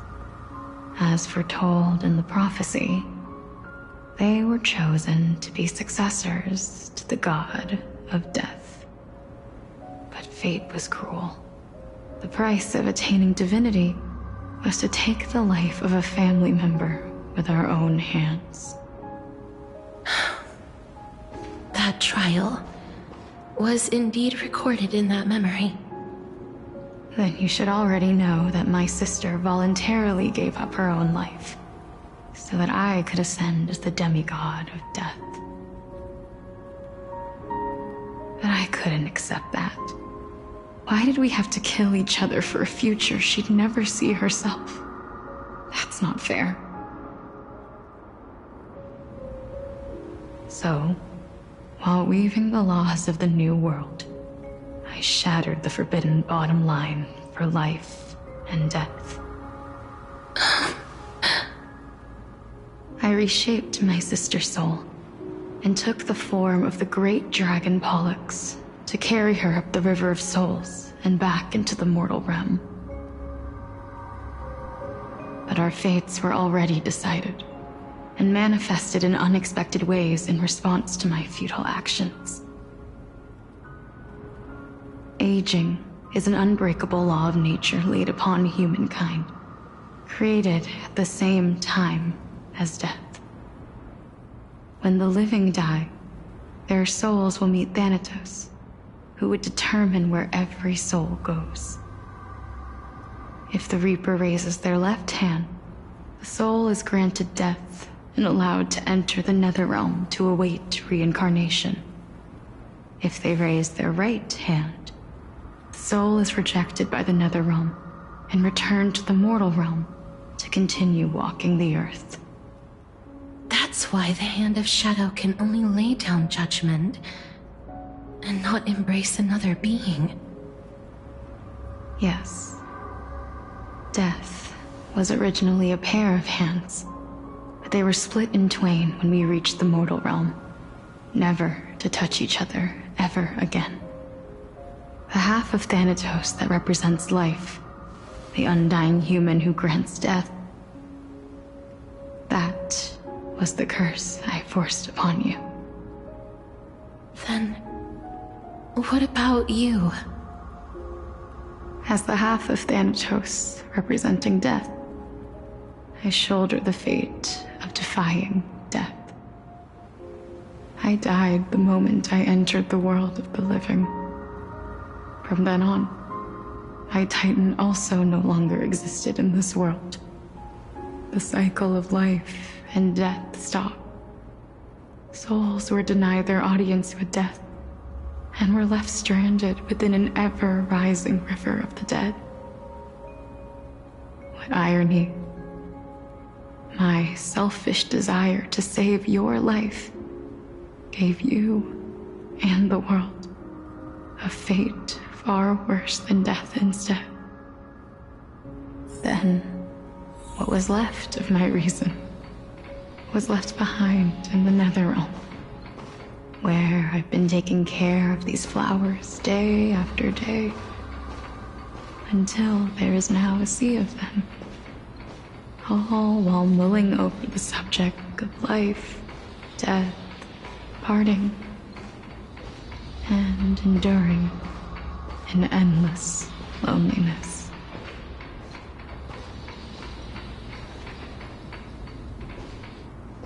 Fate is absurd indeed. Our lives were a mirrored image of one another, like a pair of hands. Even so, we arrived at the same destination. We walked different paths, yet experienced the same pain. I had hoped that maybe you would at least have a good life in this cycle. I'm sorry. I lived my life well. It didn't go to waste. As far as I'm concerned, you did nothing wrong. Even though I forced the authority of granting death to humanity upon you, a total stranger. Too many responsibilities were forced upon me in the course of this long journey. I was once lost, even upset. But I realized recently that if it weren't for your blessing, I wouldn't have understood the source of these emotions, nor would I have realized my purpose. I wouldn't have made it here to reunite with my missing half. And we wouldn't be discussing our past while sharing the same view of this landscape. I wouldn't have understood the meaning of our existence. The meaning of our existence. This sea of flowers blooms on dead land, because we sowed it with the seeds of our separation and watered it with our tears of loneliness. Yes, the only thing death is allowed to create are flowers that bloom from blood and tears. That's why Thanatos cannot create living beings at will, nor can the Hand of Shadow determine a person's remaining days. Because the life and death of mortals should never be dictated by another's will. Are you saying there's no point in Thanatos' existence? No. No single being can bear the scales of life and death on their own. Not even a god. Life and death weigh equally heavy. We both know that now, don't we? You, too, must have had a difficult life. We've taken quite a ridiculous journey together, haven't we? I had a feeling, even back then, that we would meet again one day. Not to embrace one another after a long separation, but to come in search of retribution. Tell me the answer that's already been written, and let us draw this seemingly endless fate to a close.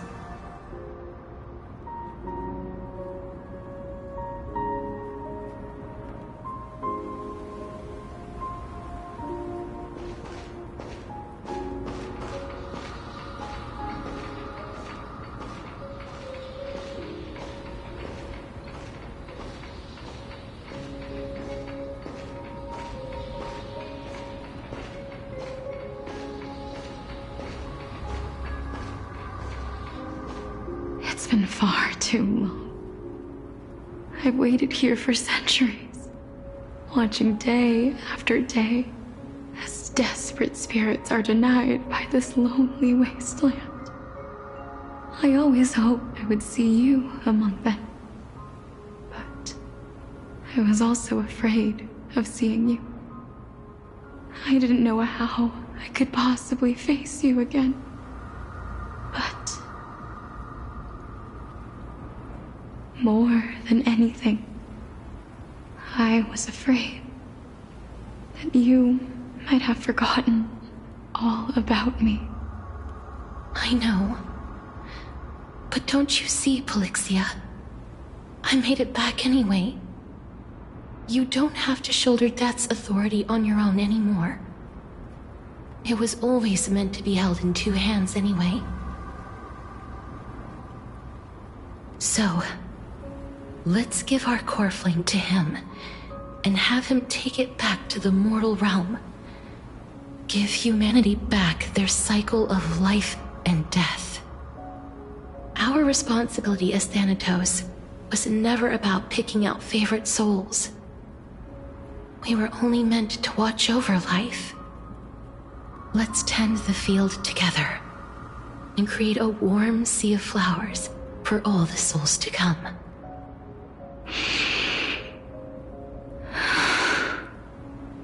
What do you think, Polixia? Yes, just one last step. You shall wither, and through that, the dead will sprout again from the remains, and be reborn with the dead flame. As foretold by the prophecy, Thanatos' authority is only destined for only one person to wield. As the Chrysos heir of death, as their demigod, as a titan, our fated moment has arrived once again. Just like before. Yes, just like before. But unlike that time, the ones undergoing the trial this time are prepared. You've made up your mind? Yes, as dictated by fate. But I won't be afraid. As long as you're here with me. Complete your trial in this life. Grant me the embrace of death, and light the spark of life ablaze. You've been tempered by life and death. I know you'll be able to give this wasteland its first breath of life. Like a raven butterfly, flying swiftly into the Netherrealm, perching on the twig of death.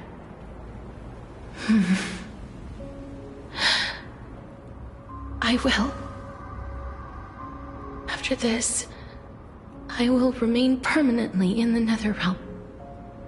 The River of Souls shall return here and rain down from the sky, scattering souls across the earth. The cycle of life and death will flow once again. The sea of flowers you sowed shall bear countless joyous or sorrowful souls, and bloom evermore.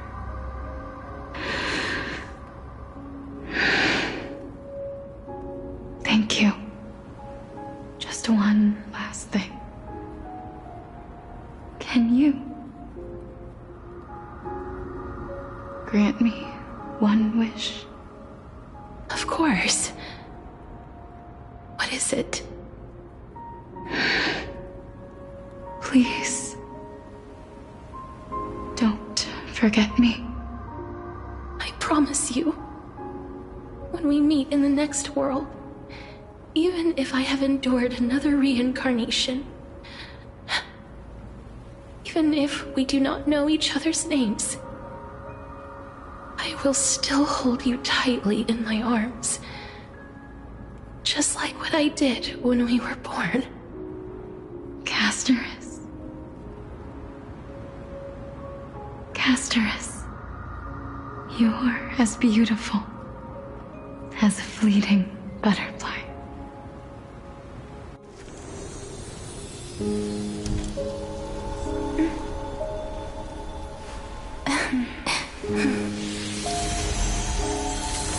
I will bring rest to death. And from now on, stagnant life will once again flow.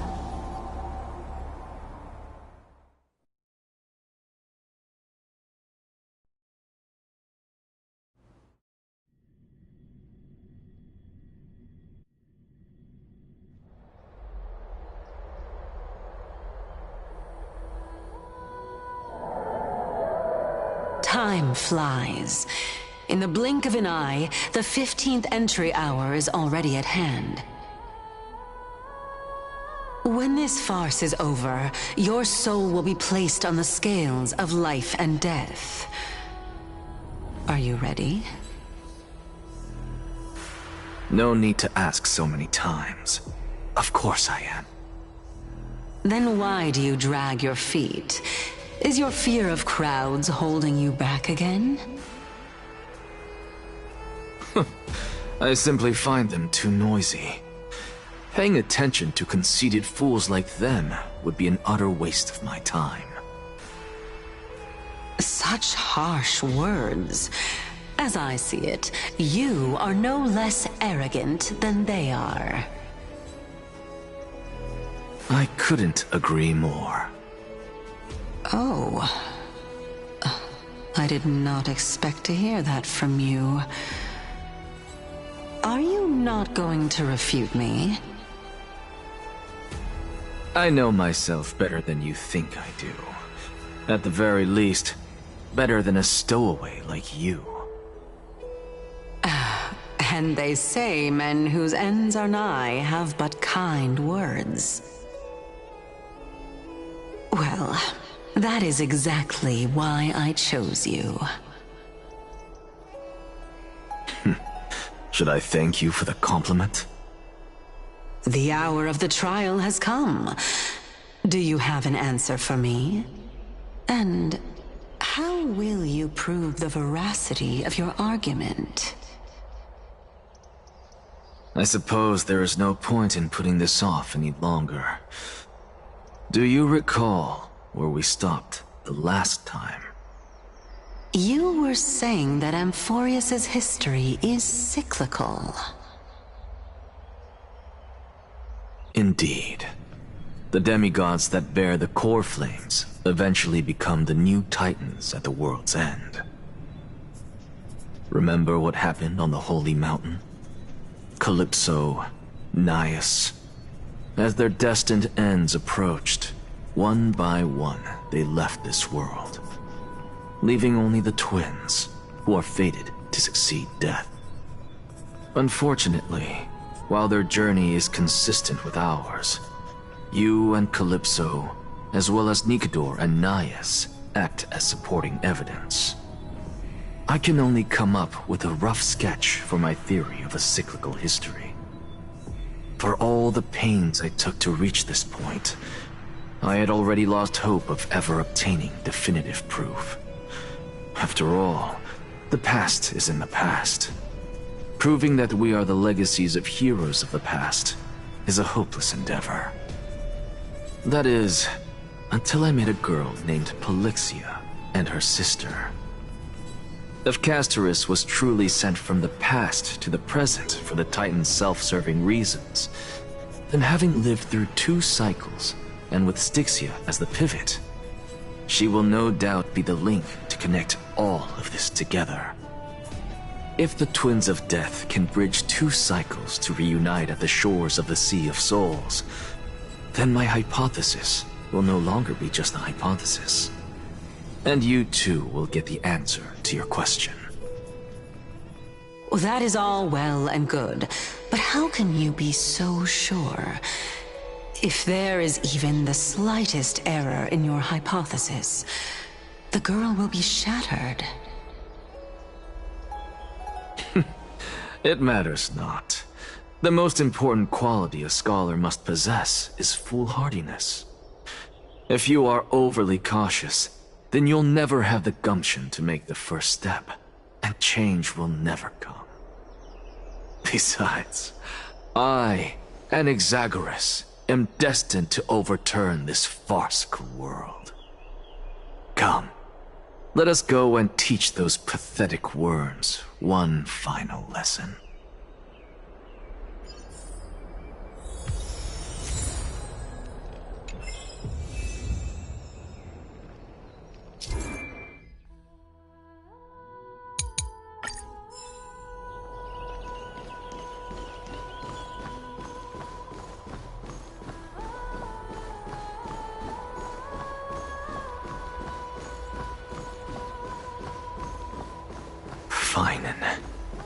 So they are leaving the...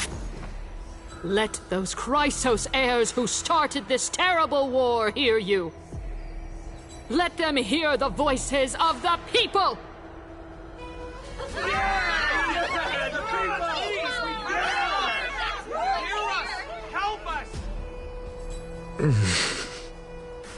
As always, that woman knows how to stir up a crowd. Professor Anaxa, I thought you'd pass on this. Everyone must cast their vote, or this assembly would serve no purpose. Prof, do you truly think it's wise to entrust the fate of the world to an assembly like this? Akama has stood strong under this system for 1,000 years. It stands to reason that there is purpose in its existence. But that is not what you're asking, is it? What you really want to know is Aglaia making the right decision in entrusting the fate of the world to you? Nothing ever escapes you. I didn't spend all those years teaching you for nothing. Most people only take 4 years to graduate, if I recall. To tell the truth, I feel like I'm on my way to an execution chamber instead of a podium. So, do you have an answer to that question? No, I don't. I thought so. Because that question is not yours to ask in the first place. Is Aglaya entrusting the world to you the right decision? Don't make me laugh. That is a question that woman must answer herself. Why are you fretting about this on her behalf? Or have you been seeing yourself as her pawn all this time? Listen up. I'll say this only once. Flip your perspective around and ask yourself this instead. What should I do to ensure that the world doesn't stray from the correct path? That is what you should be thinking about. You still have time, so give it some thought. Oh, and don't bother telling me the answer. Tell it to those begging for salvation from the gods. Got it. Thank you, Professor Anaxa. That's Anaxagoras to you. Who will you be voting for? That'll depend on how well you perform. May Cersei safeguard your thoughts.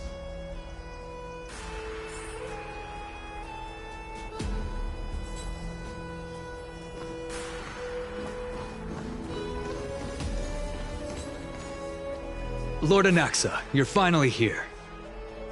The last speaker for the Assembly will be taking the stage soon. The resolution will be passed after that.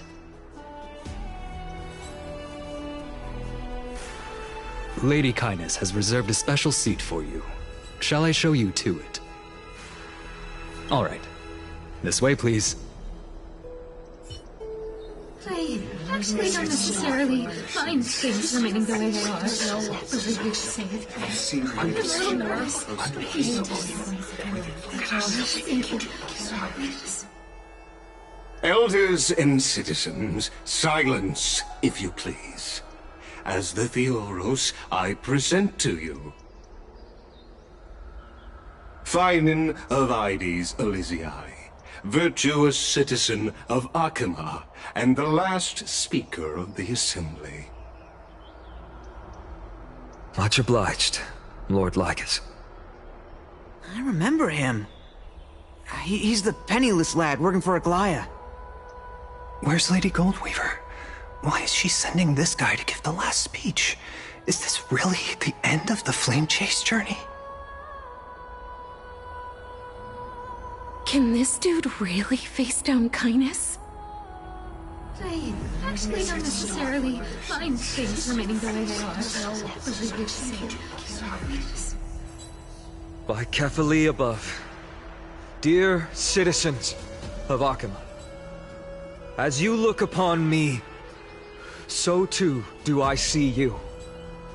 I see your fear and misgivings, your apprehension about the discord between the Chrysos heirs and the Council of Elders, and your uneasiness about the future of the Holy City. Yet, before you contemplate something as grand as the fate of the world, I ask that you look closer. Look beyond the horizon illuminated by Kefali, at the crisis threatening to overwhelm us. What? Ides Elysiae, my beloved hometown, is a village forgotten by time. It is a place with the most invigorating breeze and wheat fields that spread all the way to the sea. I once thought that there I would enjoy a lifetime of peace and quiet with my friends and family. How I wish I could invite all of you to that paradise, far from the noise and chatter of the world. Alas, I can't. Because she, and all that she nurtured, all that I loved, they have long been devoured by the Black Tide. My beloved home is no more.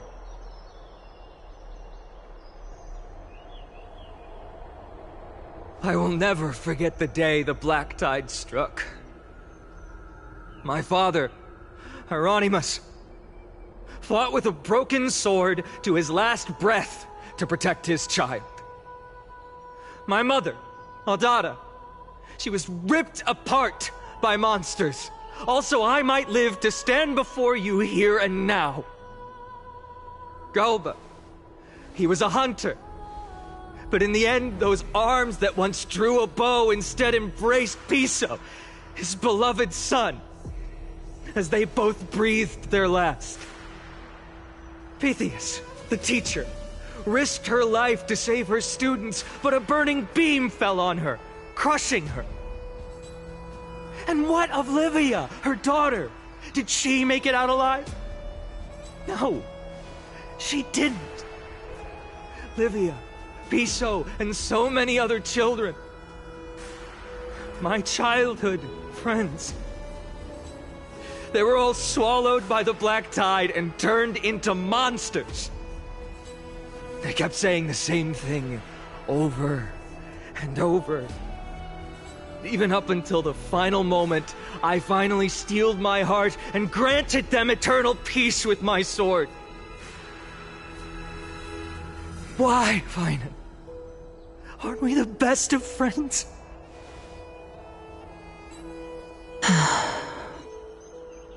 That is the Black Tide. A looming threat that can bring Akuma to its knees any time. Kindness may have promised that with the 3 Titans of Calamity gone, Akuma will return to an era Chrysia once more, but much as it pains me, I must disappoint you. While the demigod of strife has done everything in his power to hold them back, they are still coming. By now, the name of that black-robed swordmaster, the Flame Reaper, has likely echoed throughout the city already. The roaring thunder is a message from the strife demigod. The Flame Reaver has risen from death, and they hunger for the core flames of the gods.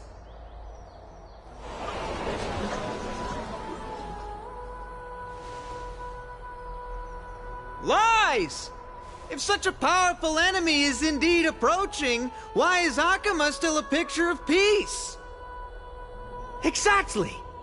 The city of Akuma shows no signs of pandemonium or chaos. And why is that? I beg you, spare a moment to think about this. Are we able to stand here and hold this assembly in peace today because the danger has passed? No! This peace we enjoy is no gift of fate. We are able to stand here today only because the Chrysos heirs have stepped up and shielded Akuma from calamity. With her golden threads, Aglaya has preserved and continues to preserve these idyllic days that all of you hold dear. The Council of Elders claims that Aglaya will one day forsake the people because her divinity is eroding her body and soul. But ask yourselves this. Rather than offering her aid and support, why do they choose to watch and push Akuma away from the Flame Chase journey? The answer that no one can bring themselves to speak of. A truth stained in blood and buried in greed, fear, and vanity. Allow me to lay it bare before you. It is because the Council of Elders, which bears Akuma's history and honor, along with this citizens' assembly we once took so much pride in, are now infested with vermin.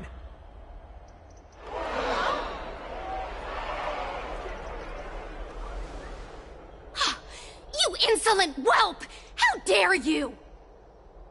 It is true that Aglaya has reached her limit. Why?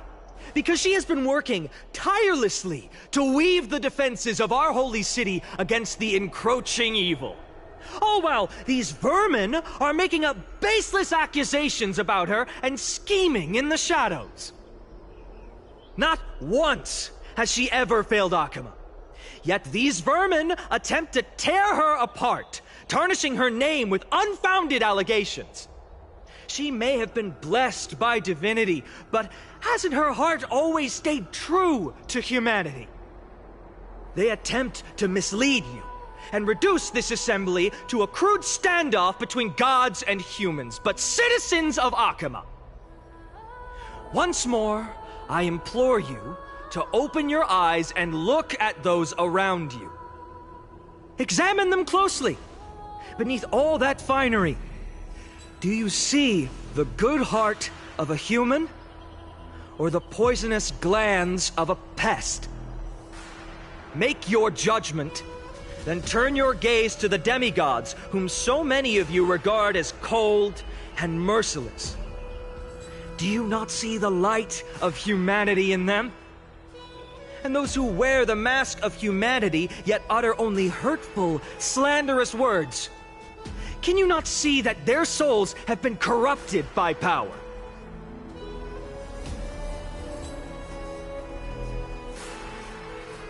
Yet, no matter what your answer is, and no matter who your vote goes to, rest assured that you have nothing to fear. For Aglaya, Trivios, and I will remain your faithful guardians and pledge our lives to upholding your decision. And this vow will stay true until the end of our days, where it will be passed on to future flame chasers. A steadfast and unwavering promise that shall endure through the ages. Absolutely right. The Chrysos heirs have only our best interests in mind. I still don't understand it. I will never believe our proceedings are always have to end. So...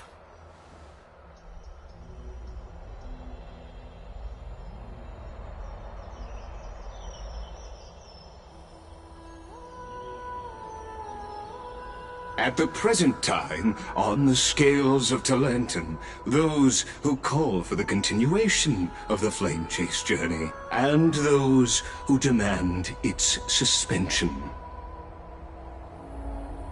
Each faction holds an equal share of votes, resulting in a perfect balance. As expected. This is the moment when the Flame Chase journey is the closest to its end. And now, it's your turn to vote, Lord Anaxagoras. Is there anyone else who hasn't voted? No, you're the last. Cast your vote with care, for your decision will break this impasse. I have long since made a decision. Very well. May you bring much needed change to this farcical world.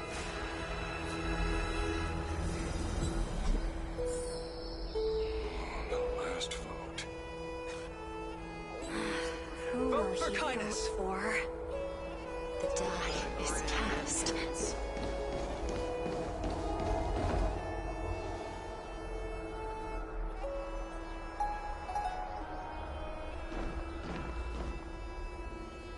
You've done well, Finan. Given the circumstances, delivering a rousing speech to stir up emotions was a prudent move.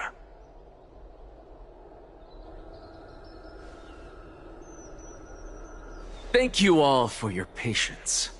On behalf of the 7 sages of the Grove of Epiphany and the scholars of Amphorius, I, Anaxagoras, am ready to cast my vote.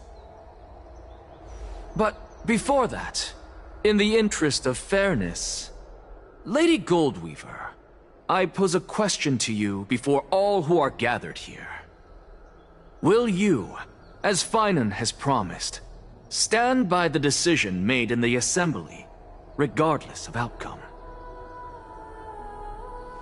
In the interest of fairness, I make no promises, lest it should influence your decision. Very well. I thank you for your honesty.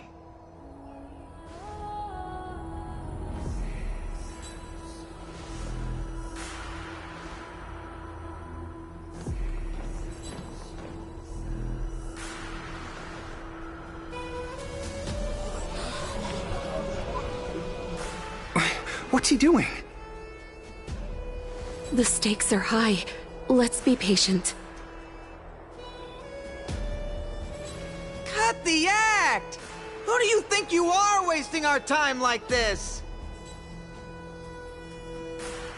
Lord Anaxa, please do not forget that I... Rule number 1. Do not call me Anaxa. Rule number 2. Never interrupt me. Silence is golden.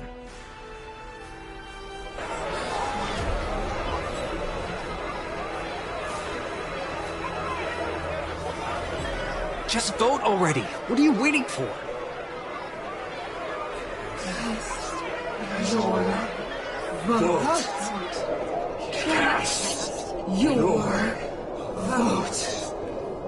Cast your vote.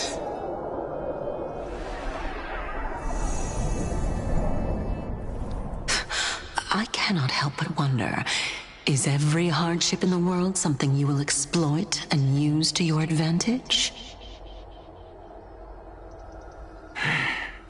How else am I supposed to make use of this situation where my body and soul are separated?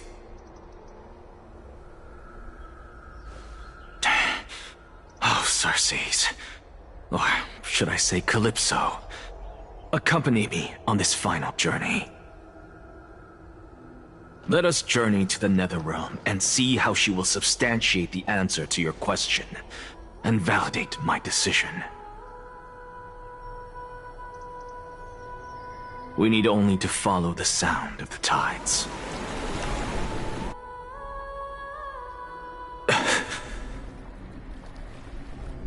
You are... Well done, child. Just as I foresaw, you have achieved great things. Teacher. What a twist of fate. A blasphemer raised in the doctrines of the Venerationists. It's like a foal kicking its mother in the belly after taking all her milk. I respect you immensely, sir, but... You cherish the truth even more. So, child, do not be troubled by the criticisms I have borne. Do not let those voices hinder you as you forge ahead. As the sage of the Venerationists, I am duty-bound to oppose you. But, as your friend and mentor, Anaxagoras, I say, go forth, for the truth is already in your hands. I will keep that in mind. Go now, child. Your lonely pursuit is about to welcome a new chapter. And when you reach the end of this journey, may we meet again with the truth before us. You have my word, sir. May Xerxes safeguard your thoughts.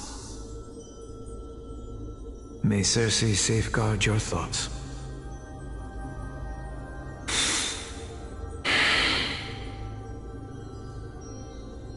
You are right, Empedocles. My lonely pursuit is about to welcome a new chapter.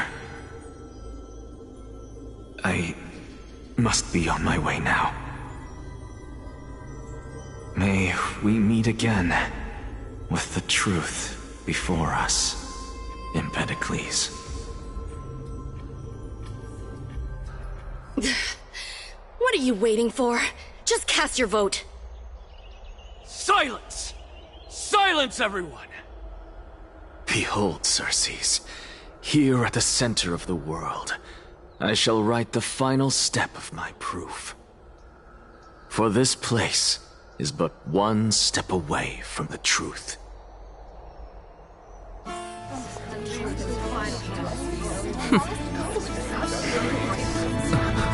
Professor, I completed the proof you wanted.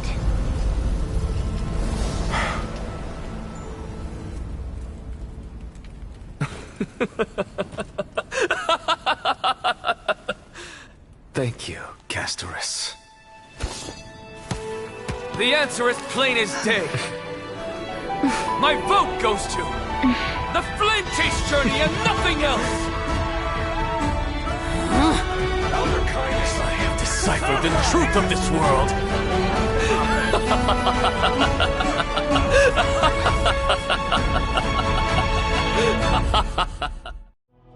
With the balance shattered, the result is clear. By carefully enter Lenten above, as the Theoros I have observed. No! Ligus, you can't! Anaxa, what have you done? Have you lost your mind? I hope you are prepared for the harsh punishment awaiting you. Mark my words, I will make sure that clever head of yours never forgets the price of betrayal. Have you forgotten? I told you that happens to be one of my rare talents. You put on such a grand performance, just to aid their preposterous flame chase journey? Performance? No, you are quite mistaken. I may be paranoid by nature, but I've always been known for my honesty. If you really understood me, Lady Kindness, you'd realize that I never had any interest in your pathetic little game of politics. Factions, standpoints, they are jokes in my eyes. I have never once switched sides. Because I, and I alone, am the truth. Lady Kindness, with all the citizens here as witnesses, we should honor the spirit of democracy and respect the decision of this assembly. I have observed that Akama has chosen her destiny. This citizens' assembly has resolved to continue the flame chase journey. This resolution shall be put up on the Wall of Heroes, such that all citizens are aware of the city's way forward. You! It seems not everyone is ready for the assembly to end. Very well. Let me entertain you for a little longer. By your leave, Lord Ligus. Interesting. Elders and citizens, your attention, please. Stay for a moment more, if you will. Anaxagoras of the Grove of Epiphany has an announcement for the assembly. What is this performer up to now? Absolute flame chase journey will continue? I don't know. So apropos. Frankly, still. Just moments ago, all of you made a decision on the fate of Amphorius. As a supporter of the Flame Chase journey, it pleases me to see the choice you have made. But I regret to say that I still harbor doubts about this outcome. Thus, I hereby challenge this resolution. Tell me, who among you dare swear to Kephales's name that Era Nova will truly welcome the fairy tale ending that the Chrysos heirs have promised? A beautiful new world free of calamity and madness? Nonsense! What is he getting at? Of course he... Not even for a second. No one? Must I pick somebody to answer? Very well. You, the one acting so wise and profound, in front of all present here, do you dare swear that it will happen for sure? No? Fine. Next. You, the one with ignorance written all over your face. Yes, you. Do you dare swear by it in front of the Titan? What are you trying to do? Useless. Your turn, then. With that smug look of yours, you must be confident that the Flame Chase journey is the best course to take, right? Hey! Mind your tongue! So, no one? I see. In that case, fine then. Answer me this. Your speech was filled with such passion just now. How confident, then, are you in making this promise? Professor, what are you doing? Let him continue with his performance.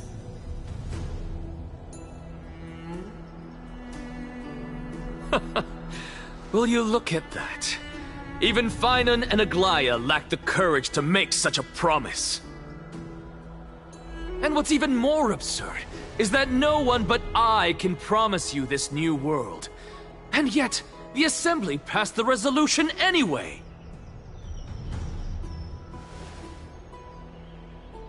But you needn't worry, because I knew better than to trust you good-for-nothings. That is precisely why I am here today. To give you one final lecture. Now listen up and listen well.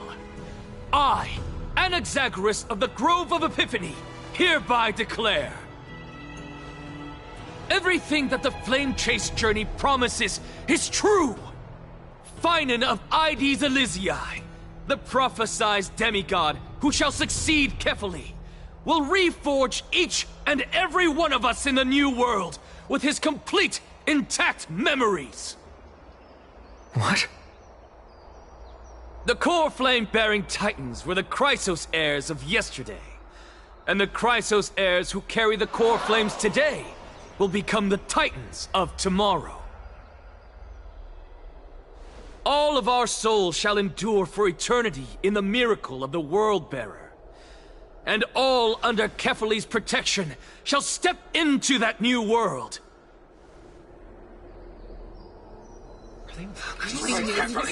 This is pure blasphemy! It's impossible. What? Are you saying that we must bow down to you and worship you, even in our next lives? Enough, you blasphemous imbecile! How dare you try to deceive us with all these lies and falsehoods? How can you prove? I told you, don't interrupt me. But since you've asked, I shall be kind and indulge you. My statements are based on my experiments on the divine body of Kefali themselves. You heard me correctly, everyone. With the tacit approval of Kindness and the Council of Elders, I fused my soul with a god through alchemy and learned the truth behind Era Nova. What is he talking about? Isn't that pure blasphemy? I, the vile, wretched blasphemer, deserve nothing less than death for my sins. And the Council of Elders, which granted me consent and aided in committing this atrocity, should face punishment alongside me! By the gods! Even Kindness has betrayed Akuma!